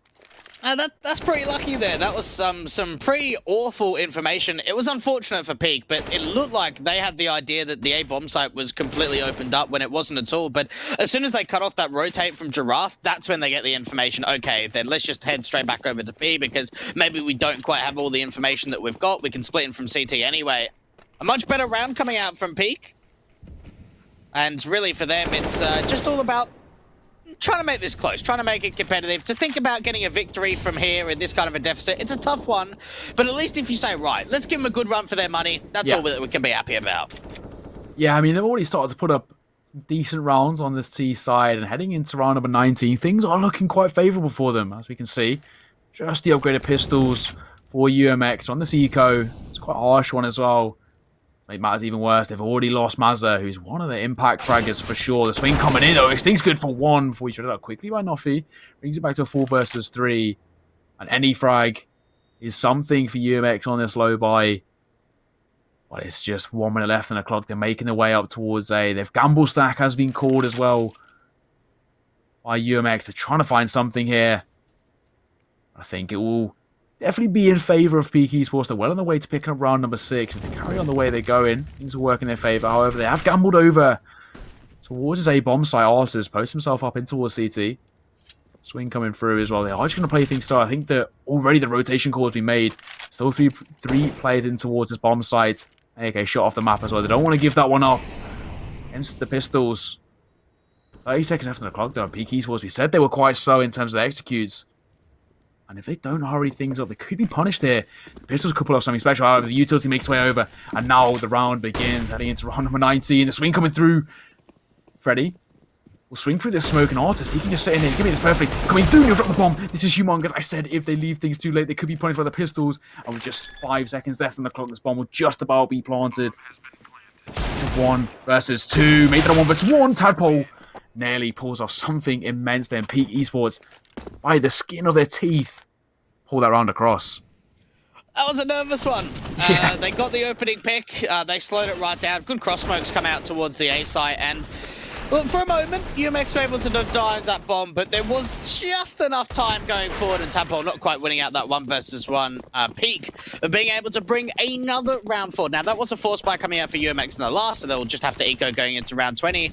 And for Peak Esports, a chance to really start to claw these rounds back now, start trying to build up a little bit of money on this T side, because really, there isn't a lot of cash in the reserve for them.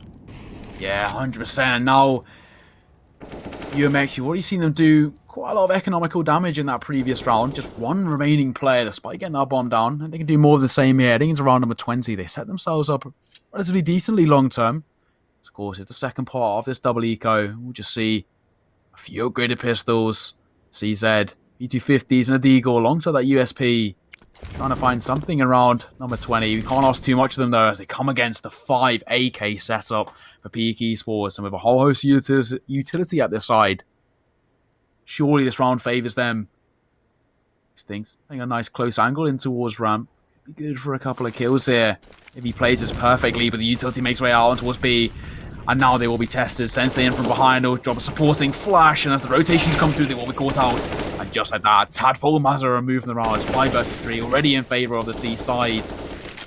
It's looking very good for Peak Esports. Noffy gets that bomb planted. The rotation will have to come in now. Already a little bit of damage as well. Noffy is down to 11 HP. Extinct down to 23.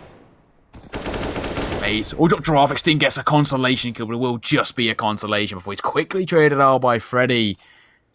It's all down to Artist. He's in a 1 versus 4, and I think he's just going to opt for the exit frags. That might be his best bet. Just see if he can get another pick. I mean, not expecting to do too much in a round like this. Oh, nice tap comes through. Freddy with a 4K. And nice and confident for him. Peak Esports dealing with the eco very successfully. Only losing 1 player. A nice execution. Great utility usage. And for certainly a team that, at least when it comes to officials, we don't see playing Vertigo. Their utility has been very on point so far on this T side. Yeah, it's one of those maps that, for Peak Esports, it must be just one they just keep in the back pocket just in case. And we were questioning why they let this one slide. And maybe we can see why, because actually quite versatile in it. Sensei already showing that he's good for a second. Ooh. Sensei has been looking absolutely sublime. Nothing gets one of his own, make that a second. And Freddy picks up the second on towards Giraffe, leaving all onto Extinct. In a 1 versus 5, picks up the first. Good for maybe even a second as well, making this a more doable round with low HP. He's being flanked as well, and it'll be finished off by Maze. Once again, though, Sensei, he is entry fragging with the orb. You love to see it. He's doing some wild stuff, to say the least. Sensei is really feeling it here. He's looking on point. We saw him being very structured in his approach on the City side, having those couple of looser plays as well, a little bit quicker, and we're now seeing it on T side as well, full of confidence and really ripping the opposition apart. Peak Esports. Try the same play again, and doesn't quite find the same level of success, but they do get an early tag onto Tadpole.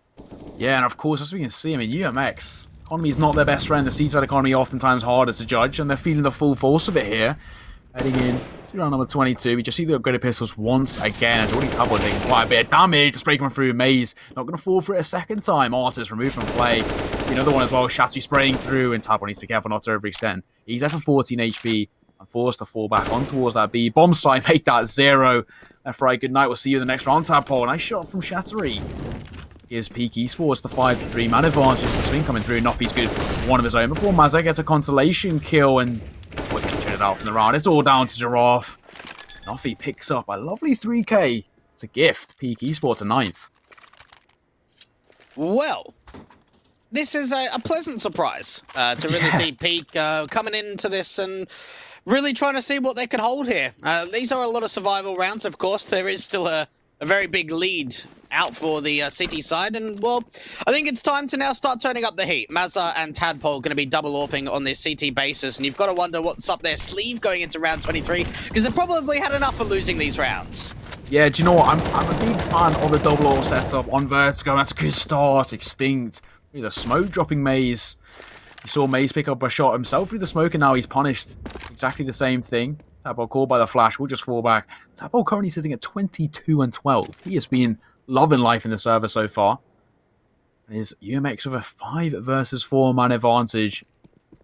Already halfway through into round number 23. That's a good start for Artist. He drops Noffy, bringing it out. 3 players remaining for the T side. They coming over into his construction. Won't find anyone as of yet. UMX, after a little bit of a lull period for them, responded well in towards round 23 and looking well on the way to picking up a 14.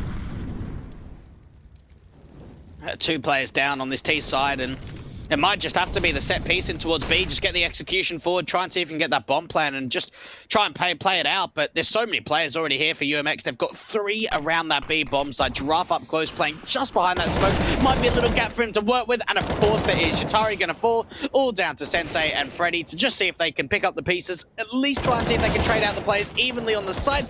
Giraffe still getting involved, falling back down towards the generators, and now it's all down to just 1 player from Freddy. Yeah, Freddy's got all to find. Will be good for 1. I know his position. Not good for a second. So it brings back to 1 versus 1. And if Freddy pulls it off, this will be unreal. But Artis says, good night. He will finish things off. And as you mentioned, it will be a 14th round on the board for UMX. But I must say, he made a good job of that. He actually did better than expected, I must say, with his position already given up in a 3 versus 1.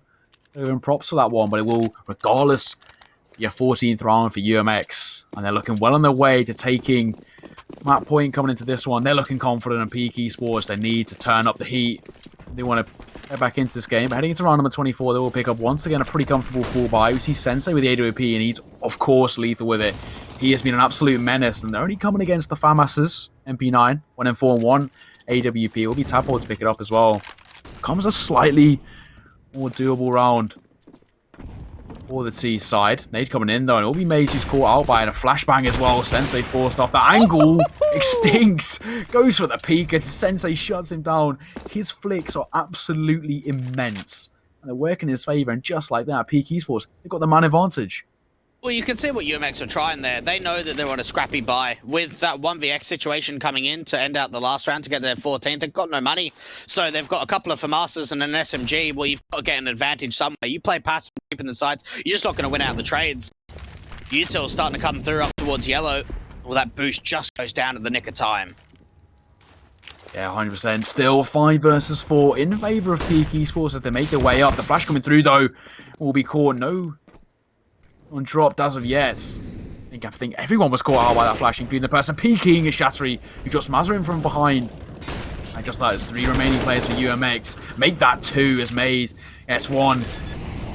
Even now, it's a 5 versus 2. Artist and Tanpo have it all to find, and they might make this early call just to save. They are going to do exactly that. Low economy on the CT. They're going to make the informed decision just to keep hold of these weapons. And just at that, Peak Esports on UMX's one of their favourite maps. They're up to double digits. When you think about it, right, like you think about this a little bit more in a black and white sense of view, they're actually doing better on UMX's map pick than they did on Train, at least when it comes to the rounds. Yeah. Artists should not be able to hold onto this weapon, and no, one of the most convincing rounds I think we've seen from Peak in this entire Vertigo, both in the first half and the second. No one going down, some beautiful entries, great advantages being found. UMX are really struggling to close out this map. Yeah, honestly, I mean, we came into this game thinking UMX would just absolutely dominate all the way through. We mentioned it's one of those maps they love. It's one of their breeding grounds. And Peak Esports, they fought up an absolutely unreal fight. And if things carry on, we could actually see, maybe I'm gonna throw it out there as a bit of a hazardous get, but we could see map 3 on the cards. Pistols are making their way into what's rampant. Sensei's good for 1 again. Of course he is. Flash coming through the drop will make his way in. Does get 1. It's nothing more than a consolation kill as Noffy quick in their trade, and once again it's Peak Esports with the man advantage. And now they're able to pick this bomb and make their way up towards ARAM. And actually make their way up relatively scot-free, but Shatsu will hold in for the flank. It's a much slower take once again from Peak. AK dropped off the map as well. Don't want to give one of those up. It's 4 versus 3, and Peak Esports, they've made a good start into this pistol run. Of course, it was only an eco though for UMX, so picking up 1. Nothing too bad here. Sensei's good for a second. He has been absolutely phenomenal for Peak Esports. You mentioned he's a young talent. He's been looking absolutely brilliant. Could he be good for a 3rd here? Spot coming in. Team kill. Well, technically I wasn't wrong. He was actually good for a 3rd. It was just his teammate, Noffy, who was got the full force of it. I think he just overflicked, and unfortunate for him, but it will be Tanpol now left in 1 versus 3. With all to find. Will be swinging in, may I say. What's in that smoke? It's a matter of time with low HP and the AK of Sensei. He picked up technically speaking, his 4th kill on the round. But it will be Peak Esports to pick up an 11th. Now, you wonder who you blame there. Is that the AWPer for too hard of a flick, or is that the teammate for running forward of the shot? Because it did kind of look like it was close to the connection onto the CT, but, well, unfortunately, it's something that we're even going to have a look at again, because that's how embarrassing it is. No, look, an 11th round up for Peak, and, well, there was a little bit of a mistake, you know, just a small one.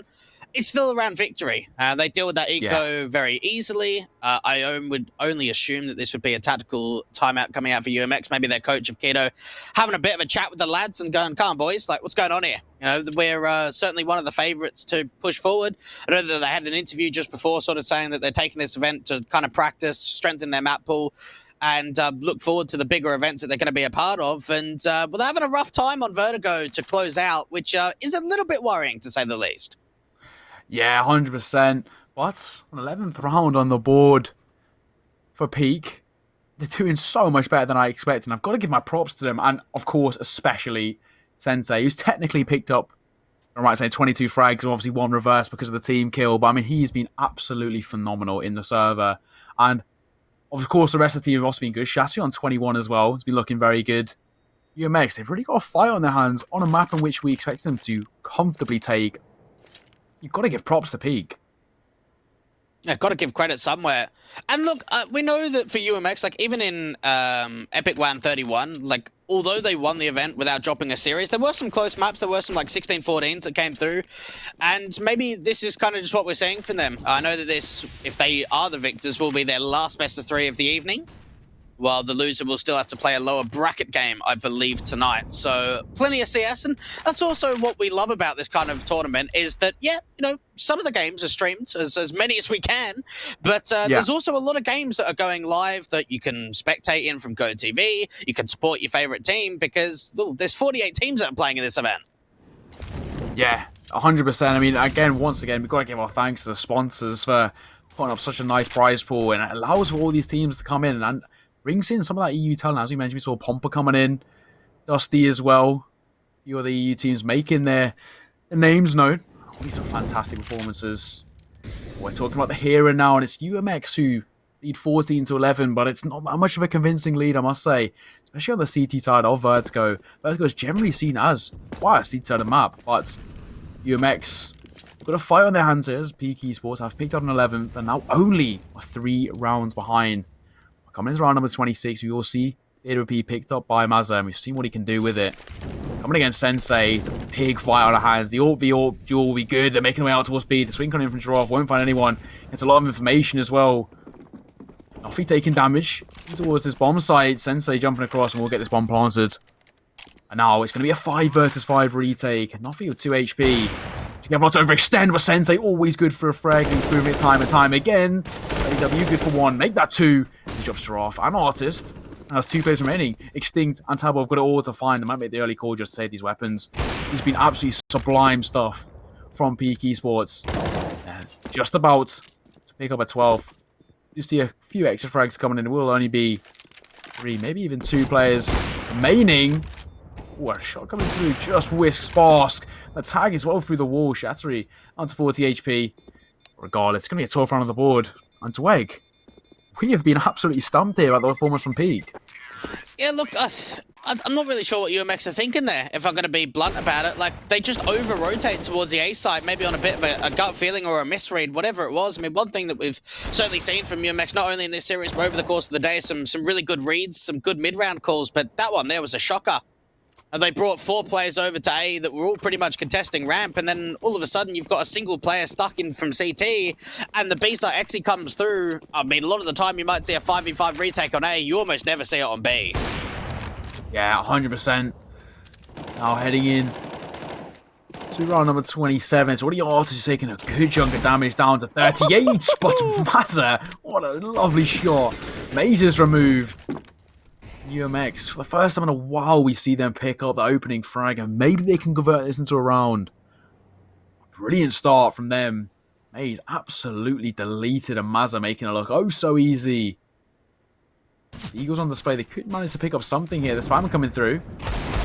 Giraffe, good for one of his own. He's peaked at the absolutely perfect time here. He's stopped by the Molotov, but the swing in from Extinct is good for 1 before he's traded there. Noffy picking up the kill on towards Extinct. Now Shotzi makes his way up through the secret position. It's a 2 versus 4 in favor of UMX. And for the first time, we've kind of seen UMX have a little bit of confidence into a round. The peaks are working in their favor. And Peak Esports, momentum train is being slowed down, but Noffy, what a shot as Artist. Removed from play. Brings it back to a 3 versus 2, and it becomes a more doable round now. If they isolate these fights, they could pull off something here. I think make the way still towards AWP. Mazza has picked up an AWP of his own, though. Giraffe with an AK. Tadpole with an M4. Against the 2 AKs. 2 AKs have to go huge here as well. Much slower take. 20 seconds left on the clock. And once again, this slower take could be punished. Noffy, I think they actually just missed each other. I think we have the benefit of X-Ray, but even still, Tadpole gets put the first. He'll double back in towards round position. And Mazza with that picked up AWP will drop Noffy just like that to 15th round on the board. I think this may be where Peak Esports peak in Epic32. What a start. What a round where really they didn't have a lot going for them. Unfortunate timing there because Freddy checked out that left side corner, but as soon as he looks away, that's when Giraffe moves forward. Ends up going for a jump utility, and it just doesn't quite work at all. 15 rounds up for UMX. Peak Esports, look, they've really impressed me over on this T side. The one thing that's hurting them is that they didn't get themselves enough on the first half, right? Like, if you don't give yourself enough recovery, if you don't give yourself enough rounds, that no matter how fantastic and how amazing your comeback might be, as long as you let a couple of rounds slip, you're going to give them up to match point, and that's where UMX sit right now. 15-12, the economy's in a really great place here for the T side, so they should be able to buy going forward all the way up until round 30, if need be. But for UMX, they're looking to end it right here, right now. 2 AKs and 2 AWPs to start off. Early tags coming out for both AWPers. Sensei down to low HP. Noffy doing a little bit of damage himself. Extinct just trying to find someone through that smoke wall, fall back towards his A-bomb site. Already so much damage has been expanded. There will be a slower take. And one thing I do have to mention that despite this being a relatively seed-scale map, this is only the 4th round that UMX have picked up on this side. We definitely expect them to pick up more. But heading into round number 28, all the pressures on Peak Esports. They know this could be the final map of this series. And if they want to remain fighting in this tournament and pushing this to map number 3, they need to pick up at least this round and go flawless for the rest of this map. Where Tadpole is holding in towards stairs. It will be Maze, who goes down. Giraffe opens things up. He's trying to that quickly, but Sting to Mazza. Get up kills the Ronin, just that. It's Chattery and Freddy W with it all to find. They need to go huge here. It's 2 versus 4, and Dwayne, this could be the beginning of the end.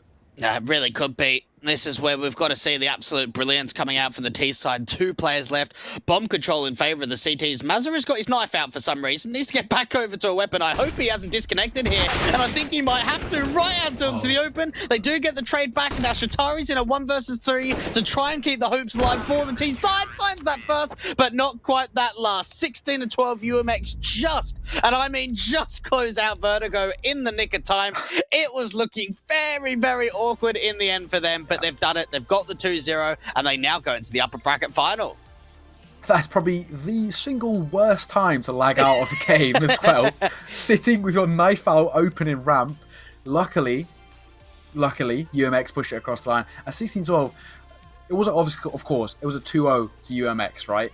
Very good performances on map number 1, going to map number 2. Again, that momentum kind of came with them, and they felt very confident to start things off. I've got to say, Peak on Vertigo put up an absolutely unreal fight. They were the heavy underdogs coming into that map, and they put up a real good performance, and that is, props to them against a side which is known for being dominant on Vertigo. They've picked 12 rounds to them, so I've got to give it to them for that. Yeah, look, they were impressive. They really were. You've got to remember that for UMX, maybe 6 months ago, that taking a best-of-3 victory over them is a realistic goal. But knowing that they're a team that are now starting to get HLTV presence, they're getting more involved in international tournaments, it's going to be a tough feat. And I thought that they really gave it to them. Yeah, maybe on train they didn't quite get to double digits, but out on Vertigo, we saw a pretty good performance from them. Yeah, no, 100%. It was a very, very good performance from them, but it is UMX who make it through. They were the favourites coming into this game, and they were the favourites coming into this tournament, and they've made it all the way, and now the pressure's on those last kind of game. They've got to pull it all the way. As you mentioned, they do have the pressure coming in. Everyone sort of expects them to make it there.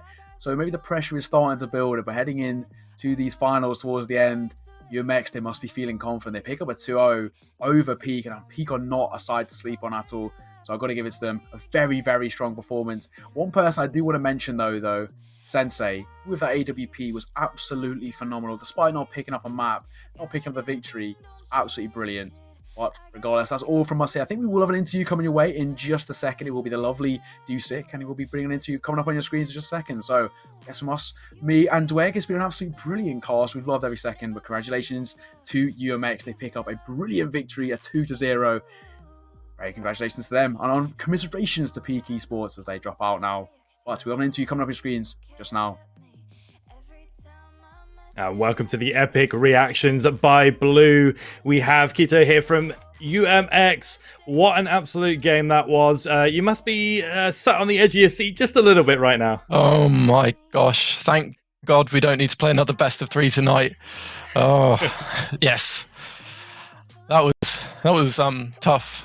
But yeah, no, we got over the line, and yeah, we're done for the day. Upper bracket final. That's 2 events in a row now where just skip the lower bracket. Well, I guess if we lose the upper bracket final, we're not. But yeah, couldn't have asked for anything more today. Congratulations on that as well. You will be playing in the final versus of the Pomper or I believe. Let me have a look quick. Or bowl cuts. So obviously, will be preparation for that tomorrow. Obviously, you can see UMX in action tomorrow in that winner bracket final. So obviously, during the game as well, talk me through the mindset, because obviously you had the 5-0 early open on train, and then we went to a 5-5. Obviously, how were you managing the players through that one as well? Because obviously, when you see the team put in a little bit of a comeback, it's a bit of a iffy one. I mean, their T side on train was pretty readable, to be fair. We lost like 1 rifle round, and it put us on an eco. Then the next buy round, I think it was really, really close, which we lost. Put us on another eco. All of a sudden, we're down 5 rounds. That's how the economy works right now. But we pretty much knew if they weren't loud on A early, it's B. So we just simply stuck 3 on B every round that they weren't loud on A, and then they walked into our crosshairs, and we closed the half out 10-5. It was pretty free. And then our T-side train we were really comfortable on. It did get a little bit messy. We lost both pistols in that map as well, so it was always going to be close, but we were pretty comfortable. It's a good map for us, train. Yeah, so obviously you take out the 1-0 up on the train, and then we have a Vertigo just now as well, which was an incredible game from a spectator's standpoint. It had everything involved in that. So obviously you saw them coming back from that one. They gave you a very good fight. And again, the same kind of question at Vertigo, but just aimed a little bit differently, really, is how are you able to manage that? I mean, this was an even bigger comeback. We saw them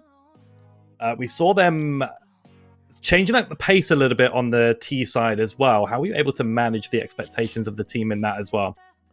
I mean, CT Vertigo is always going to be a bit rough. It's a madly T-sided map. We got 11-4 T-side. To be fair, we could have probably 15-0 the half. We got the 4 rounds we lost were they were rubbish. I feel like it was us misplaying the rounds more than them outplaying the rounds. So we were pretty comfortable throughout the whole T side. And then going into CT, we just knew we needed to win 5 rounds. We knew it'd be scrappy. I can't explain the amount of times we've had Vertigo games, absolutely own the T side and then had to drag it out on CT. But that's the meta. We got to do it. But we got it in the end. You see, we were quite heavy towards A. We're trying to fight him on ramp once they came up instead of trying to fight ramp early. And the first round we did that, they went B, and it was really frustrating because they didn't show any presence ramp. There was a guy lower on A just keeping scoping, and it kept us there, and then they just went B. So it was really good from them. But we knew if we just stayed with this A stack, they'd come into us eventually because most rounds are played on A. And they did, and we closed it out. It was scrappy, but again, that's CT Vertigo. Absolutely. So obviously we've got the final coming up tomorrow, and obviously preparations for that will be well on the way very, very shortly, no doubt. How are the the preparation's going to be going for that game? Is it going to be the same as you walked into the tournament with the because obviously we had the interview earlier with you as well, where you were saying obviously this is a big warm up for you as well with other events coming up as well. So coming into this event, was the obviously you go into the final? Sorry, is the preparations going to be any different to what it was at the start of this Epic 32?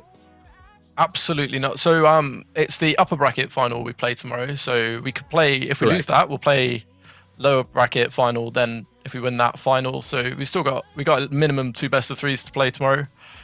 We know Pompa, we scrim those guys a lot. They're a really good team. I know Grashog, I've known him for years. Really sick player. Obviously Dubbo, Adam, Tadpole's really good friends with those guys. So that'll be a good game for him. But whoever we play, we're just going to play our game. We're going to play them on our maps, and we're just going to practice our maps. If we win, it's fantastic. If we don't win, then I'm pretty sure we've already guaranteed ourselves top 3. So, we made our ticket money back. What more do you want? Lovely. Well, thank you very much for joining me today. Keto from UMX, congratulations to the team. Congratulations to yourself, and we'll see you tomorrow for that final. Yes. Thank you very much. No problem. So that was Epic Reactions brought by Blue. Casters, we've got a lot to talk about in this game. What an absolute, a very topsy-turvy game for UMX, but seemed to manage the expectations in the latter rounds very, very well. We're going to start off on Nuke, to be honest. Sorry, not Nuke, sorry. Train. Obviously, we had that 5-0. We were just speaking to Keto just there as well. And during the cast as well, it was seeming like... Peak was just a little bit too predictable, a little bit lackluster, a little bit slow off the mark, Dwag. Yeah, look, I think Keto pretty much said it how exactly I was thinking. They looked really readable on T side. We saw the amount of times that they were that UMX were pressing Brown Halls, pressing up through ramp, and just taking map control away from them. They had a really strong economy going for them on CT side, and I think that once they got the AWPs coming out between Tadpole and Mazza, it actually ended up working really well. The one surprising element for Mio was that we actually didn't see Artist AWPing a lot. Now, certainly in previous editions of the lineup, that I remember towards the back end of last year, it was normally Mazza and Artist. It seems like Tadpole's now started picking it up a little bit more, so that could be an intriguing element to see how that continues going forward for this event. Absolutely. So, obviously, we've said that Peak... Peak was just a little bit too slow off the mark, like you said as well. So, Nearkai as well, and we heard during the cast as well, they were just a little bit too one-dimensional, a little bit too... one-sided, not really varying up anything, and obviously individual performances were just not stacking up to the UMX guys during it. Yeah, unfortunately, it just became quite readable for UMX. I mean, there's nothing wrong with slow executes, right? Obviously, you want to eye out your opponents and just kind of judge how they've made their setup onto a certain sites. The problem with Peak, they just kind of just left things just a little bit too late. And off the back of that, UMX were able to just set up pretty comfortably on the site. They figured things out basically that they could hold the utility towards that kind of late round positions. And then we saw it happen time and time again, especially on the B bomb site. They held the utility, to the last like 40 seconds ish. Drop Molotov in towards lower ramp and Molotov in towards heaven. Goodbye, that's the round gone, because the rotation through towards A, already one player in towards Pop Dog, they've already pushed A main, so they became very, very readable. I think that was the thing for them. They needed to change up their tempo. There would have been times where it would have benefited them so much if they just aggressively ran out A main or aggressively ran out IV and just sort of threw things off and maybe just kept UMX on the toes, but unfortunately for them, it didn't work in their favor. Also, it's got to be testament to UMX. What a deep map pool they have, a map in which we didn't really expect them to have any sort of real impact on. Of course, they're a fantastic team, but a map in which they don't really play that often, they looked absolutely brilliant. Yeah, it was an incredible game. One thing that I picked up on as well, which obviously was said in the cast quite a fair bit as well, is that Peak not taking any tactical timeouts during train at all, which I found very, very odd. And obviously during Vertigo as well, I mean, it kind of worked out for them in the end because they were able to stage such a great comeback, Dweg. But the issue is, were they calling it a little bit too late on Vertigo? They let the round go a little bit far away from them. They went 6-0 down and then called the tactical timeout. So do you think they should have maybe brought that forward a little bit just to stop the pressure going forward? I've certainly noticed in Epic events that tap pauses are very underutilized. I don't know whether it's that teams just don't think they need it, or whether they feel like if they carry the momentum, they're going to be able to bounce back. But I really felt like, especially on Train, like if you're on your map pick and you're not quite finding the success, you're not quite finding the opening kills, that you've got to have a change of pace. And it was something that we mentioned, just taking that small little moment to just sort of sit back, have a breather, maybe have a bit of a chat with your in-game leader, your coach, whoever you've got a part of the lineup, and just sort of relax for a little bit. And I felt that we did see some at the end of Vertigo, but like you've got to see more of them if you want to see more results coming forth. And I'd love to see more tactical pauses in the future from not only them in particular, but a lot of these teams in this tournament.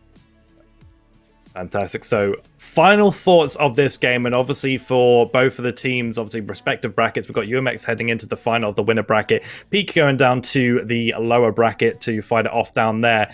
Do we have any last thoughts on today's game and what we can expect of these two teams heading forward? Well, I mean, obviously UMX, they came in as the favourites, not only this matchup, but this tournament. They've proved they're here. The pressure was on their shoulders as well, and they took a pretty comfortable 2-0. Now heading into the grand finals, they will have some pretty steady opponents coming against them, but they're looking so good. It was a very dominant performance and testament to the work, the hard work they've been putting in. As we mentioned, they're our HLTV rated side. They've been putting up very good numbers in towards 2021. The kind of this new roster has been flourishing very well, but it's brilliant stuff from UMX. They're coming into this as the heavy favourites, and they were the favourites coming into this tournament, and they're proving it here. I think personally, I won't be on the game, but if UMX don't take it all the way, I'll be very surprised. They have been flawless. And the thing that makes things even scarier is that the maps that we saw today, they're not even UMX's best maps. Very encouraging for UMX. And same as you, Dweg, as well. Same question that you. What do you expect more going forward from these two teams? Yeah, look, I certainly think that for Peak, they could be like a bit of a dark horse to maybe get like a top 4, I want to say. Like, if they can push further forward, it's going to be tough, right? Like, you've got some decent teams in that lower bracket. It always depends on the draw. You've got Royals down there. You've got Dusty. Like, you've got some very big names that can just eliminate you if they're playing well on the day. I'd love to be able to see the Dobbo's bowl cut team up against UMX in that upper bracket final, because a lot of these UK sides, there's always like a Swedish player or a Norwegian player, and both of these sides are completely involved with just UK and Irish players. So if we did have that lineup going forward into the upper bracket final, I think that would be a great testament to really see the guys from Gamer Legion as a mix. What can they do up against one of the strongest teams in the UK scene that we've seen over the course of the last sort of 6 months or so? Absolutely. Well, I want to take this time to thank the both of you, Dweg and Neokai, for this incredible cast. We've had a great time on this game. What an absolute great game that we've seen there today. So I want to bring it to you two. Do you have any final last words before we switch it up to the next casters heading into the last game of the evening? Yeah, I mean, this is my last game on epic.LAN, so, well, for this tournament, hopefully. You'll see me in the future, but all I want to say is just thank you everyone for an absolutely wonderful time. It's been a brilliant cast over the last couple of days, and massive thank you to Perry as well for bringing me on. Loved every second of it, and I'm looking forward to seeing these next few games. I'm buzzing with the final. You'll see me in the chat, don't you worry, I'll be lighting it up. But yeah, massive thank you to everyone. And massive thank you to everyone in the chat for watching as well. It's been a great experience so far. We've still got plenty of CS to come as well. Yeah, and for yourself, Dwag. Yeah, look, I suppose, massive shout out for the sponsors, right? Like, I know that they make this all possible with the prize pool. Overclockers, I've got an Overclockers PC myself, had it for about 3 years now, and you know what? Never had a problem. It's been absolutely fantastic. Intel, Logitech, and of course, Blue Microphones for getting involved, making this prize pool possible, because there is a lot of money up for grabs. And, well, one of the teams is going to take home the home prize of £1,300 for first. So who will that be? I guess we'll have to wait and see and check out the Twitch channel tomorrow, because there's a lot of games and even one more on tonight. Absolutely. So make sure you're following the channel as well. Obviously, epic.LAN have a lot more events going on with Rainbow Six and Valorant as well. Be sure to check that out. Obviously, join the Discord as well. Discord GG/epic.LAN. It's a goodbye from these two. It's not a goodbye from me. We'll be back very shortly after this break with the last game of the evening. Stay tuned.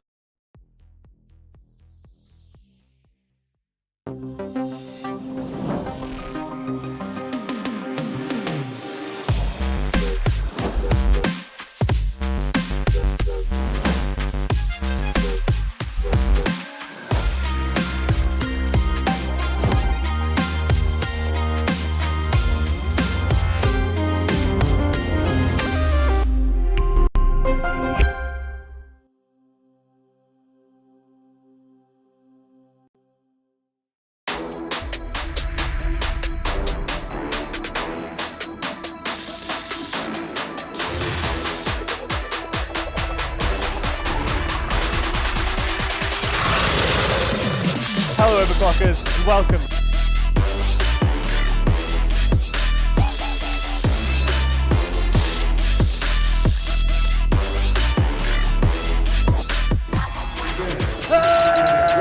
Oh, screw this. Where's A-Tac when you need him?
Welcome back to epic.LAN 32. We've seen some incredible games so far today, so I want to thank you guys for tuning in. If you've been here the whole day, wow, yeah, you must have had plenty of cups of coffee or similar.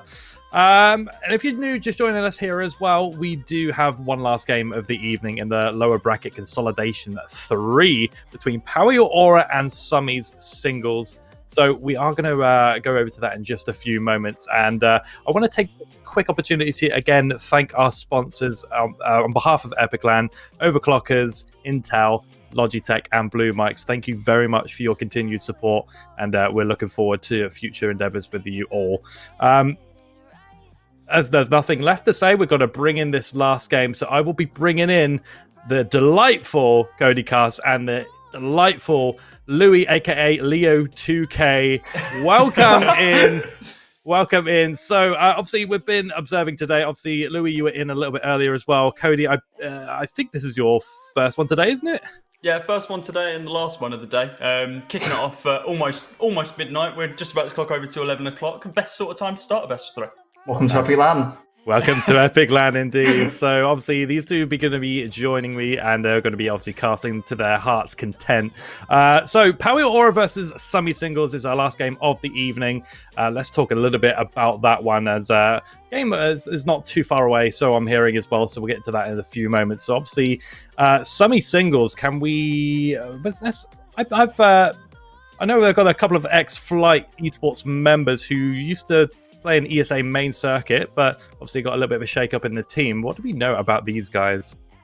Yeah, well, we sort of see these guys as a bit of a mixed team, obviously coming into the event, and they've done really well, I think, to at least make it to this stage. You know, they've beaten some teams like Buzzkill, who we saw were making strides earlier in the tournament. They lost to Peak. That's how they've got us down to the lower bracket, but they beat Ujon Gavin earlier on as well. Nuke is one of their favourite maps. From what we saw in the group stages as well, they looked quite comfortable. They came second in Group F. 3 wins, 1 draw, 1 loss in general. So looking pretty good from their point of view. And realistically, this might be one of their bigger challenges yet. Peak, obviously, a 2-0 loss on Inferno and Train means they could be maps we might avoid in this best of 3 series. But Nuke, Mirage, they are maps they've played. Overpass as well, just some of their maps in this. And realistically, it's a great chance for this mixed team who don't really play together normally. They've got players who have got some chemistry together, playing obviously, like you said, in their main division, but it's a challenge now against this CEX side who are now playing under this Aura banner. Yeah, so obviously we're echoing off the Nuke subject there as well, Cody, as well. We do have Power Your Aura who do like to favour that Nuke map as well.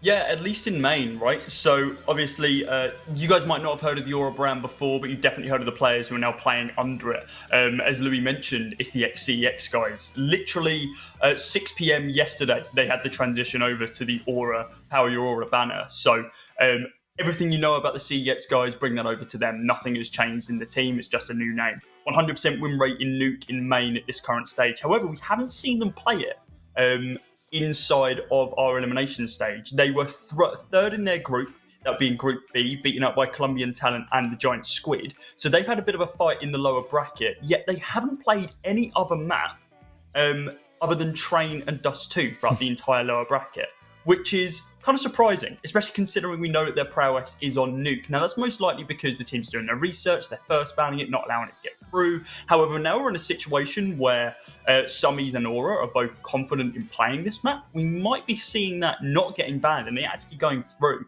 So that should be quite an interesting potential first map. So if we're having the Nuke pick as well, as we actually have the map veto actually ready, we'll come back to that in just a few moments. Let's have a look at this one, Louis and Cody as well. Take me through this one. So obviously we are expecting that Nuke pick. So the first map pack ban comes in. Yeah, an Inferno and a Train ban, both of these make sense. And yeah, there's the first Nuke pick, actually going to be Aura's. I feel like Aura picking it up first is actually worse for them, because that's now going to give Summy Singles the opportunity to be able to choose the side. Mirage as a second map pick makes sense. Vertigo and Overpass getting banned out, leaving us with Dust 2. So I'd say relatively decent home turf for Aura if we go onto all three maps. Mirage is a map that I'm not too sure if Summies have played outside of the group stages as of yet. Louis, do you know if they have? They've not played Mirage, they've not played Dust 2 at this point here. The only maps they've played, Overpass, Inferno, Nuke, and Train. Wow, okay. And most of those have been banned out, so yeah, Nuke's the only one they've played, and Mirage as well. So Dust 2, if we come down to it, that's going to be really interesting just to see if they can make it that far. But off of that map veto, I'd like to say Summies have a chance, but for me, Aura might have a bit of a slight edge in this series. They're definitely coming off a bit of a high, right? The fact that they were able to 2-0 one of the favourites coming into this tournament, Royals. It wasn't super clean. First map on Train, 19-16, so it went to overtime. Then the second map, Dust 2, they just had fun with it, 16-7. So they're coming off a high, off the back of being able to knock out them in the lower bracket round number 3. Now moving into round 4, consolation round 2, whatever you want to call it. They're coming up against a team that statistically aren't as good as Royals. But, as you mentioned, Louis, they beat out Buzzkill, who were looking strong not only in groups, but also previously as well. So, all to play for, kind of, in this game. And while we're on that as well, so we've got the map vetoes in, we've got the teams locked in. It's now time for our predictions. The last one of the day. So, we're going to be going for Cody Cast first. Who do we think are going to be taking this one and why? It's going to be difficult. I think looking from a stats perspective, Aura should be able to take this one. They've got more experience than this Summy Singles stack, and realistically, they should be able to beat them out. But it could be an upset. But no, I'm going to go with my heart and say that Aura is going to be able to take this one. And Louis, over to you. I've got to agree with Cody. I think Aurora are going to take this. It feels like with the chemistry that they've got compared to Summy Singles, you could say Summy Singles may have got some chemistry throughout this series, but for now, I don't think it's going to be enough. They've come in as a mix. They've done so well so far. They're now coming up against Aura, who might be probably their biggest challenge yet. For me, with Aura's experience and what they've done so far, not just in Epic, but in recent UK events, they, for me, are going to have the edge and the advantage. So Aura, they've got my backing. Howie, Aura, you have 3 stack of a prediction right there. I'm going. It's exactly the same. Straight to the point. Really, more experience. And again, on maps like Nuke, both teams are very comfortable on Nuke. Obviously, as we've seen. But when experience pays off, it really pays off, and especially in a map like Nuke, Mirage.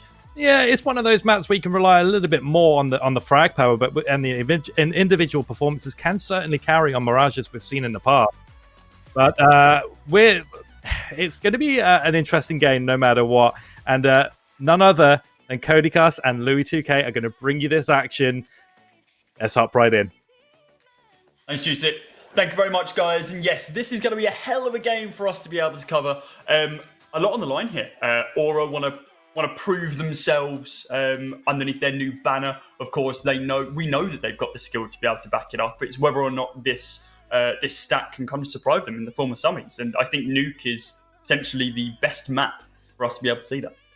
Yeah, I almost feel like some of these singles have to show up on Nuke and get maybe the win if they want to give themselves a chance in the series, because both sides we keep saying this, they are both happy to play Nuke. But for me, if you've got a mixed team, maybe going into Mirage, it's not going to be as clean as if you've got a chemistry and a experienced team going in with that sort of hope. And, the third map is possible. We can get to it, but it feels like this could be a 2-0 series. And with Aura now under this new brand, you could argue also it's going to be a new sort of start for these boys to try and push forward and try and see how far they can go, not just as the team, but as the organisation with them. So Nuke coming up first should be certainly interesting. And considering we saw Buzzkill look good on Nuke earlier, the fact that Aura beat them certainly just means that they've got more of a shot, I feel. Yeah, most definitely. Well, let's kick this one off. It's Summy Singles versus Power Your Aura Esports. They've got a bit to prove here because, of course, we know that individually these guys can do well. Their new organisers, their new home, need to make sure that they put their money in the right place. So iFan's going to open it up by being able to take down Lort with that P2K.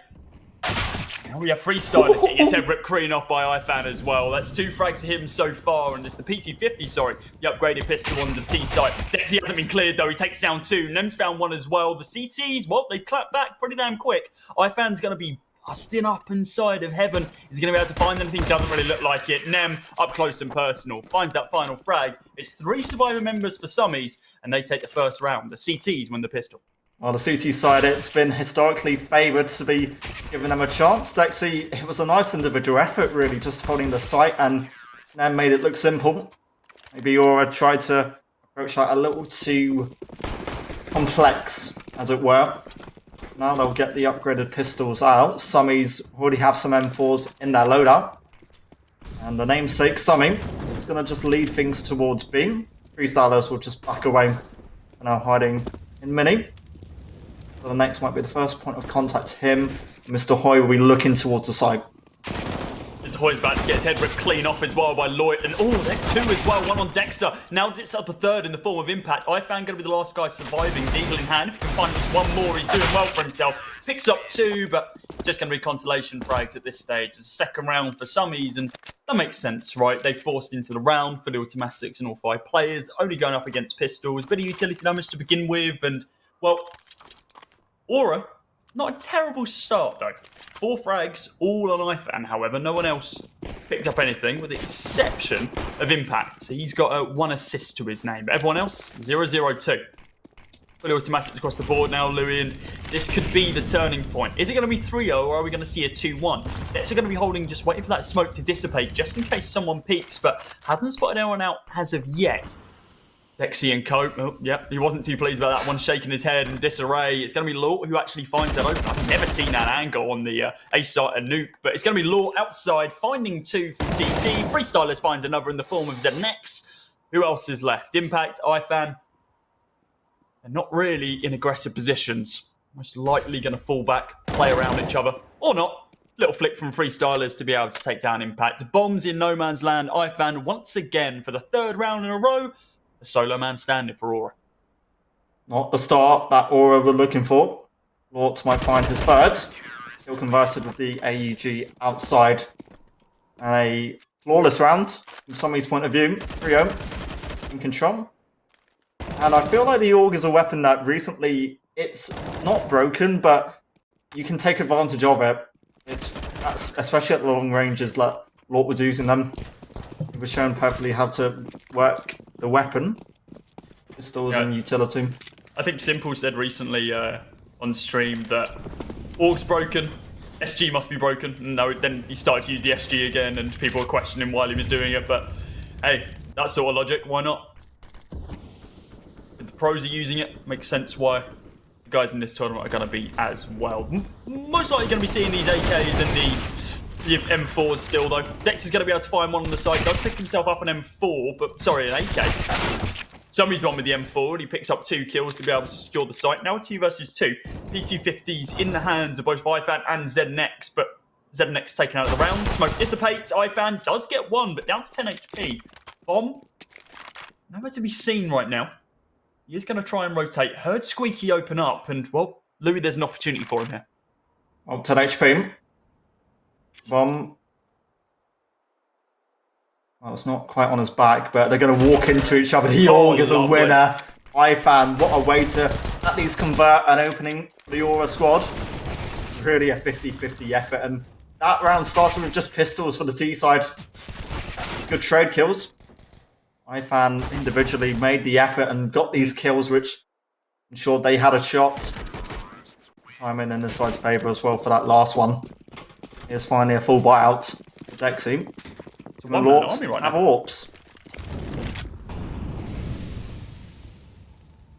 I found the main fragger, of course. 7 frags his name, where you have a few players, I believe, Dexter, Hoy, and ZNX, all still yet to frag. Moving into round number 5. This is quite aggressive, though. All up close and personal, along with Summy to back it up with the M4. Dexter's going to be the first person to peek, and he catches iFan. Trousers firmly around his ankles, and he does get picked off. Dexter, though, on the re-rotate back towards the A site, picks up Nem, bringing us back level. Dexy does take a bit of damage for his troubles, though. Dropped down to 52 HP, but with the AWP, he can realistically stay in this round until, well, it's about 1 HP, I'd say. Silas will move up. Oh, perfect. The MP9 gets an opening, but ZNX. Great timing to get the AUG response skill. Dexy's here, and he does convert. The 2 AWPers find their kills, and Dexter. Good rotate. Man down on B. Bomb converted. He's got to find 2 AWPs and an AK to really make this round work out. Doable. Step converted. Up close. Well, Dexter wants both of them. He gets them. Dexy left. Dexter against Dexy. An AWP against an AK. 6 bullets. This is so doable. And he's not going to reload. Dexy needs to know, and he's got an idea, but he's looking the wrong way towards window. The doors are shut. And that makes Dexter's job even harder to know when the opportunity is going to be. The door's open. There's no kit. Dexter's done fantastically. Perfect. He was playing the stall game, and that's essentially all he needed to do. Yeah, of course, he didn't know that there was no kit in this round, but these openings. Dexy. Very surprising how that round turns out, but the overwhelming force just pushed on to the A site with a very quick rotate towards the tail end. God, it would have been a significantly easier hold, but if Dexter doesn't hit sprays like that, round goes very, very differently. It's 3-2 right now, and we've got Summy singles back down onto the pistols. A couple of upgrades, 2 Deagles and a pocket AK, but it's mainly USPs. It's going to be a long-range fight for these guys, trying to get every single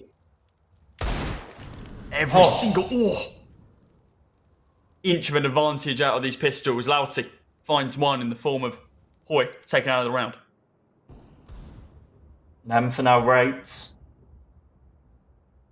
They want to again allow Aura to just push into their crosshairs. That's all they want for the next. Well, wins the timing on that one. Fair trade kill. Backing away. Aura will now look to group up and try and maybe explode onto one of the sites. Summy singles not really giving anything up quite yet.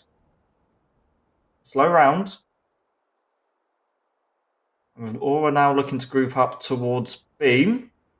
Lexi might get the time in. He's cleared the lobby. But does he know where the other guys are?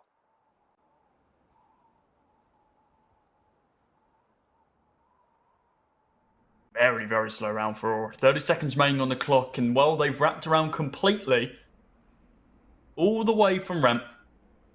Up the ladder, as you can see them, through the X-ray. Onto the A site, but I've got to be careful about how they play this one out. Impact, ZNX, well, and Impact again, all finding frags of their own. Now just leaving Summy, the namesake of his team, with a pocket AK. This is, well, consolation frags are doable. I wouldn't say the round is winnable at this stage, especially with the PT-50s coming out on top over the fully automatic pistol. Dexter ensures that the game is brought back level. It's 3-3 now, and Lauti. Very nice opening kill. Good conversion. Aura just had a little issues as they converted and exploded onto the site. Now Dexter's got an AWP to work with, and Summy singles only have pistols of an upgraded caliber. Fast nades, fast utility. They're looking to explode out, and in fact they explode down towards vents. Very quick. Oh, it's down in the vents, but this is awkward for iFan. He's got so many angles to really clear out. Only 2 kills found. That was the bomb dropped. the next can clean up an eco round, which Sammy Singles has got them 2 kills so far, but don't know if much more is possible. Alti, are you going to smoke? Or surely we'll get the bomb towards Boom. They've done what they wanted to do here. Find a couple of frags, they can find one more, they can be pretty happy. As a matter of fact, Lauti's going to be static with how this has panned out, and as a matter of fact, he might just save this AK. Nope. Reloads it. Here's the movement going down to the B site, and he might just chuck himself down vents and just be a little bit of a nuisance. There is a buy in this next round no matter what happens, but no, he's popping himself outside, out through main, and just setting up for exit frags at the top of secret. It's going to be a 4th round for Aura as they finally step themselves into the lead. But it's definitely not as clean as they would have liked. Sammy Singles got the kills out of it. That was their ambition for the round, and they've achieved it. You'll get that extra bit of money with the bomb. Keeping up. 2 AKs. Their economy will start to build up. An opening round for T's converted. And Sammy Singles, yeah, they had a nice initial start, but since Aura have had the money and the guns, we've not seen an awful lot. Kills have been there. No round conversion quite yet. Feels like they need to get a bit of control. Aura, they are controlling the pace for now.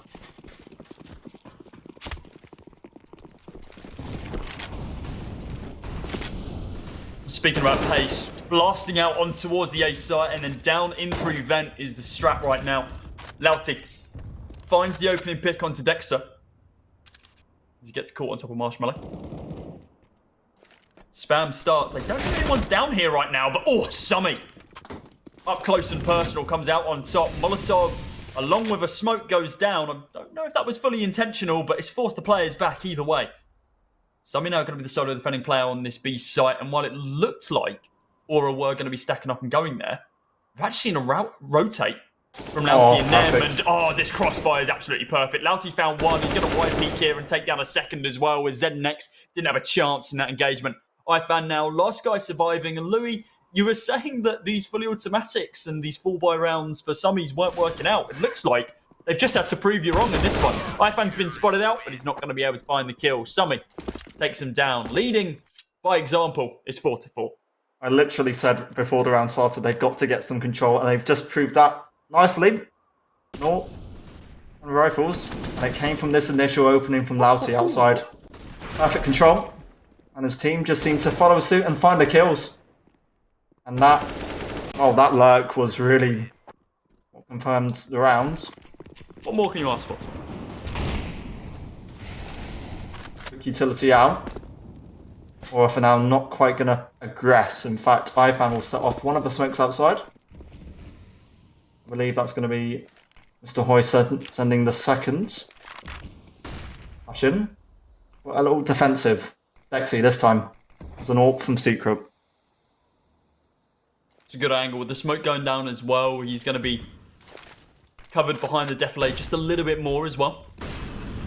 Push out of Squeaky. They are going to check the corner this time though. Nem doesn't even have a chance. The flash is perfect from Dexter, but impact from the rush. Takes down 2. ZNX outside as well. Catches the rotate. Out from Secret and from Garage as well. Summy picks up 1 in the form of Dexter, but that might be the only kill the remaining player sees. It's only 3 Styles and himself that have found kills on this CT side in this round. Those being on Hoy and Dexter. And Summy once again just going to be holding, waiting. Now he's found an AWP, definitely saving. Perfect pickup. They won't win the round, but I'll have an AWP to try and establish some form of full buy going into round number 10. Or will escape. 2 AKs and an M4 in their loadout. Two side back in front. This push from Impact was, the whole W gang essentially, right? Didn't really stop. ZNX, great spray transfer to be able to take down those 2 players as well, and we just need to be seeing a little bit more of it. If we see that consistency from essentially all players from Aura, then this might be a quick series, but Summies, they've been shutting it down very, very quickly. Lauti, the only player right now on double digits, up to 11 frags. Oh, he's done it again. It's happened again. Doesn't have the bomb, but maybe he doesn't need it. Again, smokes outside. Last time Aura didn't work with him, but this time they will. 4 players down there, and Boy obviously already towards B. It's the early info that they can work to get the bomb in this direction. Freestyle is going to be so key. The M4 only gets 1, in fact. I thought there'd be more, but iFan says no to that one. Quick rotation comes in, or not even on site yet. They could rotate. iFan, he's got the bomb and he's going to be so key, but look at Lauti from behind, Cody. Bang. Right between the shoulder blades, takes down 1. See the 2 players pushing through double doors directly out onto the site, and I wonder if they know that Lauti's here. Spots out the bomb plant, he does take him down. There's more than enough time to be able to recover it though. Now just going to be a 2 versus 1 as Nem picks up one of his own as well in the form of Poi. Just going to be impact. 16 HP remaining, 2 players to find, and that nade might take him down. No, he pushes quick. He actually finds Nem as well. Perfect from him. Trades himself up to the AWP, has 7 bullets in the clip. AWP versus AWP engagement. He's banked on one side and he missed it. It's actually going to be USPS that comes out on top for Dexy. He knew that he was low. Could have been so much more for freestyles there, but he does only find 1. But this rotate from Lauti, look at this. Pushing straight out of double doors. No one there to stop him. There goes your bomb plant. There goes your round. Impact does a good job to be able to recover though, but just not enough to be able to close it out.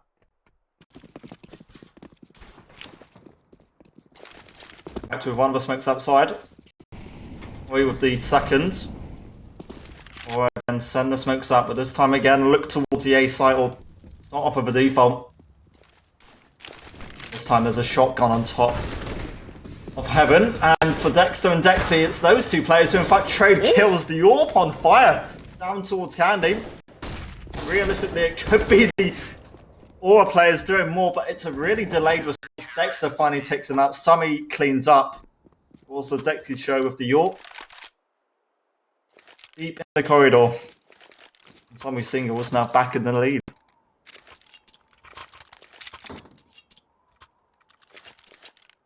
Well, the slimmest of margins, but they're looking to extend that with this round.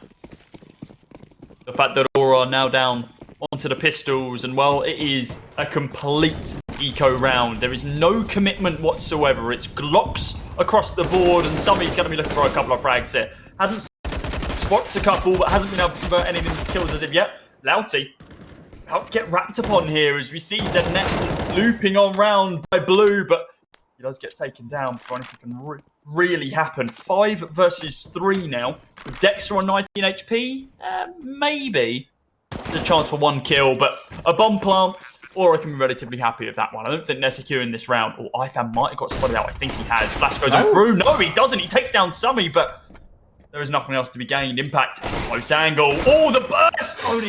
Only good for 1. Only able to find 1 of them. That bomb plant, though, that was the financial cue they really were looking for out of that round. And they achieve it. It's an easy hold outside, realistically. Both sides quite happy on Nuke.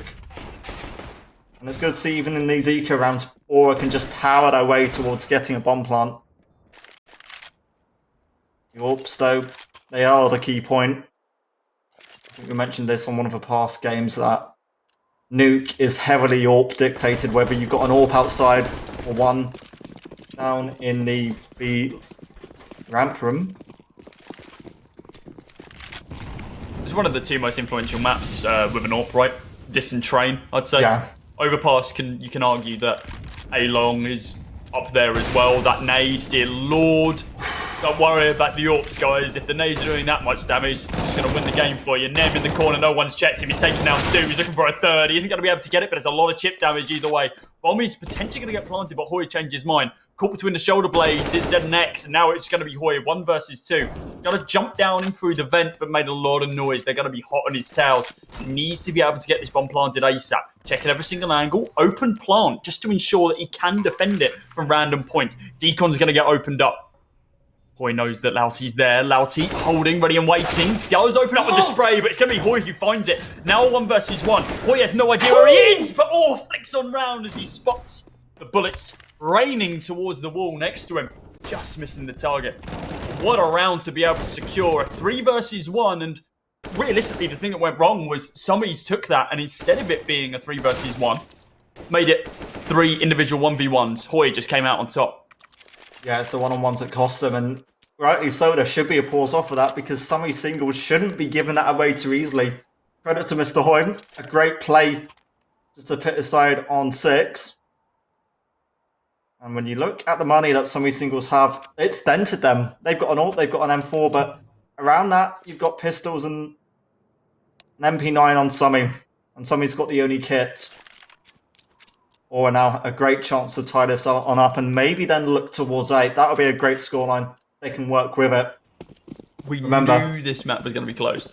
Yeah, Summy singles obviously took a 3-0 lead as well. Been back and forth. Really open to debate. And that's why I said Summy singles have to win this if they want to come off better.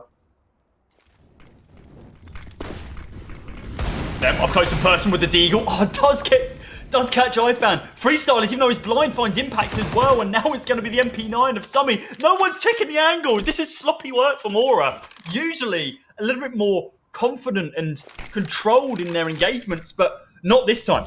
Smoke does get missed by Dexy just slightly. Zednex is going to be able to recover the bomb, and, well, without the backup from Dexter, this could all fall apart. Louty, you okay? You just let your teammate die, Zednex! Oh, I mean, he's brought it down to a 1v1. And it does have the fully automatic advantage, but... Oh, this is a round, all right. Dexy just falling away. You have to play it safe, man. I don't know who's going to come off better in this as well. That's the thing. 40 seconds to play. No utility. Or, sorry, flashes on each of them. That's the only utility. Minimal utility, yeah. Yeah. There's no kit on Dexy, though, right? I believe it was, did you say it was Summy was the only player who had it? Yeah. I'm not sure if he was on 8. I can't remember. 23 seconds, the A site. That's surely Zednex's option, unless he goes in defense. Dexter has no idea He's what crept out. Zednex is. Oh, no! Check your angles, man! Oh. That was brutal. So many opportunities to be able to rotate down to the B site, and I wonder if he knew that Deagle was in play. Yeah, here you go, Summy from the rafters, taking down one. Zednex just unfortunately leaving it a second too long, and then once again, just Aura not checking some of these angles, punishing them later on in the round as it did the early. Now we're into the pistols. It is the final round of our first half. Summy's have been able to secure the first half victory, but of course, as a CT side, you'd expect a little bit more than an 8-6. Aura have done it fantastically to be able to bring it this close, but it all depends on what they can do on their CT side. As we switch in just a few moments. Freestylers, he knows that someone was pushing down there, but they've changed their mind. The T's begin their re-rotate. They're going the long way, though. Pushing towards hell and then up into heaven, potentially, to go for a complete waterfall onto the A site. Remember, a couple of these players only have pistols. So they might be the first people to be able to push on through. Next up close and personal. Upgrades himself from that Tech 9 to the M4 as he takes down Summy. But no, this is a complete wrap. I thought this was going to be A. But the way they're situating themselves now looks like they're going back towards ramp. Actually, are they rotating through to trophy? They're going to Are A. they actually going A? They're going trophy They've to gone A. around the world. What on earth is going on? This might get punished by Dexy as he's gone currently back on inside A. Mini. What is going on? These guys are playing Ring No Around the one knows. Rosie for the entire map. There's 40 seconds remaining. Dexy's Dexy's in complete no man's land. He's going to get absolutely guillotined, taken down by Dexter. They try and walk through the door at the same time. A clown fiesta of a round, but it seems to have worked out for Aura. Oh no. Okay, Freestylers escapes that. What's going on? God, iFans is not prepared for it. You might have fans on the next. The bomb goes down. Manho finally gets some control of this Nem. Oh, he wanted it. He had a chance, but it's not enough. How are you all? Come off better. Impact finds that last frag. Well, you, Cody, a clown fiesta of a round. That was manic. 1-10 away from a circus in that situation. Dear Lord. But it's a 7th round for Aura. They bring it as close as humanly possible in this first half. As now we swap sides. A timeout's going to be called as well. Unsure from what side here, but most likely both sides taking this in their stride, working out, okay, how do we come out on top in this pistol? If Aura can win this, not only they level it up, they're most likely going to be able to win the following 2 rounds as well, bringing them up to a crisp, clean 10.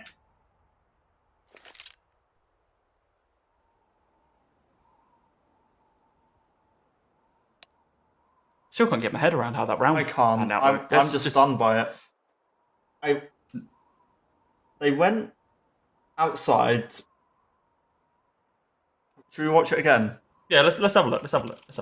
So we'll fill in the blanks here. So outside was the initial push. They then re-rotated from looking like they're going towards secret, go round outside through hell, go through hell, pick up a kill, rotate from hell through ramp, through lobby, then out onto the A site. And because they've done that, picking up a couple of kills along the way, zombies have no idea what's going on. And then essentially every single kill with the exception of the last one is someone getting shot in the back of the head. Because they just have no idea where Aura are and how they're planning it. And that was, well, I'd like to see more of it. It's definitely different, but, you know, it worked. I feel like the only thing we were missing in that was like a knife kill somewhere. A knife kill and team damage, and that would have been like a standard UK CS round. It would have been a standard UK CS round if the team damage was caused by the knife at the very beginning. Stand by the fact that is the most infuriating thing. And it usually only happens in UK CS. I think we've casted enough games where it's happened where I've just almost lost it at the player. Just it's so silly. Like, come on, you know there's team damage on the server. Just don't knife when you're walking out. I've said it, and one of these guys is going to knife one of their teammates in the back, and like midway, like at the beginning of this round, I'm feeling it. Okay, everyone's at a spawn. They're far enough away from each other, unless they're going to be yeeting their knives at each other's heads. It's not happening. Fantastic. Freestyle is going to be pushing outside. Flash there with a P250 in hand. Sorry. And it looks like instead of smokes, they are just going to go for that initial frag. Oh, okay. Dexter finds one. Louty finds one of his own as well. Up close and personal is Nem, along with Louty as well. It's a 4 versus 2, and the round's barely even started. Dexter, just a clean one tap from him. Does get caught off guard, though, by Dexy as he pushes around towards the CT side. Now just Impact. 1 man, 1 USPS against 3. All players put damage dealt to them, but Nem says no. The Glock at that sort of range, very, very lethal. And Summies, they move themselves up to 9. Very good start. We've already got a couple of AKs on the board as well.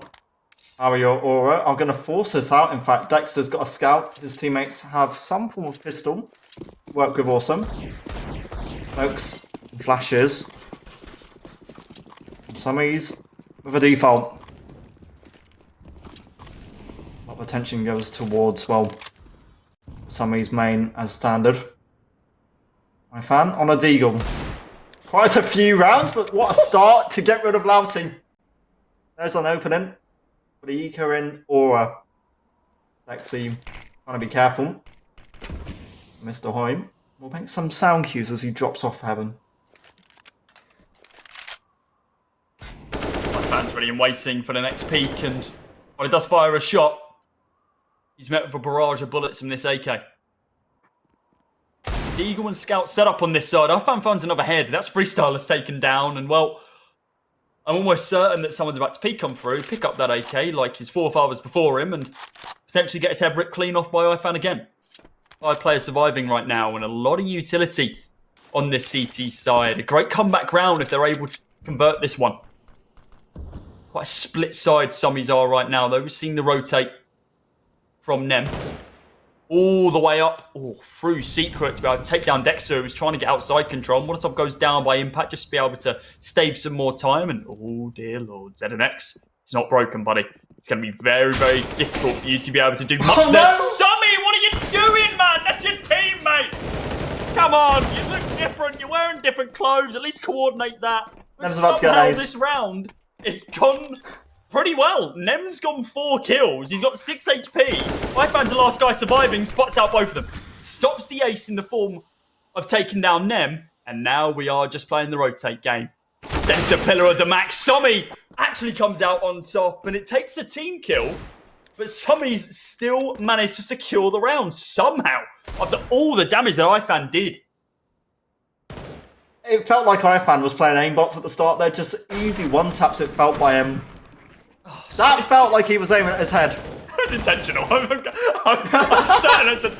If it was a spray and then it was like, oh no, you walked in front of it, but no, he aimed the crosshair and he pulled the trigger. I was like, good night. See you later. I don't see misclicks often. I don't You even know say if that, was but a I think misclick. we've seen a team kill in all 3 games that we've casted together so far in this event. Welcome to Epic. Flash outside. Oh, no, not happening. Silas comes off better. The Mac 10 against the Deagle. Impact the man to get 1 kill back. Tommy Singles spread out, but looking towards A, and Dexter is the player who I think is going to lose his head. Mr. Hoyt is tapping towards the player in Mini. Nothing's going to happen then. That's good work. Takes out Dexter. The bomb site essentially open now. It's just players hiding down in lobby. Mr. Hoyt isn't going to get a weapon, and he's not going to get a kill either. Tommy with 2. Zolonex just with any damage he can get, and technically 3 kills are so easily possible here.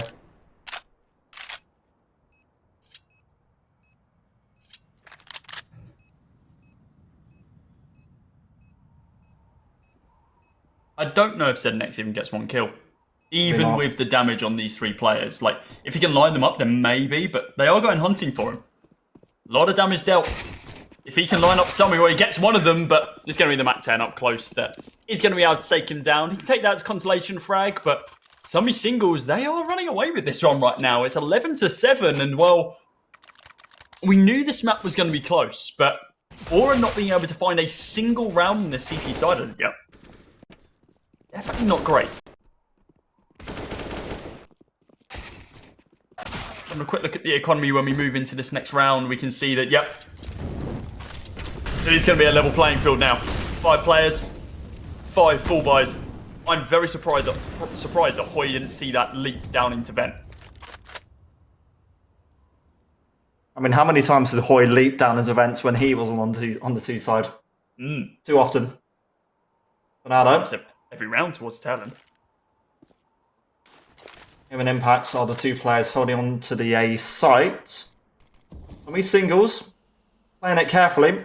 Rightly so, since Aura now have the weapons to work with. Dexter does have the York, but no armor to support it.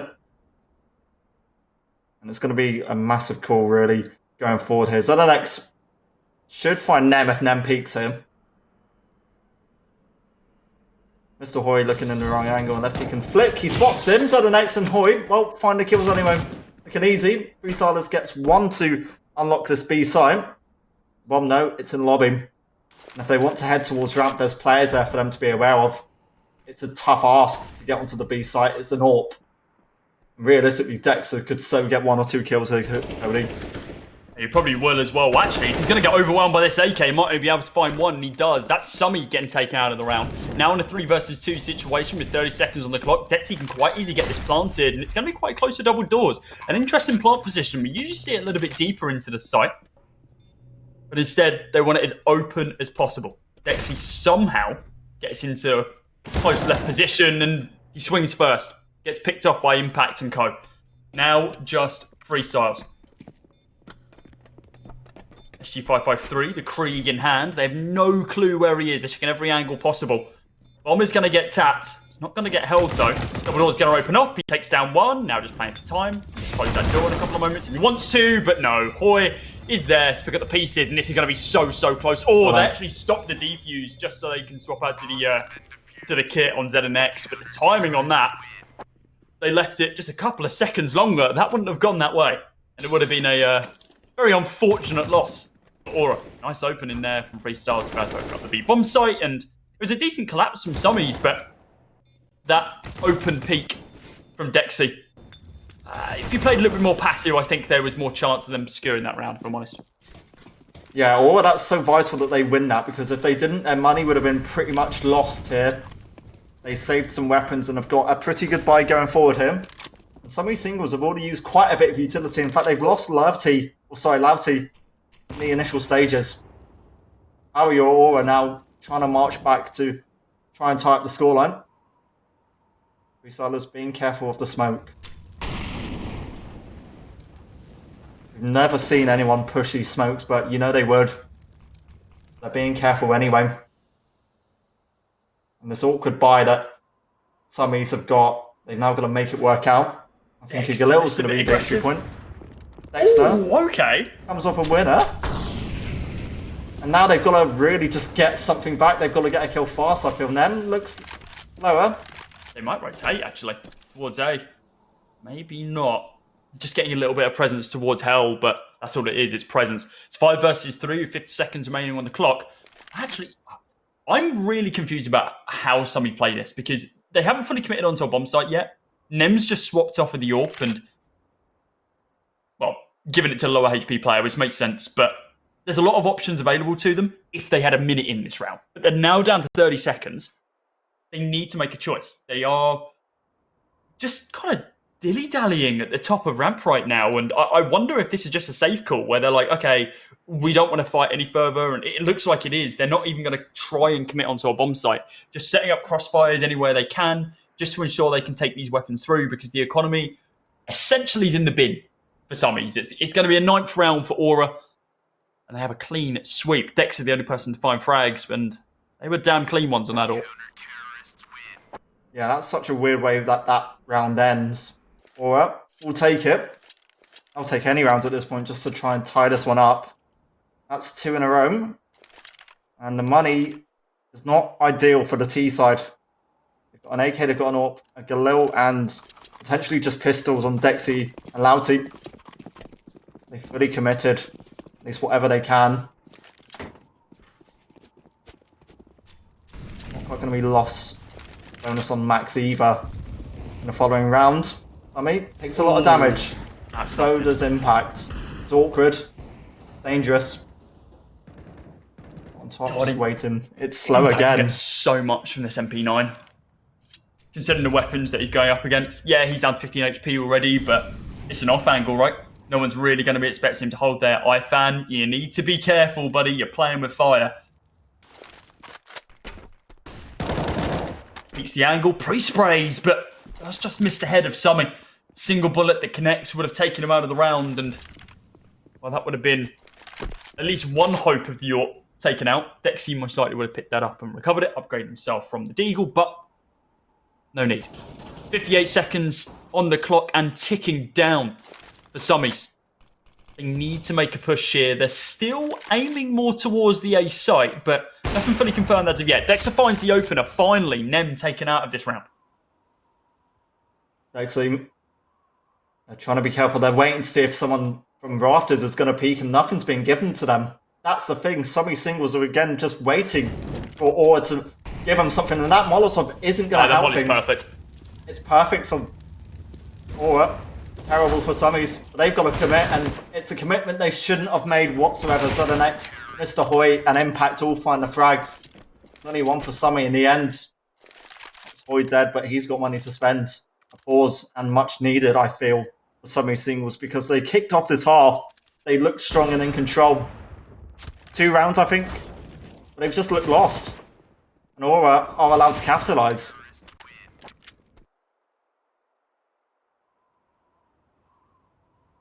A lot of money building in the bank of Aura right now. 5k plus on 4 players. The only person having to really commit into this round is Hoy. And he's not even that poor. Still on just shy of 3k. We swap that conversation over towards Summies. We can see that, well, everyone, with the exception of Dex, is sub 3k. And hell, Louty, sub 1.5 now. They bought up as little or as much as they can. Just so they can have a fighting opportunity here. And with Dexy pushing down as quick as he is, I was hoping for big things, but he does get guillotined down. And oh dear lord, talk about a spray transfer. ZNX just spams them all down with a little bit of help from Impact as well. We are now back level, 11-11. An opportunity now for Aura to be able to run away with this one. But with that kind of half save forced by in that previous round from Summies, they've got rifles on 4 and AWP on Dexy.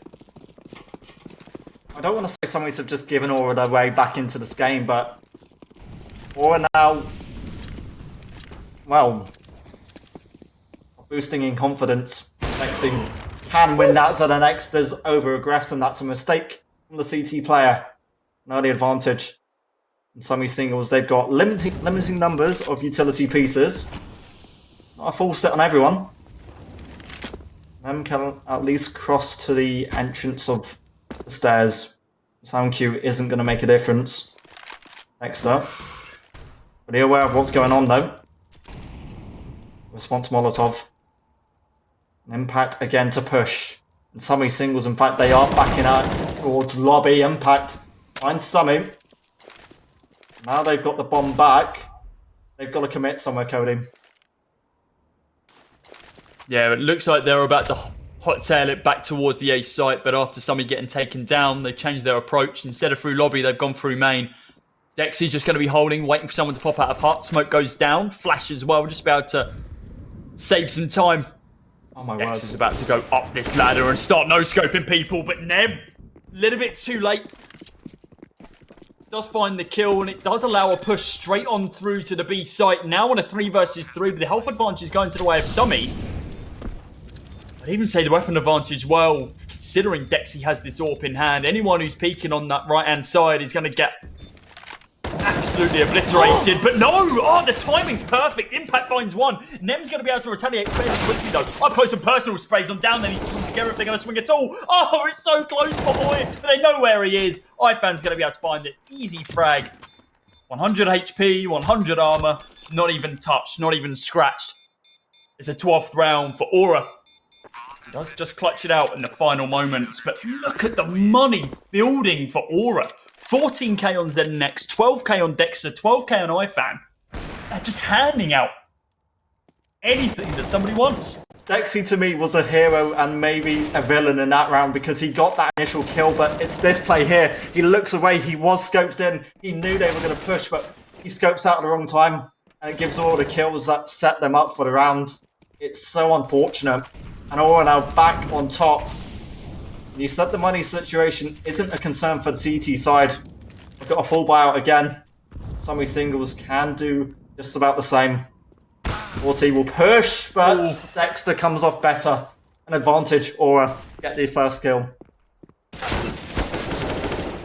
Ooh, nice little flick there from Freestyles.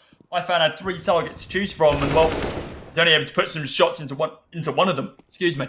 Nem taking down ZNX as they get just a little bit complacent in this round, it would seem, because a lot of just not holding the angles, rushing when you're not too sure of the overall situation, and rightfully so, getting punished for it. Bomb is going to go down by reactor on the B site. Instead of these open plants that we've been seeing round after round from Summies, they are just going for one that's a little bit more defendable. And they're doing that due to the man advantage. It's 4 versus 3, but Aura want nothing to do with it. 2 players in CT, 1 in T.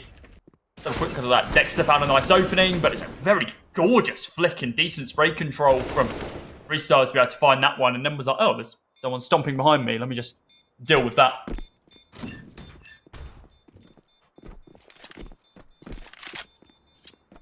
The match equalised again. 12 apiece. This honestly feels like it could be an overtime map, at least this opening one. Both sides historically comfortable on the map in the tournament. And both sides certainly keeping this close. It sets us up for an interesting finale. Summy singles won't have it all. Dexter will keep his. Both sides with the full buyout again. Now look to try and get a lead. Could be fast this time, Summies. Don't send anyone outside ace. Oh, code down towards... Well, Ramprim and Dexter's on fire. 3 kills and a collapse. Louty gets 1. He does have the AWP. Be careful so the next don't commit further. He's below the ladder. Summy will commit. For him, it's a loss. The AWP. Drop to the pistol, man. Oh. Surely. Oh, okay. You know what? I'm going to shut up. I'm going to be quiet now. He can hit flicks like that. He can use the AWP in any situation that he likes. It was an amazing start for Aura. Dexter finding 3 kills, but the retaliation's there from these 2 players. Louty and Dexy picking up the pieces of the potential shattered round for Summies and trying to put it back together. Louty, though, might just be holding this angle for the next 50 seconds, just ensuring there is another AWP, or at least a decent weapon taking through to the next round, considering, once again, the economy of the T side in tatters. Now he's thinking about going for the bomb site, actually, and I mean, there's no information for him. They don't know anyone's down here as of yet. Shifting around, trying to sneak as much as possible. Glass still yet to be broken. Now potentially a no-scope, but Impact caught him off guard, and he is going to be able to find that 13th round for Aura. Look at that. Wait. Oh, no, so that was... Oh, Jesus, I thought that was a wallbang through a person. I thought that was crazy, but no, that was a secondary kill. Either way, a great hold, aggressive with that AWP. Actually works out for once. 13-12 now, only 3 rounds remaining for Aura. My fan's got an AWP. A weapon we've not seen really picked up by Aura on the CT side as of yet. Freestylers quicker. Gets the smoke. Block off. Mini. X's flash. Just in case anyone was pushing. Yorp holds outside. Alti and Summy. The 2 players just wait.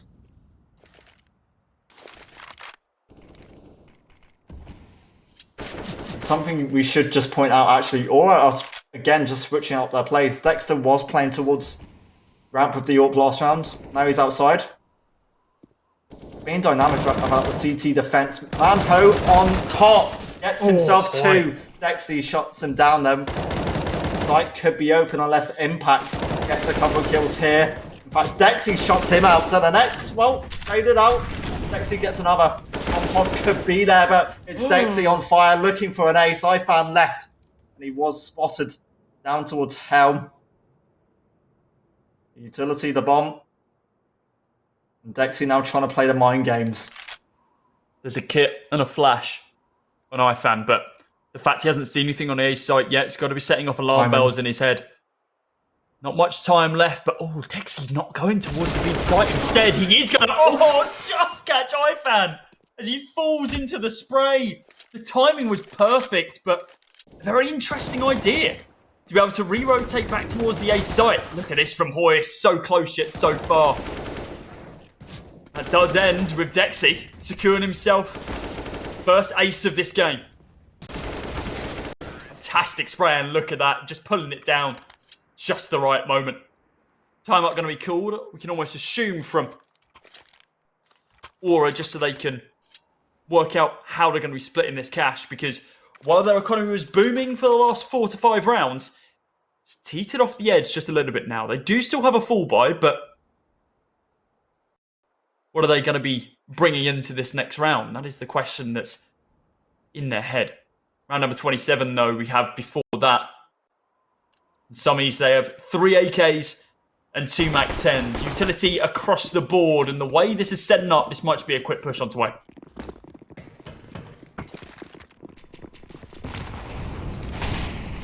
All this time is playing towards A as well. Manho gets the spam, but only 2 kills. The Molotov actually got them both, and iFan is on the site to at least clean up another set.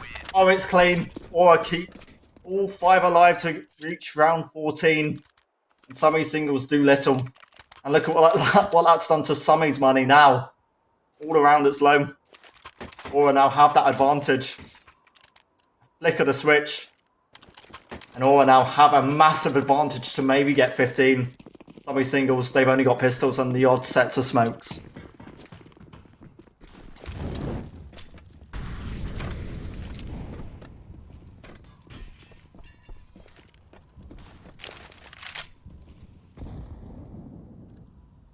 Solid hold on this A site from Summies. Sorry, from Aura.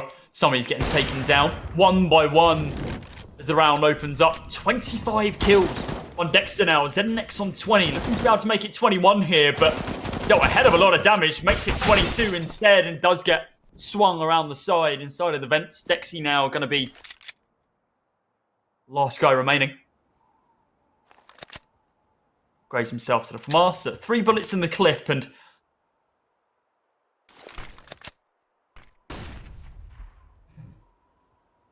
Let's reload it. Gonna go pick up that bomb and, well, choose what site he's gonna fight for.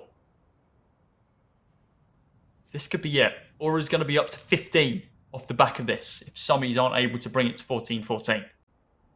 No utility for Dexy. No head armor as well, but going up against an AK and 2 M4s, actually, no, that is pretty detrimental.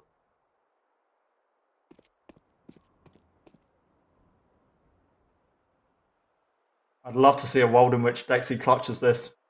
It would have to be an ace. But with 23 seconds, not only is time against him, not only does he have little utility, but so many angles. iFan is dealt with. The site's open. Oh, never mind, Dexter.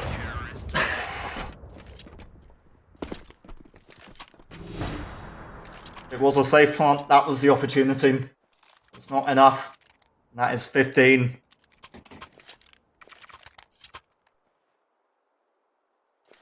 The last poll we had, well, suggested power your. We're going to power it on and win it. And they are now within 1 of closing out map 1.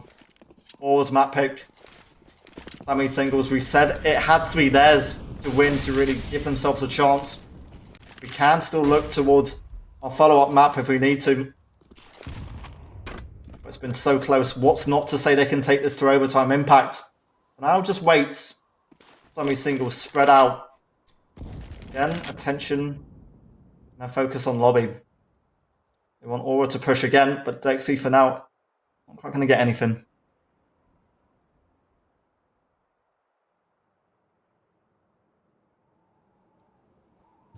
Slow hold here from Aura. Instead of the standard, a little bit more aggressive play styles we've been seeing round after round. Passive setup. Dexy and Dexter. These two players have been standout throughout this entire game. For their AWPing prowess, and are about to go head-to-head over towards Rampa as well. Lauti is going to be able to open us up, though. Takes out Zen next as he gets just a little bit too complacent outside. Re-rotate once again, back towards A. 37 seconds on the clock. Squeaky door getting opened. Here comes the push. Someone, close range. He's going to be able to take down Hoyes. He gets caught off guard. Spam onto Impact. Only going to be able to do a little bit of damage. Not going to be able to pick up the kill. Impact does find one, though, in the form of Lauti. But now it's going to be a 2 versus 2. AWP and AK. Versus what? I was about to say. AWP and M4. But now AUG and M4. They want these fully automatics to try and close out this game as soon as possible. Do have one more round to play off of if they need it. Flash comes on through. 2 of them, as a matter of fact. Dexter's going to be able to find the opener and 3 stars from range. Takes down Dexter. It's the AWP from Dexy that makes all the difference to that initial fight. Now moving into our final round of regulation play. Round number 30. It's 15-14 right now. Oh, just the timing of Hoy. Just as he pulls out the utility, does get taken down. But it is what it is sometimes in those situations. I knew they could have got out on AWP. Aura do get it. They've had to leave iFan on a deagle. I don't think that's a bad thing then. We saw his plays earlier over towards ramp. 2 headshots with only a deagle. Aura could work this out. They work for now against the Summy side who look towards secrets. 3 players. We'll head in that direction. Well, 4 with Dexing. This could get dangerous. I mean, a player up in the corridors above. Flashes in. Why does something tell me this is going to be a bait? It is. The amount of utility they deployed onto the B side, they're hoping that it's pulled a couple of the rotates off. And while it has pulled 1, still have 3 players firmly sitting on A. And, oh, yeah, Dexter, the jig is up. He's taking down 3 stars and knows that the push is now due to be coming in any moment now. Oh, Impact head rip cleaned off by Summy. Lauti's going to be able to find one more in the form of Dexter as well. They haven't checked the corner. Hoy's going to be able to find one, but it's not going to be enough. 3 versus 2 now with iFan on a Deagle and ZenX on the M4. No utility to speak of. ZenX needs to blast out of this vent if he needs to do it quick, and he's not going to be able to do so. Nem takes him down. iFan, you've been good on this Deagle in previous rounds, but I don't think you're going to be able to take down 3. There's a quick shot from Dexy that takes us out of regulation and moves us to overtime. 15-15. We said it was going to be close, but Dexter was the key one, which really could have given Power a lot more hope there. Some of these singles do just perfect to just clear the angles, establish the kills, and leave Aura's defense really struggling to retake that site. Dexy, the man to get that last kill. We start off with a pause. Both sides mentally need to keep calm. The cash, 12,500. And this could be a real photo finish, coding. Yeah, it's definitely going to be close. There's no question about that one. And, well, Mirage is kind of anyone's map, so this will be quite influential. This is the first time we have seen overtime on stream. Not the first time we've seen overtime this entire tournament, mind you, but this means we've got to hype it up more now. Oh yeah, of course. Don't know if either Aura took Royals to an overtime when they knocked them out in Train, 19-16. Summy have yet to go into an overtime, it looks like. Yeah, they've yet to go into an overtime situation. So extending the game just a little bit more. We are just about to tick over to midnight. Some of these players, they're going to be getting a little bit tired, but we all know that CS players are usually up until the early hours in the morning anyway. They'll be happy if we go to quadruple overtime on all 3 maps. I can't say I will be, but... Well, the purchases are going to come in. Pretty much standard as before. Dexy and Dexter, the 2 AWPers for the respective sides.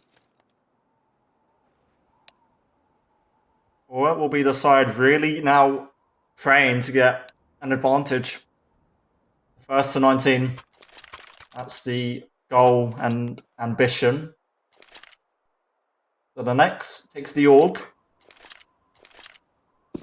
And for everyone else, an M4 or an AK.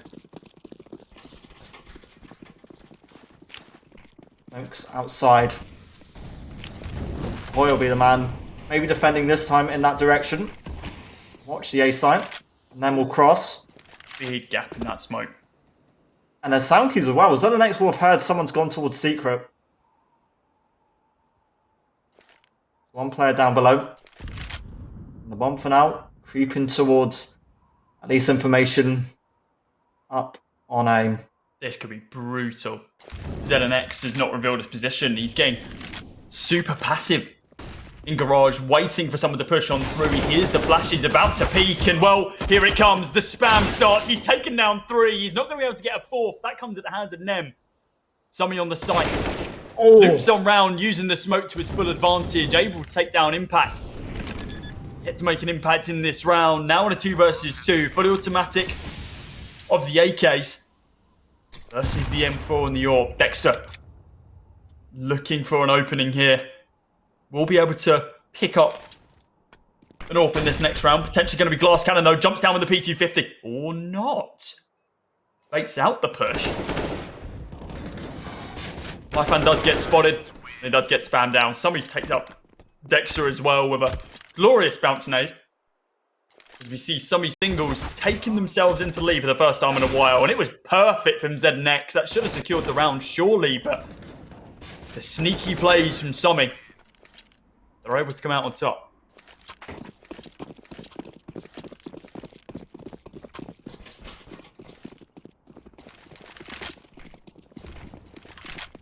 Outside again. Summy Singles doing pretty much nothing different to last rounds. Difference for Aura is they've not got ZNX hidden at the back of Garage.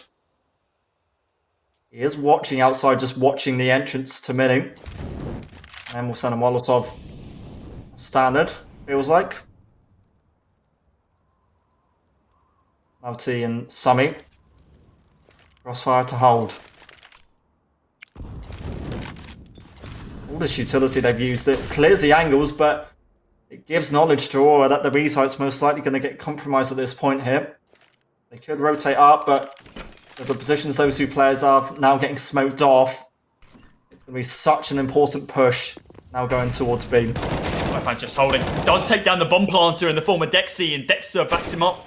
Going to have to take down 3 stars. But, single tap from Summy is all that's going to be required to be able to take down the AWP, but the Yeah, this rotate's going to be perfect from Lobby. They are going to be able to completely shut down this ramp push, but it looks like they're not even needed as iFan's able to take down 2. Nem picks up one in the form of Zed next, and he's got a lot of work to do on all 3 of these players. iFan's on a 3k so far. He's going to be able to find the 4th through that smoke. It doesn't look like it. He's still just playing the defensive angle. 25 seconds soon to be on the clock, and Nem still undecided about how he wants to play this one. There's no real opportunity for him to be able to secure the round, but maybe a couple of frags just to be able to hurt the CT side economy. He's got plenty of money to play with. 10k in the bank. 10 seconds remaining. He's going to peek in 2, 1. There it is.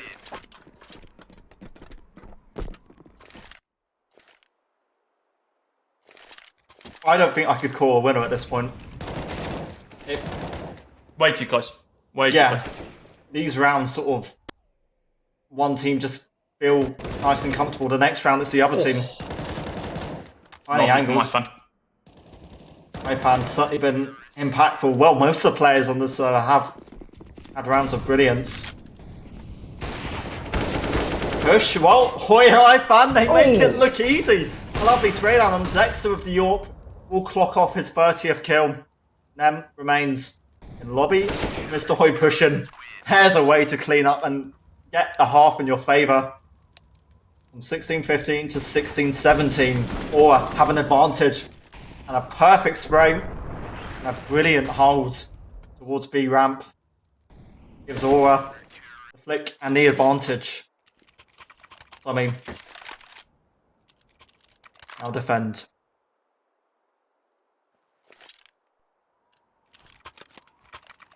Oh no. Was that an... Yeah, that was an auto sniper I saw out. Okay. Lassie, are you okay, bud? Is everything okay? Got it in for these boys, have you? Picking up an auto sniper in, well, a match as close as this could be incredibly influential. And he's playing a very open angle as well. He wants to take these fights.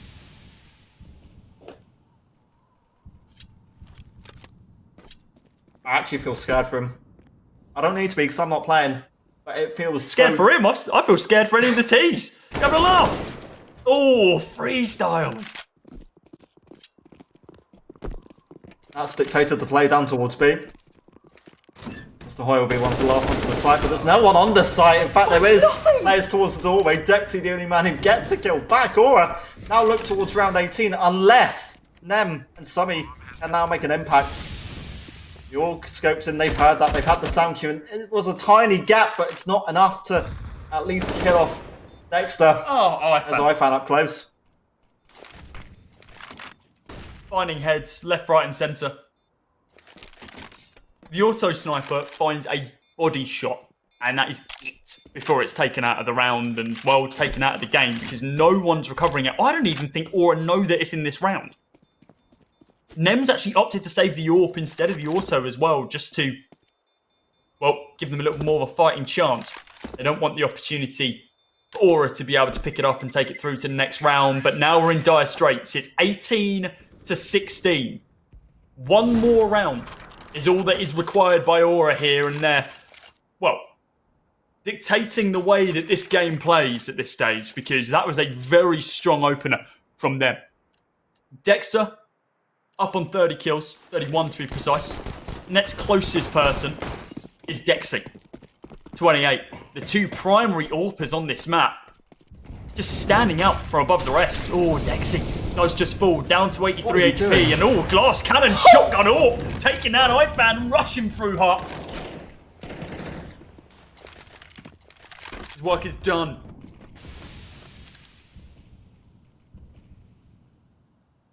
That's exactly what Summy Singles needed to get an advantage. There's a knife in this. Yes! Boy, he takes out Louty. He's fuming. And Dexy's going to push this. Or they can't tilt off of this. Equalise at least up close. Nem, well, he gets one. They try and trade it out. Summy. That's his to win. Mr. Hoy left. Can't do anything. Summy Singles now finds 17. Keep saying it goes back and forth. This AWP kill was insane. Timing's perfect. A second later, and that doesn't happen. Hoy as well, being able to pick up that knife kill is going to give him a little bit of a nice economic bump. But of course, we're in overtime. Everyone's sitting in a decent spot. Louty, unfortunately, has done nothing these last 2 rounds. A body shot from the auto sniper. Impact, be careful, because Louty's on a mission. He does miss his first shot. Molotov is going to be able to connect directly at the feet of these 2 players, and it drops them both relatively low. Does find the kill, of course, giving them that 1-man advantage, trying to push them into OT2. The push straight out of A main, though, and then finds one, but it's Hoy to be able to recover. A shot once again from Dexy. Molotov goes down. Is there anything to be able to save it? Freestyle at the top of the ladder. Spams down one. iFan now 1v4. It looks like we're going to be going to an OT2. He finds one, but not able to find a second. Restart. Run it back. That entire OT did not happen. OT2 about to kick off. Yeah, whoever gets that CT side, I feel at this point I have to make it flawless. It was 1 round given up. Allowed both sides to keep it level. 18 apiece. Looking for 22. 2 AWPs this time. Semi-singles on the CT side. Louty and Dexy will utilise those. Some early smoke means there's no visibility. Ali's down towards B ramp.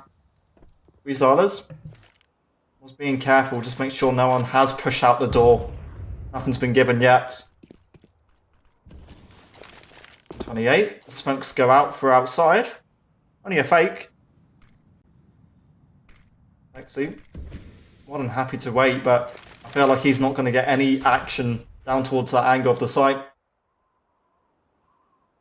Nem, it felt like he wanted to push. He's not going to. 109 on the clock. Aura now looking to fight out over towards aim. Nice open from Dexy. Oh, but it's Mr. Hoy coming out on top once again. Oh, Dexy. Come on. Give us something sexy. Absolutely nothing. Take a couple of bullets to the chest, bud. You're not going to be able to find anything else in this round. Louty, lost guy remaining. Taken out. Where was that in the previous? But Aura, significantly cleaner. Playing around the way that Summies have been playing in this quite hyper-aggressive CT side. Pushing with the AWP. But instead, Aura's say, bring it on. Ready and waiting for it. You know how to play around this. And it works out. 19-18 now. You can see at the bottom of your screen right now, guys. Horus and OSS currently battling it out on their first map also. Also being nuked. 15-14 to Horus. Could very much go to an overtime as well. As our off-stream game. We'll keep you updated as much as we can. Freestyles takes down one. Dexter. Oh, wow. Close range with the AWP. Still able to find those shots. Louty and Freestyles. 2 versus 4. Oh, it's damage. It's so close. That's what the head armor's for. You need an AK for that one, buddy. Zen next dropped down to 8. 92 in 1. He's fuming. Dexter. Oh, he could get a quad kill. Freestylers has left, and Freestylers has a lot more to do, and I don't think this round it's going to be possible for him. Backs off. He's butchered, Louis. Look at it. It's gone. In the bin. Nothing to see here. I'm not saying it's going to be 21-18 by any means. Horse and OSS, that's gone to overtime even. They're starting an OT as well as the curse continues, it would seem. You play nuke, you go to overtime. You play overpass, you go to overtime. Nem, I mean, he's only got a limited amount of money to work with, but seeing an XM1014 come out. On top, that could work. Yeah.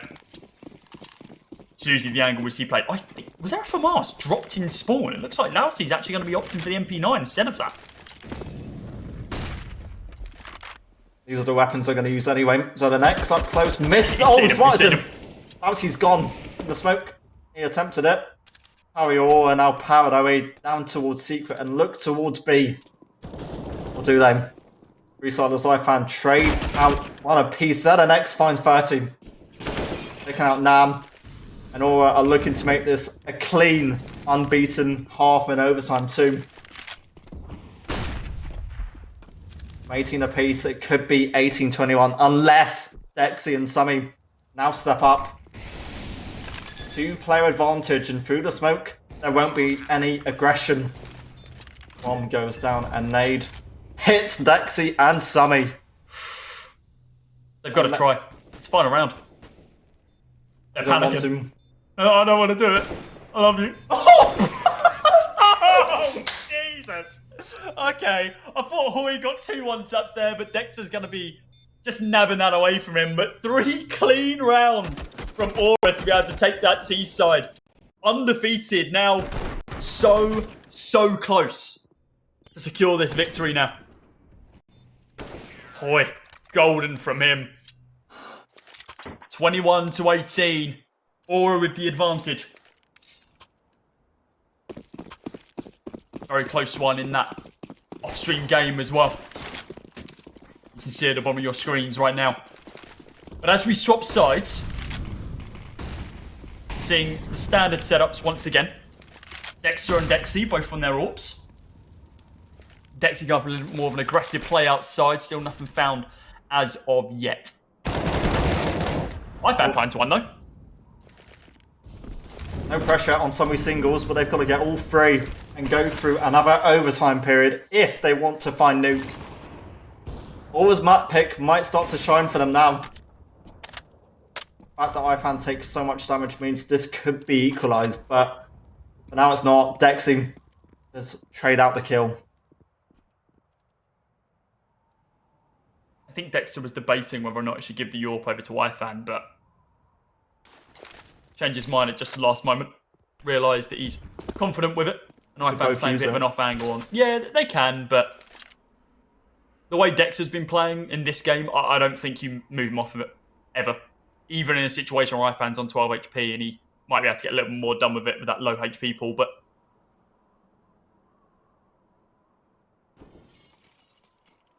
wait and see. Yeah, not long left.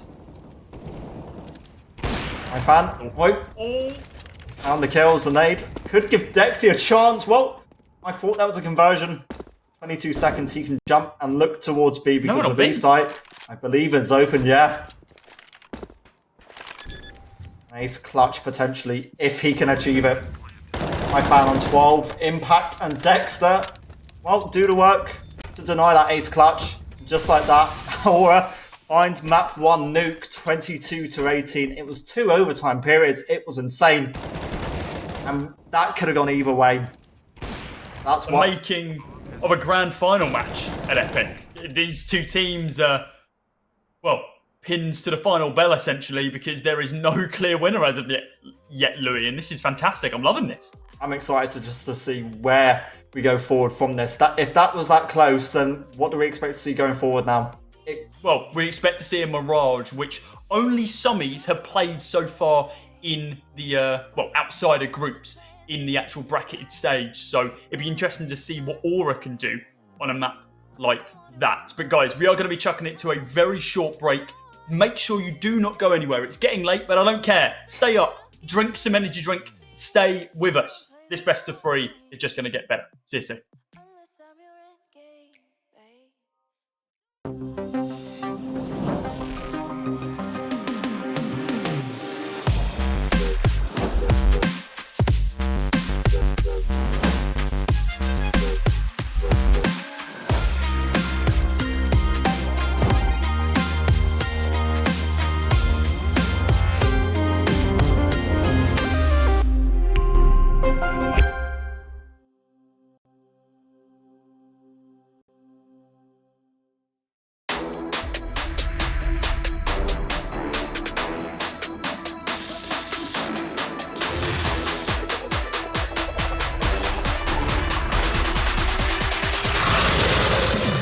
Hello, Overclockers. Welcome.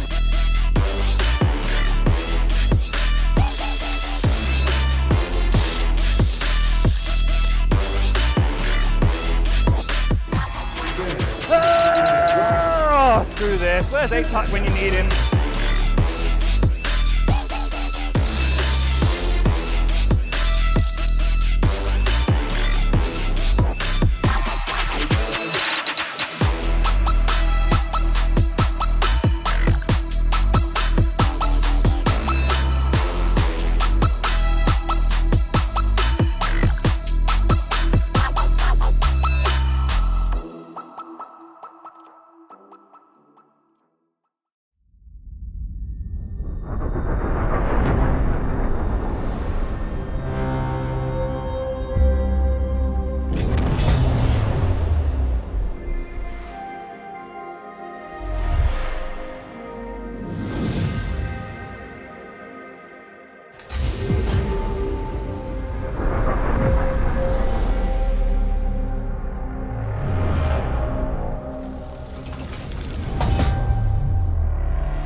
Good evening, ladies and gents, boys and girls. Welcome back to Epic.LAN 32. We have got a fantastic game for you. If you missed this first map between Aura Esports and Summy Singles, you're going to want to go back and watch it at some point. And Nuke went the distance. OT2 with Aura just edging it out towards the tail end. And now we move on to our second map in this best of three, and our final best of three of the evening.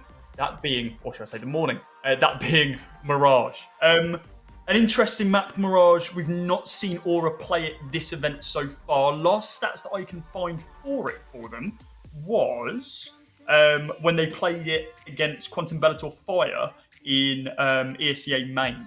That game they actually lost. It looks like, 16-11.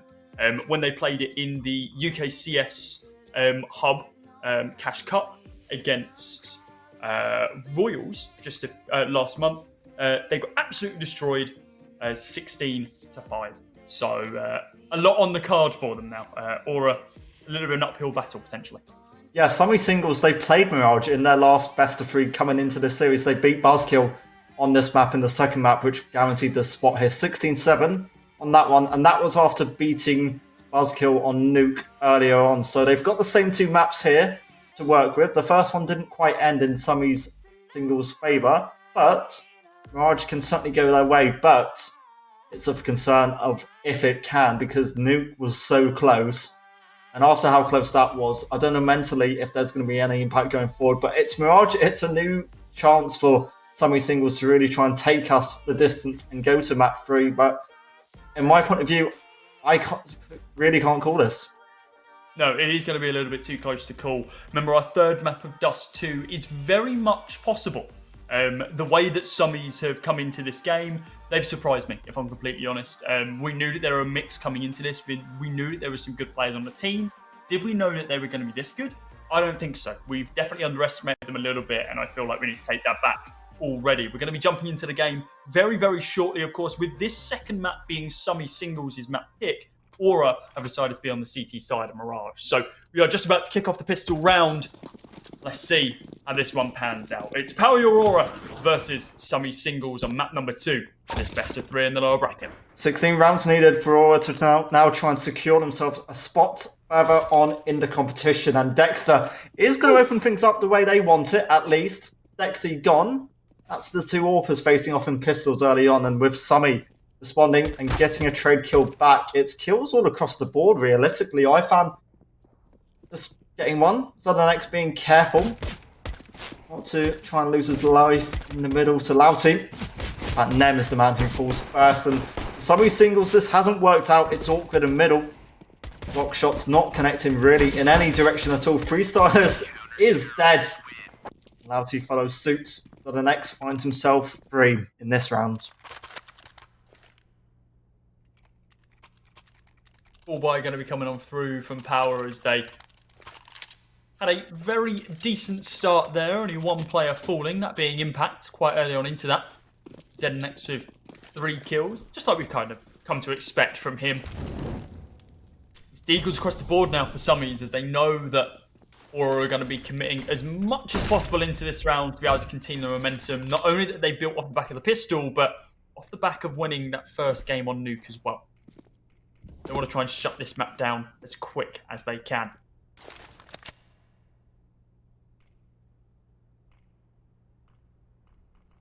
Three smokes left.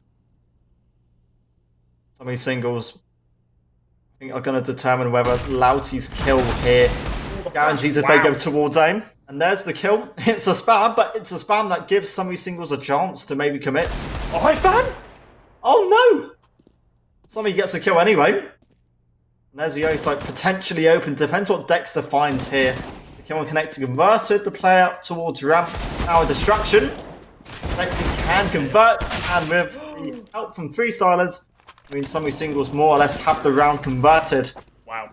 So the next got one before his death. We are tied up. As well. M4 and from us. Look at this opening there from Lauti. Just guessing, essentially, where the swing came from. And iFan had no idea that he was pushed up against 2 players. Should have just pulled the trigger, but his legs do just hang out from the bottom of the smoke. The Deagle's just a little bit too strong. It's 1-1 now when the economy of Aura absolutely busted. They are now going to be down onto the Deagles, seeing if they can perform a miracle like we just saw from Summit. Mid the focus point.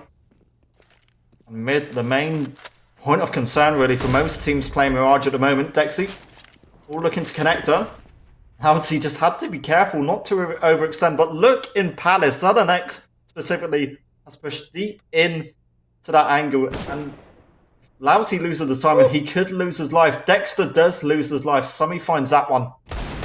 Well, not committed anywhere, but in the cap in the smoke, iFan can find that kill. Perfect little one-way that. If you can throw it consistently every single round, you're almost guaranteed a kill, provided they push up short, of course.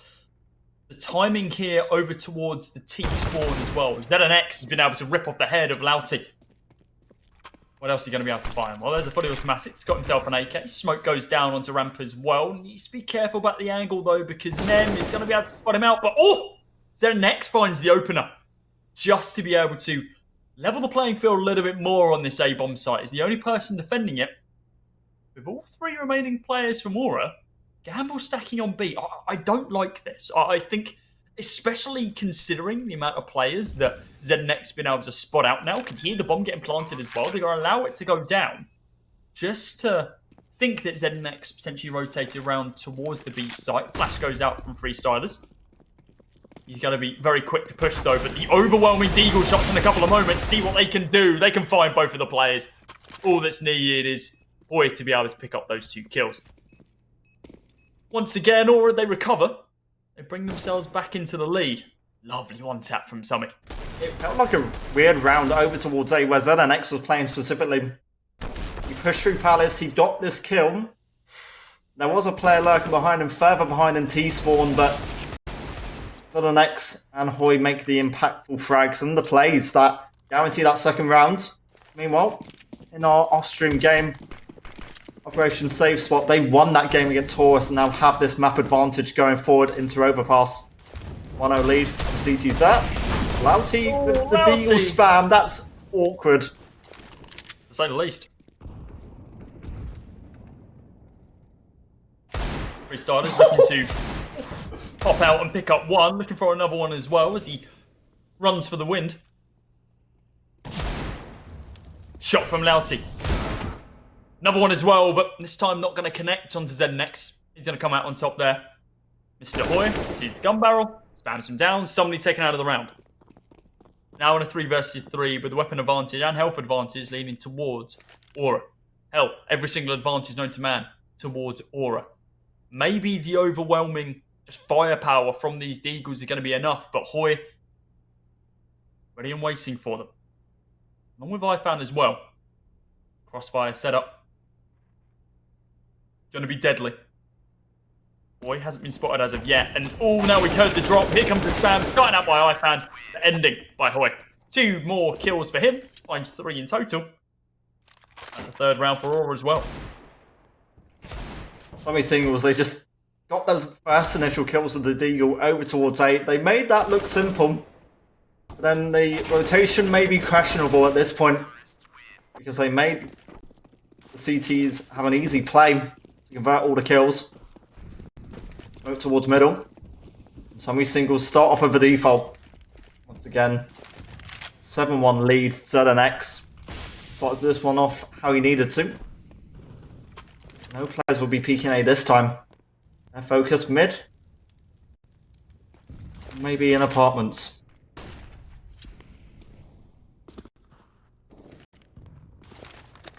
Lexi does have an AWP. Summy singles obviously have weapons to play with. But minimal utility could be a key point. I think this opening kill, wherever it gets found, is going to set off a domino effect. How the round plays out. Yeah, a chain reaction just ready to explode, and ZNX's nade does just miss. Connects onto Louty. Oh, he looks away at just the wrong moment. They're about to come head to head, but he does come out on top. The AK, Micey and the Galil in this situation. Now the push straight on to that B side. iFan getting taken down by Dexy as well, but there's a couple of players here on the CT side ready and waiting to stop any form of additional push. Dex is rotated all the way around the back, and Dexy is going to be the one to find a couple of these bullets. M4 to the side of the head in just a couple of moments' time. He spots him. He's staving it, though. He's trying to find as much information as possible.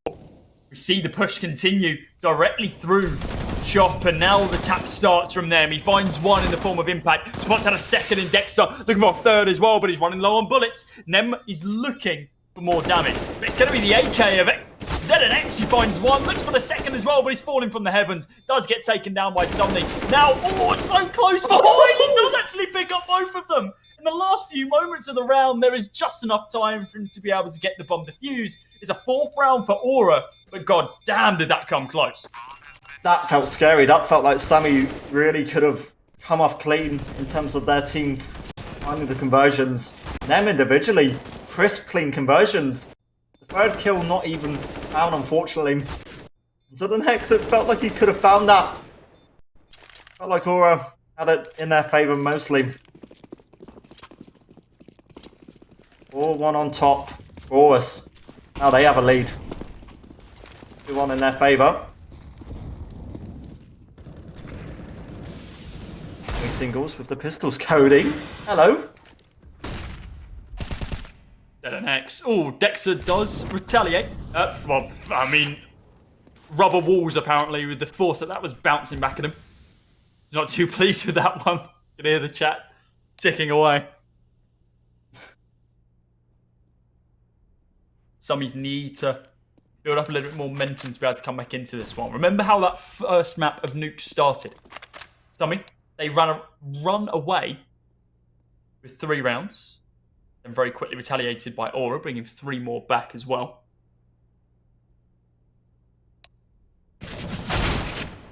Oh no! Freestylers.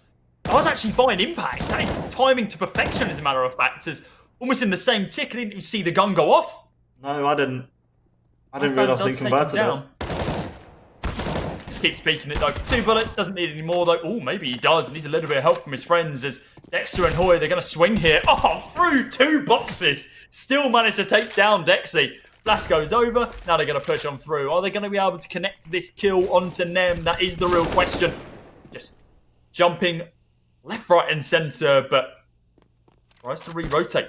Is indeed going to do it. Into jungle now. They've heard the steps. He's going in hard though. Lines them both up. They're going up perfectly.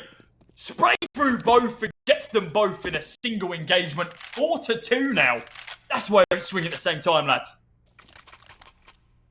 And that's not the first time we've seen that in this game as well. People lining up to give the round away, more or less. Or got deals and a chunk of utility. Only singles. AK's an AWP. And a nice positive buyout. 4 players down towards B. 3 players towards B. 2 on A. My bad. My fan. Keeps watch.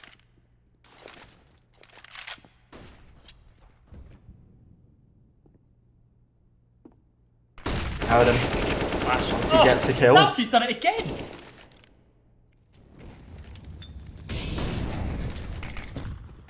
Completely whited. He still finds the kills. Speaking about finding the kills, Dexter takes down the AWPer of Dexy. Freestylers there to be able to back up his teammate, but now in a 4 versus 3, is Ivan been spotted yet? I think he has at just the last moment. Isn't able to convert any kills after hiding away inside of that smoke.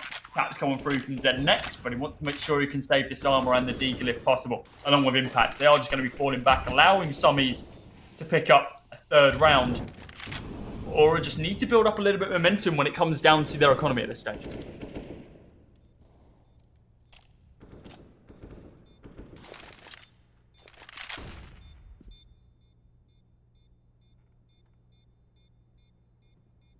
For the next impact, keep the deagles, keep that armor.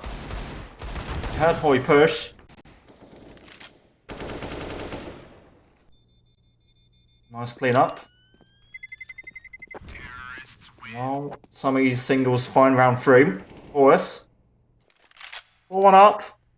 Oh, looking for more.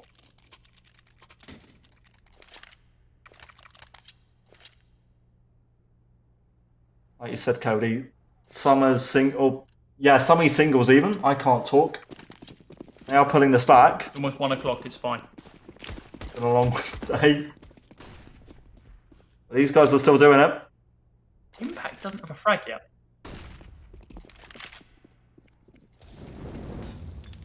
Gamble stack onto the side. The amount of Molotovs stacked up. Oh, Nem finds one, but iFan's going ballistic. Finds 2 of them. Oh, it's actually all going towards Aura in this round. Nem does retaliate, but now in a 1 versus 1, it's Deagle versus USPS, and it's so close. That round has no right in going that close. No right at all. That's what happened, and we are going to get a pause. Fair enough. Following that, Understandable. pause money is I need a timeout. My heart needs to chill out. Jesus.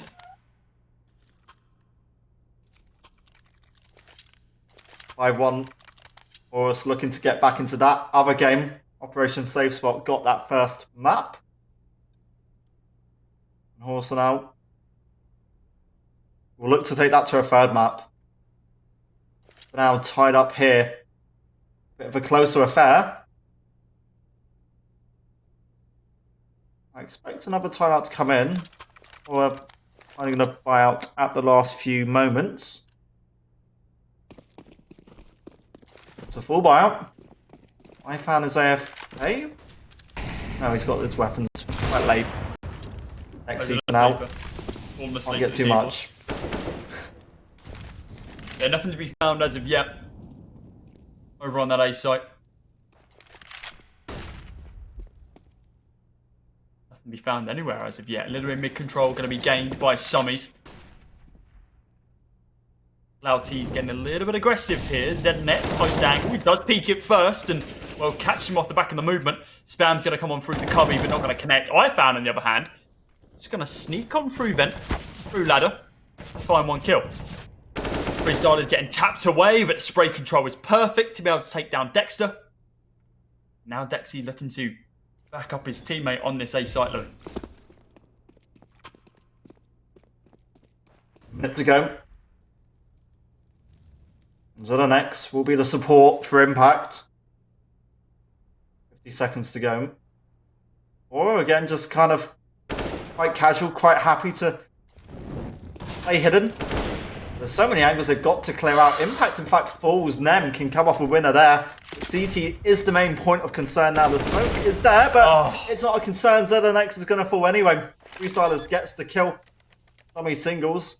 The bomb plant, which could dictate 5th round in their favour. Unless iFan can convert something here. It's a frame. It's a frame. It's damage to Freestylers, who's down to 23. Down in CT. Boy and them trade.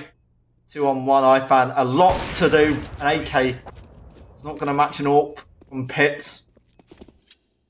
There is round 5. And there is another pause. Both sides just trying to work out where they can find the advantage here, because this game is very close, as we would have expected. 5-4 our current scoreline, but it all just comes down to timing on these post-plant situations. Nem, of course, getting dropped down to 22 HP by someone who, well, didn't even know he was there. Just begun the spam, and it worked out in Aura's favour. Of course, Summy singles were the ones to be able to capitalise on the entire round, however. On the other side of the coin, and on the other server, Horus are kind of running away with this first half over on Overpass. 7-1 right now in a 3v3 situation. Interesting to see how that one will be panned out. Make sure you check the VOD a little bit later on over on the epic.LAN website. Download the demo and trust it yourself. Have some fun. Then next, up close and personal with the Deagle. Takes down 2, looking for the 3rd as well. We keep peeking up and down, up and down. It's a single fight and he's taken down 3. It's now a 5 versus 2. An AWP up close at this sort of range. Dexy finds 1, but this round's fallen apart completely. ZNX could push on through for these AKs if he wants to, but he just wants another kill. Give him the ace. Go on, you know you want to. You know where he is. Hunt him down, but Dexter says no. I want to join in some of the fun. A 4K for ZNX. The upgrades are gorgeous. Look at these shots. It's this 3rd night where Summy just apparently drops his mouse on the floor and just can't click. It allows him to keep bumping up and down like a whack-a-mole. Back down to 5-5. And a full buy from, well, Barely a full buy, I should say, for more. It's only 3 players committing into it, considering the 2 weapons they saved. Summy singles. Not the best, but we've got 2 rifles and, 3 rifles, 2 AKs, an AWP and a Galil. Deagle and Lousy. What can they find in this round? Still a lot of opportunities on both sides.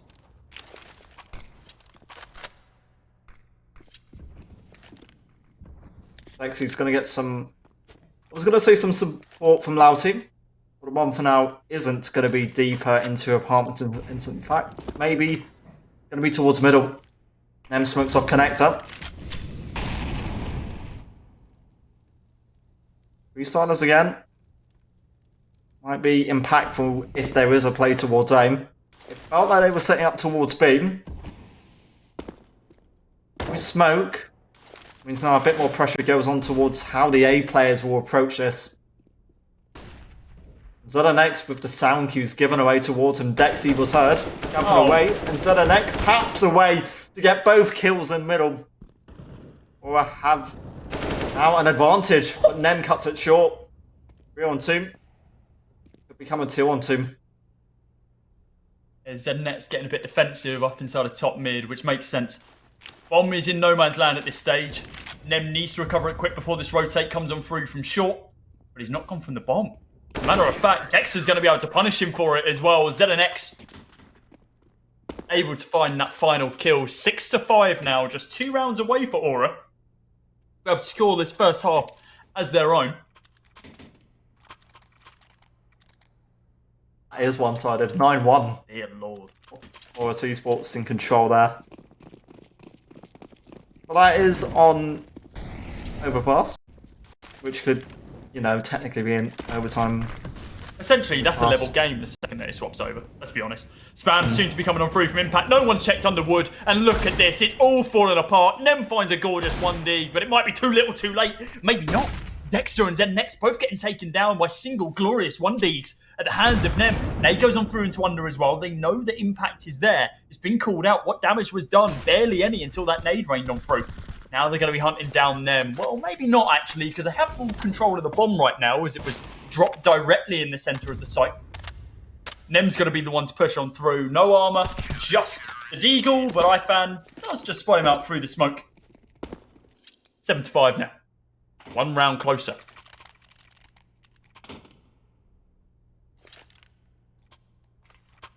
If you're expecting Horus to win map 2 16-1, that's not going to be a case. Operation Save Spot, I've got a round back. 16-2 on the other hand. Potential.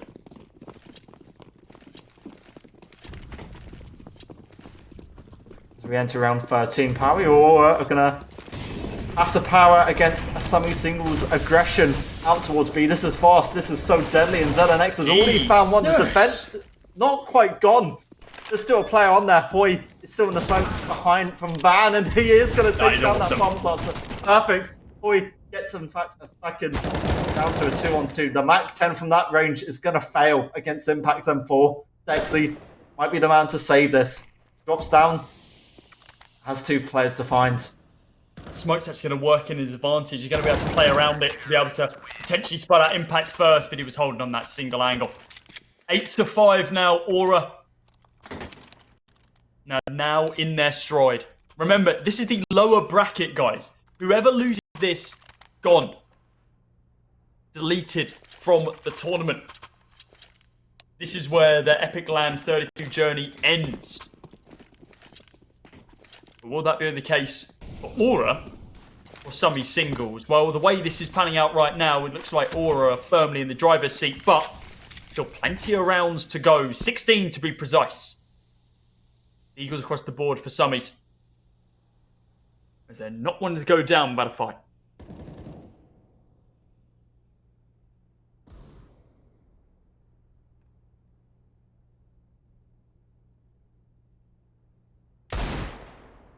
Nice shot. Well, could have been. That was a kill. Freestyle lives. At least dictates his angle. Announces he's there. Again, Desert Eagles just looking for anything. ZNX wanted to spray, but in fact, it's only 1 kill converted in middle, and IFAN will step up for 1. Might be lucky enough to find them as well. Might be flashed. Let's escape middle. Bomb this whole time's been left at T-spawn. Bounty taking a bit of health away from the flames. Made a bit more. An awkward round. I feel at this point, Aura have done enough to get 9. But let's see what Louty and them can do. Yeah, against pistols, I think it was almost guaranteed. But of course, we've seen some crazy situations happen. But unfortunately, a 1 versus 5 with no utility and just a deagle, I think that is a little bit too crazy. All 5 players surviving for Aura. Their economy booming, but of course, now in the final round, we don't need anything else. This I really like, by the way. The fact that Z and X start that spam, he's able to pick up 1, and then we see that rotate straight through ladder room, just to be able to gain control of mid once again and pick up those 2 kills from, I believe it was Impact. Really nice team play from them, just being able to play off the back of each other so fluidly.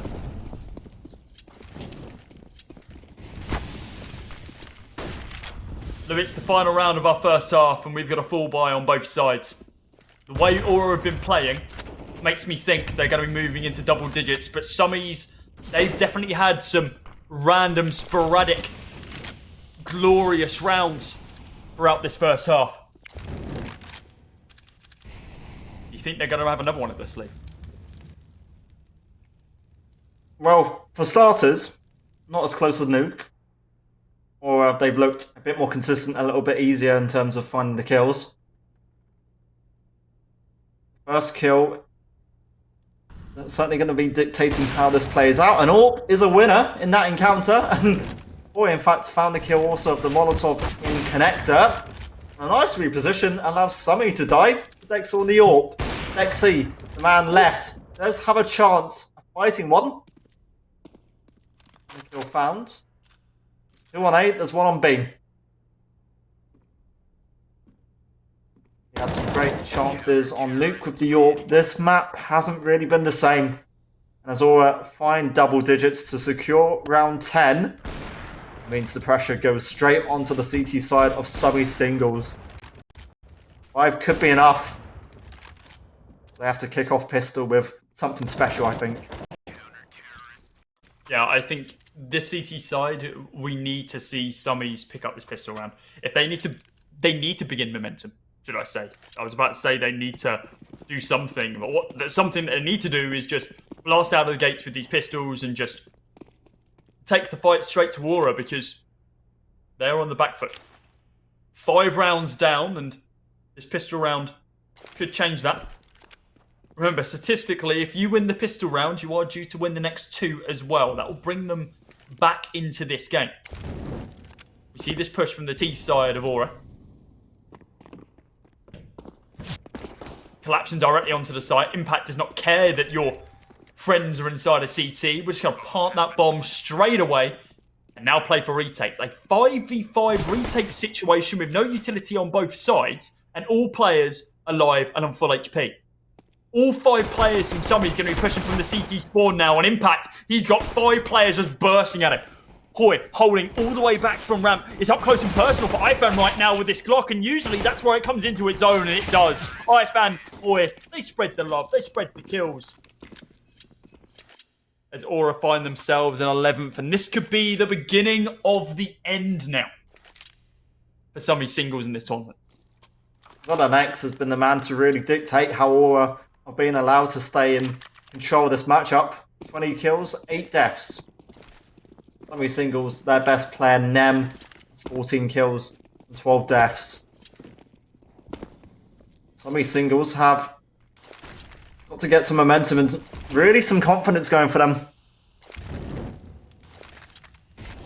It's only pistols here, so 1 or 2 kills will be a nice outcome. The eco win would be the perfect outcome. These fellows in ladder room can just convert some shots and take care of the best player for now. Pistols are still doing damage, but it's just not going to be enough. The site gets completely collapsed upon, and Aura looking like a 12th round is firmly in their hands. Yeah, the taps from the AK from iFan, they're going up against a Mac 10 and a simple pistol. iFan says, no thank you. I take all of these. Nice opening here from Freestyles, though. Take down ZNX, and he does manage to pick up a second as well, shortly before getting taken down, but iFan ensures that he can continue bolstering his current frag count, up to 17 so far, just a little bit away from ZNX, only 3 kills shy, as he's up to 20.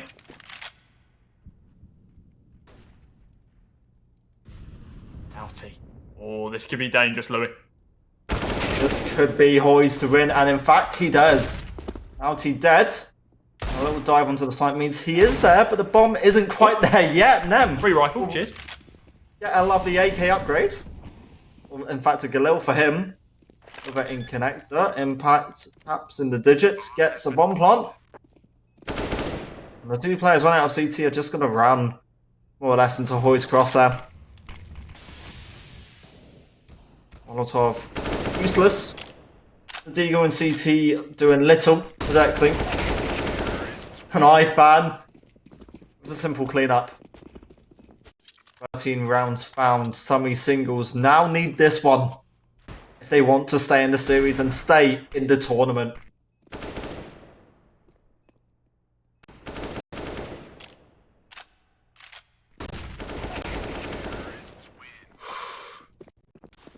Getting a bit close now.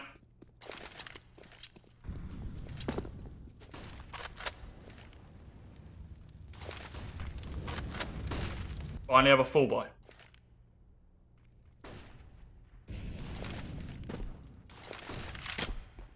Double flash over. Here comes the push. Straight away. iFan right onto the site, but surprisingly nobody's home except for Nem. He does get caught off guard though. The Molotov at his feet. He needs to pull back.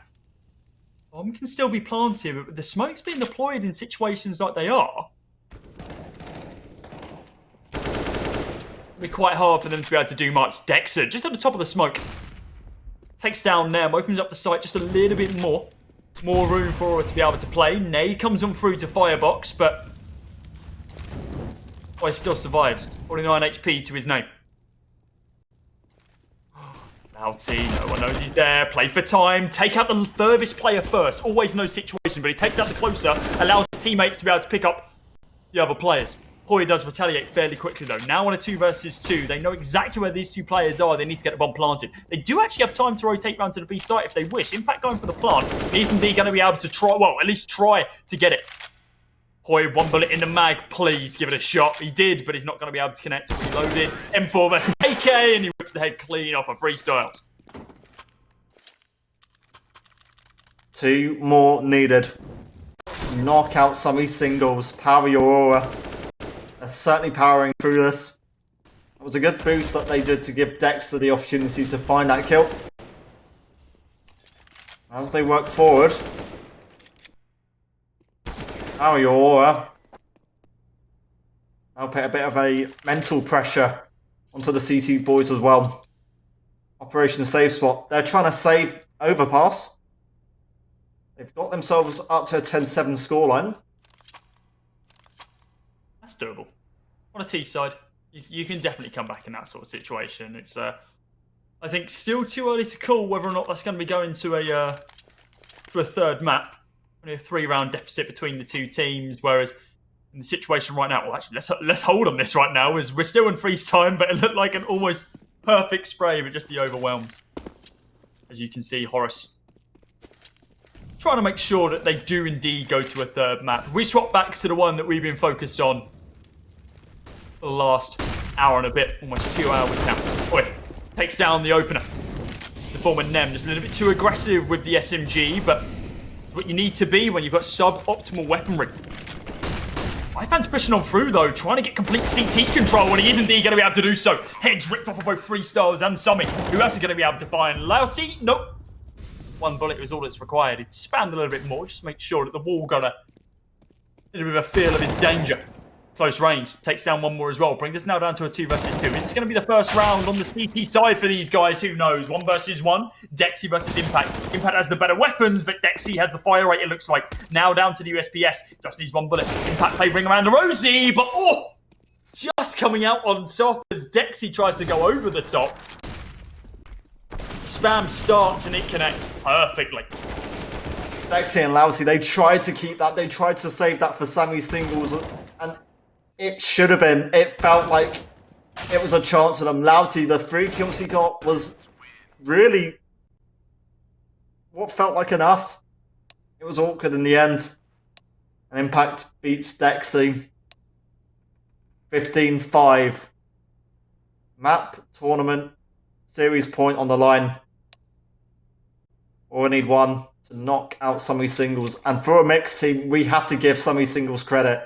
They kept Nuke ridiculously close. They took Power Your Aura to 2 overtimes. Mirage, the scoreline just doesn't look as convincing. Or were a team favoured to make it into this stage of the playoffs at least. I think we just missed a Colat on that other game, but we moved.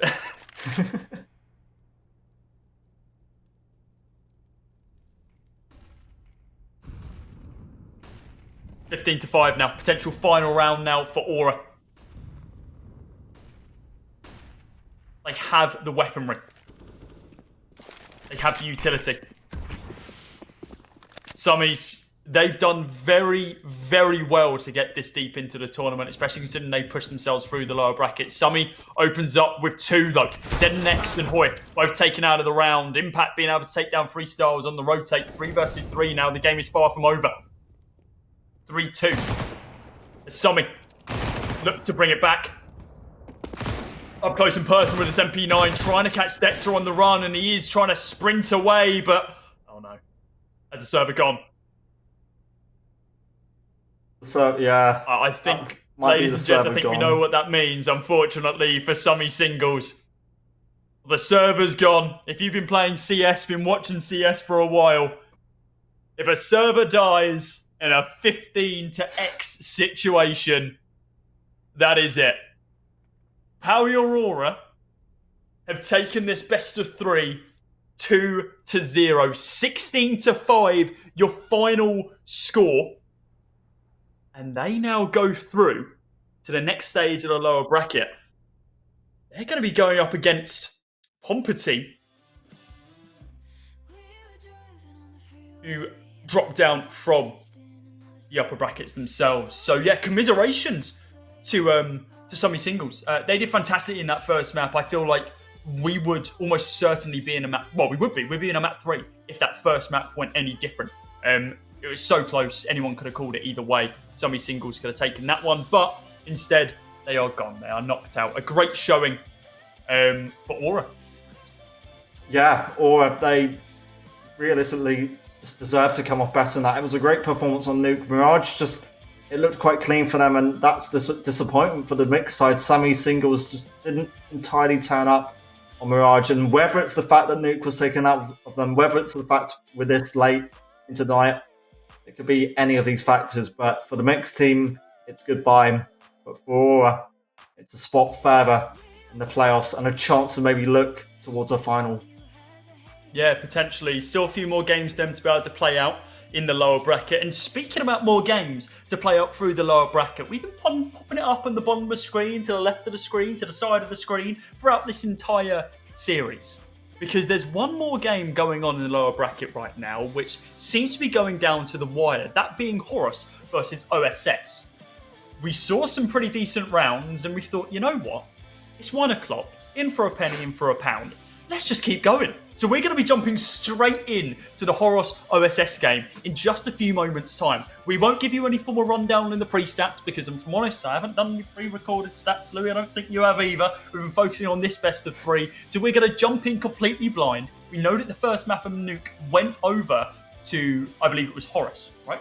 Or was it OSS? No, yeah. it was OSS who won that first map after it went to overtime. And now Horus look like they're coming back. But of course, the last scoreline we saw, I believe, was a 10-8. We're currently sitting at a 10-10.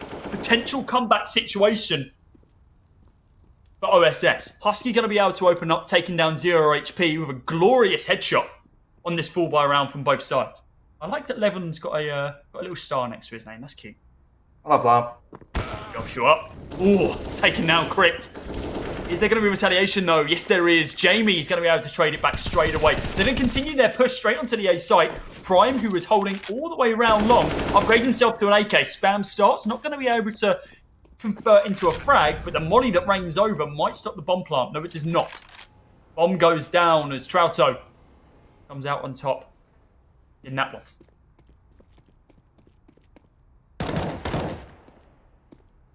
Well, Danny, with the M4, was just looking for something back. Or it's a tough retake to now work with JB. An easy enough headshot to kill off Danny. Prime gone, LBN takes him out. And Trouto cleans up.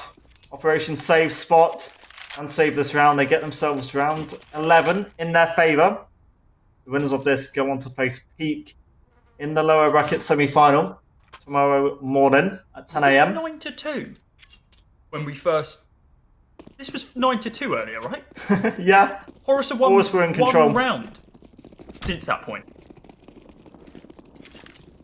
Didn't we say, we literally said at one point in the broadcast it's overtime, so, or it's overpass, so anything can happen. We'll switch over. You're completely right, but to this extent, usually not, right? Horus have achieved it. Whether they want that tag or not. And he boosted up. They don't want it. As Jamie sets off a smoke towards middle. They've got AKs. OSS have the weapons. There's one player towards tree on long. Their op is there. LVN just tapping in the hopes that he could have hit someone on beam.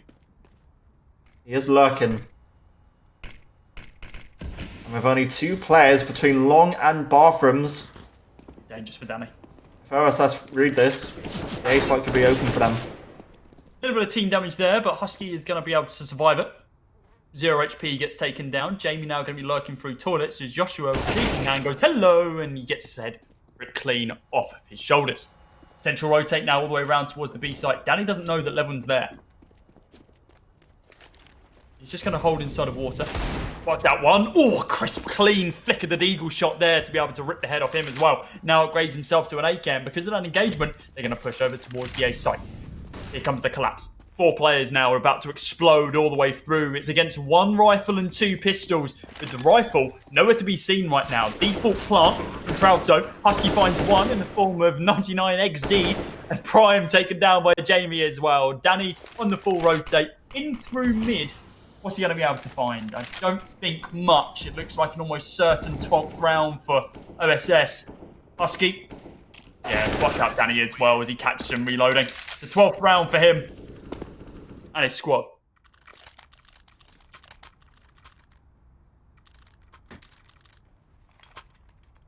Is there a way we can see the score log board just to see the how many rounds? Or okay. So Jesus, 7 rounds in a row. 1. 8, including the CT round at the end of the first half. That's a momentum shift. That is a huge momentum shift. So nothing found in these opening 7 rounds. 8th time the charm. I don't think it's the same. I don't think that's the same. I was about to... Prime is on top for a kill. Husky. Oh, him and Trouto, they just unlocked that site so convincingly. If anything, there's some pipe from Monster push out. Spray is hopeful, but not going to be good enough for Zerop.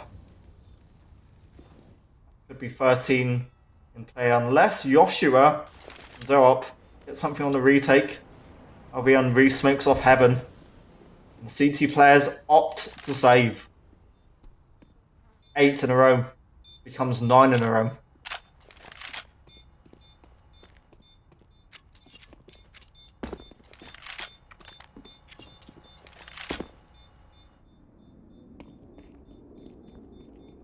Joshua and Zero want to make sure they can survive here, but by the skin of their teeth, it looks like LVN is on a bit of a hunt, along with Jamie as well. Are they going to be able to find a single kill? 0 HP. Oh, just only a couple of seconds remaining. Yep. No M4 for him in this round.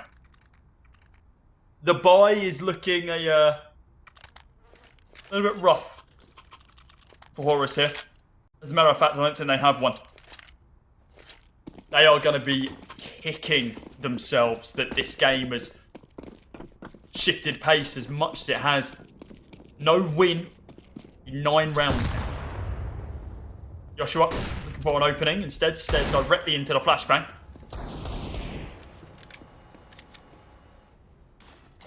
Eagles across the board with the exception of Prime, and of course Joshua, who has that orb.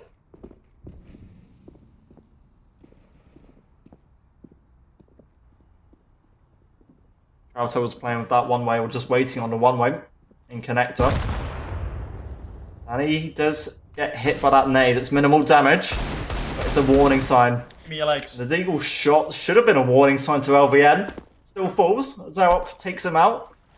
The bomb, in fact, heads again up towards A. And again, Operation Save Spot, they replicate what they did in the last round. Playing it slower. Because there's an AWP this time, the difference maker. Joshua finds Husky. And Prime, if he gets the time, he could so take out the AK, and he does do. Horus now have weapons and have a chance. It's only a couple, but there's only a couple of players remaining for safe spot. And he's still just holding, waiting for this rotate, but with only 34 seconds remaining on the clock. It's going to be quite difficult, but Crypt, oh! Great reflick there by 99, but he's going to be able to find a second one as well. 2 AKs saved. So Yoshi's going to have to recommit into that all. Look at this one. Lovely little flick from him, but it's all about the pistols in this round, it seems. Doing most of the damage. So unlucky for Crypt there. I feel like half a second more and he has that frag and the round goes the other way. Finally a round for Horus. They are on the board in this half. Up to 11 now. 2-round deficit.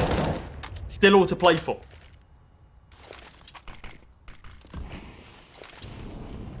A reminder, Operation Save Spot went through overtime to pick up the win on Nuke, and it's completely everyone blind on the site of B, but that's not an impact for Horus. They do come off clean. Prime, XD, and Danny find the kills in that round. A 1-round gap now. OSS have a load of money still to play with.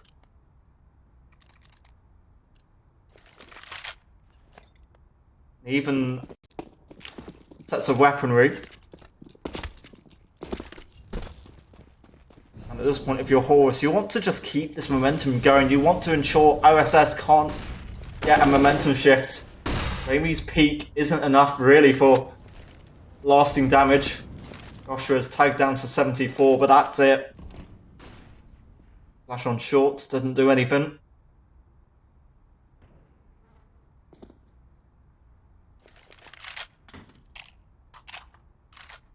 It's all slow and steady. Makes sense, right? Yeah. Operation save point of save spot, sorry, of gone from having 9 rounds effectively back to back to now having 2 clapped straight back in their face. Horus looking to bring this game level after a quite long time before they got around. Zero going to be defending on the A site, along with Yoshira as well. Yosh is a name that has popped up over the last few epic.LANs now, and also across the UK scene. Very talented on that AWP.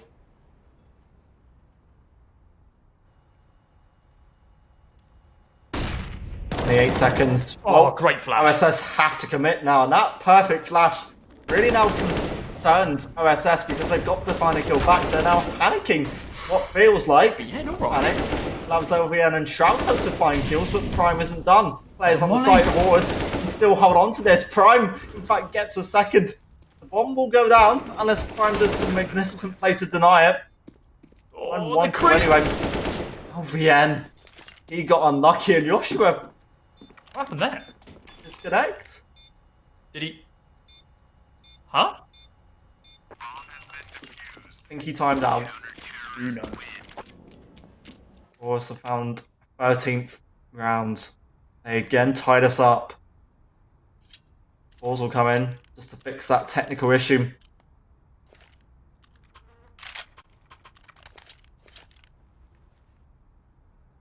OSS again can just buy out.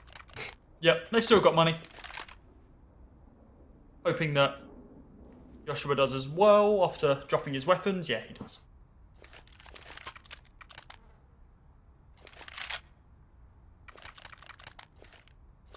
Double AWP set up from Horus this time. Prime and 99. Because of this... Oh, actually, yeah. Looks like Prime's going to be chucking that over to Joshua. Makes sense. Danny and Prime not going to be committing into weapons here? Surely they are. They're just... It might be on the floor. Maybe. I remember. Yeah, Prime's on 8k. Even if they haven't bought weapons yet, he can just buy for him and Danny. More than enough money. They want to make sure they can continue this momentum now as well. They've been able to win 3 rounds back-to-back to be able to bring us back level.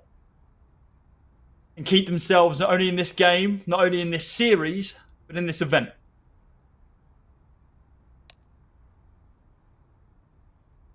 Everyone making sure that the technical pause on both sides is leveled out. Yeah, Prime going to be dropping an M4 for Danny as well. The freeze time is cancelled. We're about to see one hell of a round. If Safe Spot can win this round, they are going to cripple the economy of Horus for the following 2.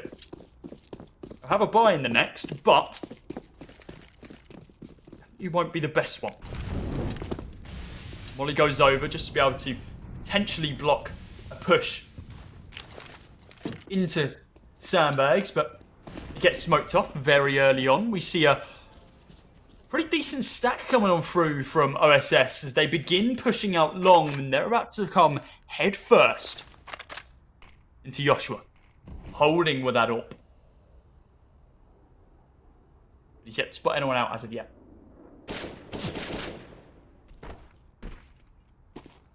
Now, Horus and past rounds have had players up close really watching the angle.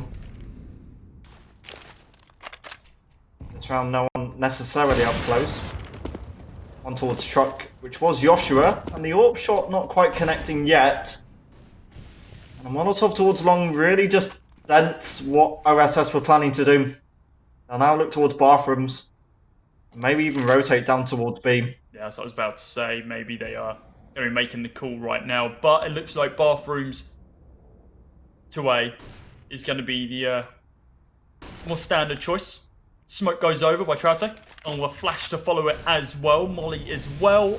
Tons of utility now being deployed right now. Jamie and Crip going to be the first 2 people to begin pushing on through though. LBN picks up 1. They continue to spam through to Optimus. They know at least 1 more player is there, and they do indeed find it. Zero's getting taken out of bounds. Joshua up close and personal. Not going to be able to find anything with that AWP. Jamie comes out on top this time. 5 versus 2 now, but like I mentioned, the economy's busted for Horus. They need to save these 2 rifles. They want to be able to have a chance to be able to buy in this next round. It's a 14th for OSS as they keep all 5 members up and alive.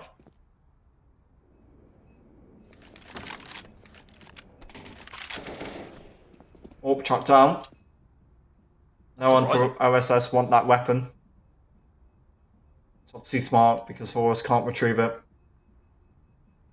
I don't think there would have been a situation where it would have been retrievable either, but surprised that at least not 1 player from OSS is picking that up. Is that just do you think that's just giving respect to 99 and Joshua because of how dominant they can be on those AWPs that OSS just don't want to take those fires? It could be. It could also have just been an idea that if someone was sneaking up and maybe looking for something from Horus, they can't really pick up anything. They definitely can't get it. So, they're up with an early smoke. LBN again solo on the lurk, just watches and waits to see if Horus attack. Operation Safe Spot need to attack. Asking smoke off bathrooms as standard.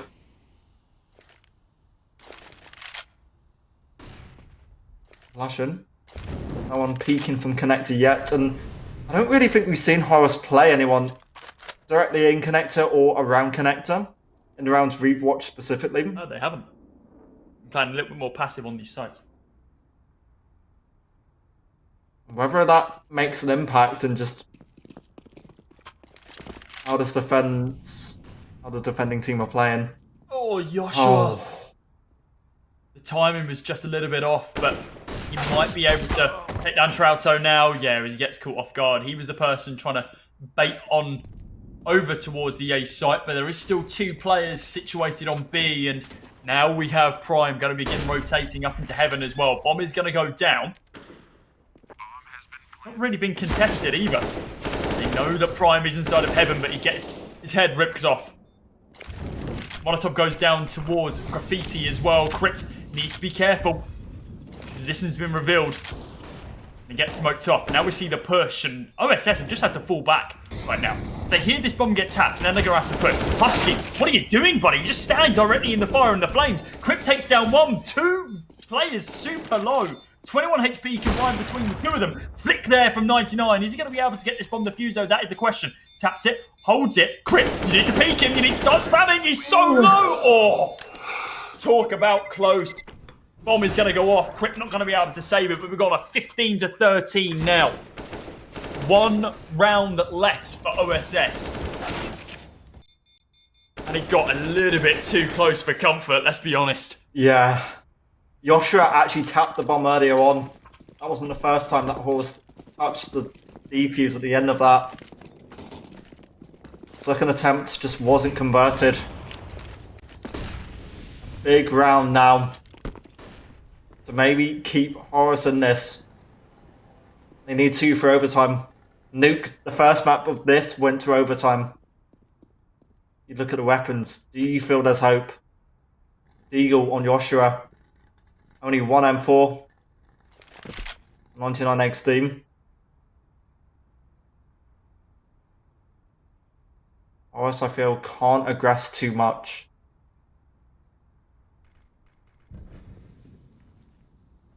$110. And again, it just feels like the same thing from Operation OS. Wait, play it slow. Horus now though. Only have up. 1 aim.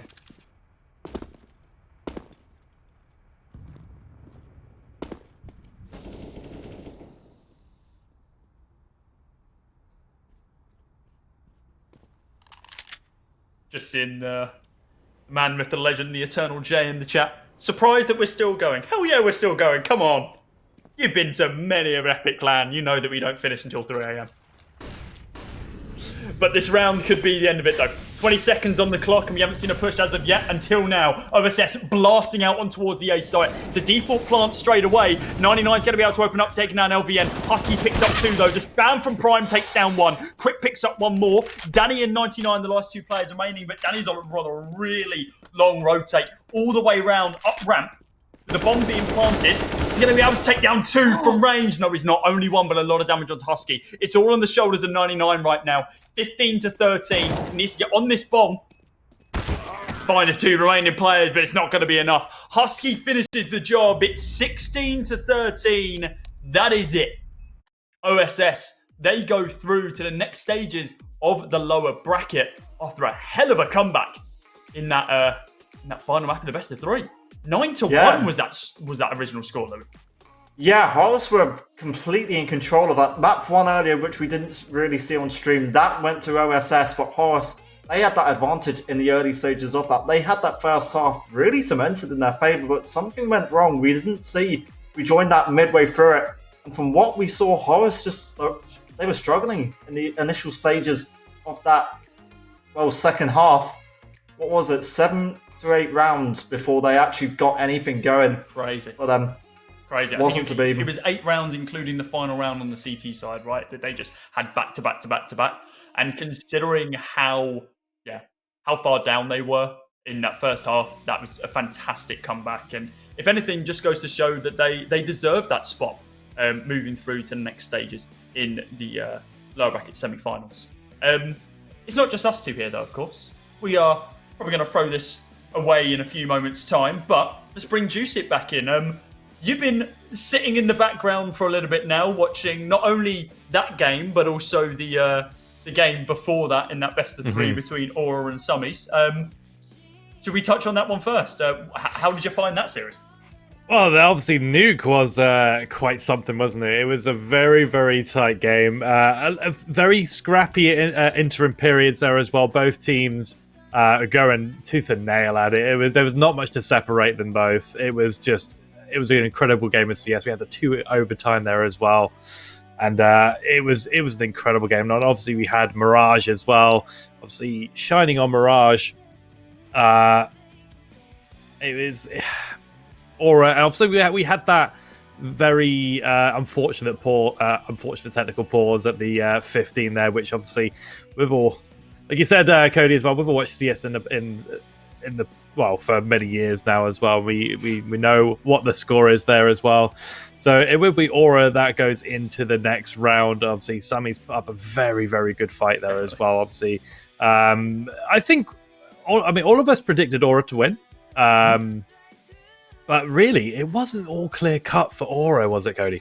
No, especially not in that first map. I definitely feel like if Nuke went the way... Well, of course, we know what the outcome is already, right? It was a 2-0 victory with an OT in that first map. If Summies were able to take that first map of Nuke, then we'll be able to move on to our third map of Dust 2. It's anyone's game, realistically. But it was just the momentum that Aura was able to carry through from that first map after the overtime. Seemed like Summies, they kind of put their all into that and all into their overtime as well, and it kind of just drew it out of them. The games were getting later and later, and of course, Summies, they just run out of steam, and Aura just ended up being the better team overall. Absolutely. I mean, going onto Mirage there as well, Louis, as well. It was a bit more of a commanding performance there, less sloppy, a bit more oomph about them, should I say, in terms of Aura. They looked like they were commanding from start to finish. Really, there wasn't really any gaps for them to really push through, was there? No, I mean, for Aura at the end of sort of Mirage, it just kind of felt like going into Mirage, that was for them all to take. I said at the start of Nuke that if Summies side wanted a chance to just go on and maybe win the series, they had to get Nuke. So with Nuke gone, Mirage, it was Summies map pick, but they just couldn't quite turn up. It was dominating for Aura. They just looked so good and so in control, and we expected them to come off better. And that's a matchup they've now got against Pompa tomorrow morning. That should be good. Yeah, really looking forward to that one as well. And obviously, just touching up on the last game we just now saw there as well, and just echoing what you said as well, Horus throwing away a 9-2 lead there as well, and just completely getting everything wrong, really. I mean, we didn't watch much of it. We don't really have the context of the other map as well. Apart from that, went to overtime 2, which OTT won, or OSS, sorry. But all in all, a great day for gaming in terms of CS. We've had some absolutely incredible games today, guys. And leaving very shortly, can we get your last remaining thoughts of the games that we've just witnessed and casted together? Yeah, I think we've had some fantastic games throughout the entire day. We've separated the wheat from the chaff now. We've got the final few teams at this stage who are going to be able to put on dominant performances. We've got 6 left. Dobbo's Bowl Cup, UMX tomorrow in the upper bracket finals. Of course, lower bracket round number 5, Peak Esports versus Horus. Against Operation Safe Spot, Pompa Team versus Aura. It's all to play for at this stage, and I still don't see a clear-cut winner. UMX, of course, being Epic32 champions coming into this, and they're still in the upper bracket. They are still the favourites, but there's some dark horses here that could definitely provide an upset. So I'm really looking forward to our final day tomorrow. We said Royals were going to be one of those teams who are going to make it up to this stage, and they're not here. It just shows the talent that we've had from some of these new teams, which we didn't see it past Epic's Pompa. They are a great team, a Polish outfit who are really looking to push on going forward.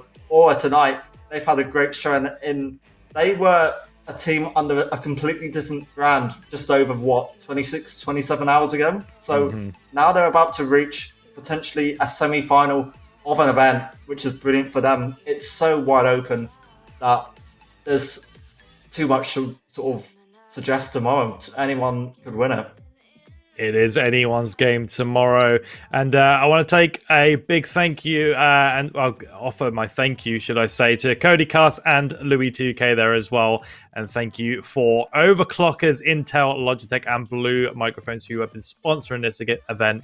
Thank you very, very much, and we're gonna leave it to the two on the either side of me to bring this one to a close and say any last thoughts. And obviously, it's their stage now. We like to do this as well. So, guys, we'll start off with Cody as well. Any last words before we shut the cameras off and shut the lights off for the evening? See you guys tomorrow. Don't miss the games. Chat, shut up. Here's your wave. Here you go. Here's all your waves. Be happy with them. Cody's waving now. Oh, look, it's Linus Cast. He's waving. Yeah, shut up. Jesus, wet man. Oh, yeah, that's it. Make sure you guys tune in tomorrow. Louis, I think this is your last cast for Epic, isn't it? Yeah, this is my last one today. I've had a great weekend. It's always great to just get involved in these events. It's always different online, but I love to get involved. So thank you to the team behind the scenes.